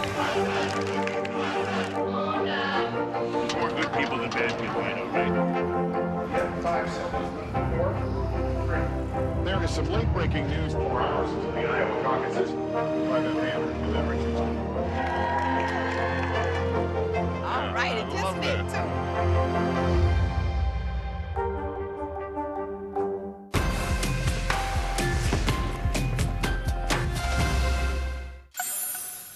With races announced in Miami and Las Vegas, Formula One racing is enjoying a surge of popularity here in the U.S. In fact, ahead of tonight's premiere of the new CNBC documentary Inside Track, The Business of Formula One, CNBC anchor Sarah Eisen is showing us what it takes to drive in the fast lane. You know, I'm probably one of the last of a dying breed of kids coming from working class families. Today, 7-time Formula One champion Lewis Hamilton earns a reported $50 million a year driving for Mercedes. But he knows how tough it can be to break into racing when you come from a humble background like his. If I was to start again from where I started in a one-bedroom flat, dad working 4 jobs, we still wouldn't get anywhere near close to the budget to be able to start go-karting, and that's just go-karts. It's a massively expensive sport. And money isn't the only potential barrier to F1. For women, it can be even tougher to make it in the traditionally male-dominated field. Susie Wolf was one of the few women ever to make it in the league when she scored a seat as a development driver in 2012. When I took to the track in the F1 car, it was a really special moment, but that's history now. And Looking forward, she's hoping to launch the career of the next female F1 driver as head of a new women's racing league. So what is Formula One Academy? Formula One Academy is a race series only for female drivers, 15 young drivers with the best 5 junior teams. So what we want to do is accelerate talent and really make sure that we give the 15 young drivers the best chance of progressing in the sport. Abby Pulling has one of those coveted F1 Academy spots. She's 20 years old, but she's been racing since she was 8. I'd be karting, take the helmet off, and they'd be like, oh, it's a girl. It's like in the movies. At a go-kart event in London, Pulling and other F1 Academy drivers are suiting up to inspire young girls who are just getting into racing through the karting pipeline. It's not me, it's the 10-year-old watching. If I'm not the one to break the barrier into, Formula One itself, I hope that they will be. In front of a Texas audience, the F1 Academy drivers raced to the finish of their first season. But their pursuit of an F1 seat is just beginning. CNBC anchor Sarah Eisen joins us now. Sarah, it's great to see you this Thursday. Look, Formula One, we've all just kind of heard about it more and more in recent years. It's growing so much in popularity, but why? What's behind the sudden surge? Well, Morgan, you see F1 Academy that I just profiled as just one way that the parent company of F1, Liberty Media, is trying to increase accessibility to the sport because they're trying to boost interest in the sport.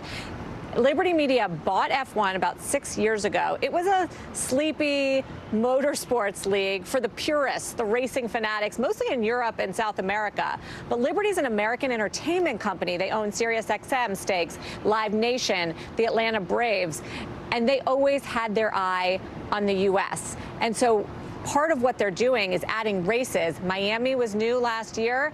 And Vegas this weekend, they're trying to make a huge splash, bigger and bolder races. That, along with the Netflix deal they signed for Drive to Survive, really helped the sport take off in this country. And it's one of the fastest growing sports now. Yeah, the strategy, it seems to be working. CNBC anchor Sarah Eisen there. Sarah, enjoy Vegas.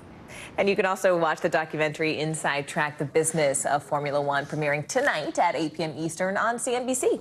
That looks so fun, Morgan. All right, Erin Madsen, she is one of the best collegiate field hockey players of all time, but now she is the youngest coach in Division I athletics. In her first season, she has led her team to the Final Four. NBC News correspondent Emily Aketa shows us how she had this successful transition from teammate to coach. She's been called the Michael Jordan of field hockey, propelling the UNC Tar Heels to championship glory 4 times. And a night for Crawford history. And this year, Erin Madsen is hoping to make it happen again. Let's go. Except now, in a new role. At 23 years old, Madsen is the youngest head coach in all of Division I sports. Do you think about that? No, I think it's hard to ignore it. I had a head coaches meeting this morning, and it's funny to walk in a room, and yes, I'm obviously the youngest one there. Before her graduation, Madsen asked for a shot at the job. I went to our athletic director, and I said, I know coach is going to retire. When it opens up, I want this job. I don't want to be overlooked. And he was totally caught off guard. Her confidence, a key part of her success. I played field hockey in college, and I think of those as some of my most formative years. How do you handle the pressure of shaping and inspiring young women's lives? I take pride in it. I want people to feel that empowerment and self-belief and confidence in themselves that I've been lucky enough to get from so many people around me. Players acknowledge there have been some quirks, but say their existing relationship with Madsen is an advantage. That was kind of like one of the first funniest moments where, do we have to call you coach? She's been able to understand us so well, and that's honestly transformed into great coaching. And their nearly perfect record speaks for itself. The Tar Heels will play in the Final Four on Friday. All right, our thanks to Emily Aketa for that report. You're watching NBC News Daily.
on the air with breaking news. We are live tonight from Juarez, Mexico, reporting over the skies of Lahaina here in Florida. The time to evacuate has come and gone. You were seeing people just running for their lives? People running for their lives.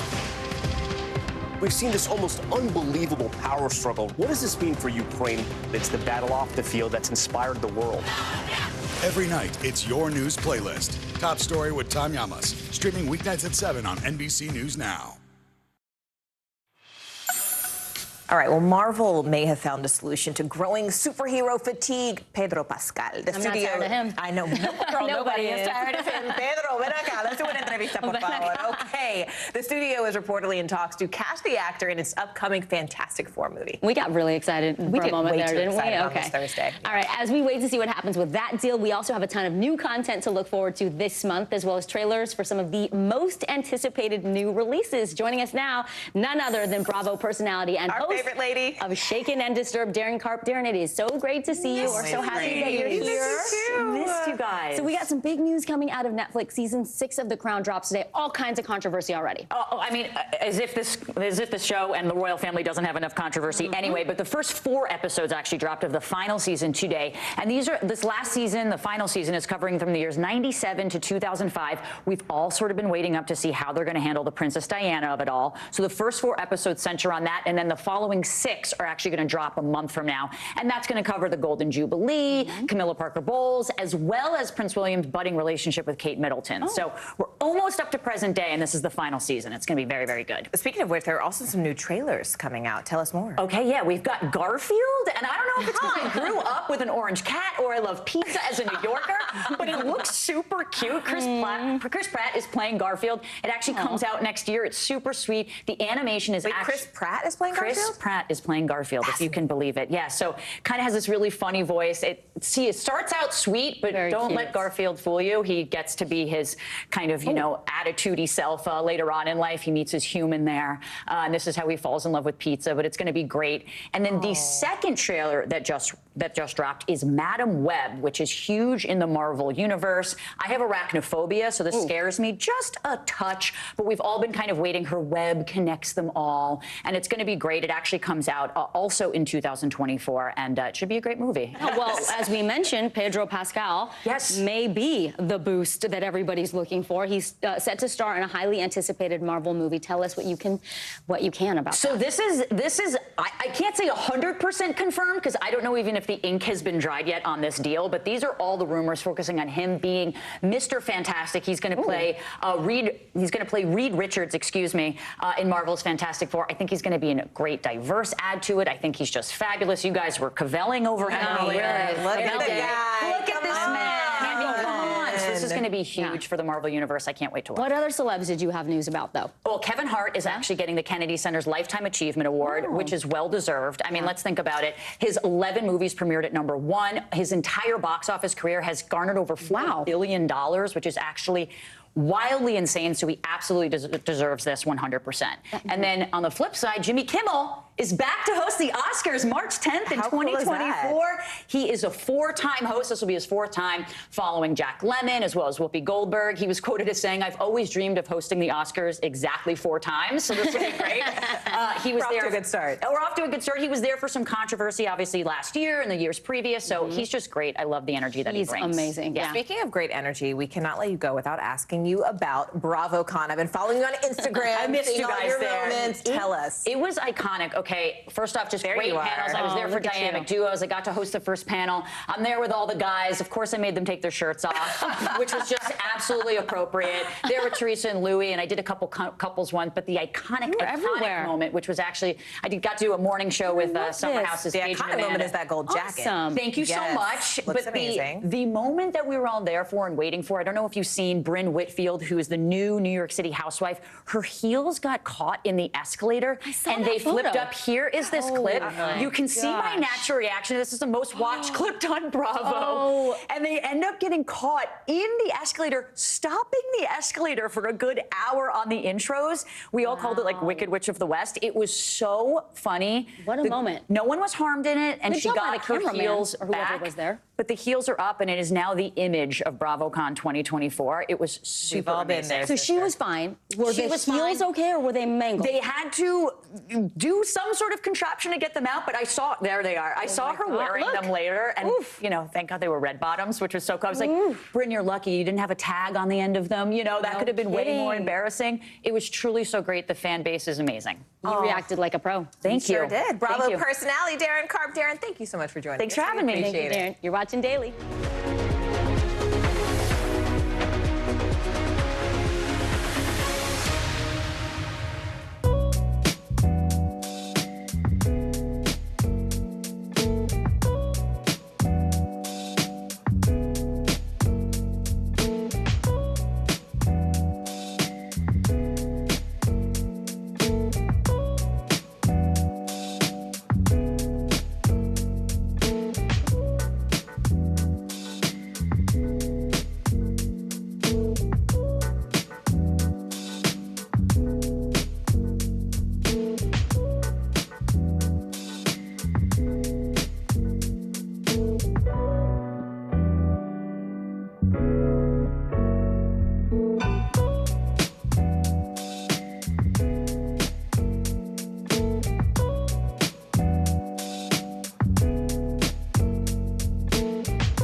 Lives in the now. The horrors of the war on full display on both sides of the Israel-Gaza border. Protesters are on the streets here. Most of the time, the Iron Dome works, but a few get through. News for the generation of now is NBC News Now. This is what a country in war looks like. You came to get blood. It's not an incoming shell. So many stories of heroism and heartbreak emerging from here.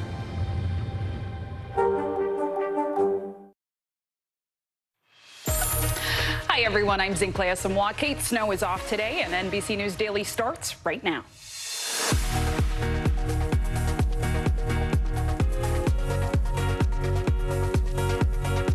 Today, Thursday, November 16th, 2023, breaking news. Israel says it's found the body of a person taken hostage by Hamas. What we've just learned is Israeli forces combed through Gaza's largest hospital for a second day. Outrage in America, tensions over the Israel-Hamas war boil over right here in the U.S. in the nation's capital. Protests end with pepper spray, what demonstrators are calling for as the war rages on. Also breaking, cannot be trusted. Lawmakers in Congress put George Santos on full blast. A new ethics report chastises the congressman over his laundry list of alleged lies, how he's responding and what could happen to him now.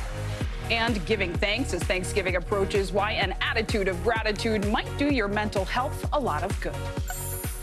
Well, thanks so much for being with us this hour. We're going to begin with breaking news out of Gaza. Israel's military has just announced that it found the body of a hostage near the Al-Shifa hospital. Israeli forces have been inside that hospital, the largest in the Gaza Strip, for a second straight day now. And Israel says Hamas has a command center and tunnels underneath the facility. Now, Hamas and hospital workers repeatedly deny those accusations. The Israeli military released video of what it claims are weapons that were hidden around that hospital. NBC News cannot independently verify the video, but it all comes as a UN agency warns sewage is now flowing through the streets of Gaza. The UN's World Food Program warning supplies of food and water are practically non-existent in Gaza. NBC News correspondent Aaron McLaughlin is in Tel Aviv for us. So, Aaron, what is the military saying about the hostage's body that was just found? Well, Zinclay, tonight the Israeli military announcing the tragic death of 64-year-old Israeli hostage Yehudit Weiss. They say they found her body in a building near the Al-Shifa hospital complex alongside a variety of weapons, including Kalashnikovs as well as RPGs. According to the statement released by the Israeli military, it's unclear when they recovered her body, but forensics has gone through the identification process and her family has been notified. According to her family members, she was kidnapped on October 7th when Hamas militants stormed her kibbutz, the kibbutz Be'eri. They killed her husband and kidnapped her. She had just been diagnosed with breast cancer and was due to undergo radiation treatment. She has survived by 5 of her children. 4 of them were actually on the kibbutz the day that Hamas attacked. Zinclay. Each new detail just more sobering than the last, Aaron. I mean, we've been talking about fuel shortages in Gaza also for a while now, and it's leading to some communication blackouts. So what do we know about that situation? Yeah, that's right. According to humanitarian officials, the fuel shortage situation in Gaza is really reaching a critical point. The main telecommunications network inside of Gaza reporting a near blackout after it ran out of fuel to run and operate its backup generators. And it's not just impacting communications, it's also impacting clean water. According to the WHO, 70% of Palestinians in southern Gaza do not have access to clean water. It's also impacting the sewage situation. Today, the WHO reporting raw sewage running through the streets of Rafah after the fuel pumps ran out of fuel. Now, the Israeli military has restricted heavily the flow of fuel into Gaza, citing Hamas, alleging that Hamas would exploit those fuel flows for its own operations. Zinclay. And of course, that deterioration leading to some health concerns in the region as well. Aaron McLaughlin with the latest for us. Thank you.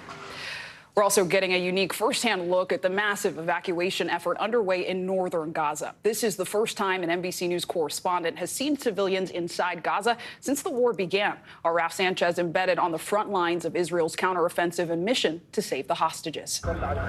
Under the watchful eyes of Israeli troops, an exodus of Palestinians from Gaza City is underway.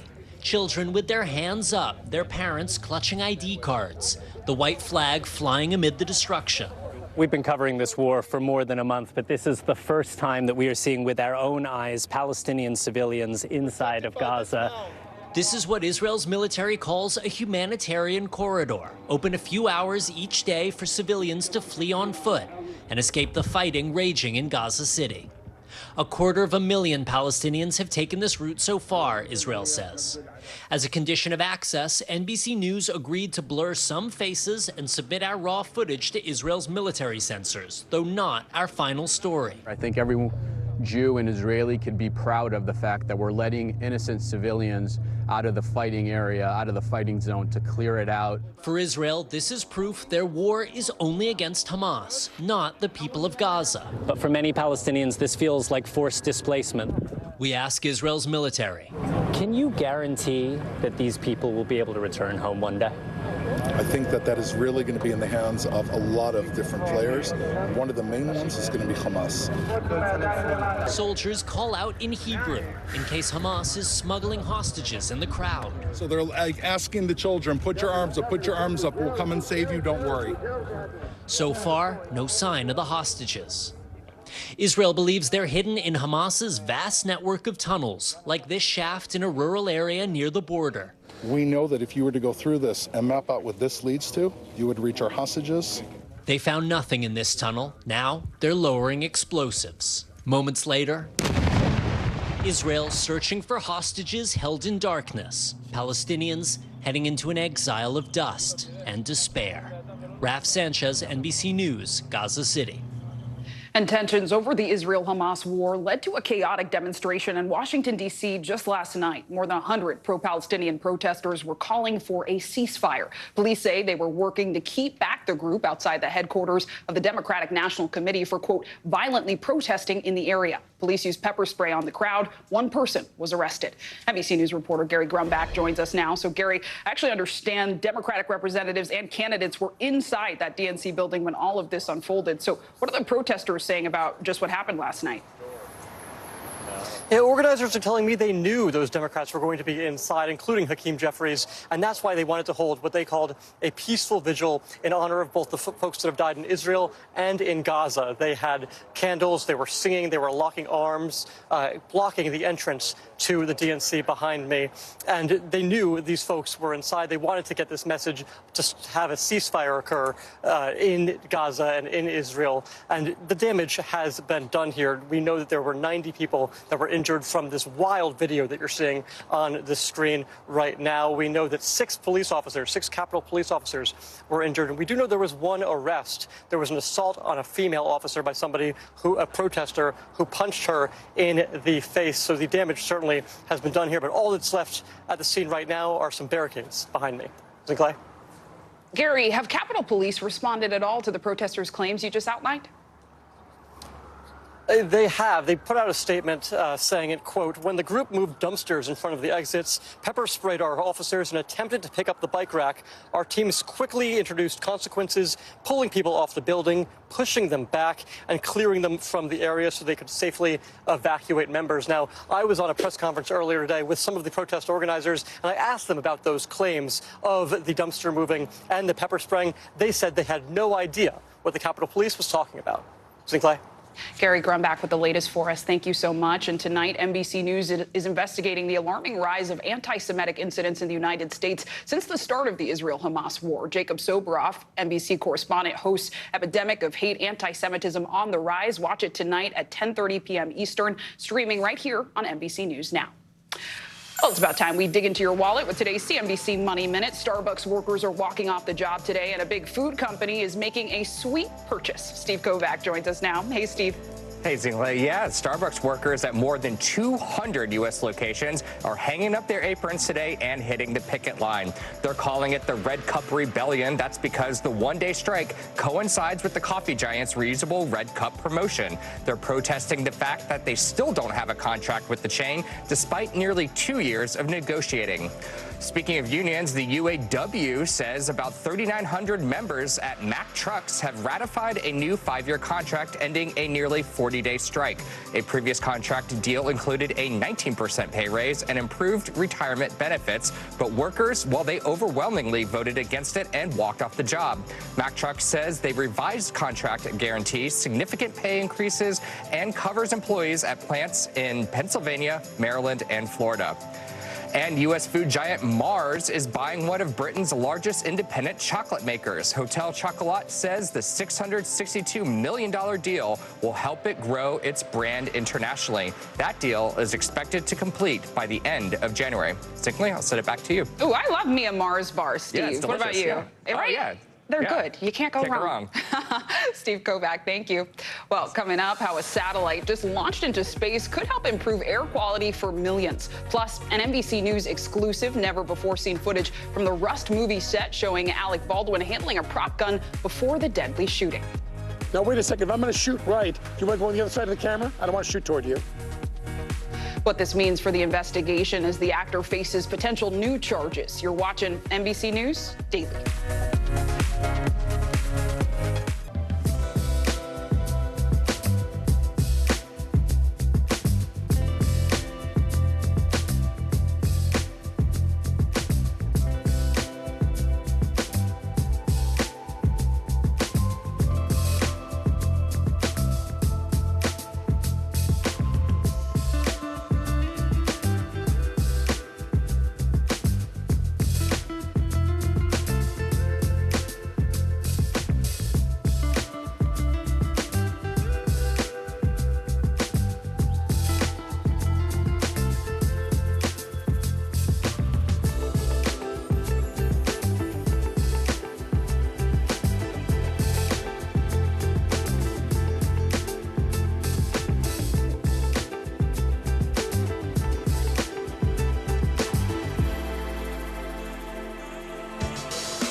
When I think about what the Today Show does, it's not just about the mornings, it's about your whole day.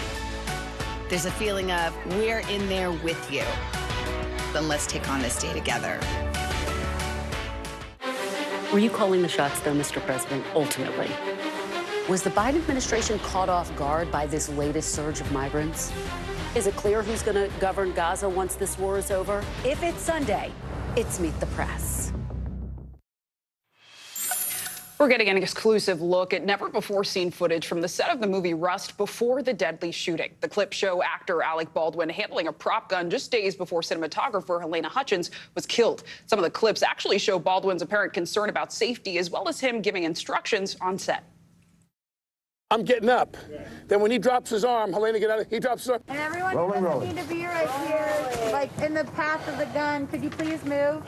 Just let it be over him a little bit so I can see it. Now, wait a second. If I'm going to shoot right, you want to go on the other side of the camera? I don't want to shoot toward you. I asked for the blanket over here, didn't I? Like 3 times. Is there a blanket right there now? What's that cloth on the ground there? Put it over here now.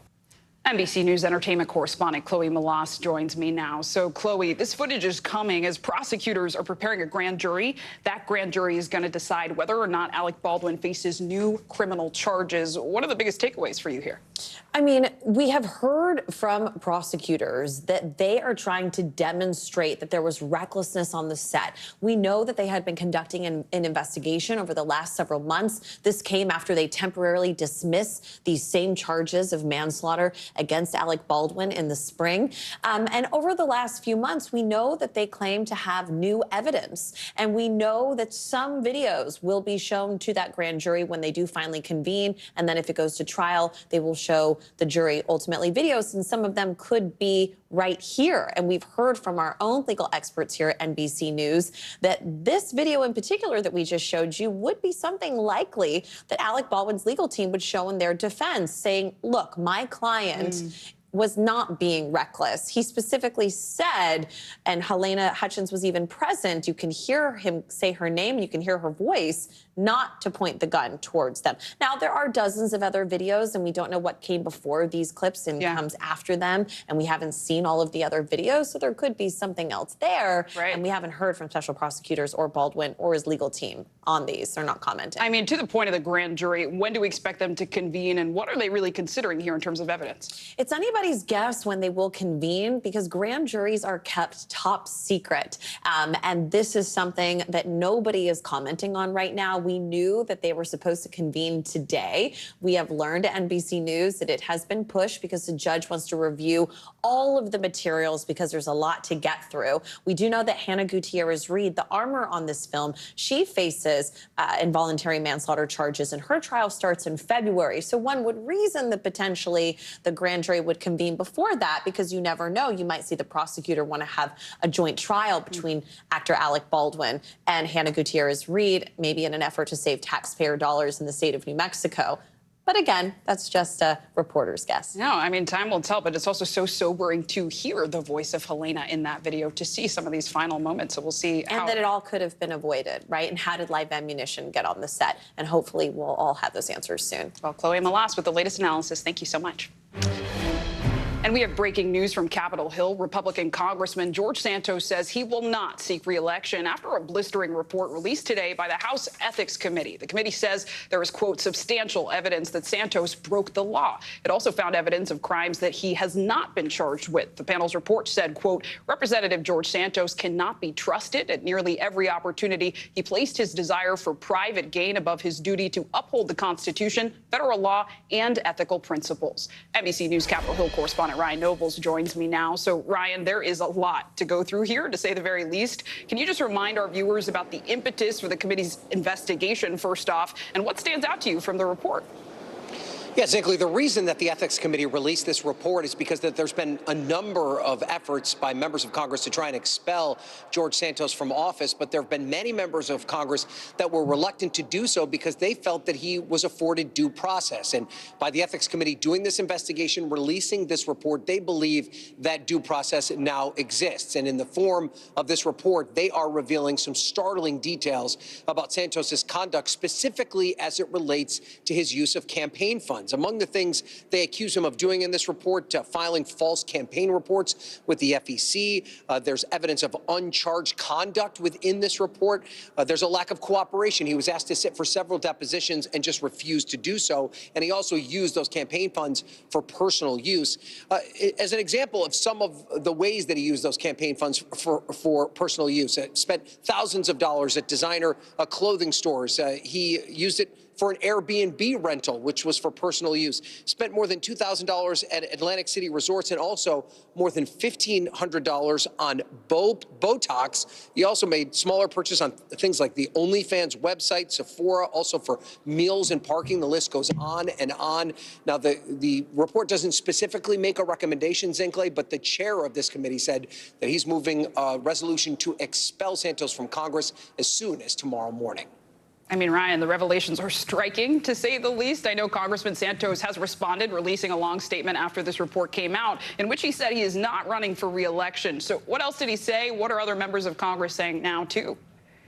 Yeah, and that came as somewhat of a shock, Zinkley. George Santos has been insistent that any of these accusations were not going to keep him from being a member of Congress, but now we know that he's not going to seek re-election. And he also said in the statement that, quote, the committee went to extraordinary lengths to smear myself and my legal team about me being not forthcoming. I remain steadfast in fighting for my rights and for defending my name in the face of adversity. He says that while he won't seek re-election, that he's going to stay in his seat as long as he's allowed to.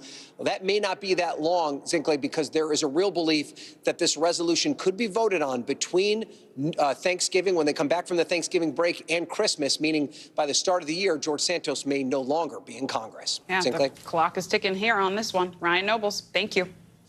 Well, coming up, terror on the seas. A tourist ferry boat sinks in the Bahamas, killing an American and forcing people to jump into the water. The search into just what went wrong coming up. Don't go anywhere. You're watching NBC News Daily.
Thanks for tuning in. I'm Gotti Schwartz. Here are the stories we're following tonight. Storms keep coming here in California. The U.S. government just declassified this video. A lot more stories trending like crazy on social media. A controversy pitting lawmakers against young voters. What's the state of crypto today? Is it safe for investors? We've got another mind-bending story on artificial intelligence. This is what my voice sounds like when I clone it. That wasn't me. You gotta see this. Stay tuned now, weeknights at 8 Eastern, 5 Pacific on NBC News Now. There are new questions today over how officials are handling the death of a Mississippi man. 37-year-old Dexter Wade was struck and killed by an off-duty police officer 6 months ago and then buried in an unmarked grave without his family's knowledge, even though Wade had an ID on him with his address, according to his family's lawyer. Yet the story actually gets worse. Here's NBC's Maura Barrett. A mother's anguish turning to anger. Betterson Wade thought she'd finally get some peace of mind, working with Hinds County, Mississippi officials to exhume the remains of her son Dexter, who was killed and buried without her knowing. But Public Works officials went ahead with the plan hours before she arrived. I didn't get to see him come from the ground. Okay, cover up. I mean, y'all keep telling me y'all didn't do it unintentionally. This is not an intention to me. But how? If this is y'all child, what would y'all think? Her son's remains had already been dug up and put into a body bag. Wade says the county made her feel like she doesn't exist and that it didn't matter she's a mother looking to honor her son. The Public Works Department did not return a request for comment. She had to fight for transparency just to get to this point. And even though it's emotional, she ain't no ways tired. For us, it's almost a funeral in reverse. Wade had filed a missing persons report in March, only to find out 6 months later her son had been struck and killed by an off-duty Jackson police officer while crossing a highway. He was then buried in an unmarked grave behind the county jail. Only thing I could say, Dexter, I tried to find you, and I couldn't.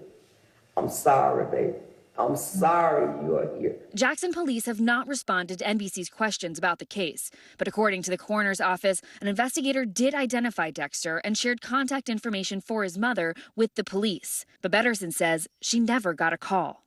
At no point have we identified or did any investigation reveal that there was any police misconduct in this process, and that there was any malicious intent. The premature exhumation, another insult for a grieving mother.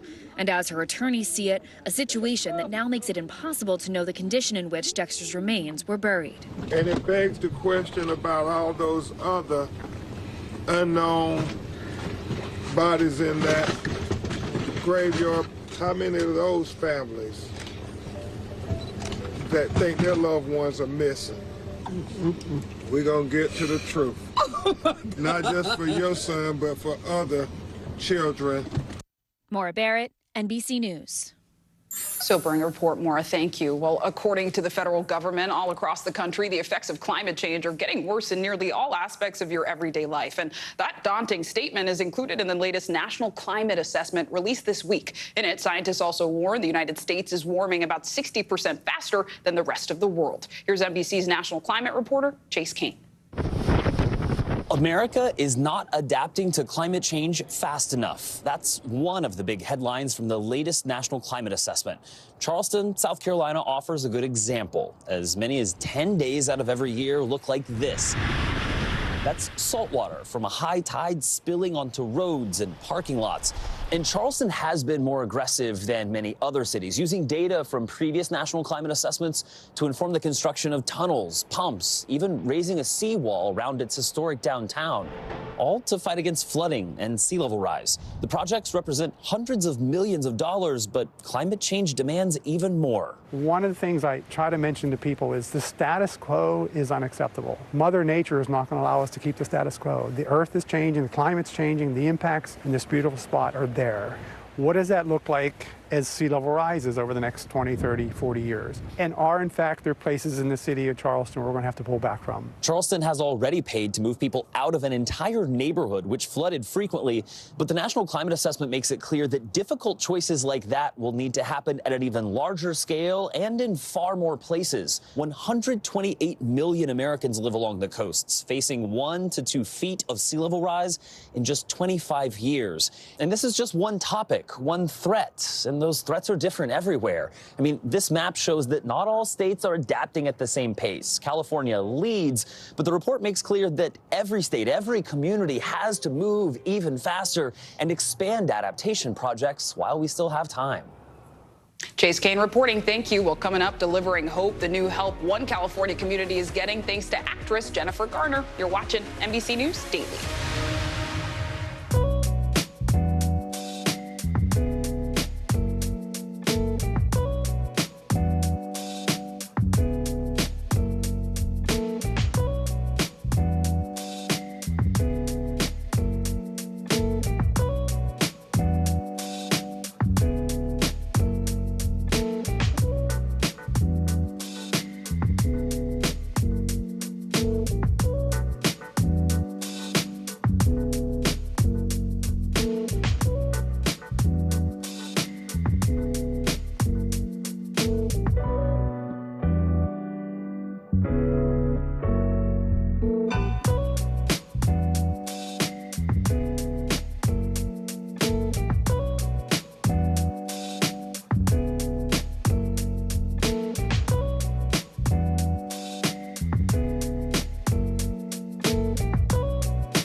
people really don't know what's going to happen. Nearly a dozen hours after the eye roared ashore.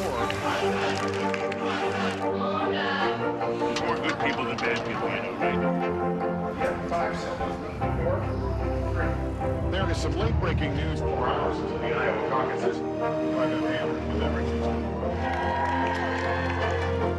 All right, it just did too.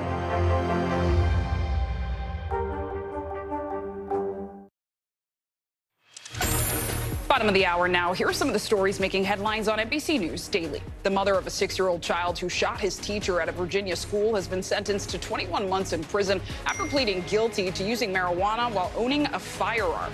In January, Deja Taylor's then 6-year-old son took his mother's handgun to school and shot his first-grade teacher, Abby Zwerner, who was seriously wounded. Taylor has also pled guilty to felony child neglect and will be sentenced on that charge in December. A disturbing development in Massachusetts where nearly 450 patients over a 2-year period at Salem Hospital may have been exposed to HIV and hepatitis due to improper practices while administering IV medications. A spokesperson for Mass General Brigham System, which owns Salem Hospital, claims they were made aware of the issue earlier this year and the practice has since been corrected. A letter was sent to patients who may have been affected. So far, there have not been any public reports of infections.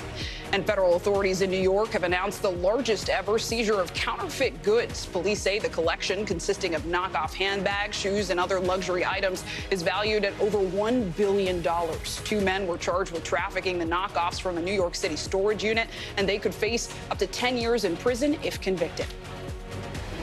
We've got breaking news just in from San Francisco. The man charged with attacking former House Speaker Nancy Pelosi's husband, Paul, has just been found guilty in his federal trial. NBC News correspondent Steve Patterson is in San Francisco for us. So, Steve, take us through what just happened inside that courtroom. What was the reaction when that verdict was read?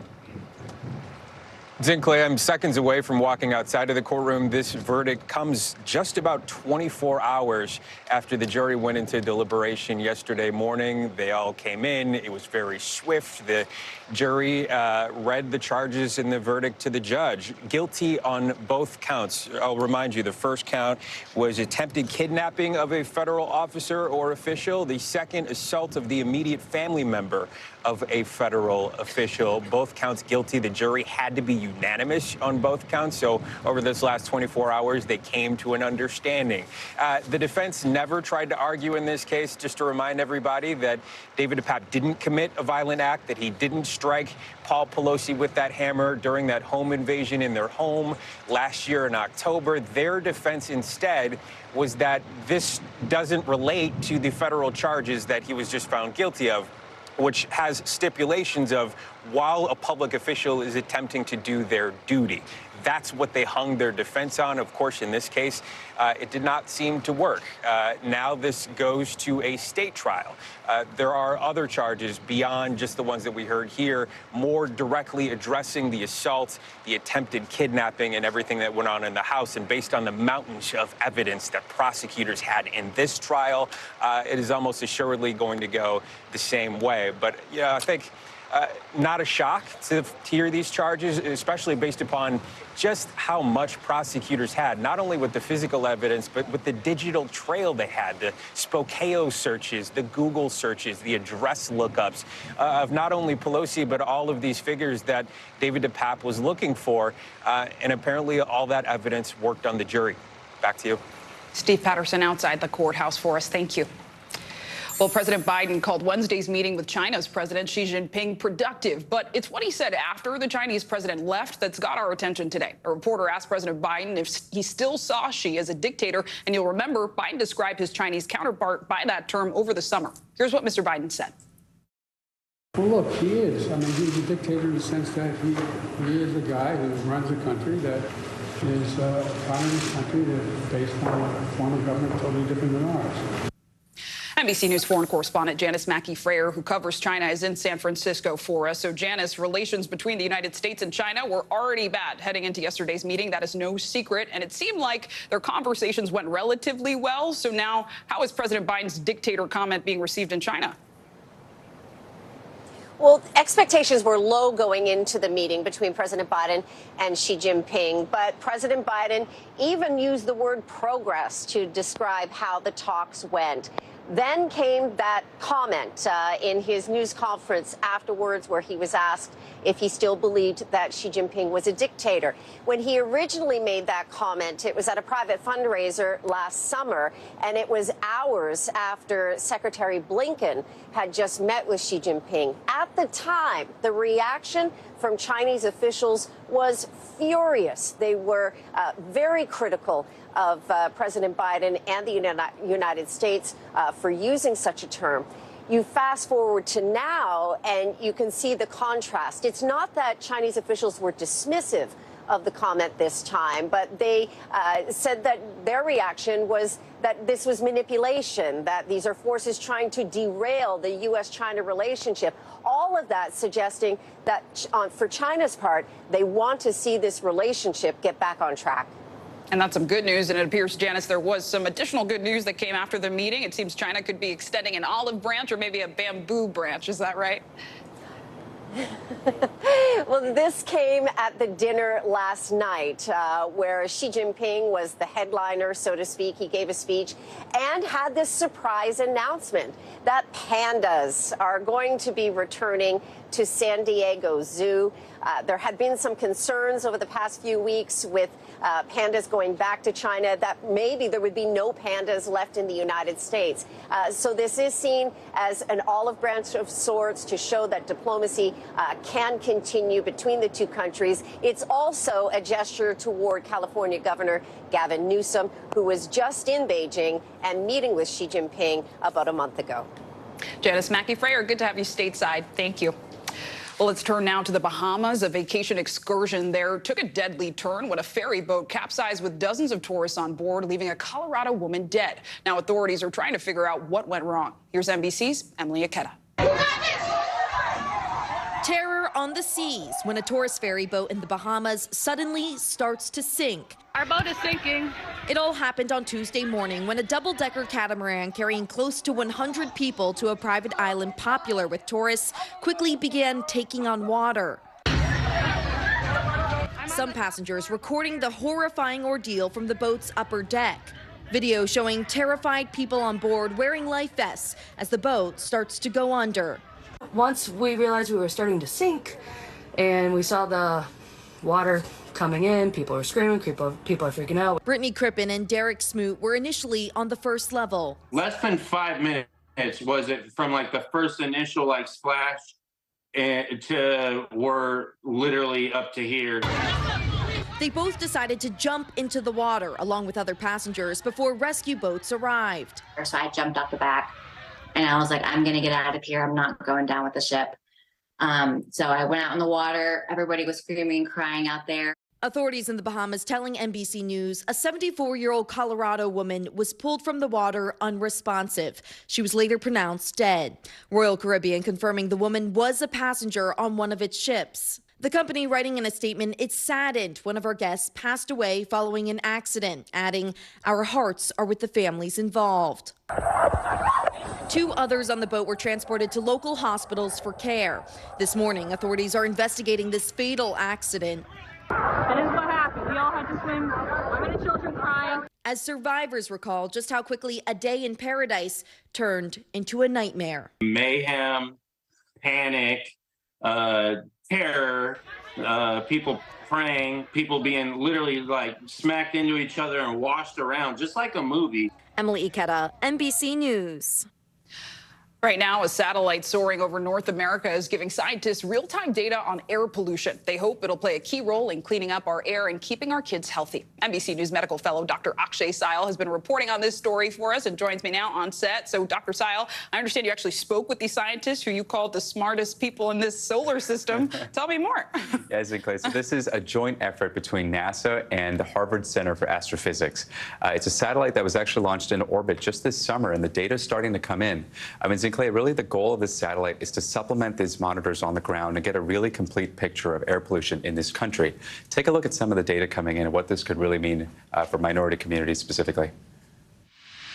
3, 2, a rocket launch like no other. And liftoff. Its mission, to launch a revolutionary satellite that could improve air quality for millions of Americans. It's called TEMPO, run by NASA and the Harvard-Smithsonian Center for Astrophysics. And for the first time ever, we'll track pollution in North America in real time, down to the local community level. How much of a game changer is this?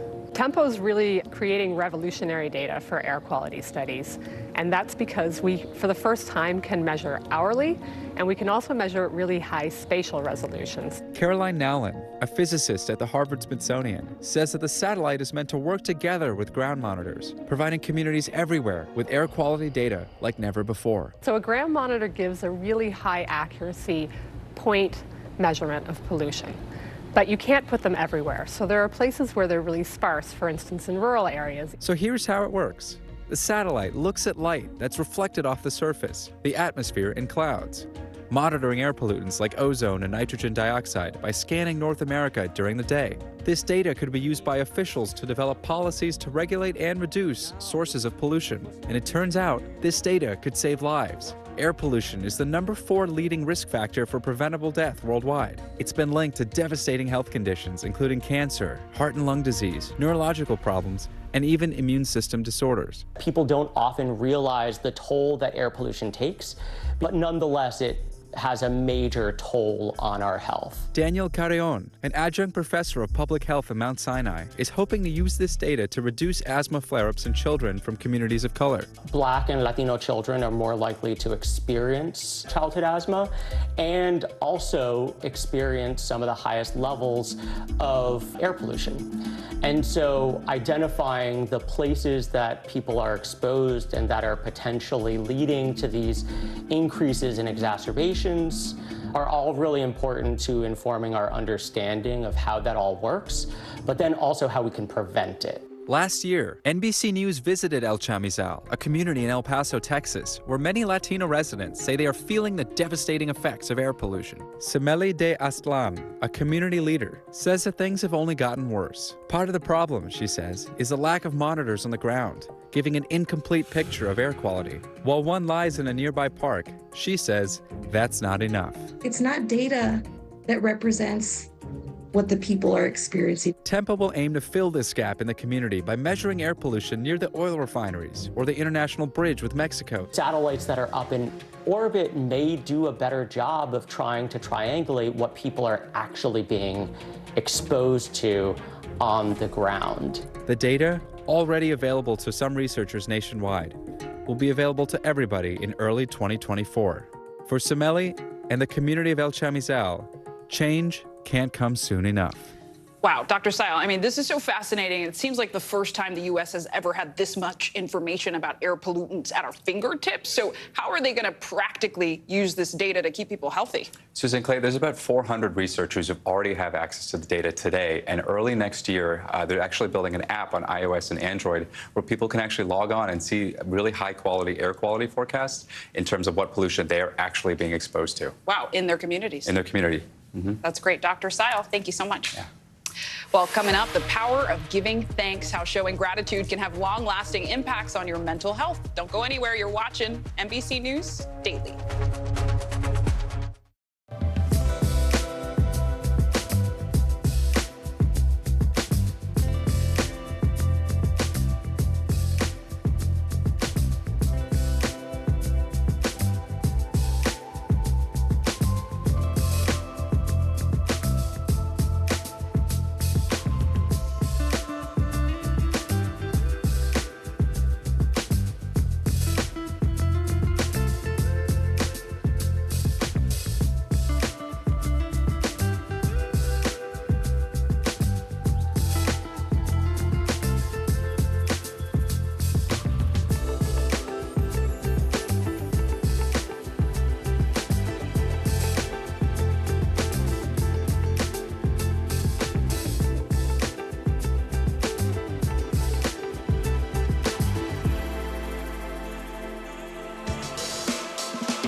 coming on the air with breaking news. We are live tonight from Juarez, Mexico, reporting over the skies of Lahaina.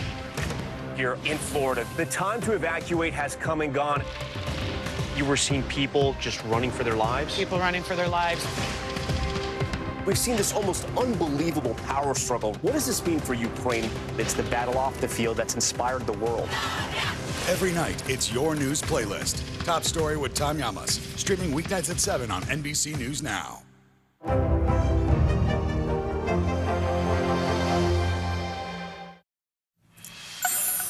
In today's mental health check, 'tis the season to be grateful, and today we're talking about how gratitude can actually make you happier. According to researchers at Harvard Health, gratitude helps people feel more positive emotions, relish good experiences, improve their health, deal with adversity, and build strong relationships. Joining me now is psychotherapist Dr. Robbie Ludwig. Dr. Robbie, always good to have you on set. Good to be here. Yes, so I mentioned some of the benefits of gratitude, but can you just walk us through how it practically helps our mental health? Yeah, absolutely. So when we're grateful for things in our life, we are actually less depressed, less anxious, we sleep better, we have better immunity, and we're happier in general. So it's basically looking at our life like the glass is half full, and that has tremendous benefits. I think people can hear this and go, that feels super amorphous or woo, right? Like, how do I actually practice gratitude? I know for myself, I have a gratitude journal. Yes. What do you recommend people do? You know, I think it's focusing in whatever way makes sense. Like some people like waking up in the morning and writing 3 things that they feel grateful for, but it's basically training your brain to think a certain way. And so the more you do it, the easier it will be. It's just like any habit. We teach kids to keep a jar. Adults can do that as well, or to create pictures of things that you're grateful for in your life so you can see it on a regular basis. I mean, to that end, you're talking about kids. If you're someone in a family, you have children, how do you instill that in them, teaching them gratitude and practicing that? Yeah, it's through modeling, just like any good parent. So when you're with your child, you can say something like, speak it out loud. Look at the trees. They're so gorgeous. They're changing during this time of year. I love sharing this experience with you.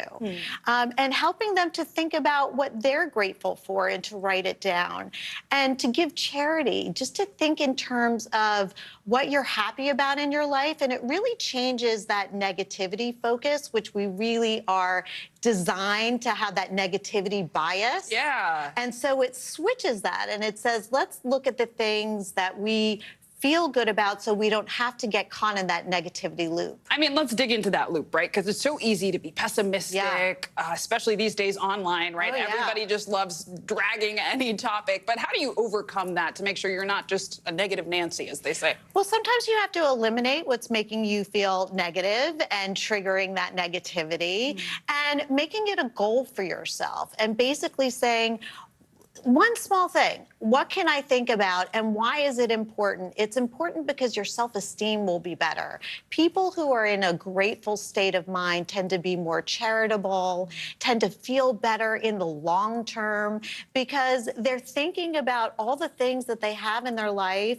and they're finding a way to not get used to what's normal. Sometimes what's normal gets overlooked. And it's saying to yourself, what have I created and how did I do that? And how can I be grateful for those things? It's basically finding the silver lining. Silver lining, glass half full, abundance mindset, right? Because I think we can so often get caught up in what we don't have. Right, and it triggers the oxytocin hormone, which is the love hormone, and impacts the prefrontal cortex in the brain, which is where we learn, and that's where we understand cause and effect. So if we see that we're being charitable, if we see when we like something, we say it out loud and it feels good, that just helps us in life. I've heard it said, if you have an attitude of gratitude, you wake up saying thank you. It's so true. Well said. Yeah, so thank you, Dr. Robbie, for your time and insights. Well, thank you for watching. There's a lot more news ahead, so don't go anywhere. You're watching NBC News Daily.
Stay on top of breaking news and the biggest stories of the day with NBC News Daily. Thank you so much for joining us. I'm Morgan Radford. I'm Vicki Wynn. I'm Kate Snow. And I'm Zinklea Samwat. Get in-depth reporting from across the country. We have breaking news out of the White House and around the world. Questions about the rebellion inside Russia. And ways you can take care of your health. What are symptoms that people should be on the lookout for? And your wallet. Some really great last-minute deals if you have flexibility. NBC News Daily. Weekdays from 12 to 4 p.m. Eastern on NBC News Now. In an NBC News exclusive, we're catching up with actress Jennifer Garner and her work with Save the Children. It's a charity organization that lends a hand to kids in need. NBC's Cynthia McFadden joined Garner on the ground in one rural California community battling food insecurity and a staggering literacy problem.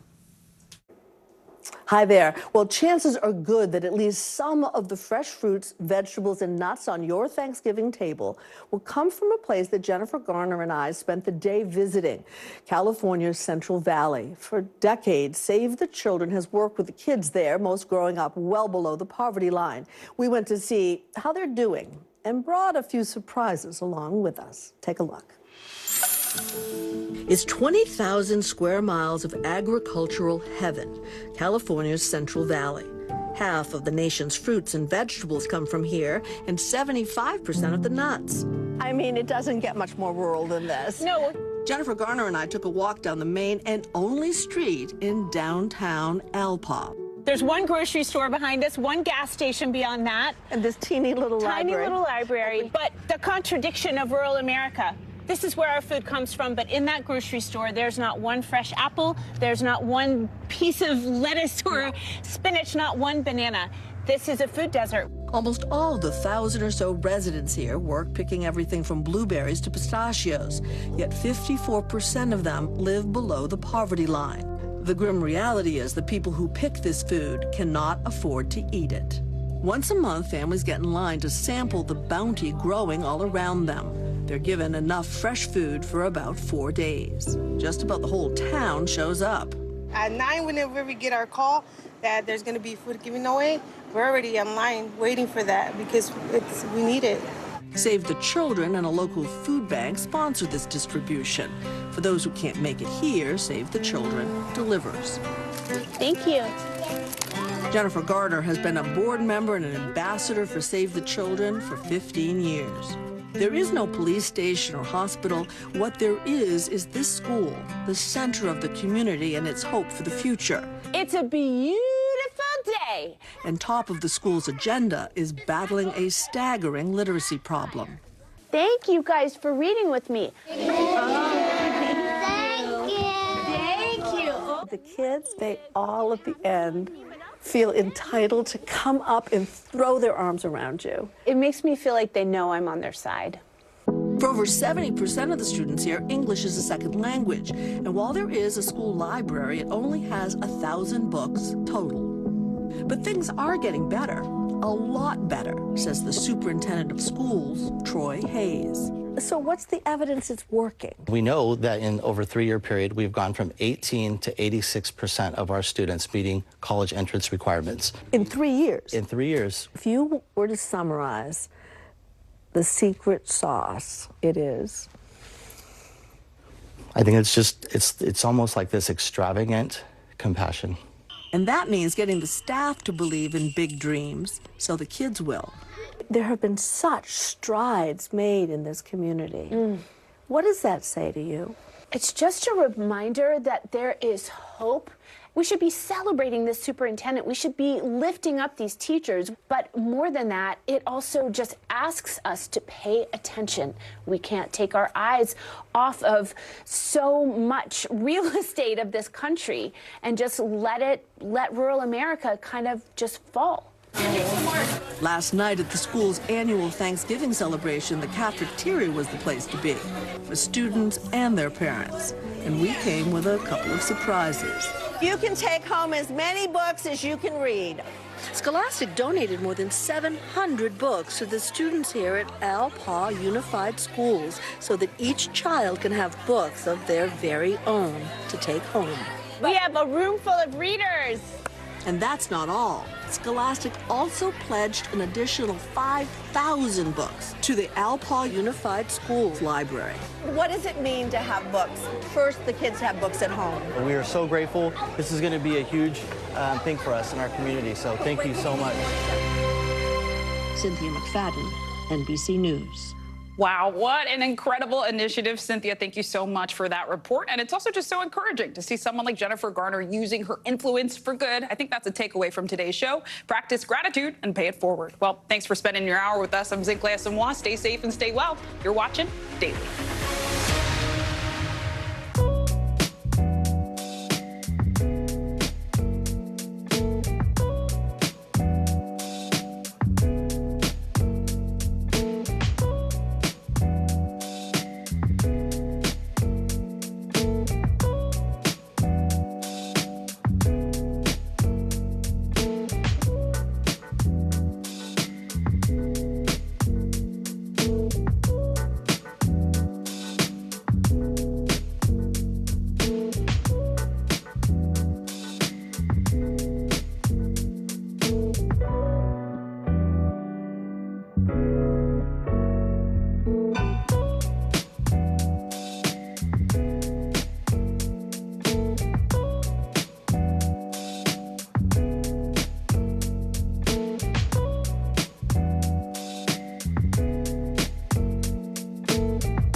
Still to come on the Channel 2 News. Well, the waters are certainly receding now. Still too close to call. Lester Holt reporting from Ground Zero, as it's being referred to. It is, in fact, the taste of freedom. The Haitian people know a little something about resiliency. What's the biggest risk right now? Some of the troops who have been proud. I want to welcome you to the first presidential debate. In fact, we've been told we can't go any farther. You with some resilient folks. Let me get a hint.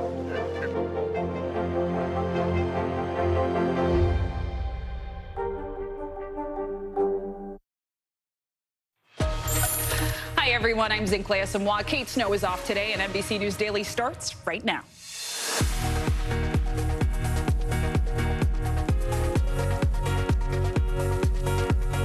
Today, Thursday, November 16th, 2023, breaking news. Another hostage abducted by Hamas is found dead. Israel's military revealing her body was discovered deep inside the Gaza Strip. What we're learning about the victim. Also breaking, guilty. A verdict is reached for the man who attacked Speaker Nancy Pelosi's husband with a hammer. What's next for him and how the Pelosi family is reacting. An NBC News exclusive, the video that shows Alec Baldwin handling and firing a prop gun on the movie set of Rust. Now, wait a second. If I'm going to shoot right, do you want to go on the other side of the camera? I don't want to shoot toward you. What else it shows and what it could mean for the case. And the good news bears. Just days after they left the National Zoo, why pandas may be returning to the United States after all. Thanks so much for being with us. We're going to start with breaking news from the Israel-Hamas war. Israel's military says it has found the body of a hostage near the Al-Shifa hospital in Gaza. Israeli forces have been inside that hospital for a second straight day, and Israel claims Hamas has a command center and tunnels underneath the facility. Now, both Hamas and hospital workers have repeatedly denied those accusations. Israel claims it found weapons hidden in the hospital. NBC News cannot independently verify that information. It all comes as the United Nations agency warns sewage is flowing through the streets of Gaza, with the UN's World Food Program also saying supplies of food and water are practically non-existent in the area. NBC News correspondent Aaron McLaughlin is in Tel Aviv for us. So, Aaron, what do we know about the hostage's body that was just found today? Wells and Clay, the Israeli military announcing that they recovered the body of 64-year-old Israeli hostage Judith Weiss. They say they found her body in a building near the Al-Shifa hospital complex alongside weapons, RPGs, as well as Kalashnikovs. They have notified her family of her death after forensics made a positive identification. We do not know when they recovered her body. We also do not know her cause of death. Now, Weiss was kidnapped on October 7th, according to her family members, when Hamas stormed the kibbutz Be'eri. They killed her husband. 4 of her children were also on the kibbutz that day. She's survived by all 5 of her children. Incredibly sad news for the Weiss family. This as the Israeli military operation at the Al-Shifa complex continues. According to the Israeli military tonight, they're alleging that they have discovered a tunnel shaft not far from the hospital complex, as well as a vehicle that they allege is full of weapons. We have been unable to verify that account. We've also been unable to reach any of the doctors inside the hospital, given a near total blackout that's underway now in the Gaza Strip, limiting our communication. Zinclay. Yeah, Aaron, you talked about that blackout. We've also been hearing a lot about fuel shortages in Gaza. It's leading to some new humanitarian issues today. What have you learned? Yeah, that's right. According to the leading telecommunications provider in Gaza, that blackout is due to a fuel shortage. They've run out of fuel to run their backup generators. We're also hearing the fuel shortage impacting the water supply inside southern Gaza. According to the WHO, 70% of Palestinians in southern Gaza do not have access to clean water. Also impacting the sewage system. According to the WHO, raw sewage has been running in the streets of Rafah because the sewage pumps have also run out of fuel. Now, the Israeli military has severely restricted the fuel supply to the Gaza Strip. They're saying that if they allowed for fuel to be delivered, Hamas would exploit and capitalize on that fuel supply to fuel their own operations. Zinclay. Yes, so many considerations in this war. Aaron McLaughlin in Tel Aviv for us. Thanks for your reporting. Stay safe. And of course, tonight, NBC News is investigating the alarming rise of anti-Semitic incidents in the United States since the start of the Israel-Hamas war. NBC News correspondent Jacob Soboroff hosts Epidemic of Hate, Anti-Semitism on the Rise. You can watch that tonight at 10:30 p.m. Eastern, streaming right here on NBC News Now. We also have breaking news from California. The man who attacked former House Speaker Nancy Pelosi's husband, Paul, has been found guilty in his federal trial. The jury returning the verdict against David DePape after about 8 hours of deliberations. NBC News correspondent Dana Griffin is in San Francisco and covering this for us. So, Dana, walk us through what just happened inside that courtroom. What was the reaction when the verdict was read, and what did the Pelosi say? Yeah, Zinclay, when that verdict came down of guilty on both charges, David DePape had his head down. He kept blinking. We know that Christine Pelosi, the daughter of Nancy and Paul Pelosi, was in the courtroom. She has been there since jury selection. No word on what her reaction was. But this case really boiled down to whether the defense believed, whether the jury believed that David DePape went to the Pelosi home that night and did take substantial steps to attempt to kidnap then Speaker Nancy Pelosi and assaulting her husband, Paul Pelosi, because of her duties in Congress. We have received a statement from the Pelosi family. It reads in part, the Pelosi family is very proud of their pop, who demonstrated extraordinary composure and courage on the night of the attack a year ago and in the courtroom this week. Thankfully, Mr. Pelosi continues to make progress in his recovery. We heard from Paul Pelosi. He took the stand and talked about how this attack has caused him headaches and lightheadedness where he would stand. He says that it is getting better, and he even had moments of levity where he joked about his hair is finally starting to grow back, and he attributed that to his Italian roots. We also heard from David DePape, and he continued to spew his conspiracy theories about certain leaders in this country and talked about that's the reason why he went to the Pelosi home. He says because he wanted to lure someone else and use Nancy Pelosi to do that, but the jury in this case did not buy that, and that's why they reached this guilty verdict today, Zinclay. All right, Dana Griffin with the latest in a case that really captured our nation's attention. Thank you so much for your reporting on the ground there. We appreciate it. We've also got an NBC News exclusive this hour. We've obtained never-before-seen footage showing Alec Baldwin handling a prop gun on the set of the movie Rust. Now, this was the video recorded before the film cinematographer was killed when a live bullet made its way into a prop gun held by Baldwin. Some of the clips actually show what appears to be Baldwin's concern about safety during filming, as well as the actor appearing to give instructions to the crew. Take a watch. I'm getting up. Then when he drops his arm, Helena, get out of, he drops his arm. And everyone doesn't need to be right here, like in the path of the gun. Could you please move? Just let it be over him a little bit so I can see it. Now, wait a second. If I'm going to shoot right, you want to go on the other side of the camera? I don't want to shoot toward you. I asked for the blanket over here, didn't I? Like 3 times. Is there a blanket right there now? What's that cloth on the ground there? Put it over here now. Let's dig into this with NBC News legal analyst Danny Savalos and entertainment correspondent Chloe Malas. Thank you both so much for being with me. So I want to start with that video. Chloe, what are your biggest takeaways from it? I mean, this is the first time that we are seeing Alec Baldwin in actual film footage from the set of Rust. Previously, the Santa Fe Sheriff's Office had released a dump of different footage. We had seen body cam video from the authorities on the day that Helena Hutchins had died. We had also seen Alec Baldwin doing some sort of like a cross draw from footage, but we had never seen him interacting with the cast, with the crew. We hear Helena's voice in this, and also firing actual prop guns on the set. It really gives us an inside look of what was going on. And I have to say, watching these videos, you hear him looking out for the crew. You hear him in the producer role and in the actor role, and even at one point in one of the videos saying that he doesn't want to point the gun in someone's direction. I mean, Danny, let me bring you in for some legal analysis here to Chloe's point, right? The grand jury is going to convene soon. How might this footage impact their decisions? Do you think it's favorable for Baldwin? I do. And to me, the videos show that Alec Baldwin was on a Old West movie set shooting firearms. How is that a surprise to anyone? That's what you do on an Old West set. So if the state is thinking they're going to use this as evidence of him shooting guns on the set, whether they be blanks, dummy rounds, or even live rounds, but I don't think you're going to see any of that in the video. If he's shooting blanks, that's to be expected on a movie set about gunslingers in the Old West. But here's the thing. It's not really so much what my eyes see or any of our eyes see. Ultimately, if this case is prosecuted, it's going to be what expert witnesses say. So expert witnesses for both sides will look at that video, and if there is some standard of care that is deviated from, they're going to testify to that. And they're going to be experts both in firearm safety and movie set safety. Those are very different experts. I've used both, and they testify to very different things. That doesn't get the state over the hump of having to make a case against Alec Baldwin when they're prosecuting someone they believe is also liable, which is the armorer. There are a number of problems with this case. That's just one of several, in my view. Yeah, so many different players, including, as you mentioned, Hannah Gutierrez-Reed. Well, Danny Savalos, Chloe Malas, appreciate you both. Thank you. Time for today's CNBC Money Minute. Oil prices are on a downswing, and it's the end of an era for a popular restaurant chain. Pippa Stevens joins me now. Hey, Pippa.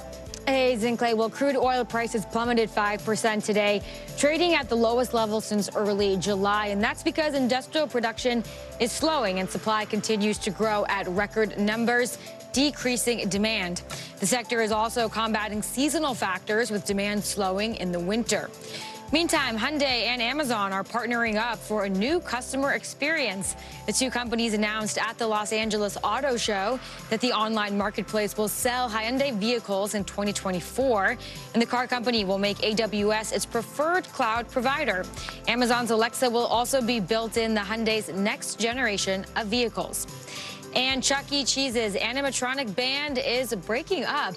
The family entertainment venue is removing Munch's Make-Believe Band from all of its locations, except one in Southern California. The company has been upgrading its experience nationwide, with more announcements expected before Chuck E. Cheese turns 50 in 2027. Wow, I had no idea the brand was that old. I was going to say, I didn't know Chuck E. was 50. Also, were you a fan? Did you like the band, Animatronics? You know, I don't remember the band. I remember other key elements of Chuck E. Cheese, but not the band. I think we were a little distracted playing the game. games, but notable nonetheless. Pippa Stevens, thank you. Well, coming up, President Biden and Chinese leader Xi Jinping meet face-to-face. How much progress was made and what it means for the tense relations between the two countries. Plus, an American woman vanishes on a yoga retreat. Now, the last person who may have seen her alive is speaking out. We'll have that and a lot more. You're watching NBC News Daily.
News lives in the now.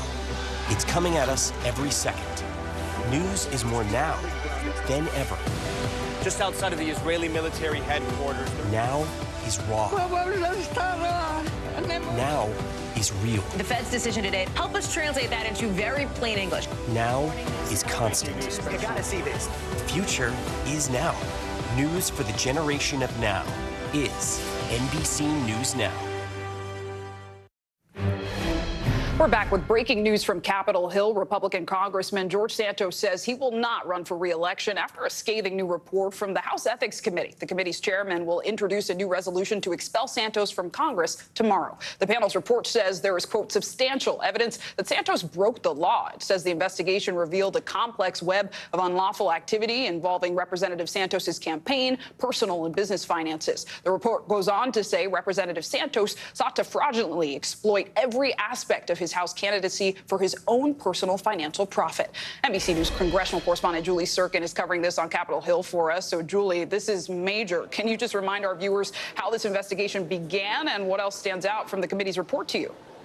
Well, it began months ago, and it's because Santos had admitted to lying about his resume. He admitted to forging, making up facts about himself in order to get the seat in the House. That's when the Ethics Committee launched this investigation. It went on for several months. The committee voted unanimously on Tuesday to report their findings out, and now we have this 56-page damning report where the committee alleges that Santos used campaign funds for personal purposes. I mean, every way you could think of it. He used it on Hermes, on other designer goods, on Airbnb rentals, on resorts in Atlantic City, on vacations, on his honeymoon with his husband, on Botox, on Sephora, meals, parking. I mean, the list really goes on. You see those receipts. We have them on your screen. And the committee all but recommends that the House expels Santos. They don't go that far because, in part, the chairman of the panel, Michael Guest, had told us yesterday that this would have resulted in a delay of months of the committee actually being able to produce this report. report. Now, despite Santos saying today that he actually will not seek re-election, which is a significant tonal shift from him. He's been indicted already, and still he's been telling us that he will still seek re-election. Now he's saying he won't. The House will still seek to expel him from Congress. We're already hearing of multiple efforts underway, including from the chairman of this committee, other Democrats from New York as well. I talked to some of those New York Republicans just this morning who said they're meeting today to figure out next steps, but to expel him and kick him out of Congress, it'll take 2/3 of the House. He might get there. He might get kicked out, because we already heard some of those who voted no 2 weeks ago. Now, after seeing this evidence laid out by the Ethics Committee, they're willing to take that step. Julie Circum with the latest from Capitol Hill for us. Thank you. And we've got an update on a missing persons case out of Guatemala. 29-year-old California native Nancy Ng vanished while on a yoga retreat last month. Now, one of the last people believed to have seen her alive is finally speaking out. NBC News correspondent Valerie Castro joins me now. First, Valerie, there is newly released video that may be one of the last videos of Nancy before she went missing. That feels like a big deal. So what have we learned from that? Yeah, it certainly is. And we've obtained this video from Nancy's family and the private search team that they have hired. They say it is from October 19th. That's exactly 1 month ago. And it shows Nancy out on a kayak on Lake Atitlan in Guatemala. You can see there are other people in the water at the same time. But what it doesn't really show is exactly what happened to Nancy. Her family has been asking anyone who was around that day to come forward and share what they may have witnessed. We understand there's a woman, Christina Blazik, who attended the same retreat as Nancy and may have been the last person to see her. She's now speaking publicly through her attorney, right? Yes, Zinkley, and that's the video that we were just referencing. That is Nancy on her kayak. The family identified Christina as one of those other people in the water who apparently saw Nancy get off her kayak, but she hasn't spoken directly to the family. In fact, it was just this week that she has made any sort of public statement through her attorney. That statement says, in part, Ms. Blazik did all she could the day Ms. Ng drowned to prevent her from getting in the water and then to save her life. She told the people on shore what happened and gave a complete statement to Guatemalan authorities before leaving the country with their knowledge and permission. Now, her attorney says she has also given a statement to the FBI, who is assisting with this case. And Valerie, I imagine Nancy's family is really grieving right now. You spoke with that family earlier today. They have not heard from her since October 14th. That's over a month ago. What was their reaction? So the family says they have also spoken to Guatemalan authorities and say they were told no statement from Christina was given. So we have reached out to those same authorities in Guatemala for more information. We have not heard back at this time. In the meantime, the family says all they really want is more direct information about the exact area where Nancy was last seen, so that the private search team they've hired can pinpoint that area and look for her. Take a listen. We just want to bring our sister home, and to get that to happen, we need Christina to talk to, one, us for us to know for closure, two, for the search team so they know where to look, and three, to the prosecutor's office. And Zinkley, those continued search efforts for Nancy have involved helicopters and even divers in the water. Yeah, Valerie, so many questions, especially for that family. Thanks for covering this. We know you'll stay on it. Thank you. Well, coming up, a suspect is arrested in connection to the death of a Jewish protesters. We'll have the charges he's now facing. Don't go anywhere. You're watching NBC News Daily.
News lives in the now. The horrors of war on full display on both sides of the Israel-Gaza border. Protesters are on the streets here. Most of the time, the Iron Dome works, but a few get through. News for the generation of now is NBC News Now.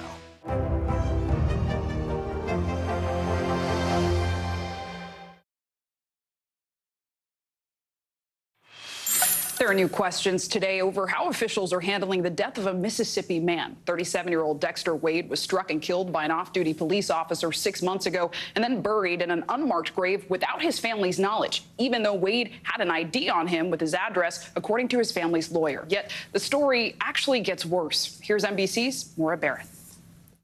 A mother's anguish turning to anger.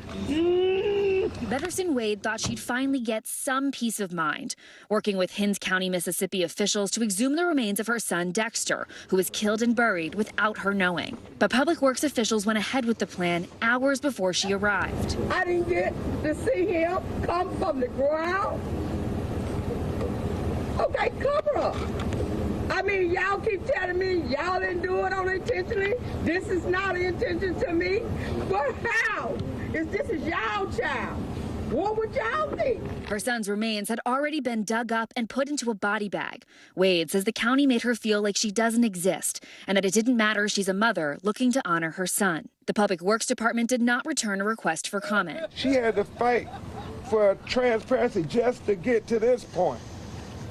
And even though it's emotional, she ain't no ways tired. For us, it's almost a funeral in reverse. Wade had filed a missing persons report in March, only to find out 6 months later her son had been struck and killed by an off-duty Jackson police officer while crossing a highway. He was then buried in an unmarked grave behind the county jail.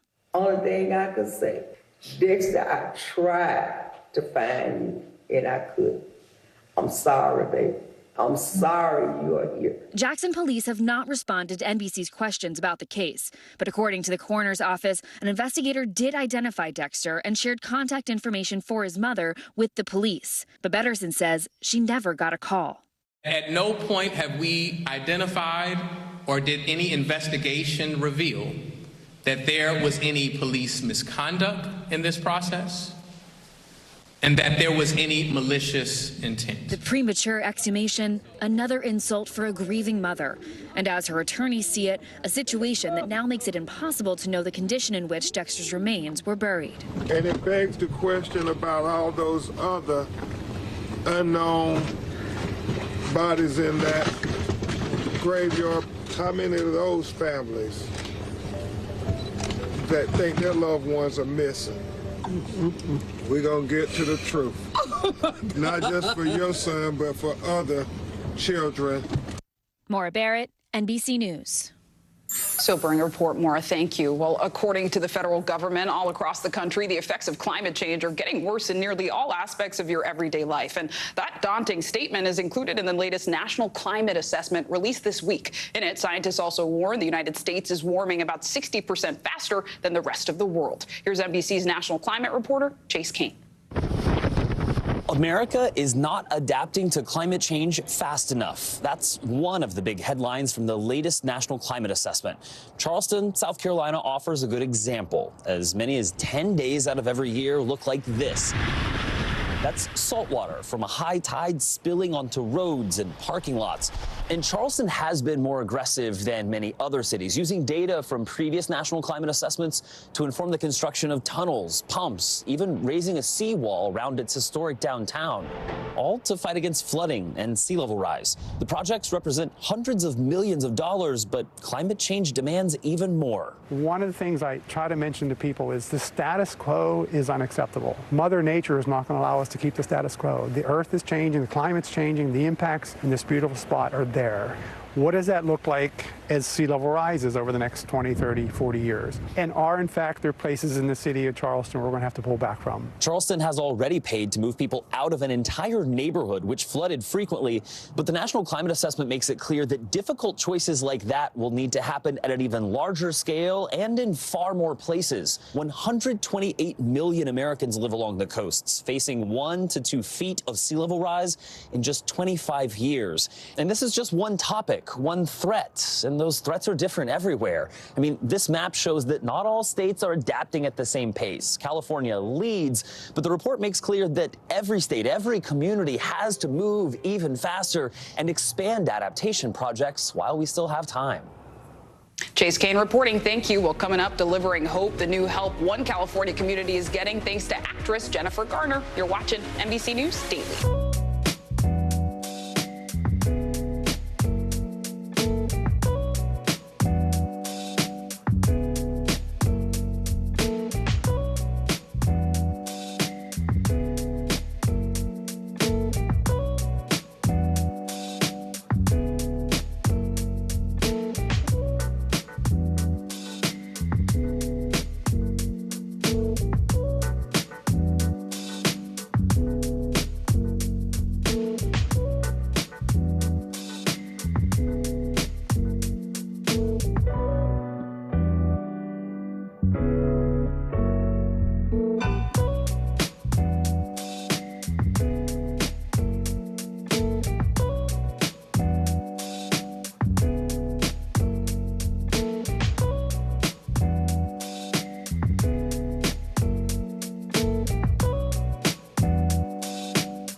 News lives in the now. Israel tonight declaring war against Hamas following the brutal surprise attack within its own borders.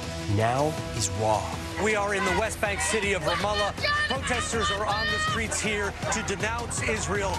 Now is real. Most of the time, the Iron Dome works, but there are rare occasions that a few get through, like here in Ashkelon. News for the generation of now is NBC News Now, streaming free everywhere.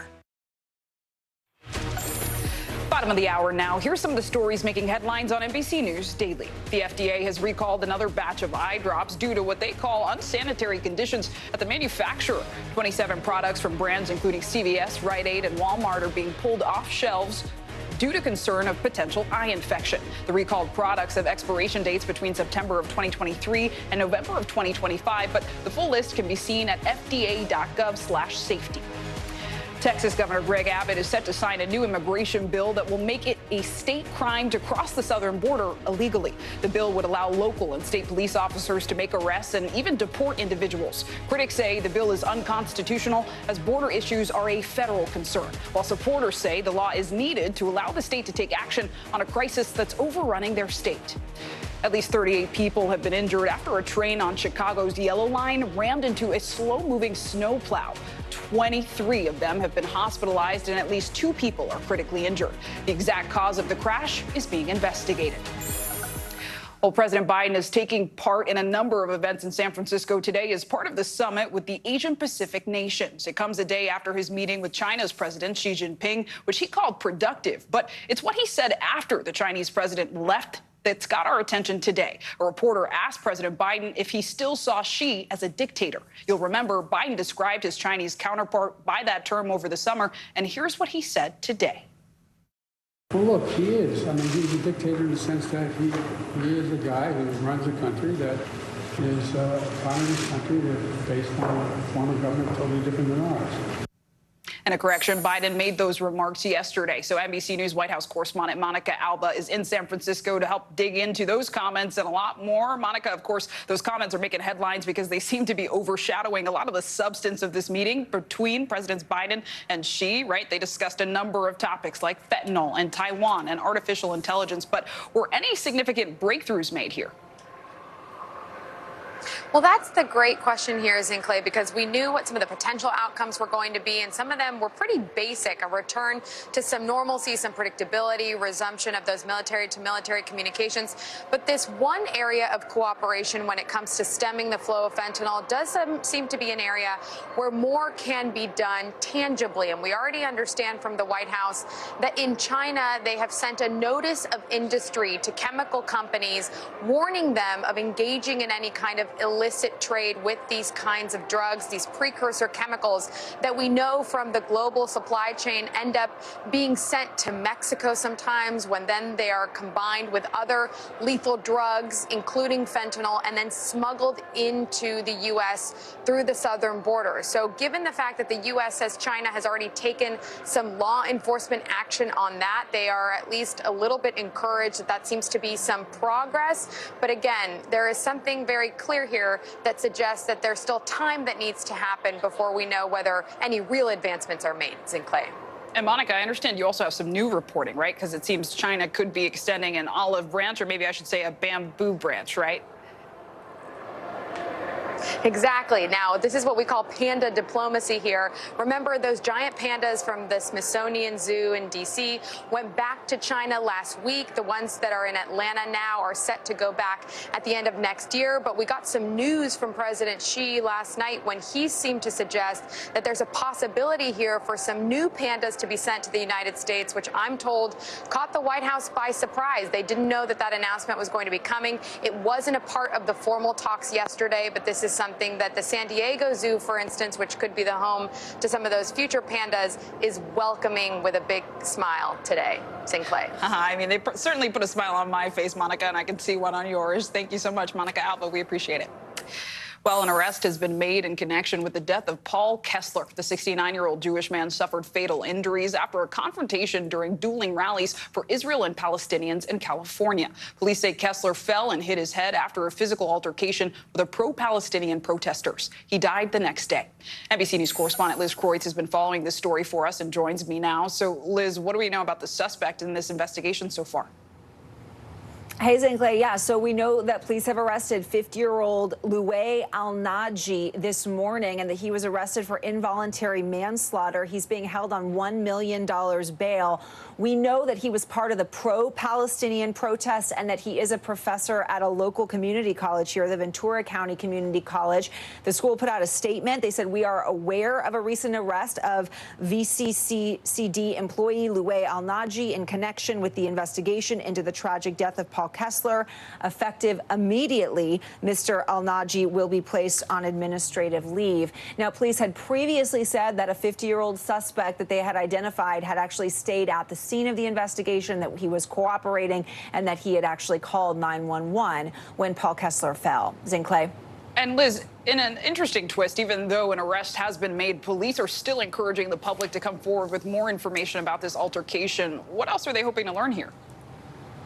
Yeah, I think it's a sign that there's still a lot of questions right now. Police have specifically said that they want anyone with any video to come forward here. And they had previously said that witnesses were giving them conflicting statements, which was making it increasingly and really incredibly difficult to move ahead with this case. And it's still unclear exactly what new information police have received that led them to make this arrest now. Notably, police have not arrested Al-Naji for a hate crime. That could still be something that's under investigation.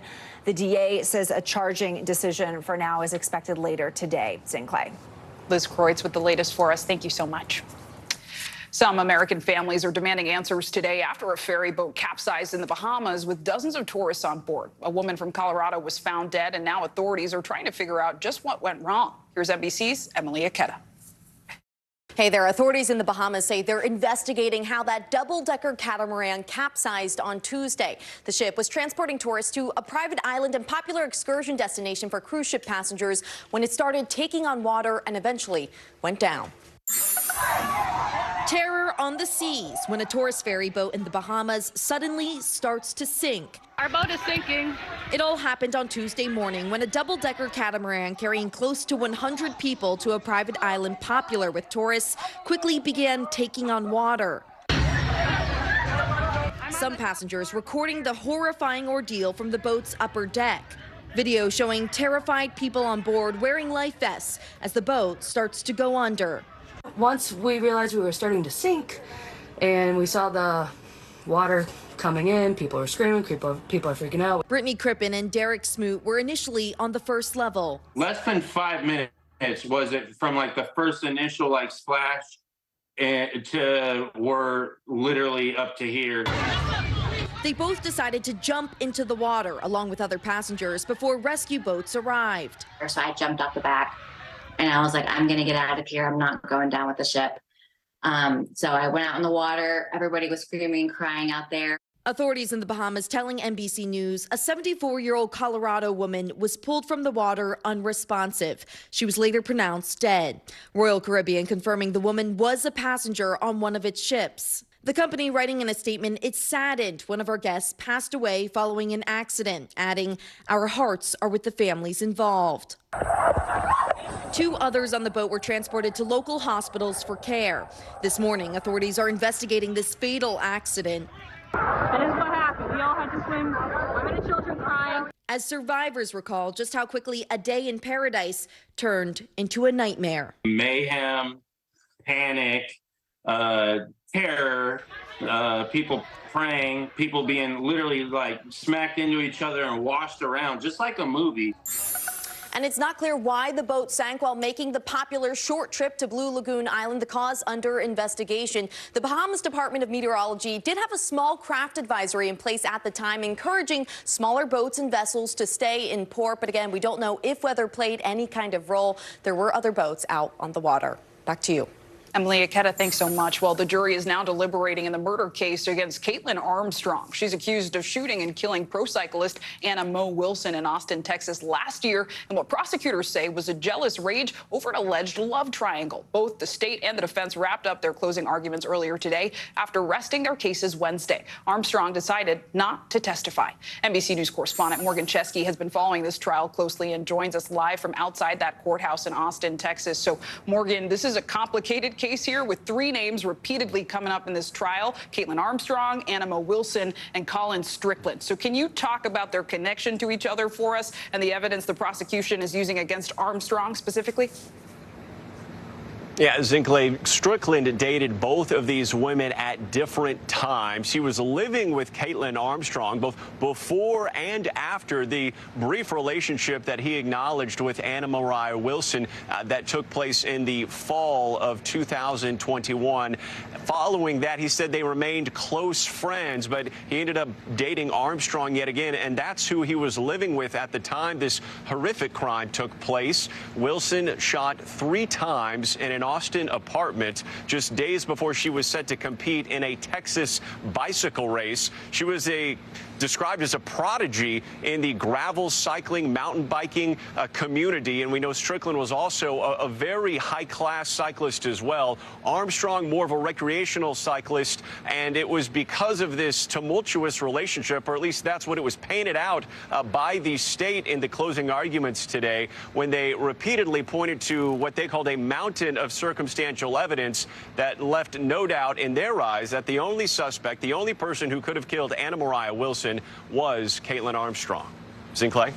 Morgan Chesky with the latest from outside the courthouse for us. Thank you.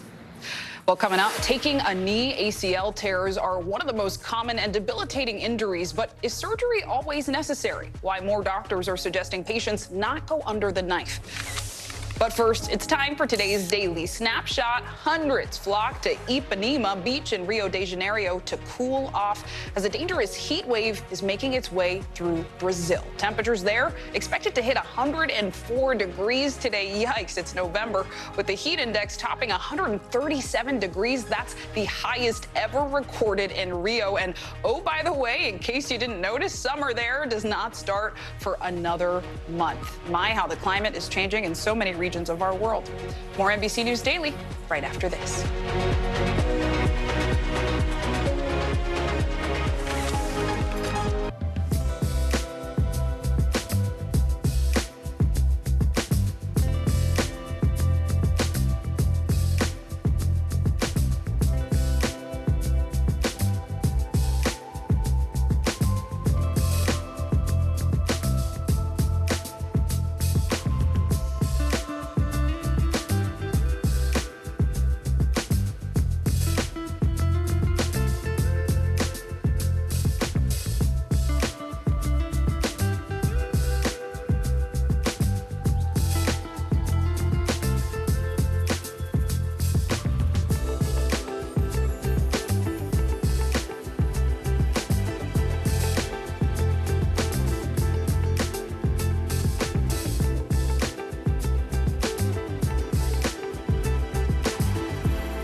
Stay on top of breaking news and the biggest stories of the day with NBC News Daily. Thank you so much for joining us. I'm Morgan Radford. I'm Vicki Wynn. I'm Kate Snow. And I'm Zinklea Samwat. Get in-depth reporting from across the country. We have breaking news out of the White House and around the world. Questions about the rebellion inside Russia. And ways you can take care of your health. What are symptoms that people should be on the lookout for? And your wallet. Some really great last-minute deals if you have flexibility. NBC News Daily. Weekdays from 12 to 4 p.m. Eastern on NBC News Now.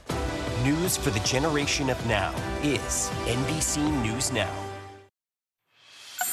In today's Daily Health, it's one of the most common injuries for athletes, a torn ACL. Surgery has long been seen as the most likely way to reconstruct the ligament, but as NBC's Liz Kreutz reports, a new study indicates there may be another solution.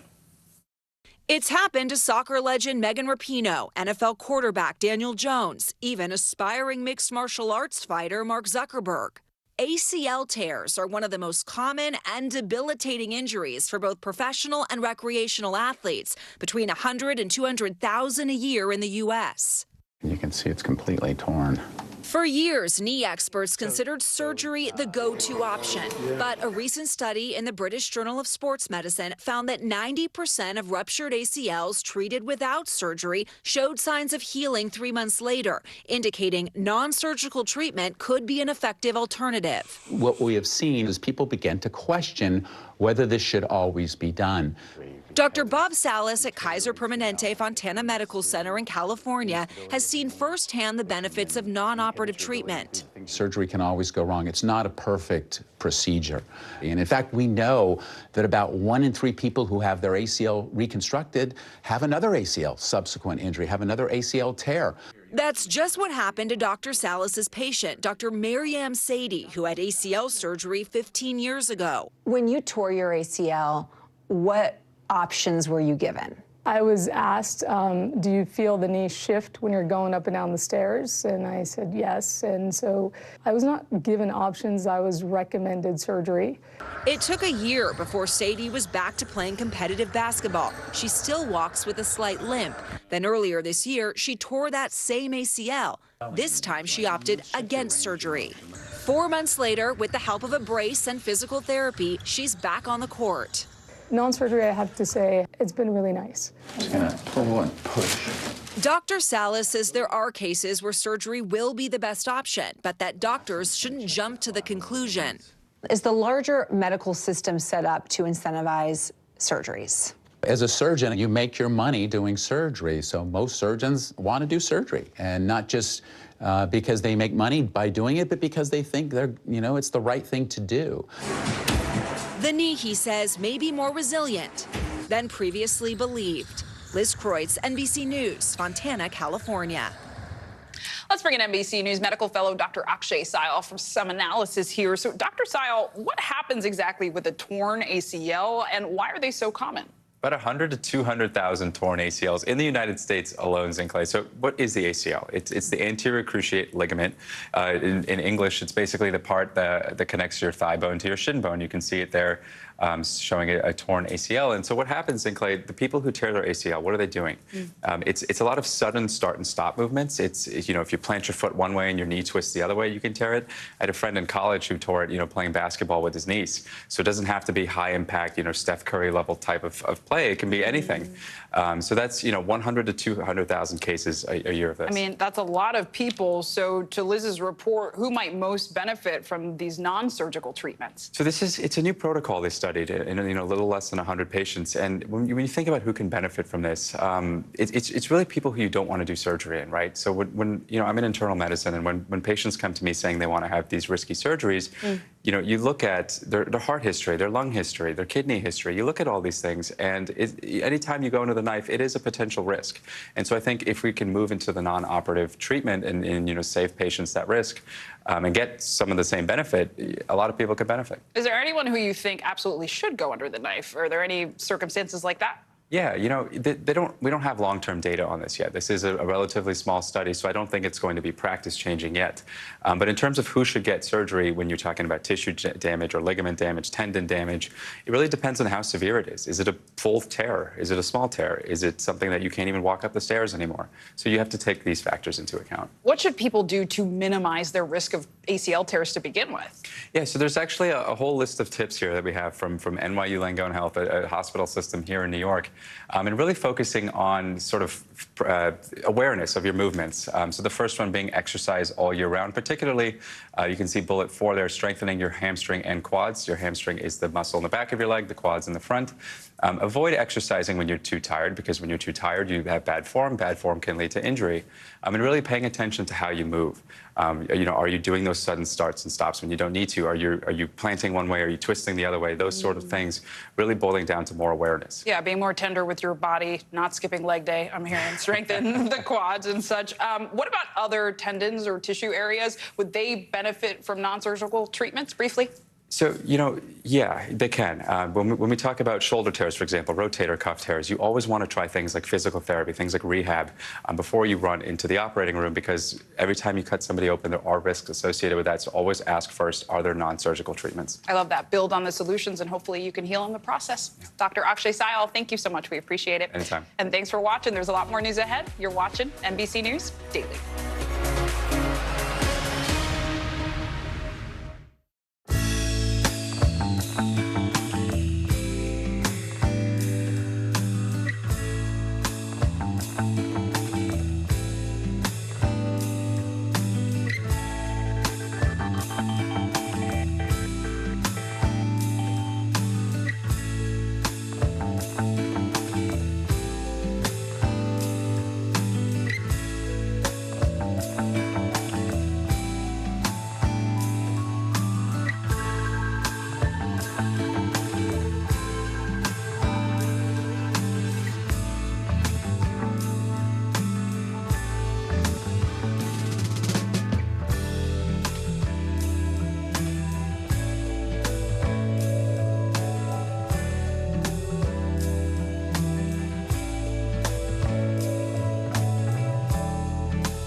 After the eye roared ashore.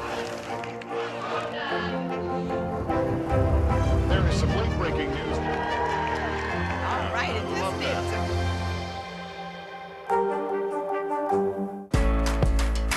when I think about what the Today Show does, it's not just about the mornings, it's about your whole day. There's a feeling of we're in there with you. Then let's take on this day together. In an NBC News exclusive, we're catching up with actress Jennifer Garner and her work with Save the Children. It's a charity organization that lends a hand to kids in need. NBC's Cynthia McFadden joined Garner on the ground in one rural California community battling food insecurity and a staggering literacy problem. Hi there. Well, chances are good that at least some of the fresh fruits, vegetables, and nuts on your Thanksgiving table will come from a place that Jennifer Garner and I spent the day visiting, California's Central Valley. For decades, Save the Children has worked with the kids there, most growing up well below the poverty line. We went to see how they're doing and brought a few surprises along with us. Take a look. It's 20,000 square miles of agricultural heaven, California's Central Valley. Half of the nation's fruits and vegetables come from here, and 75% of the nuts. I mean, it doesn't get much more rural than this. No. Jennifer Garner and I took a walk down the main and only street in downtown Alpa. There's one grocery store behind us, one gas station beyond that. And this teeny little library. Tiny little library. But the contradiction of rural America. This is where our food comes from, but in that grocery store, there's not one fresh apple, there's not one piece of lettuce or spinach, not one banana.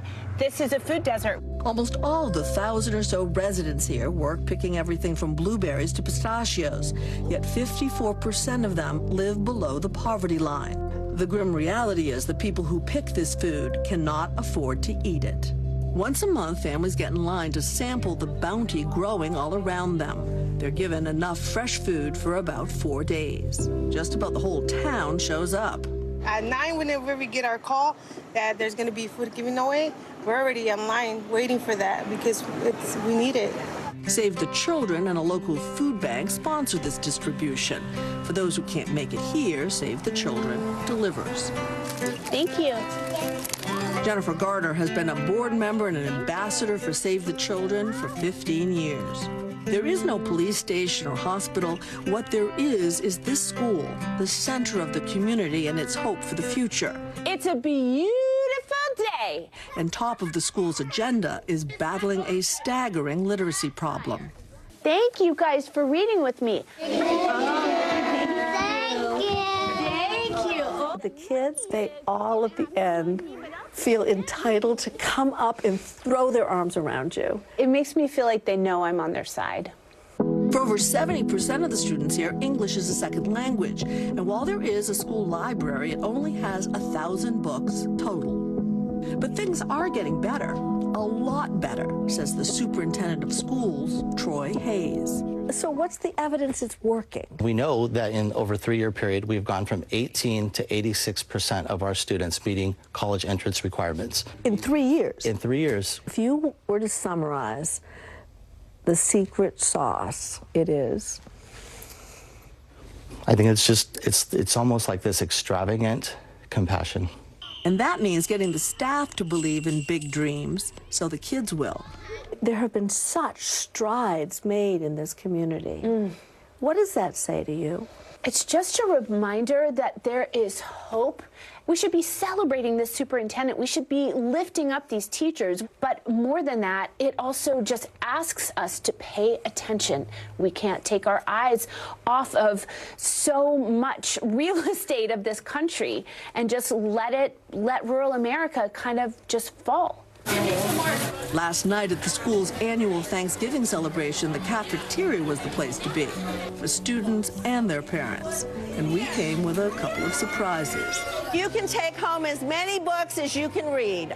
Scholastic donated more than 700 books to the students here at Alpa Unified Schools so that each child can have books of their very own to take home.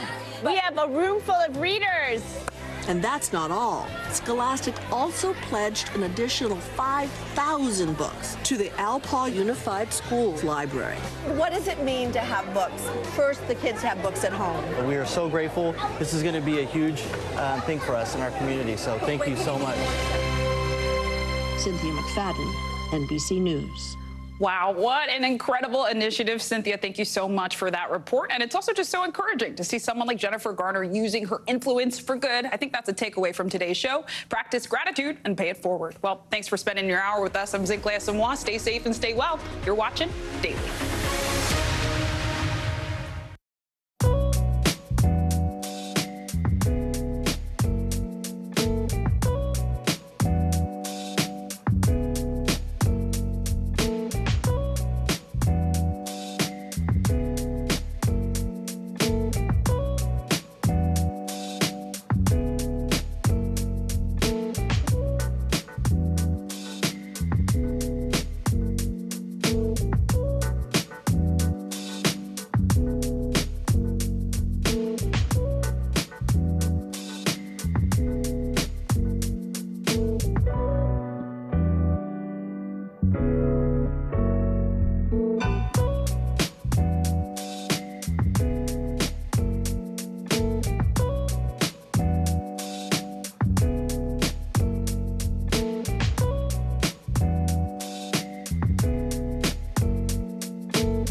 on the air with breaking news. We are live tonight from Juarez, Mexico, Reporting over the skies of Lahaina. here in Florida. The time to evacuate has come and gone. You were seeing people just running for their lives? People running for their lives. We've seen this almost unbelievable power struggle. What does this mean for Ukraine? It's the battle off the field that's inspired the world. Every night, it's your news playlist. Top Story with Tom Llamas. Streaming weeknights at 7 on NBC News Now.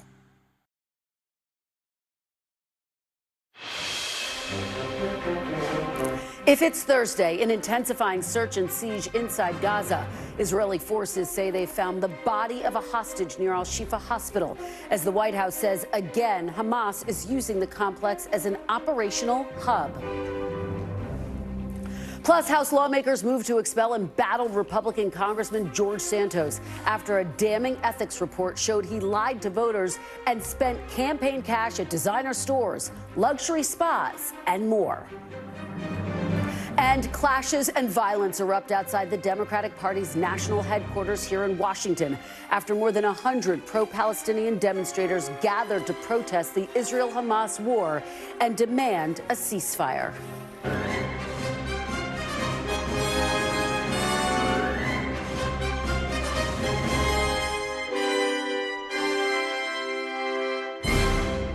Welcome to Meet the Press Now. I'm Kristen Welker in Washington. Israel's military ramps up its siege inside Gaza's largest hospital, and the Biden administration navigates new political fallout over the worsening humanitarian crisis for Palestinians. Last night, demonstrators calling for a ceasefire violently clashed with police outside Democratic Party headquarters, while members of party leadership were inside.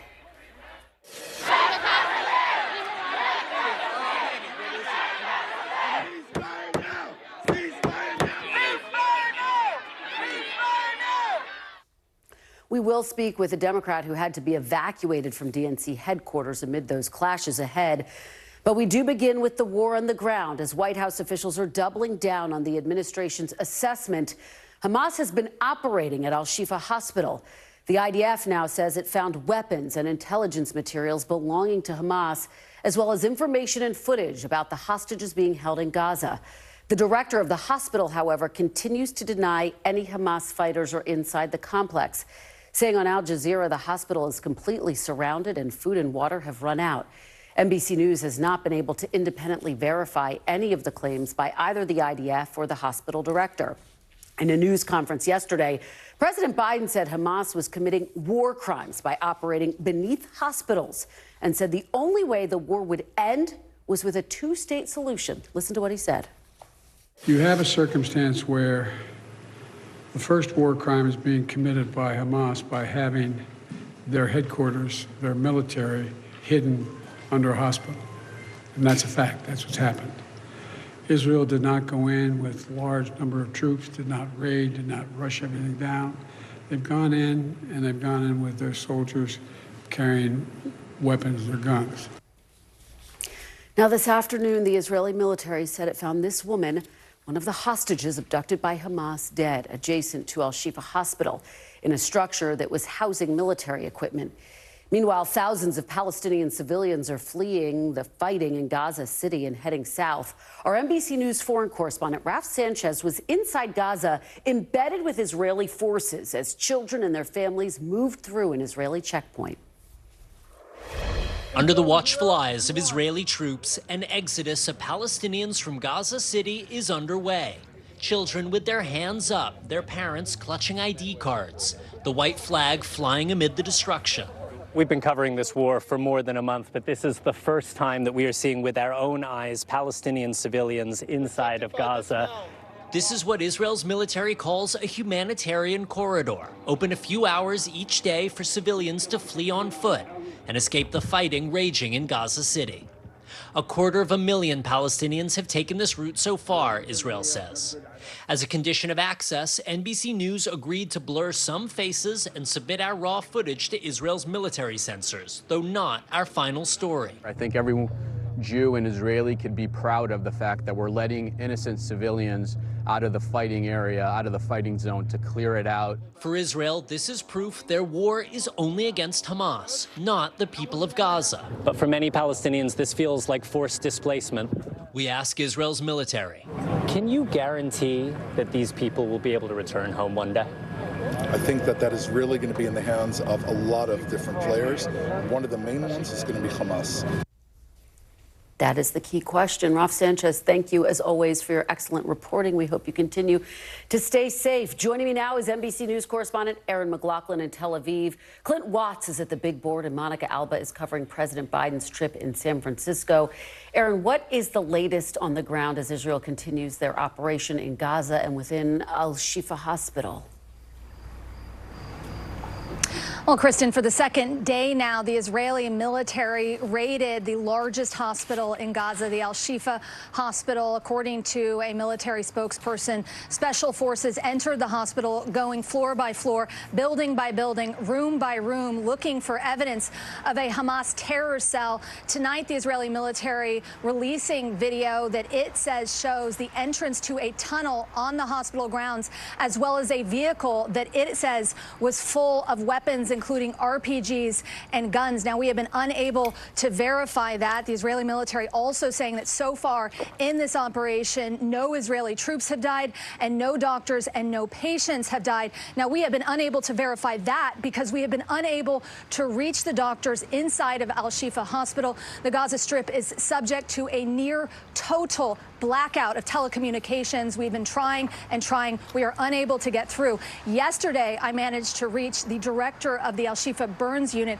and he painted just this desperate picture. He said that they were running out of food. They had no fuel. They had no water. He was worried his patients were going to die. They'd already buried some 80 people on the hospital grounds, and he was calling for the international community to help to evacuate the hospital. Now, the UN says it's working on that, but it's unclear at this point when the evacuation of the hospital and the some 600 critically ill patients inside will happen. Kristen?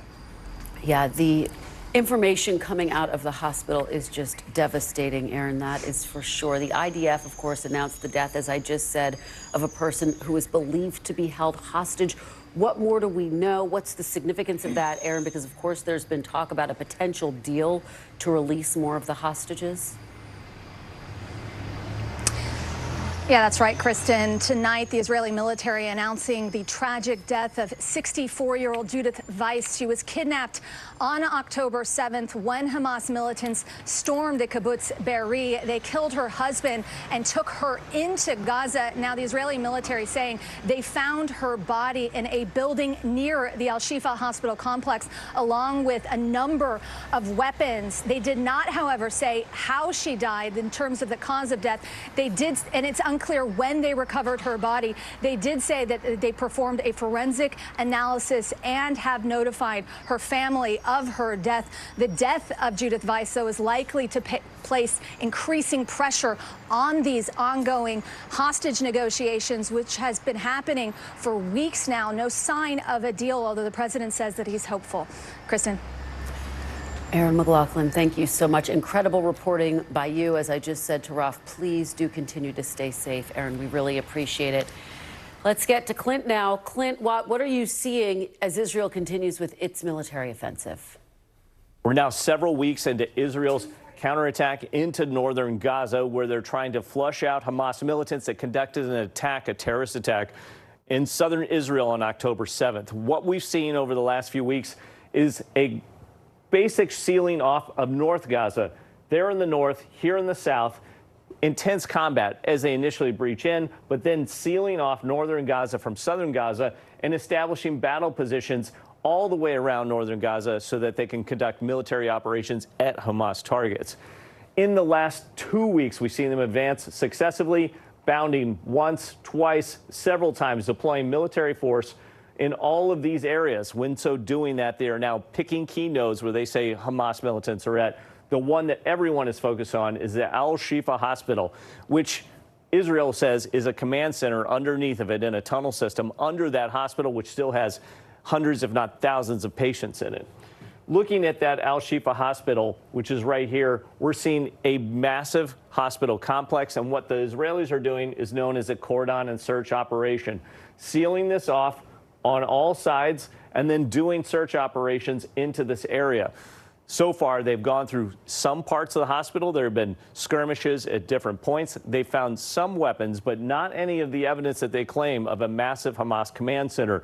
It is still early, though, because this fight is not forward and back or left and right. It is up and down, going into buildings, moving up very slowly, or going down into tunnel systems, moving even more slowly. The claim of Israel is that there are hostages and militants down there. This will be taking some time. Those in Gaza say they have no evidence of it. So it's to be determined what will come from this situation. Zooming out, though, there's been some changes just in the last few hours and what we might expect in the future of this war. Remember, North Gaza was sealed off. Israel asked everybody to move south in Gaza, and they are now around refugee camps by these Rafah gates where there is some limited humanitarian aid coming in. But just in the last few hours, there have been leaflets dropped and notice given that parts of Eastern Khan Yunis will be military search operations by the Israelis. This is a change in the story where they had previously sealed off this northern part of Gaza. Now they're talking about doing military operations down south. That might indicate they have intelligence that Hamas militants went that way, but there is an increasing pressure. Remember, there are not just a few thousand, likely hundreds of thousands of refugees from northern Gaza that are down here. What will happen if the Israeli military moves down in this southern area very close to the Egyptian border? That's what we'll be watching in the next 2 to 3 days. That would be significant indeed. Clint Watts, thank you so much. I want to bring in Monica Alba. Monica, you have been traveling with the president. Of course, he held that news conference yesterday. He addressed the latest on the war. He said, reiterated that the administration believes that, in fact, Hamas is burrowing inside the hospital. What are your key takeaways from the messaging we're hearing from the president and the White House, Monica? And Kristen, it was pretty deliberate in that the president came out and did say that that was, in his view, evidence of a war crime there. And then he did largely defend Israel's decision to go forward with this military operation, but he did caution that in his own conversations with Prime Minister Netanyahu and other subsequent discussions, that the Israelis, he said in his words, should be, quote, incredibly careful in what they are doing here. But he did say that until Hamas looks like it will no longer be able to operate and threaten that it could attack again the way it did on October 7th, that he believes Israel won't stop doing what they are doing. So a pretty clear defense there, while at the same time walking this fine line when it comes to the hostages specifically, which, by the way, the president says he is still mildly hopeful that a deal can coalesce in the next couple of days here, even potentially. He didn't want to get into too many details, he said, because he was worried that that could throw things off, even though there has been maybe some marginal progress. But that is something that in recent days we have seen a bit of a larger gulf sometimes between the president's comments, the U.S. position that it does stand staunchly with Israel, and the growing calls worldwide for a ceasefire. Even just here in the Bay Area, Kristen, the Bay Bridge from Oakland into San Francisco was shut down, some of the westbound lanes, because protesters were unfurling a banner that called for that. So these are growing calls, growing pressure, but the U.S. maintains its position that they believe that a ceasefire at this point would only benefit Hamas. Kristen. Monica, you are right to point out that pressure does continue to grow there where you are, here as well in the nation's capital. Let me get to the historic meeting that President Biden had with President Xi. There were some significant developments, and then at the end of that press conference, he referred to Xi as a dictator. Where do things stand, Monica?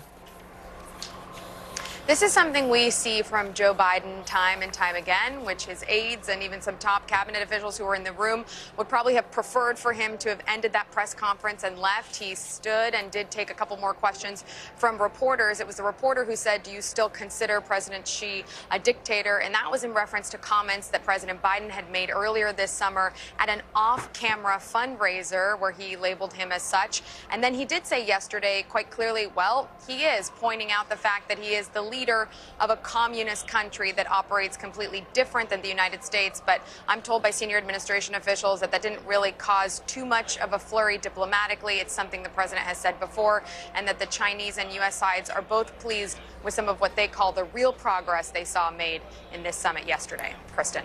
All right, Monica, Alba, thank you so much for your fantastic reporting. Great to see you, as always. Really appreciate it.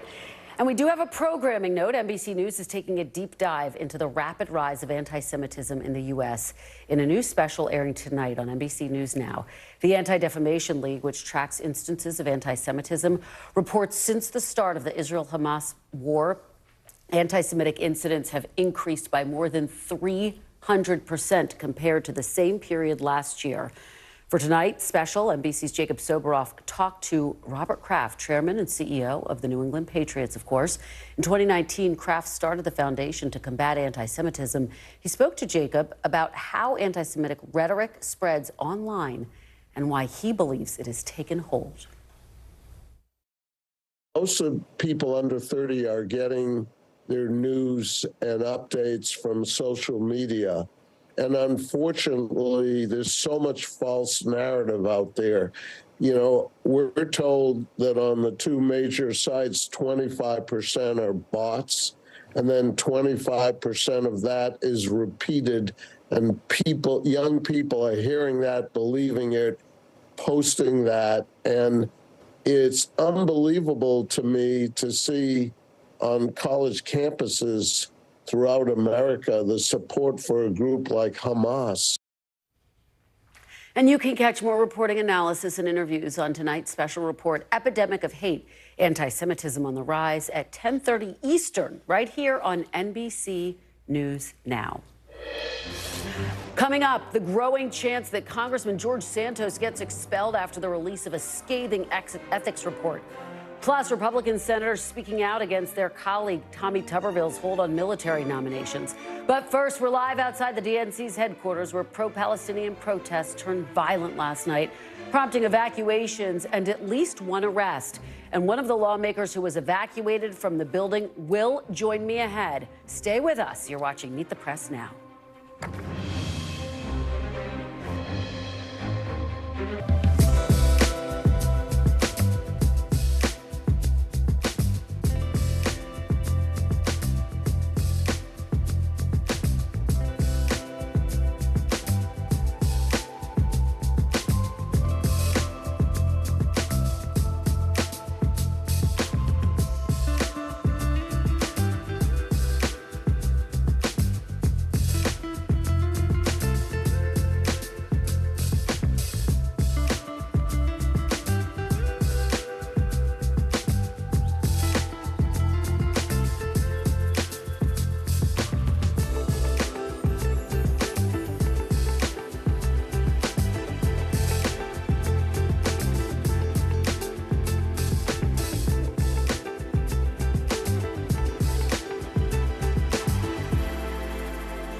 What is going to happen now? Going back and forth because they... Oh, yeah, this is it, right? Kristen Welker hosts Meet the Press every Sunday on NBC.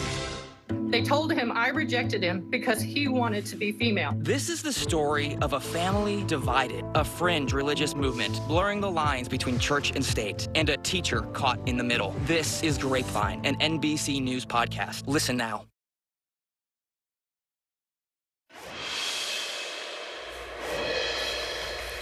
Welcome back. We are learning more today about last night's chaotic pro-Palestinian protest outside the DNC headquarters right here in Washington.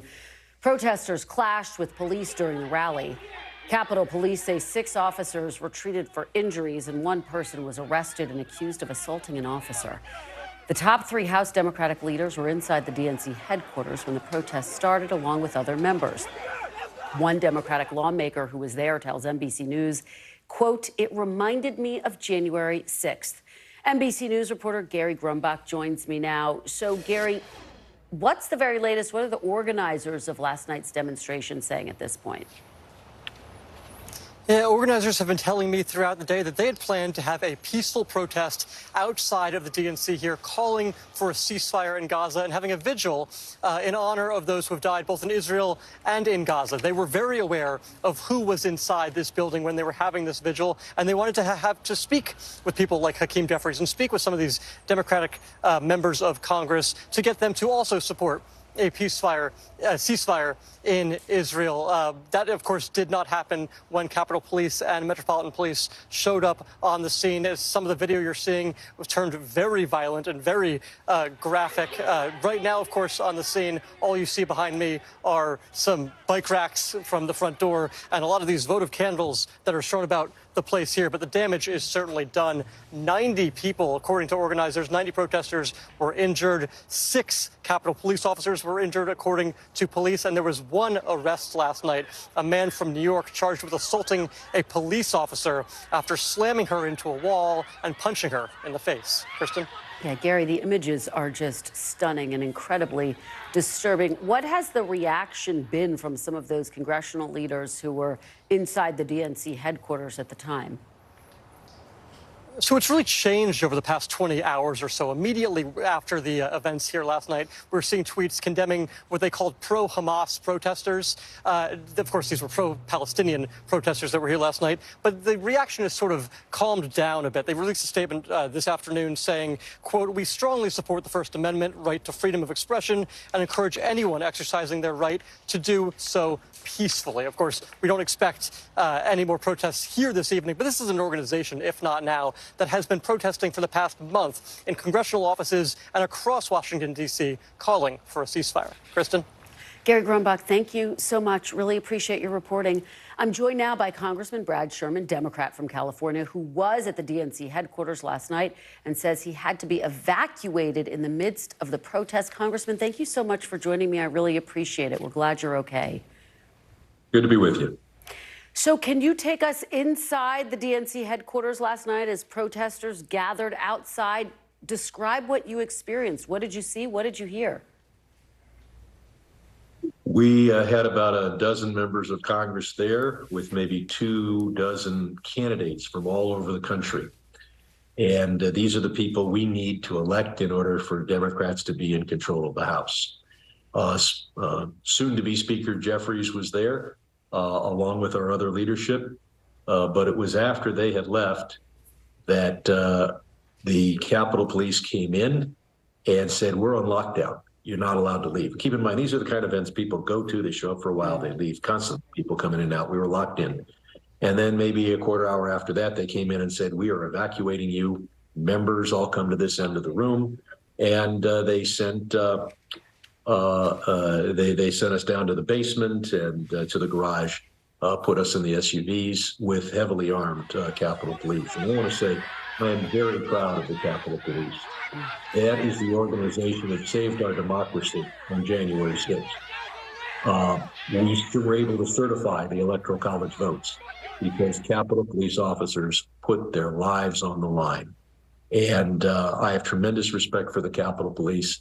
And when they say that they were brutalized, that 6 of them were injured, that they were punched and pummeled and pepper sprayed, that gives me great concern. Well, of course, as we just reported, one of your colleagues said that the evening reminded them of January 6th. You're making that connection now. Did it remind you of January 6th? And were you scared, Congressman? I wasn't scared, but it takes a lot to raise my blood pressure. It didn't remind me of January 6th, except in the extent of the heroism, the dedication of the Capitol Police. These are not folks that should be punched and pepper sprayed. These are people who should be honored for what they did for our country on January 6th and what they do to protect democracy every day. You have said in a previous interview of some of the pro-Palestinian protesters that they are being duped. Can you explain what you mean by that? Who's behind the deception? Who are they being duped by? Well, look, we all see these scenes and we want the violence to stop. And so they're told, let's yell for a ceasefire, but an unconditional ceasefire. What they don't realize is that is exactly what Hamas has, very frankly, admitted is their strategy. Their strategy is to rampage, retreat, regroup, and repeat. And a senior Hamas official declared he wants to, that they are going to repeat October 7th a second, third, fourth, fifth time until Israel is wiped out. So people want an end to violence. And the way to get that is to demand a conditional ceasefire, a ceasefire with the release of all the hostages and with the disarming of Hamas. Otherwise, you're simply playing in, being duped into the rampage, retreat, regroup, and repeat efforts of Hamas. And that is effectively what Israel is saying, that they would consider that once the hostages are released. I want to get your reaction. Congresswoman Becca Balint has come forward, the first Jewish member of the House to call for a ceasefire in Gaza. What was your reaction to hearing that? I frankly hadn't heard it, and we all want a ceasefire. I call for a ceasefire, but a ceasefire that includes the release of the hostages and the disarming of Hamas. There isn't anybody, very few people in the world that don't want to see an end to the violence in Gaza. As you know, President Biden has been getting some pressure from Palestinian groups across the country, some members of the Democratic Party who want him to be more forceful in terms of calling for an end to the violence. How do you assess how President Biden has responded to the Israel-Hamas war? And are you concerned about him losing support? Well, I'm very proud of President Biden. We face two major international conflicts. He's handling them very well, and he's showing his decades of experience in foreign policy. As I said, I think everyone in the world wants to see an immediate end to the violence. And I think President Biden understands that you're just going to have a regroup, repeat, unless Hamas is disarmed. That's what Israel's doing. But they're doing it, they're providing food. When in our wars, we never provided food to our enemy populations. They are, in all of our wars, we bombed the fuel and the fuel depots of our opponents. And we, of course, always follow the rule of law. In a few cases, individual servicemen didn't, and they were punished. But we are seeing Israel lose lives of its own soldiers because they are going in on the ground rather than just using their superior Air Force. They're using the Air Force too, but they could be doing more with the Air Force and less casualties on the ground if they weren't concerned about Palestinian lives. Congressman, I just want to zoom out for a moment and ask you a question about politics, if I could. You have seen some of the recent polls, I'm sure, including some which show President Biden trailing former President Trump in key battleground states. Your colleague, Dean Phillips, recently announced he's running for president. I wonder, have you spoken to Dean Phillips, and how concerned are you that his run could weaken President Biden as he heads into the general election? It certainly isn't helpful, and Dean knows where I stand on this. Biden is going to be our nominee. I think he's going to be reelected, but I don't think it's going to be easy.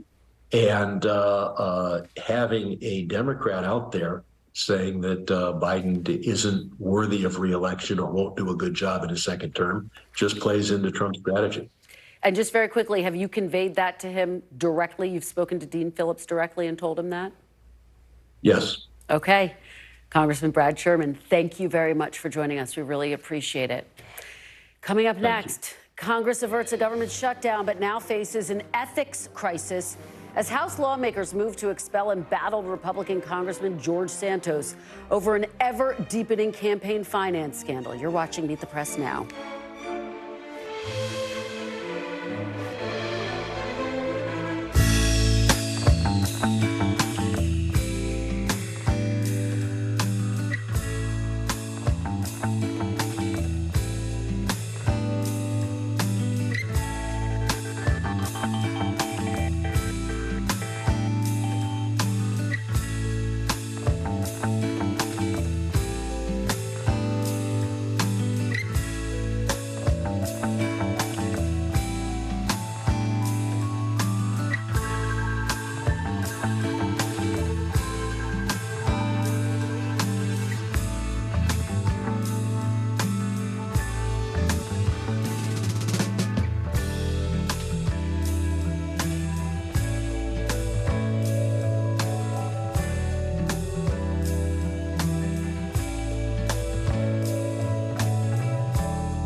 lives in the now.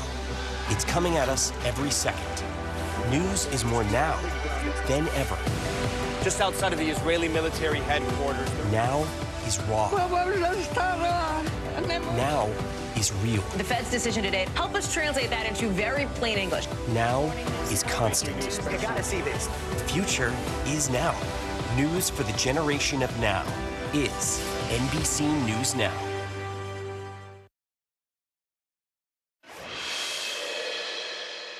Welcome back. We are following breaking news.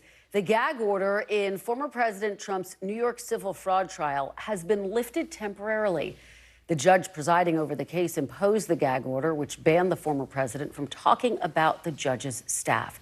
Joining me now to break this all down is NBC News legal analyst Danny Savallo. So, break down why this decision was made. What's the significance here, Danny? The appellate division here hasn't overturned the gag order. They really just hit a pause button. And so they're staying that. And it doesn't surprise me too much. And it's because Justice Engoron, who is the trial court judge in this case, has issued his gag orders sort of from the bench orally in most cases. So it's not a surprise that there might be some constitutional issues because gag orders necessarily require a balancing test between the importance of keeping witnesses in the courtroom safe and fair and ensuring a fair trial, and on the other hand, balancing the defendant's right to speak and the attorney's right to speak, and of course sometimes even the press, although most press restraints are almost always per se unconstitutional, presumptively so. So not a surprise that you're going to get a lot of appellate court decisions on these different gag orders in the different Trump cases because it's such a difficult balancing test. Really fascinating stuff. Danny, is there any sense of how long the gag order will actually be suspended? It's hard to say at this point. I haven't been able to, the order just came down, haven't been able to review the order itself, but it will be while the final decision is made. And really all this act says is a pause button. It doesn't necessarily say that Justice Engoron got it wrong or right or one way or the other. All right, Danny Savallo, thank you so much. Really appreciate it. Thank you. We want to turn now to breaking news on Capitol Hill, where lawmakers are moving to potentially expel disgraced Republican Congressman George Santos after the House Ethics Committee today released a long-awaited and scathing report alleging new criminal behavior. The committee found, quote, substantial evidence that Santos violated federal law by filing false campaign reports and using campaign funds for personal purposes on everything from personal credit card bills to luxury goods. Ethics Committee Chairman and fellow Republican Michael Guest tells NBC News he will introduce a resolution to expel Santos tomorrow. NBC's Ryan Nobles is on Capitol Hill with the latest. So walk us through this Ethics Committee report. What did it find, Ryan? Well, I think the most important part about this report, Kristen, is that it was a bipartisan report made up of an equal number of Republicans and Democrats, and they all came to the same unanimous conclusion that George Santos was responsible for a long list of potentially criminal allegations and a long list of things that are just violations of the House rules, and that it's conduct unbecoming of a member of Congress. You pointed to some of them, using campaign funds for personal expenses like his rent, for shopping trips at designer stores, to pay off his personal credit cards, to use the website OnlyFans, the adult website. These are all things that are against the rules, and it's something that could lead to him ending up in jail. But at the very least, we're seeing more and more members come out and say, at the very least, it should mean that he should no longer be a member of Congress, Kristen. And of course, this has been discussed for so many months, and a lot of his colleagues were just waiting for this ethics report. They wanted him to have his due before they weighed in. Obviously, the House has been very busy. They're now out of session. They just passed that short-term spending bill. What do you think the timeline looks like for this, Ryan? And do you think it actually goes through? I mean, this has been such a drawn-out process from the very beginning. I mean, you think back to when the New York Times reporting about the inconsistencies in Santos's bio first came out. That was before he was even seated in Congress. Here we are now, more than almost a year into this situation, and I now think that this process could move very quickly. You mentioned that due process. There were a lot of Republicans in particular that were reluctant to take the step of full-on expulsion because they felt as though he hadn't had the opportunity to defend himself. We've seen many any of them come out today and say this is enough. He had the opportunity to defend himself, and in the case of the Ethics Committee, didn't even afford himself of that. He did not sit for a deposition, did not cooperate with the committee, and the committee was then able to collect all of this, very substantial and hard evidence, and that may be enough to move to expulsion. Now, this vote could happen as soon as they return from the Thanksgiving holiday, so sometime between Thanksgiving and Christmas. So I think there's a real likelihood that he will no longer be a member of Congress by the start of the new year. The one thing I'll throw out there, though, Kristen, two things actually. One, we've not heard officially from the Speaker of the House yet, Mike Johnson, who may have a lot of say as to whether or not Republicans move en masse on this. And then the second part of it is it requires a 2/3 majority of the House to expel a sitting member. So that is a very high bar to cross. It seems as though if it's going to happen to anybody, though, it's going to happen to George Santos, and we'll have to see maybe if he has a clear eye about this and decides it might just be easier to step away on his own. He's resisted those calls up until this point, but this report could change everything. It sure could. Two really important caveats there. Ryan Nobles, thank you. Great to see you as always. Coming up after the break, inside the Biden campaign's mission to win the New Hampshire primary without the president's name on the ballot. Our Mike Memoli will explain next. You're watching Meet the Press now.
Still to come on the Channel 2 News. Well, the waters are certainly receding now. Still too close to call. Lester Holt reporting from Ground Zero, as it's being referred to. It is, in fact, a taste of freedom. The Haitian people know a little something about resiliency. What's the biggest risk right now? Some of the troops who have been proud. I want to welcome you to the first presidential debate. In fact, we've been told we can't go any farther. You are some resilient folks. Let me get in.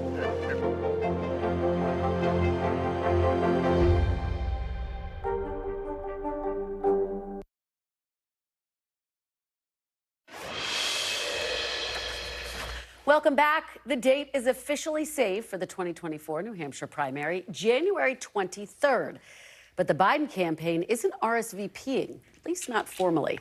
President Biden's name won't be on the ballot after a disagreement between the DNC and the Granite State. So some supporters are trying to mount a write-in campaign to keep the president from avoiding an embarrassing defeat. NBC's Mike Memoli has more. President Biden's first 2 White House runs didn't even make it to New Hampshire. In 2020, after losing in Iowa, Biden left the Granite State on primary day, while voters were still voting, to plant his flag in must-win South Carolina. Look, you know better than anybody, I've been saying from the very beginning, this is the first inning is the first four caucus and primaries. In 2024, Biden's name won't even be on the ballot, as New Hampshire bucked the Democratic Party's plan to make South Carolina the first primary state. But that doesn't mean Biden's Granite State supporters are giving up the fight. People know him. They know his record, and they know that they want to reelect him. So Democrats are pretty strongly united in supporting President Biden. Jim Demers and other prominent New Hampshire Democrats have launched Write-In Joe Biden, calling it a grassroots effort to show support for the incumbent. We are having a primary, even though it's not recognized by the Democratic Party. And a group of us felt that there was a really important need to make sure that the president does well here. The effort is not without political risk. In 1968, incumbent President Lyndon Johnson won nearly 50% of the vote as a write-in candidate here. But Eugene McCarthy's surprisingly strong second-place finish was an ominous sign of LBJ's declining support. 3 weeks later, Johnson announced he wasn't running. Minnesota Congressman Dean Phillips is hoping history repeats itself. A relatively unknown Minnesota senator comes here in 1968 for a very similar reason. A president who was very unpopular, young people completely angry and disenfranchised about their voices not being heard as it related to the Vietnam War. I'm in this to win it. The move to strip New Hampshire of its leadoff role was enough to lead some former Biden backers to break ranks. I cannot see this idea to write in Joe Biden's name when he's basically said, I want to do away with your first in the nation primary. Now, Kristen, the Biden campaign says it has nothing to do with this write-in campaign. They're focused on organizing efforts in South Carolina and Nevada, where he will be on the primary ballot. One Biden advisor telling me that whatever happens here in New Hampshire on January 23rd doesn't matter. Joe Biden will be the Democratic nominee. Kristen? Fascinating stuff. Mike Memley, thank you for that report. Joining me now on set is Eugene Daniels, White House correspondent for Politico and an NBC News political analyst, former Illinois Democratic Congresswoman Sherry Bustos, and Republican strategist and an NBC News political analyst, Rick Tyler. Thanks to all of you for being here. Really appreciate it.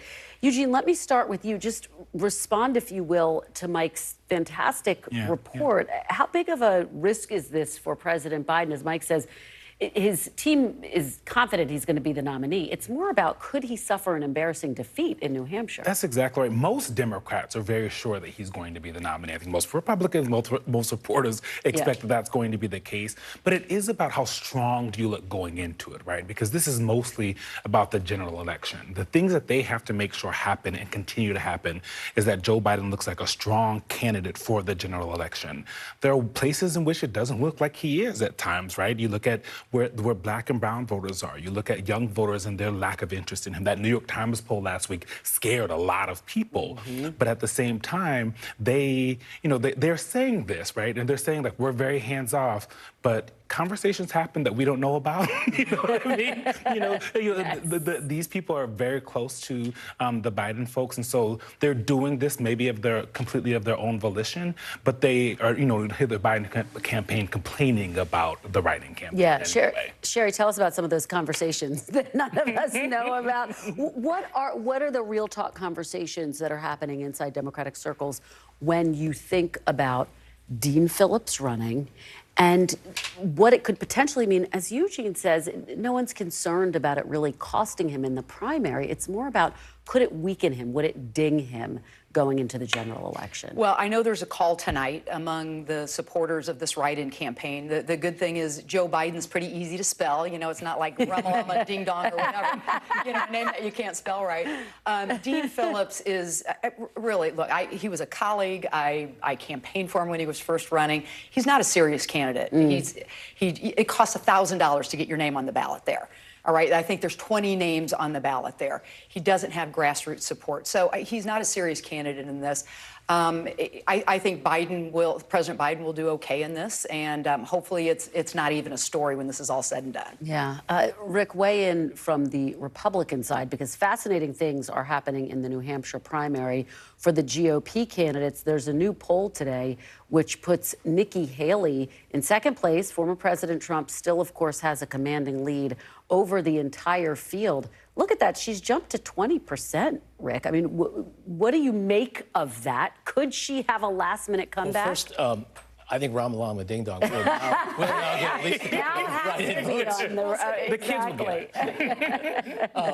And by the way, and Biden, he didn't have to worry because he's got both sides of the story. If he wins the write-in vote, wow. And if he loses the write-in vote, I wasn't on the ballot. So I don't think it's a good point. That's a fair point. But I think Nikki Haley is a very important moment for her, and she needs to transfer it and capitalize on it in a very strong way, because her story now to the Republican Party and the Republican base is, if you want a Trump alternative, and I do think, remember, more than half the people do, because Trump doesn't have 50% support. He has significantly less than that. So more than 50% of the people do not want Trump. Nikki Haley is the only plausible narrative where she would be an alternative to Trump, because if DeSantis doesn't do well in Iowa, he has no plausible path forward. Right. The party's not going to nominate Chris Christie. As much as I love to listen to him, they're just not going to do it. So the one person who's on the stage and remaining is Nikki Haley. If she can do well in Iowa and win New Hampshire, she could very well win South Carolina, and that will create a momentum for her to be the alternative. How does the Biden campaign, how do Democrats view a Nikki Haley? Because when you put her up against President Biden, she actually does better in some polls than former President Trump. Well, she's a legitimate Republican. She's a serious candidate. She knows what she's doing. And I think that if for some, if former President Trump is the indictment, he's convicted and can't end up running for some reason, I mean, I think she's a legitimate threat. Eugene, the reality check, what do you think? Can she really come back? I mean, she's at 20%, which is significant. Yeah. She was in single digits, but there's still a huge gap. There's a huge gap. I will say on the Biden front, I was talking to someone who speaks to the Biden campaign a lot, and what they said to me, this was months ago, before she's having the moment she's having now, they said if they nominate, meaning Republicans nominate Nikki Haley, we're going to be in trouble. And that is something that has been bouncing around Democrats for a long time.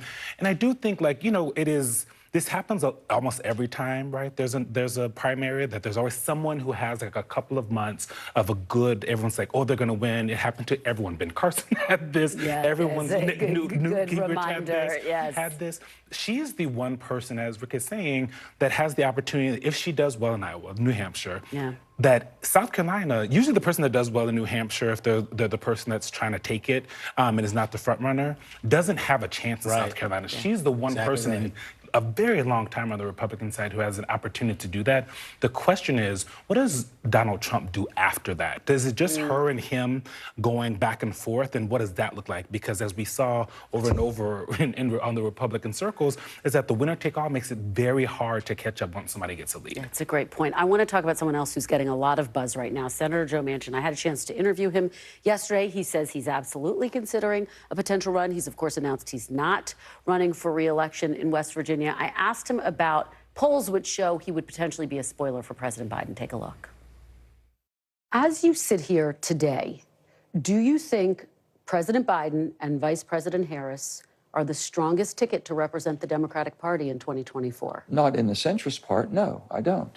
And they know how I feel. This is not I do not believe that they are basically where Joe Biden has come from, and just go back to the campaign. He's been here for long. He understands the system. And I think he's a good man. And we have good conversations. We just disagree. You're going too far left. I can't go there. So, Sherry, I did ask him about being a spoiler. He says he wouldn't be a spoiler. But there he talks about the fact he thinks that the Biden-Harris ticket is too far left. He didn't cite policies as much as he cited their messaging. He said he wants them to start talking more about their bipartisan achievements, things like the infrastructure bill, the CHIPS Act. What do you make of what he's saying right now? Well, I admire any Democrat who can win a state, a Trump state, a Trump plus 40 state. I admire any Democrat who can pull that off, but I don't want anybody to get in the way of the success of a Democrat winning the presidency. We cannot have another 4 years of Donald Trump. And if the polls are showing that a candidate like Joe Manchin would take away from President Biden, I don't want to see that happen. And by the way, President Biden is a moderate. And so, and I think, I don't know Joe Manchin's age, but I think he's in his 70s. or 76. So we're going to have another 70-some-year-old, you know, if He'd be young age for is this the field. argument. Okay, a baby in this field.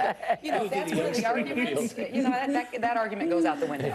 Rick, what do you make of what we heard from Senator Manchin and the way in which he could shake up not just the presidential race, but the balance of power in the Senate? A lot of Democrats say he was the only person, the only Democrat who stood a chance of winning in West Virginia. Well, he was, and look what the Democrats did to him. They were very critical of him, and they understood he won a Trump plus. You know, Trump won by what, 68%, something like that, and he held that seat and he voted with the Democratic caucus, and so. He's not going to toe the line on all their issues, but they just kept going after and after. And I don't know if that's the reason he went. It was a little surprising.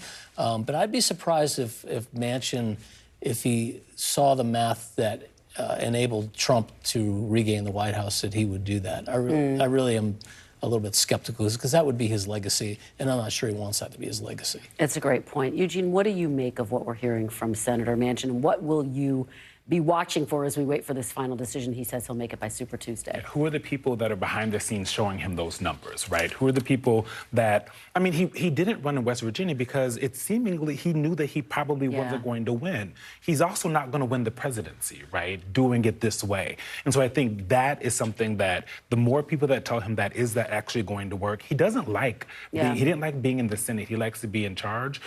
Whether or not he runs this time is anyone's guess at this point. All right. Well, fantastic conversation. Thank you so much, Eugene, Sherry, and Rick. Really appreciate it.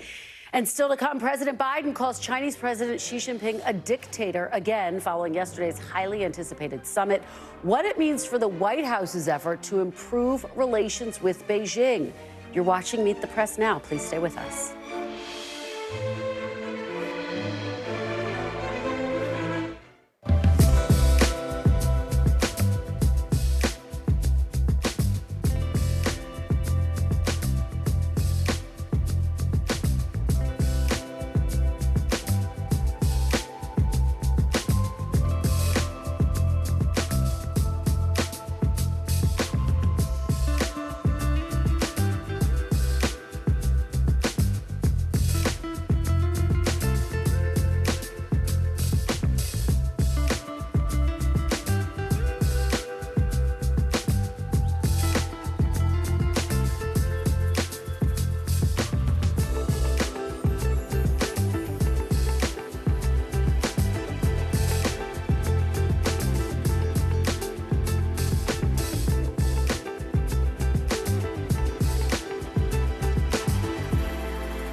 Thanks for tuning in. I'm Gotti Schwartz. Here are the stories we're following tonight. Storms keep coming here in California. The U.S. government just declassified this video.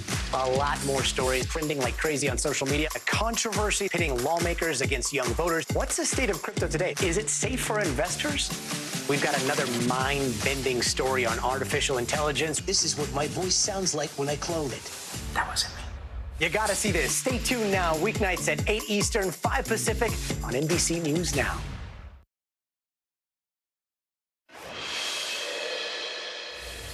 Welcome back. We want to turn now to the fallout from the president's highly anticipated meeting with Chinese President Xi Jinping amid rising economic and military tensions with Beijing. There were no breakthroughs, but in a press conference following yesterday's summit, the president said real progress had been made. And according to the White House, the two leaders agreed on steps to stem the flow of fentanyl from China to the U.S. and to reopen military-to-military communication channels. I believe that they're some of the most constructive and productive discussions we've had. I've been meeting with President Xi since both of us were vice president over 10 years ago. Our meetings have always been candid and straightforward. We haven't always agreed, but they've been straightforward. And today, build on the groundwork we laid over the past several months of high-level diplomacy between our teams. We've made some important progress, I believe. And as we reported at the top of the hour, in a sign of how complicated the United States' relationship with China is, here was the president's response to a question about whether he still considers Xi to be a dictator. Look, he is. I mean, he's a dictator in the sense that he is the guy who runs a country that is a communist country that is based on a form of government totally different than ours. I'm joined now by Victor Cha, Senior Vice President for Asia and Korea at the Center for Strategic and International Studies. Victor, thanks so much for joining me. Really appreciate it. My pleasure. So, Victor, big picture, do you consider President Biden's meeting with Xi Jinping to be a success? What are the key takeaways for you? So I would say, Kristen, that it was a success in the sense that the purpose was to reestablish communications. The two leaders had not spoken in a year. And moreover, next year, there's very little chance that they'll be able to meet again because there are elections in Taiwan in January, our elections in November. Xi Jinping is not going to come to the United States 2 years in a row, and President Biden won't have the time to go to Asia. So it was important for them to meet, reestablish contact. It's still a very competitive relationship, but at least there's dialogue to ensure that this competition doesn't escalate into a conflict. So in that sense, you know, it's important, but modest progress. Let's talk about what happened at the end of the news conference there. The president was asked if he considers Xi Jinping to be a dictator. He said, well, he is. You heard his response there. There was some reaction, of course, from the Chinese side. The White House is downplaying this and say, look, big picture, this was a success. This is nothing new. What do you make of it? What should we make of a moment like that? Does it in any way undercut the progress that was made? I don't think so. What was interesting this time, Kristen, was that he was asked a question and then President Biden paused for a second and then he said yes, which again reinforces the way he frames the relationship. You know, this is democracy versus dictatorship. And again, some of these items that you mentioned that they made progress on, establishing military-to-military communication, stemming the flow of fentanyl precursors from China to the United States, trying to regulate the use of artificial intelligence in the military. These are very important things. And both sides see value in making small progress, again, just establishing working groups on this, but making small progress on them, because they're very important issues for the relationship going forward, and indeed for the world going forward. One of the key concerns, of course, has been the issue of Taiwan. There has been increasing concern among people that I've been talking to that China would, in fact, invade Taiwan. Do you think that this meeting lowered the temperature and lowered the chances that China might take that step? I think it did. I think the Chinese wanted a more forward-leaning statement from President Biden about opposing the independence of Taiwan. In fact, in their readout of the meeting, they referred to language that President Biden used in Bali a year ago, rather than the language he used, you know, in the meeting at APEC in San Francisco. The United States is very clear on this. It doesn't support any sort of unilateral change to the status quo in the Taiwan Strait. So President Biden certainly didn't give any ground in terms of the U.S. support for Taiwan, and also certainly didn't give any license to Xi Jinping to think that he could exert any sort of influence or use of force or economic coercion on Taiwan.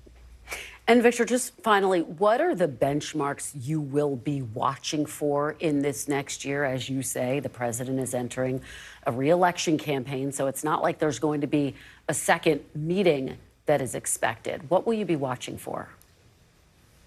So on these three items, military to military communication, you know, will all the channels be reopened? The Chinese didn't agree to stop fentanyl precursors to the United States. They agreed to a working group. So how that moves forward, same thing on AI. But also, are the Chinese going to do anything with regard to the war in Gaza or the war in Ukraine, where they arguably have influence both on Iran and Hamas, as well as on the Russians? All right, Victor Cha, thank you so much. We really appreciate it. Great to see you. Really appreciate your insights. And thank you for tuning in. Don't forget to tune in for tonight's NBC News Now special, Epidemic of Hate, Anti-Semitism on the Rise. I am back tomorrow with more Meet the Press Now. The news continues with Hallie Jackson right now.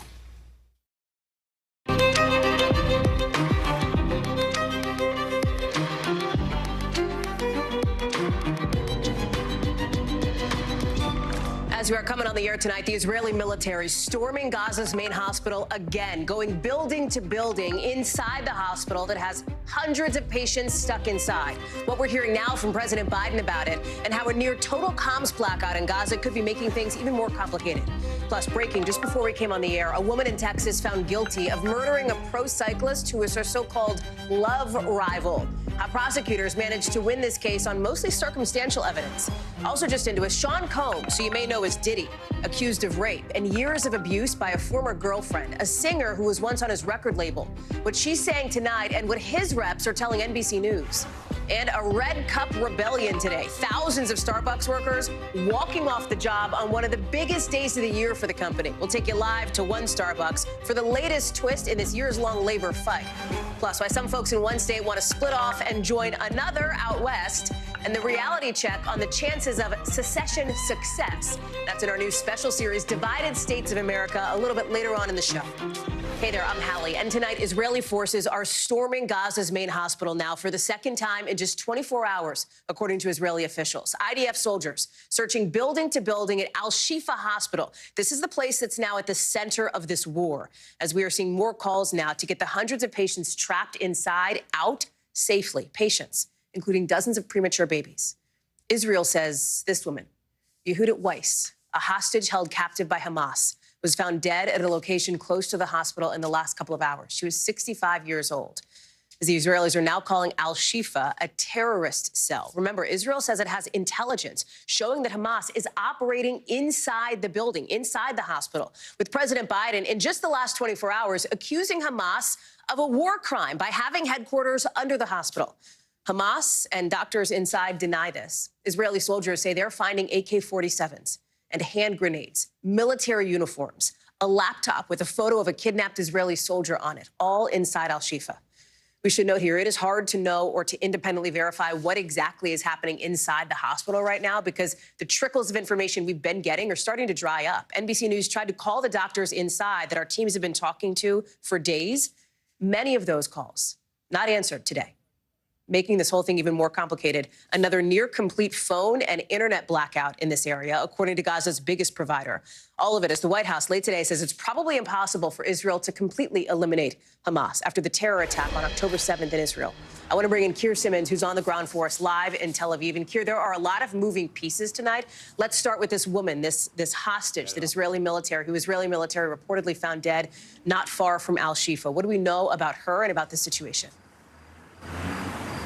Yeah, I mean, it's an important development, of course. You heard advice, 65 years old, a woman who'd been suffering from cancer, whose husband was killed on October 7th, and then her body found, and we're told by the Israelis, in a structure next door to the Al-Shifa hospital, so close by. They appear to have known about this for a while and have been conducting, making sure that it is her, conducting work to make sure that her identity is right. Let me just read you a little bit, Hallie, from what they say about her. The body of Yehudit Weiss was abducted by the Hamas terrorist organization, was extracted by IDF troops from a structure adjacent to the Shifa hospital in the Gaza Strip and was transferred to Israeli territory. In the structure in which Yehudit was located, military equipment, including Kalashnikov rifles and RPGs, were also found. And of course, this comes after those AK-47s were found and filmed around various locations in another part of the Al-Shifa hospital. So as well as, of course, being terrible news for Yehudit Weiss's family, it's also more evidence, if you like, suggesting the Israelis say that Hamas were in that hospital or in that vicinity. This hospital, as we mentioned, Keir, is in such a spotlight right now, considering this war between Israel and Hamas. It feels in many ways like the epicenter of, if not the fighting, at least the focus of why the fighting and where the fighting is happening here. What else do we know about where this goes? And importantly, what we know and don't know about the reality on the ground here. As we've noted, it is getting harder to talk to some of the people that our teams have been talking to at that hospital, that I know you've been talking to at that hospital. Tell us more. Yeah.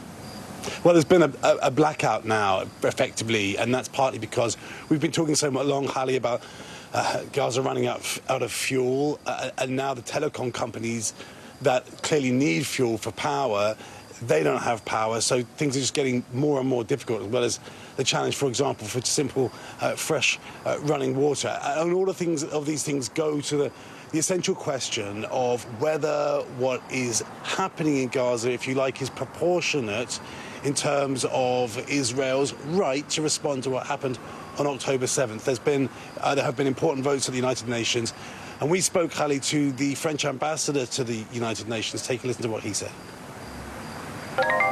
We need to draw a very clear line between what is allowed, which is, eradicating terrorism, which probably has to be done, and especially when you see the situation in Israel, the attack that took place 5 weeks ago, and protecting the civilians who have nothing to do with that.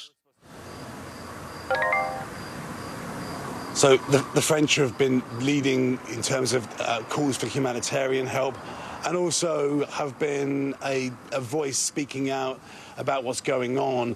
And at the same time, of course, Israel determined. Benjamin Netanyahu, Hallie, talking about that they will find Hamas wherever they are in Gaza. And President Biden, who had just spoken to the Israeli Prime Minister, saying he's not sure when this all ends, Hallie. Keir Simmons live for us there in Tel Aviv. Keir, thank you. Let's bring you back here to the United States now, because in just the last couple of hours, we've seen a jury in Texas find a pro cyclist guilty of murdering an alleged romantic rival in a jealous rage. This is a story we've told you about here on this show. You see the back of Caitlin Armstrong's head here. She's standing up as the judge is reading the verdict, with the victim's family apparently getting emotional as that happened. You'll remember Mariah Wilson had been riding her mountain bike over to a friend's apartment back in May of last year when Armstrong shot her 3 times. That happened just hours after Wilson went swimming and had dinner with Armstrong's boyfriend, Colin Strickland. He's also a cyclist. Strickland and Wilson had dated for a little while before his relationship with Armstrong. After the murder, investigators say Armstrong went to Costa Rica, got plastic surgery, changed her hair. Morgan Chesky is joining us now. And Morgan, this is a story that made headlines nationally almost the second that word got out about what happened here, because of some of the circumstances of this. Walk us through here what happened in the trial that led the jury to this decision and the reaction that you're hearing tonight. Yeah, Hallie, really a stunning verdict. Less than 2 hours of deliberation. Then the jury comes out and they find Armstrong guilty of the murder of Anna Mariah Wilson. And these 3 individuals, Armstrong, Wilson, and Colin Strickland, all intertwined in relationships at various points in time. We know that Strickland dated Caitlin Armstrong before and after a brief relationship that he acknowledged with Anna Mariah Wilson that took place in fall of 2021. And the state made it their mission to point out the mountain of circumstantial evidence that implicated Armstrong here in this crime, painting her to be a very jealous girlfriend, one that spied on Wilson's or Colin Strickland's electronic devices, iPads, phones, trying to track his whereabouts. And it was some of that circumstantial evidence, Hallie, that really put her at the scene. Both DNA on Wilson's bike that belonged to Armstrong, her GPS in her Jeep going around and around that scene about an hour before Wilson's body was found, in addition to the fact that she had been monitoring her workout activity on the Strava fitness app. And those are just a few of the examples. And some of what we heard today also included that Armstrong had friends who independently called police and said that they had heard her mention on 2 separate accounts threats of potentially killing Anna Mariah Wilson. All of that despite the defense's best efforts to poke holes in some of that DNA or GPS science. It wasn't enough when the jury went ahead and found her guilty of murder here, Hallie. Morgan Chesky live for us there in Austin. Morgan, thank you very much. Some other developing news tonight. We're hearing for the first time now from the former House Speaker since the man accused of attacking her husband with a hammer was found guilty by a jury in San Francisco late today. We're talking about David DePape, now convicted on 2 counts, including attempted kidnapping of a federal official after going after Paul Pelosi at his home in October of last year. DePape now faces a possible life sentence. Dana Griffin is joining us now. And Dana, DePape and his defense team never denied that he's the one who attacked Paul Pelosi. So what did the jury find in this verdict? And then what are we hearing from former House Speaker Nancy Pelosi on this? Yeah, Hallie, so the jury found David DePape guilty of both federal charges, attempted kidnapping of an official, a federal official, that's Nancy Pelosi, and assault on a federal official's family member, that's Paul Pelosi. This case really boiled down to, did David DePape go to that home and target the Pelosi family because of her position in Congress? The jury said yes by delivering this guilty verdict. The defense tried to argue that he went there to talk to her and that he wanted to lure someone else in, but that's not what the jury found in this case. We have heard from the Pelosi family. They sent a statement. It reads in part, the Pelosi family is very proud of their pop, who demonstrated extraordinary composure and courage on the night of the attack a year ago and in the courtroom this week. Thankfully, Mr. Pelosi continues to make progress in his recovery. We also heard from the U.S. attorney in the Northern District of California moments after that verdict came down. Listen to what he had to say. In America, one's free to believe whatever they want and to engage in impassioned political debate. What this guilty verdict on all counts sends is a clear message that regardless of what your beliefs are, what you cannot do is physically attack a member of Congress or their immediate family for their performance in their job. And Hallie, that's been a major talking point over the last several years, just the political discourse in this country. And I think the jury made a bold statement by saying that you cannot attack someone based upon their job and get away with it. Hallie? Dana, he still faces state charges. So what does this verdict mean for that? Well, it means a lot of things. He may, or his defense may, try to figure out how they're going to now proceed during the state charges, which he's facing attempted murder in that case and could face up to life in prison. Maybe they take a deal, or maybe they rework the way they presented him in this case. He actually took the stand in his own defense, and that was something that was kind of shocking, but it definitely showed us a little bit more about his thinking and his conspiracy theories. And so whether he takes the stand in that state trial, we'll see. He will be sentenced, though, for the federal charges in December. Hallie? Dana Griffin live for us there in San Francisco. Dana, thank you. Also out west, President Biden, in just about maybe an hour or so from now, set to focus a lot of his attention on economic issues overseas and what that means for this country. Remember, he's at that big summit now in the Bay Area where Dana just was, obviously. But the real focus of much of the White House, for today at least, behind the scenes, is this moment when he called Chinese President Xi Jinping a dictator. That came just hours, literally just hours after that huge meeting to try to get both the U.S. and China back on speaking terms.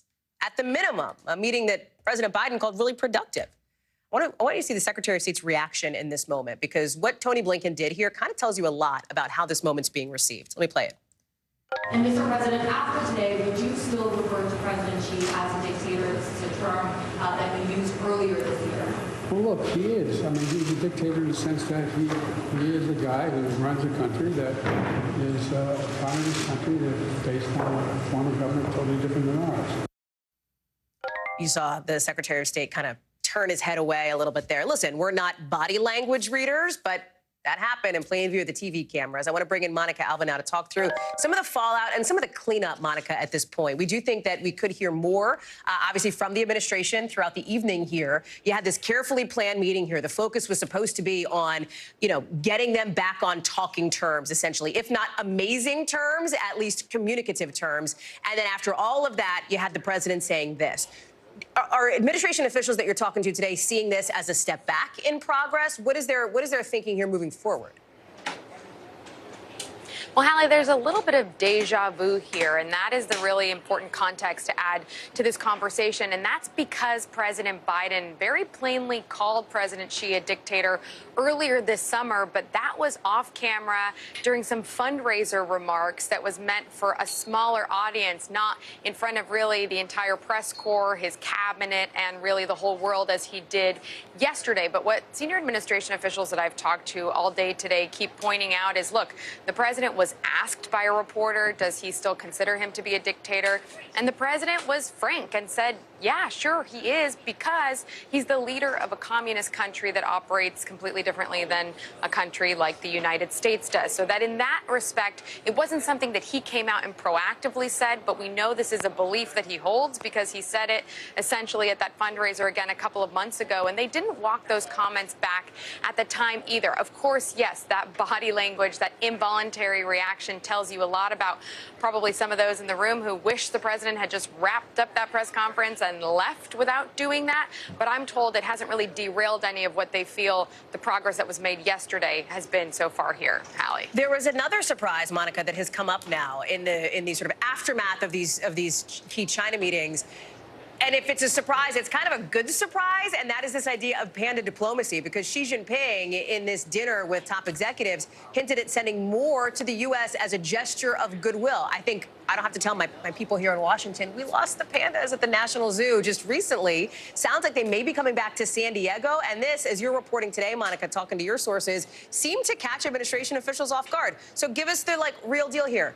Are the pandas coming back to the United States? So I was asking for weeks, Hallie, is this going to be a part of the summit with President Xi? Is this on the agenda? Is this on the list? And everybody was like, well, don't worry, we have to deal with 19 other things, but okay, maybe the pandas will be a part of the conversation. And then after yesterday, they said to me, nope, the pandas didn't come up at all. We had a lot of other issues and very thorny and intractable topics to get through. The pandas were not a discussion. So then we thought, okay, it's not happening.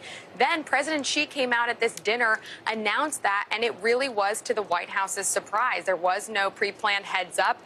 Then I called the San Diego Zoo today because that's the one that was name-checked by President Xi as a potential future home for these pandas. And they said they had no idea that was coming either, but that they very much welcomed the surprise and they hope the pandas go there. And that is investigative journalism for you, Hallie, as I know you know so well and appreciate.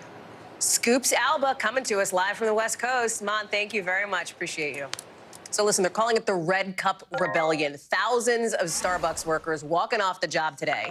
Part of this long battle with the company over unionization. It's the one-day strike, so it's just today. And it's meant to protest what workers say is too much demand, especially on days where Starbucks gives out discounts, free stuff. Like just today. have basically an infinite amount of drinks, and we're understaffed, and we're underpaid, and we're sick of it. That worker's talking about Red Cup Day, this annual thing where customers can get a reusable red cup if they order a holiday drink. And you just heard why that's a problem. It means a crush of people on top of the usual rush from mobile orders, the drive-through stuff, the in-store orders. Starbucks has seen a kind of labor wave in the last couple years. More than 360 stores in almost every state in this country voting to create unions since late 2021. Our Noah Pransky is posted up in New York, of course, outside of Starbucks. Tell me what you've been hearing from workers about what they want to get out of this strike today. I think workers are looking for a change in culture. It's not so much about red cups as it is about worker treatment. And that's not just in New York City, that's nationally. Take a look at today's walkout by the numbers, the largest we've seen from Starbucks workers in 2 years of organization here. 5,000 workers across the country in 200 different locations walking off the job. Now, that's just a fraction of Starbucks stores, but obviously a major impact. Some of those stores, it seems, were not able to open today. A lot of them did. But protesters were telling us that they were burnt out, they feel fatigued, and a whole host of other complaints about the Starbucks Corporation. Have a listen. We've been trying to negotiate with Starbucks, but they will do anything to, not meet with us, so they'll stall. Start bargaining with us, listen to what we have to say, at least come to any kind of, cooperative place for us to build up a contract. So, Hallie, Starbucks, obviously one of the many union groups protesting, walking off the job in some cases this year, but they're hoping to have the same kind of success that we've seen with other union groups who have led to either strikes or very close to it, as we saw in the case of like UPS, for instance. Well, you talk about sort of the broad issue of unionization, labor movements in this country more broadly, something we've covered a ton here on this show. Starbucks workers have filed more than 70 complaints just where you are in New York City for labor law violations, including 14 just today. Help us understand those and some of those allegations and how Starbucks is responding. So the macro picture here is that the complaint is refusal to bargain with these new unions that have cropped up all over the country. But at the micro level here in New York City has a law to protect baristas and fast food workers. It's called the Fair Work Week Law, and they're alleging that Starbucks is violating it. It guarantees workers that they have regular schedules, that they get advance notice if their schedules change, extra pay if there's change. But workers also point to the bottom line, and they say on days like today where there are discounts and huge promotions, the company is profiting, the worker is not, and they point to the bottom line, $36 billion in revenue for Starbucks this past fiscal year, up 12% from the previous one. They say it's not fair. They want a bigger share of those profits. Allie? Noah Bransky live for us in New York. Thanks. Here in Washington, turns out a controversial Republican lawmaker is going to leave Congress. He's out. Only question is when, after an ethics report is accusing him of spending thousands of dollars on Botox and OnlyFans and a Vegas honeymoon. It's why George Santos is announcing today he's not going to run for re-election. So he's definitely not going to be a part of the next Congress. Fine. Thing is, are his colleagues going to kick him out even sooner? We are seeing a ton of reaction tonight to that brand new ethics report, which unanimously finds substantial evidence that Santos committed fraud. They say he spent tens of thousands of dollars on campaign money on stuff that did not have to do with his campaign at all. Okay. Like what, you may ask? Like $6,000 worth of stuff at Ferragamo stores, $2,000 at resorts in Atlantic City, $1,400 at a skin spa in New York, $4,000 at Hermes. Julie Sirkin is joining us now. This was like a whoa moment, I think, for some people on the Hill who had been anticipating this ethics report coming out, had been wondering what this report would say. Talk me through what you're hearing from lawmakers now, because the question really does seem to be, is George Santos even going to make it to the end of this congressional term, or is he going to get expelled before that? That's really the big question, and already we're hearing from lawmakers who didn't want to vote to expel him 2 weeks ago. They were waiting for the findings of this report. But now looking at this, I mean, you laid out some of the allegations in here. The committee essentially has said that Santos has sought to fraudulently exploit every aspect of his House candidacy. It all but recommends that Santos is expelled from Congress. One of the reasons the chair of the Ethics Committee said they didn't put it in that report is because that would have dragged out the process for months before this report could be released. But that doesn't mean they're not going to vote to kick him out. We already heard from some of those who voted against that happening 2 weeks ago, now saying because of this evidence, they really don't have any other choice. Obviously, that shift from Santos, I can't emphasize enough how notable it is. Even when he was indicted on those federal charges, he said he's still going to run for re-election again. Now this seems to be the straw that broke the camel's back, Hallie. Who are his friends? And by that, I mean, who are his congressional defenders, Julia? At this point, what allies does he have left? None. I mean, there's really nobody that is standing up for Santos at this point. I mean, he's tried to make some allies, even in Speaker Johnson. Johnson, a couple of weeks ago, saying that he deserves due process. I got to tell you, though, we have a new statement from his spokesperson where he said, in part, that these findings are very damning. He said that the speaker has reviewed the report and it's troubling findings. He said that Johnson encourages all involved to consider the best interests of the institution as this matter is addressed further. And already there are multiple resolutions to expel Santos. It isn't just one or two. There are competing resolutions to effectively do the same thing. A reminder, though, that's a 2/3 of the House threshold. It seems likely that he could get there. And again, it's only a matter of question of when, not if. Julie Sirkin live for us there on the Hill. Busy day for you, Jules. Thank you. Busy day generally in the news world, too, because coming up, we've got more breaking news tonight. We are just learning a judge has declared a mistrial in the trial of an ex-officer involved in that deadly Breonna Taylor raid. We're going to explain why in just a minute. Plus, the FDA expanding that eye drop recall to more than 24 products. What experts say you got to watch out for. And a new move from Bud Light, how the company's trying to shake off that sales slump after the backlash and boycott against it.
Were you calling the shots, though, Mr. President, ultimately? Was the Biden administration caught off guard by this latest surge of migrants? Is it clear who's going to govern Gaza once this war is over? If it's Sunday, it's Meet the Press. The NBC News mobile app. Get connected to your favorite news shows. For the top stories, breaking news, and live video, download the NBC News mobile app now.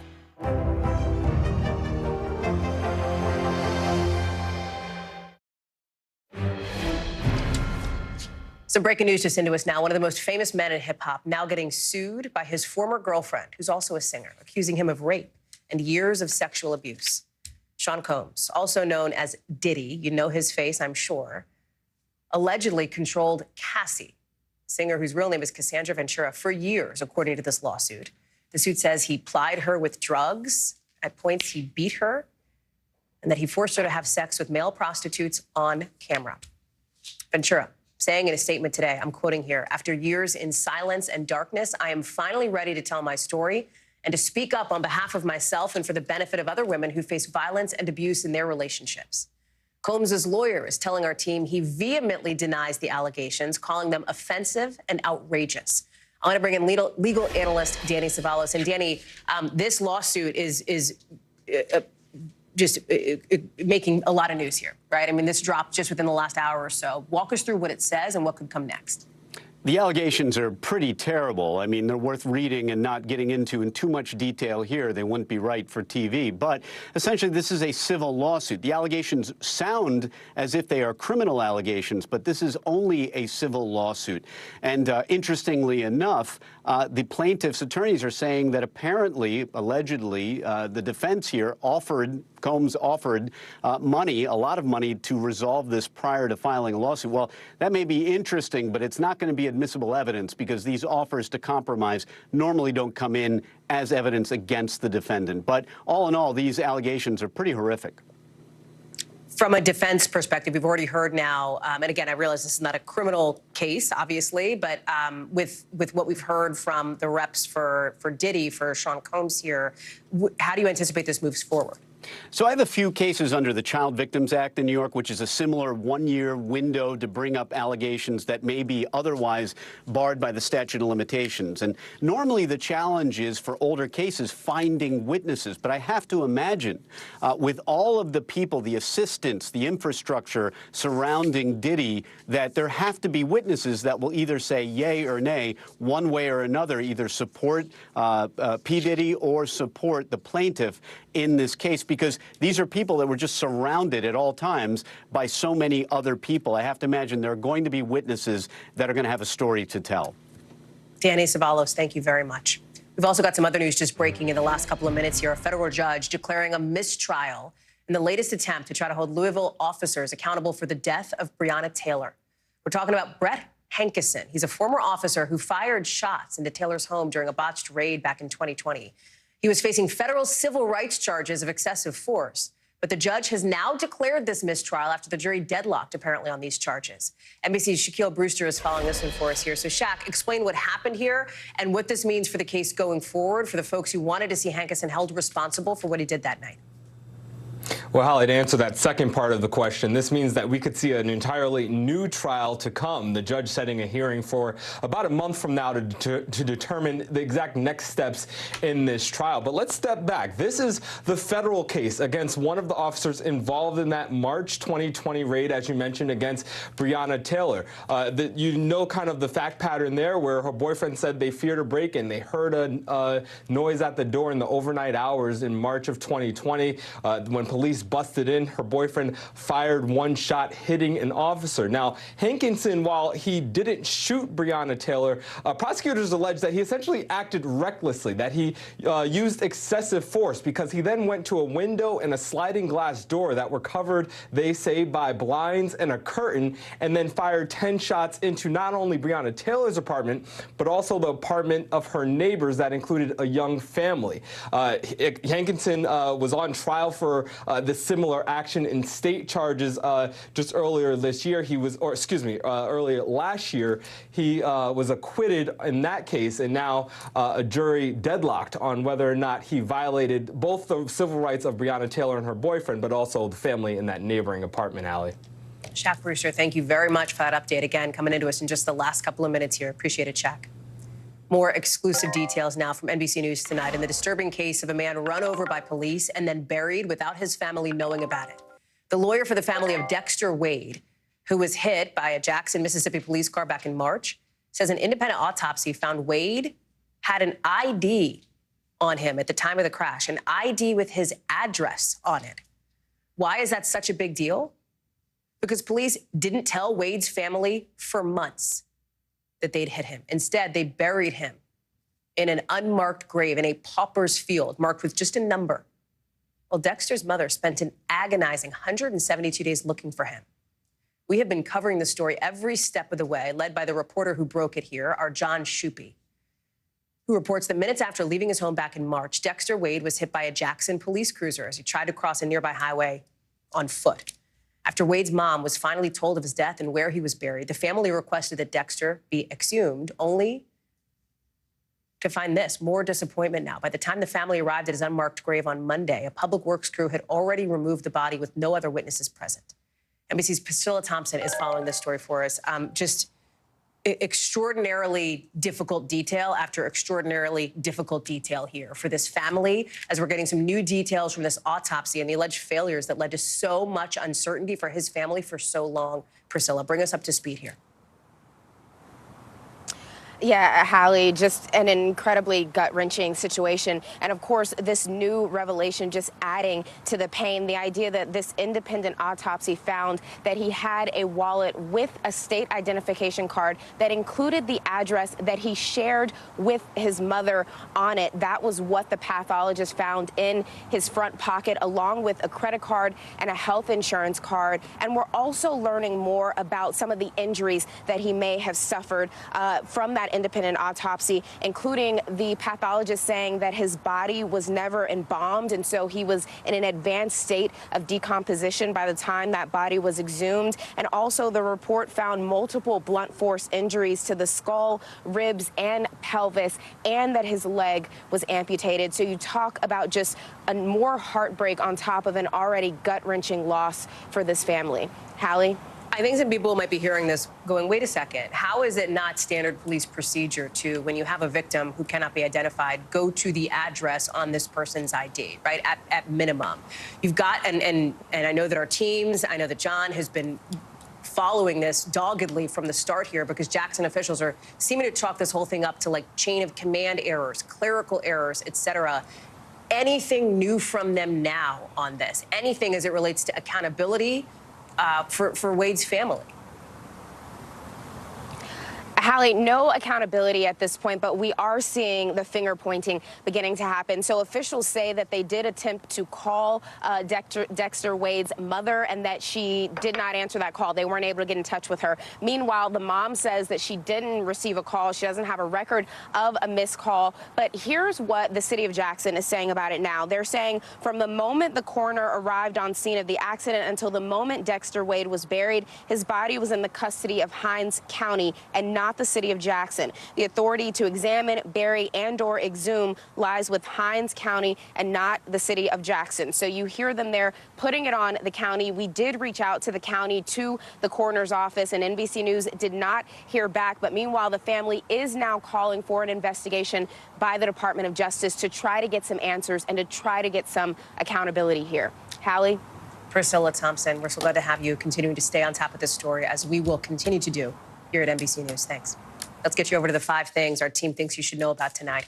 Number 1, the UK is now the first country to approve gene therapy treatment for sickle cell disease today. It's the first medicine to be licensed that uses CRISPR, you know, that groundbreaking tool, that gene editing tool. The country's medical regulator is approving this treatment for anybody older than the age of 12. Number 2, the head of U.S. marketing for Anheuser-Busch is leaving. This is after months of controversy surrounding their brand. You see it here, Bud Light, which got so much backlash for partnering with a transgender influencer. The company says the exec is leaving to embark on a new chapter in his career, one that clearly does not involve this particular beer company. Number 3, police are had evacuated key Democratic headquarters here, the Democratic National Committee headquarters in Washington.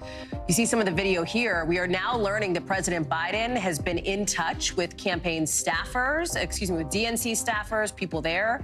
After this all happened, pro-Palestinian demonstrators demanding a ceasefire in Gaza clash with Capitol Police. Capitol Police, for their part, say they tried to hold back something like 150 people, saying that they were illegally and violently protesting. 6 officers are now getting medical attention. At least 1 person was arrested. While this was happening, you had top Democratic House leadership inside the building at the time. Number 4, the eye drop recall we've been telling you about is now expanding to more than 24 products. The FDA says bacteria found in some of the drops can cause eye infections, problems with your vision, even blindness.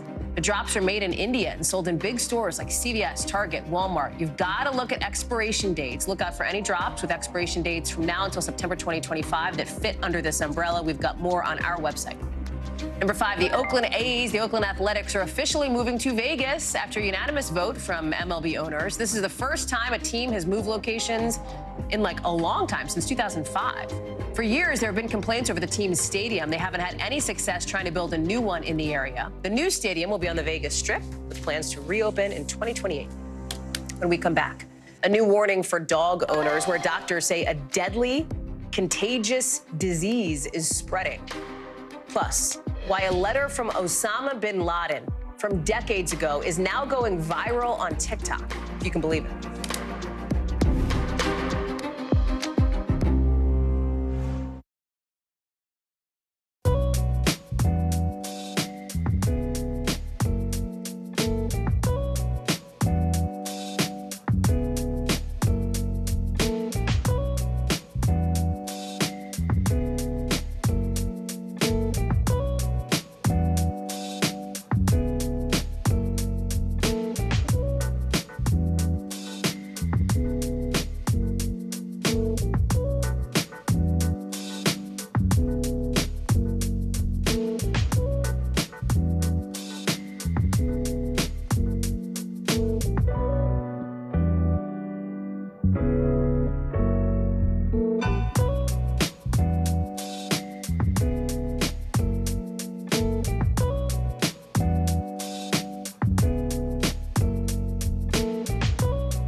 Good to be with you tonight.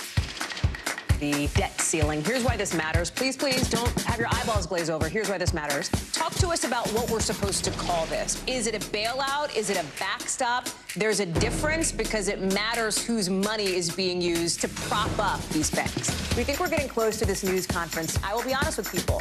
This is like an awkward moment where we think we're like right there. You're going to have to like tap dance with us maybe a little bit. I do have my tap dancing shoes on, not to worry. Tonight, a letter written by the man who orchestrated the 9/11 terror attacks. A letter trying to justify that horrific attack is now going viral on social media more than 20 years after it was first released. It's from Osama bin Laden, who called it, I'm quoting here, a letter to America, writing it a year or so after the horrific attack here. With now, new social media posts putting new attention on this. Millions of views here in the wake of the Israel-Hamas war.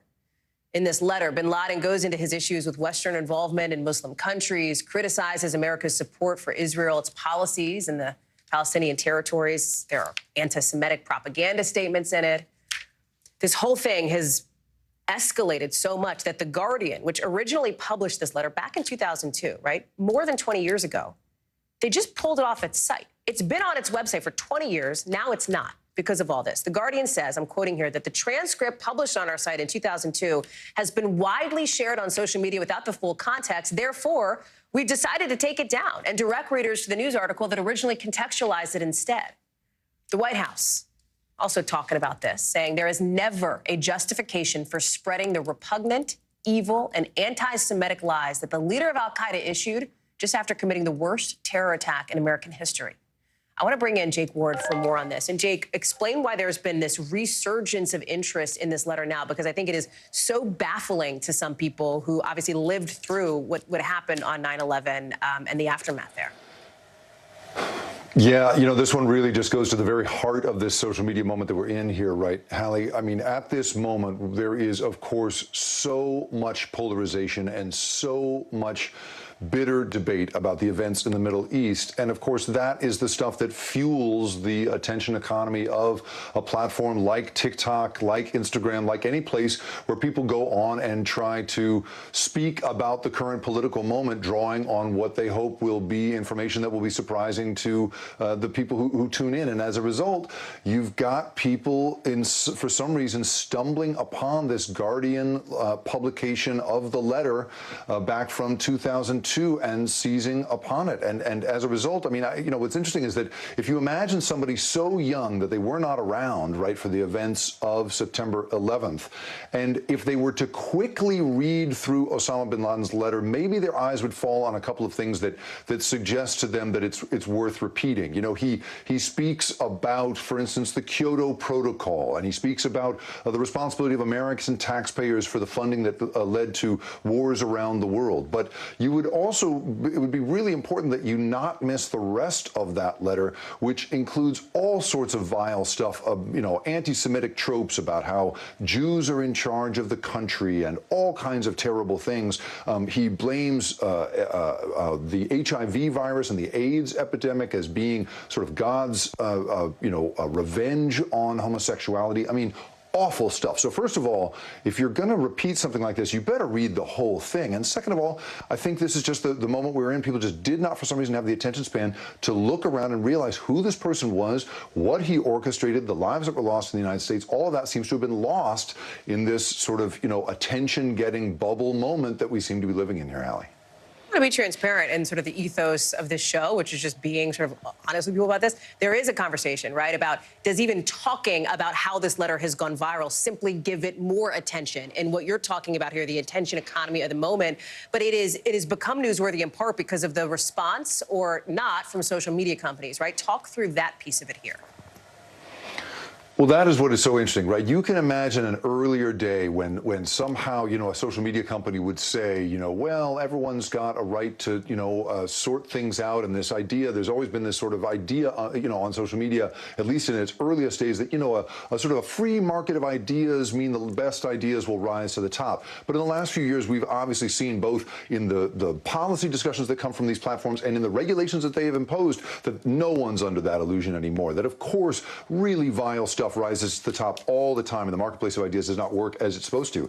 And in this case, TikTok very quickly acted to take this stuff down. And they say in a statement, a public statement, that they are not going to allow this stuff. They're taking down that content because they have a policy of not supporting or promoting terrorist ideology or speech that would support terrorist causes. And if there is anything we can agree on, even in a weird moment like this, it's that Osama bin Laden's letter to the United States, written after killing thousands of Americans on purpose, is a supporting of terrorist ideology. And unfortunately, it just seems to have made its way into the attention economy in this way that nobody saw coming here, Hallie. Jake Ward, thanks so much for that reporting. NBC News covers hundreds of other stories every day, and because it can be tough to read or watch or listen to them all, our bureau teams have done it for you. This is what they tell us is going down in their regions in a segment we call The Local. Out of our Midwest bureau, the Iowa teenager convicted of killing his Spanish teacher, now sentenced to life in prison. Prosecutors say he beat his teacher with a baseball bat back in 2021 over a bad grade. He'll be up for parole in 25 years. Out of our Northeast Bureau, federal prosecutors and the NYPD are announcing what they're calling the biggest counterfeit goods bust in history in this country. This is a picture, some of the warehouses where this stuff, all of this merchandise was stored. 2 people were arrested and charged with trafficking more than 200,000 fake bags and other luxury stuff estimated to be worth about $1 billion. And out of our Western Bureau, Health officials in Portland, Oregon, in that area, are warning dog owners about a deadly respiratory disease that's spreading in pets in that area. More than 100 dogs have gotten sick with a pneumonia that is resistant to antibiotics. Multiple dogs have died, they say. Officials are now telling dog owners, steer clear of some of the dog parks nearby. They say this disease cannot be transmitted to humans. Coming up here in the show, some folks in Oregon are trying to move the border. We'll tell you what they want and the reality check on whether it could actually happen.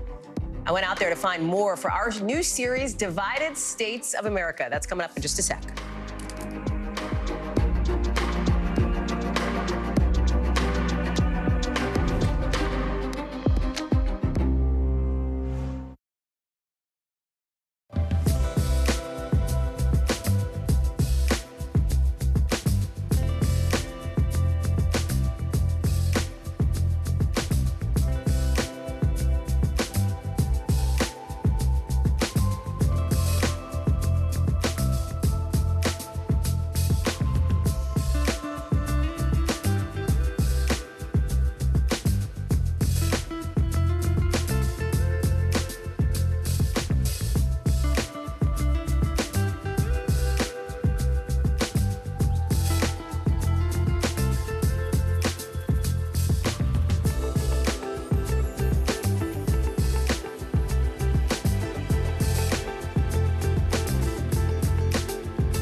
We are now less than a year out from the 2024 presidential election, just a couple of months away from the first caucus in the country in Iowa.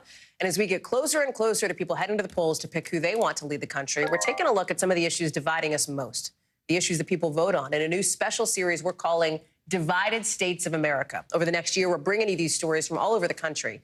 And tonight, we're taking you out west, specifically out to Oregon, a state that's gone blue in the last 9 straight presidential elections. But not everybody's down with that blue streak in Oregon. Some people are concerned about some of the policies in place, feeling like they don't have a voice. Instead, they want part of Oregon to secede, meaning split off, and join Idaho instead. We're taking a look at why. It's sure not Portland. Eastern Oregon, home to one of the state's biggest rodeos and home to one of the biggest onion harvests in the country.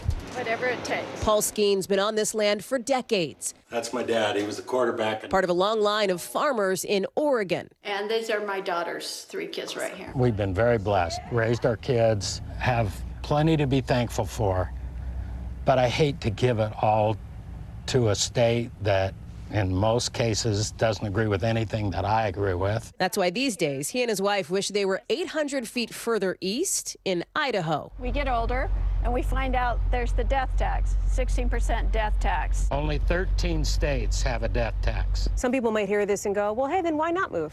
And we probably will. But why am I being forced to move? This is the big frustration.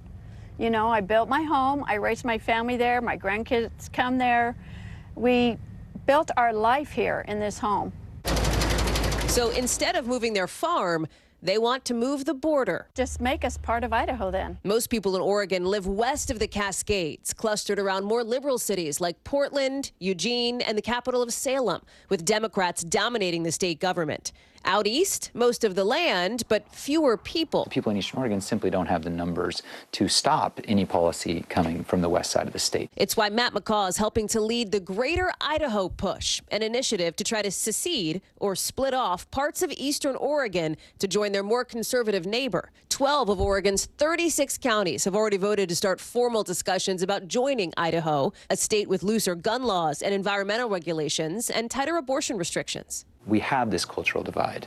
There is animosity. There is this tension and frustration that comes when one side tries to force their value system, their beliefs, their policy on the other. So let's find some solutions, and we can do that by matching people up with the government they want. In the last few years, groups of people in Illinois, Colorado, and Southern California have explored separating from their states, which McCaw thinks could be a solid solution for a lot of folks. This is a tool that we could use anywhere to get people government that makes sense for them. But talking about secession is a lot easier than actually doing it. To make where I'm standing here in Oregon part of Idaho, which is just across the river, both state legislatures would have to approve it. And even if both sides of the Snake River agreed, it would still have to go to Congress for its green light.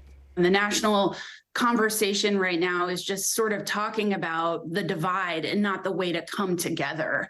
Journalist Leah Sotilli covers the Pacific Northwest, watching plenty of national media parachute in to cover this secession initiative over the last year. In the reporting that I've done, that shows that it really is in line with past secession movements that have happened in Oregon and the Northwest, which have been informed by racial politics, by identity politics of the day. Some secession advocates acknowledge they may be railing at windmills here, but the publicity's part of the point, to try to get the attention of people like Oregon Governor Tina Kotek on a listening tour across the state. We are thrilled to have you all here today. In an interview with the local CBS station earlier this year, she made clear she wants to address frustrations and move forward as one state. I want to reset this relationship with rural Oregonians so they feel heard, that they are part of the decision making, and making sure that their communities can be successful. Back in eastern Oregon at a county meeting. But your website acts like we voted to join Idaho. You're not being honest. Far from universal support to split off. Our country is divided enough as it is. If you did that in the United States and tried to move borders all over, I mean, what a chaotic thing you have there. Yet another shifting fault line in our divided states. If all the population gets all the vote and has all the power, what does that say for the rest of us? Why even go vote? It sounds like some of what this is that you feel powerless. We are. We are totally powerless. Our thanks to the many people who talked to us for that story. We've got more coming up, too, in our next installment of Divided States of America. You're going to meet some of the realtors helping to settle people they describe as political refugees into their new communities. Much more to come here tonight on the show as well, including the last season of The Crown now out with some new scenes creating, well, you know it, some controversy here. We're talking about why in just a sec.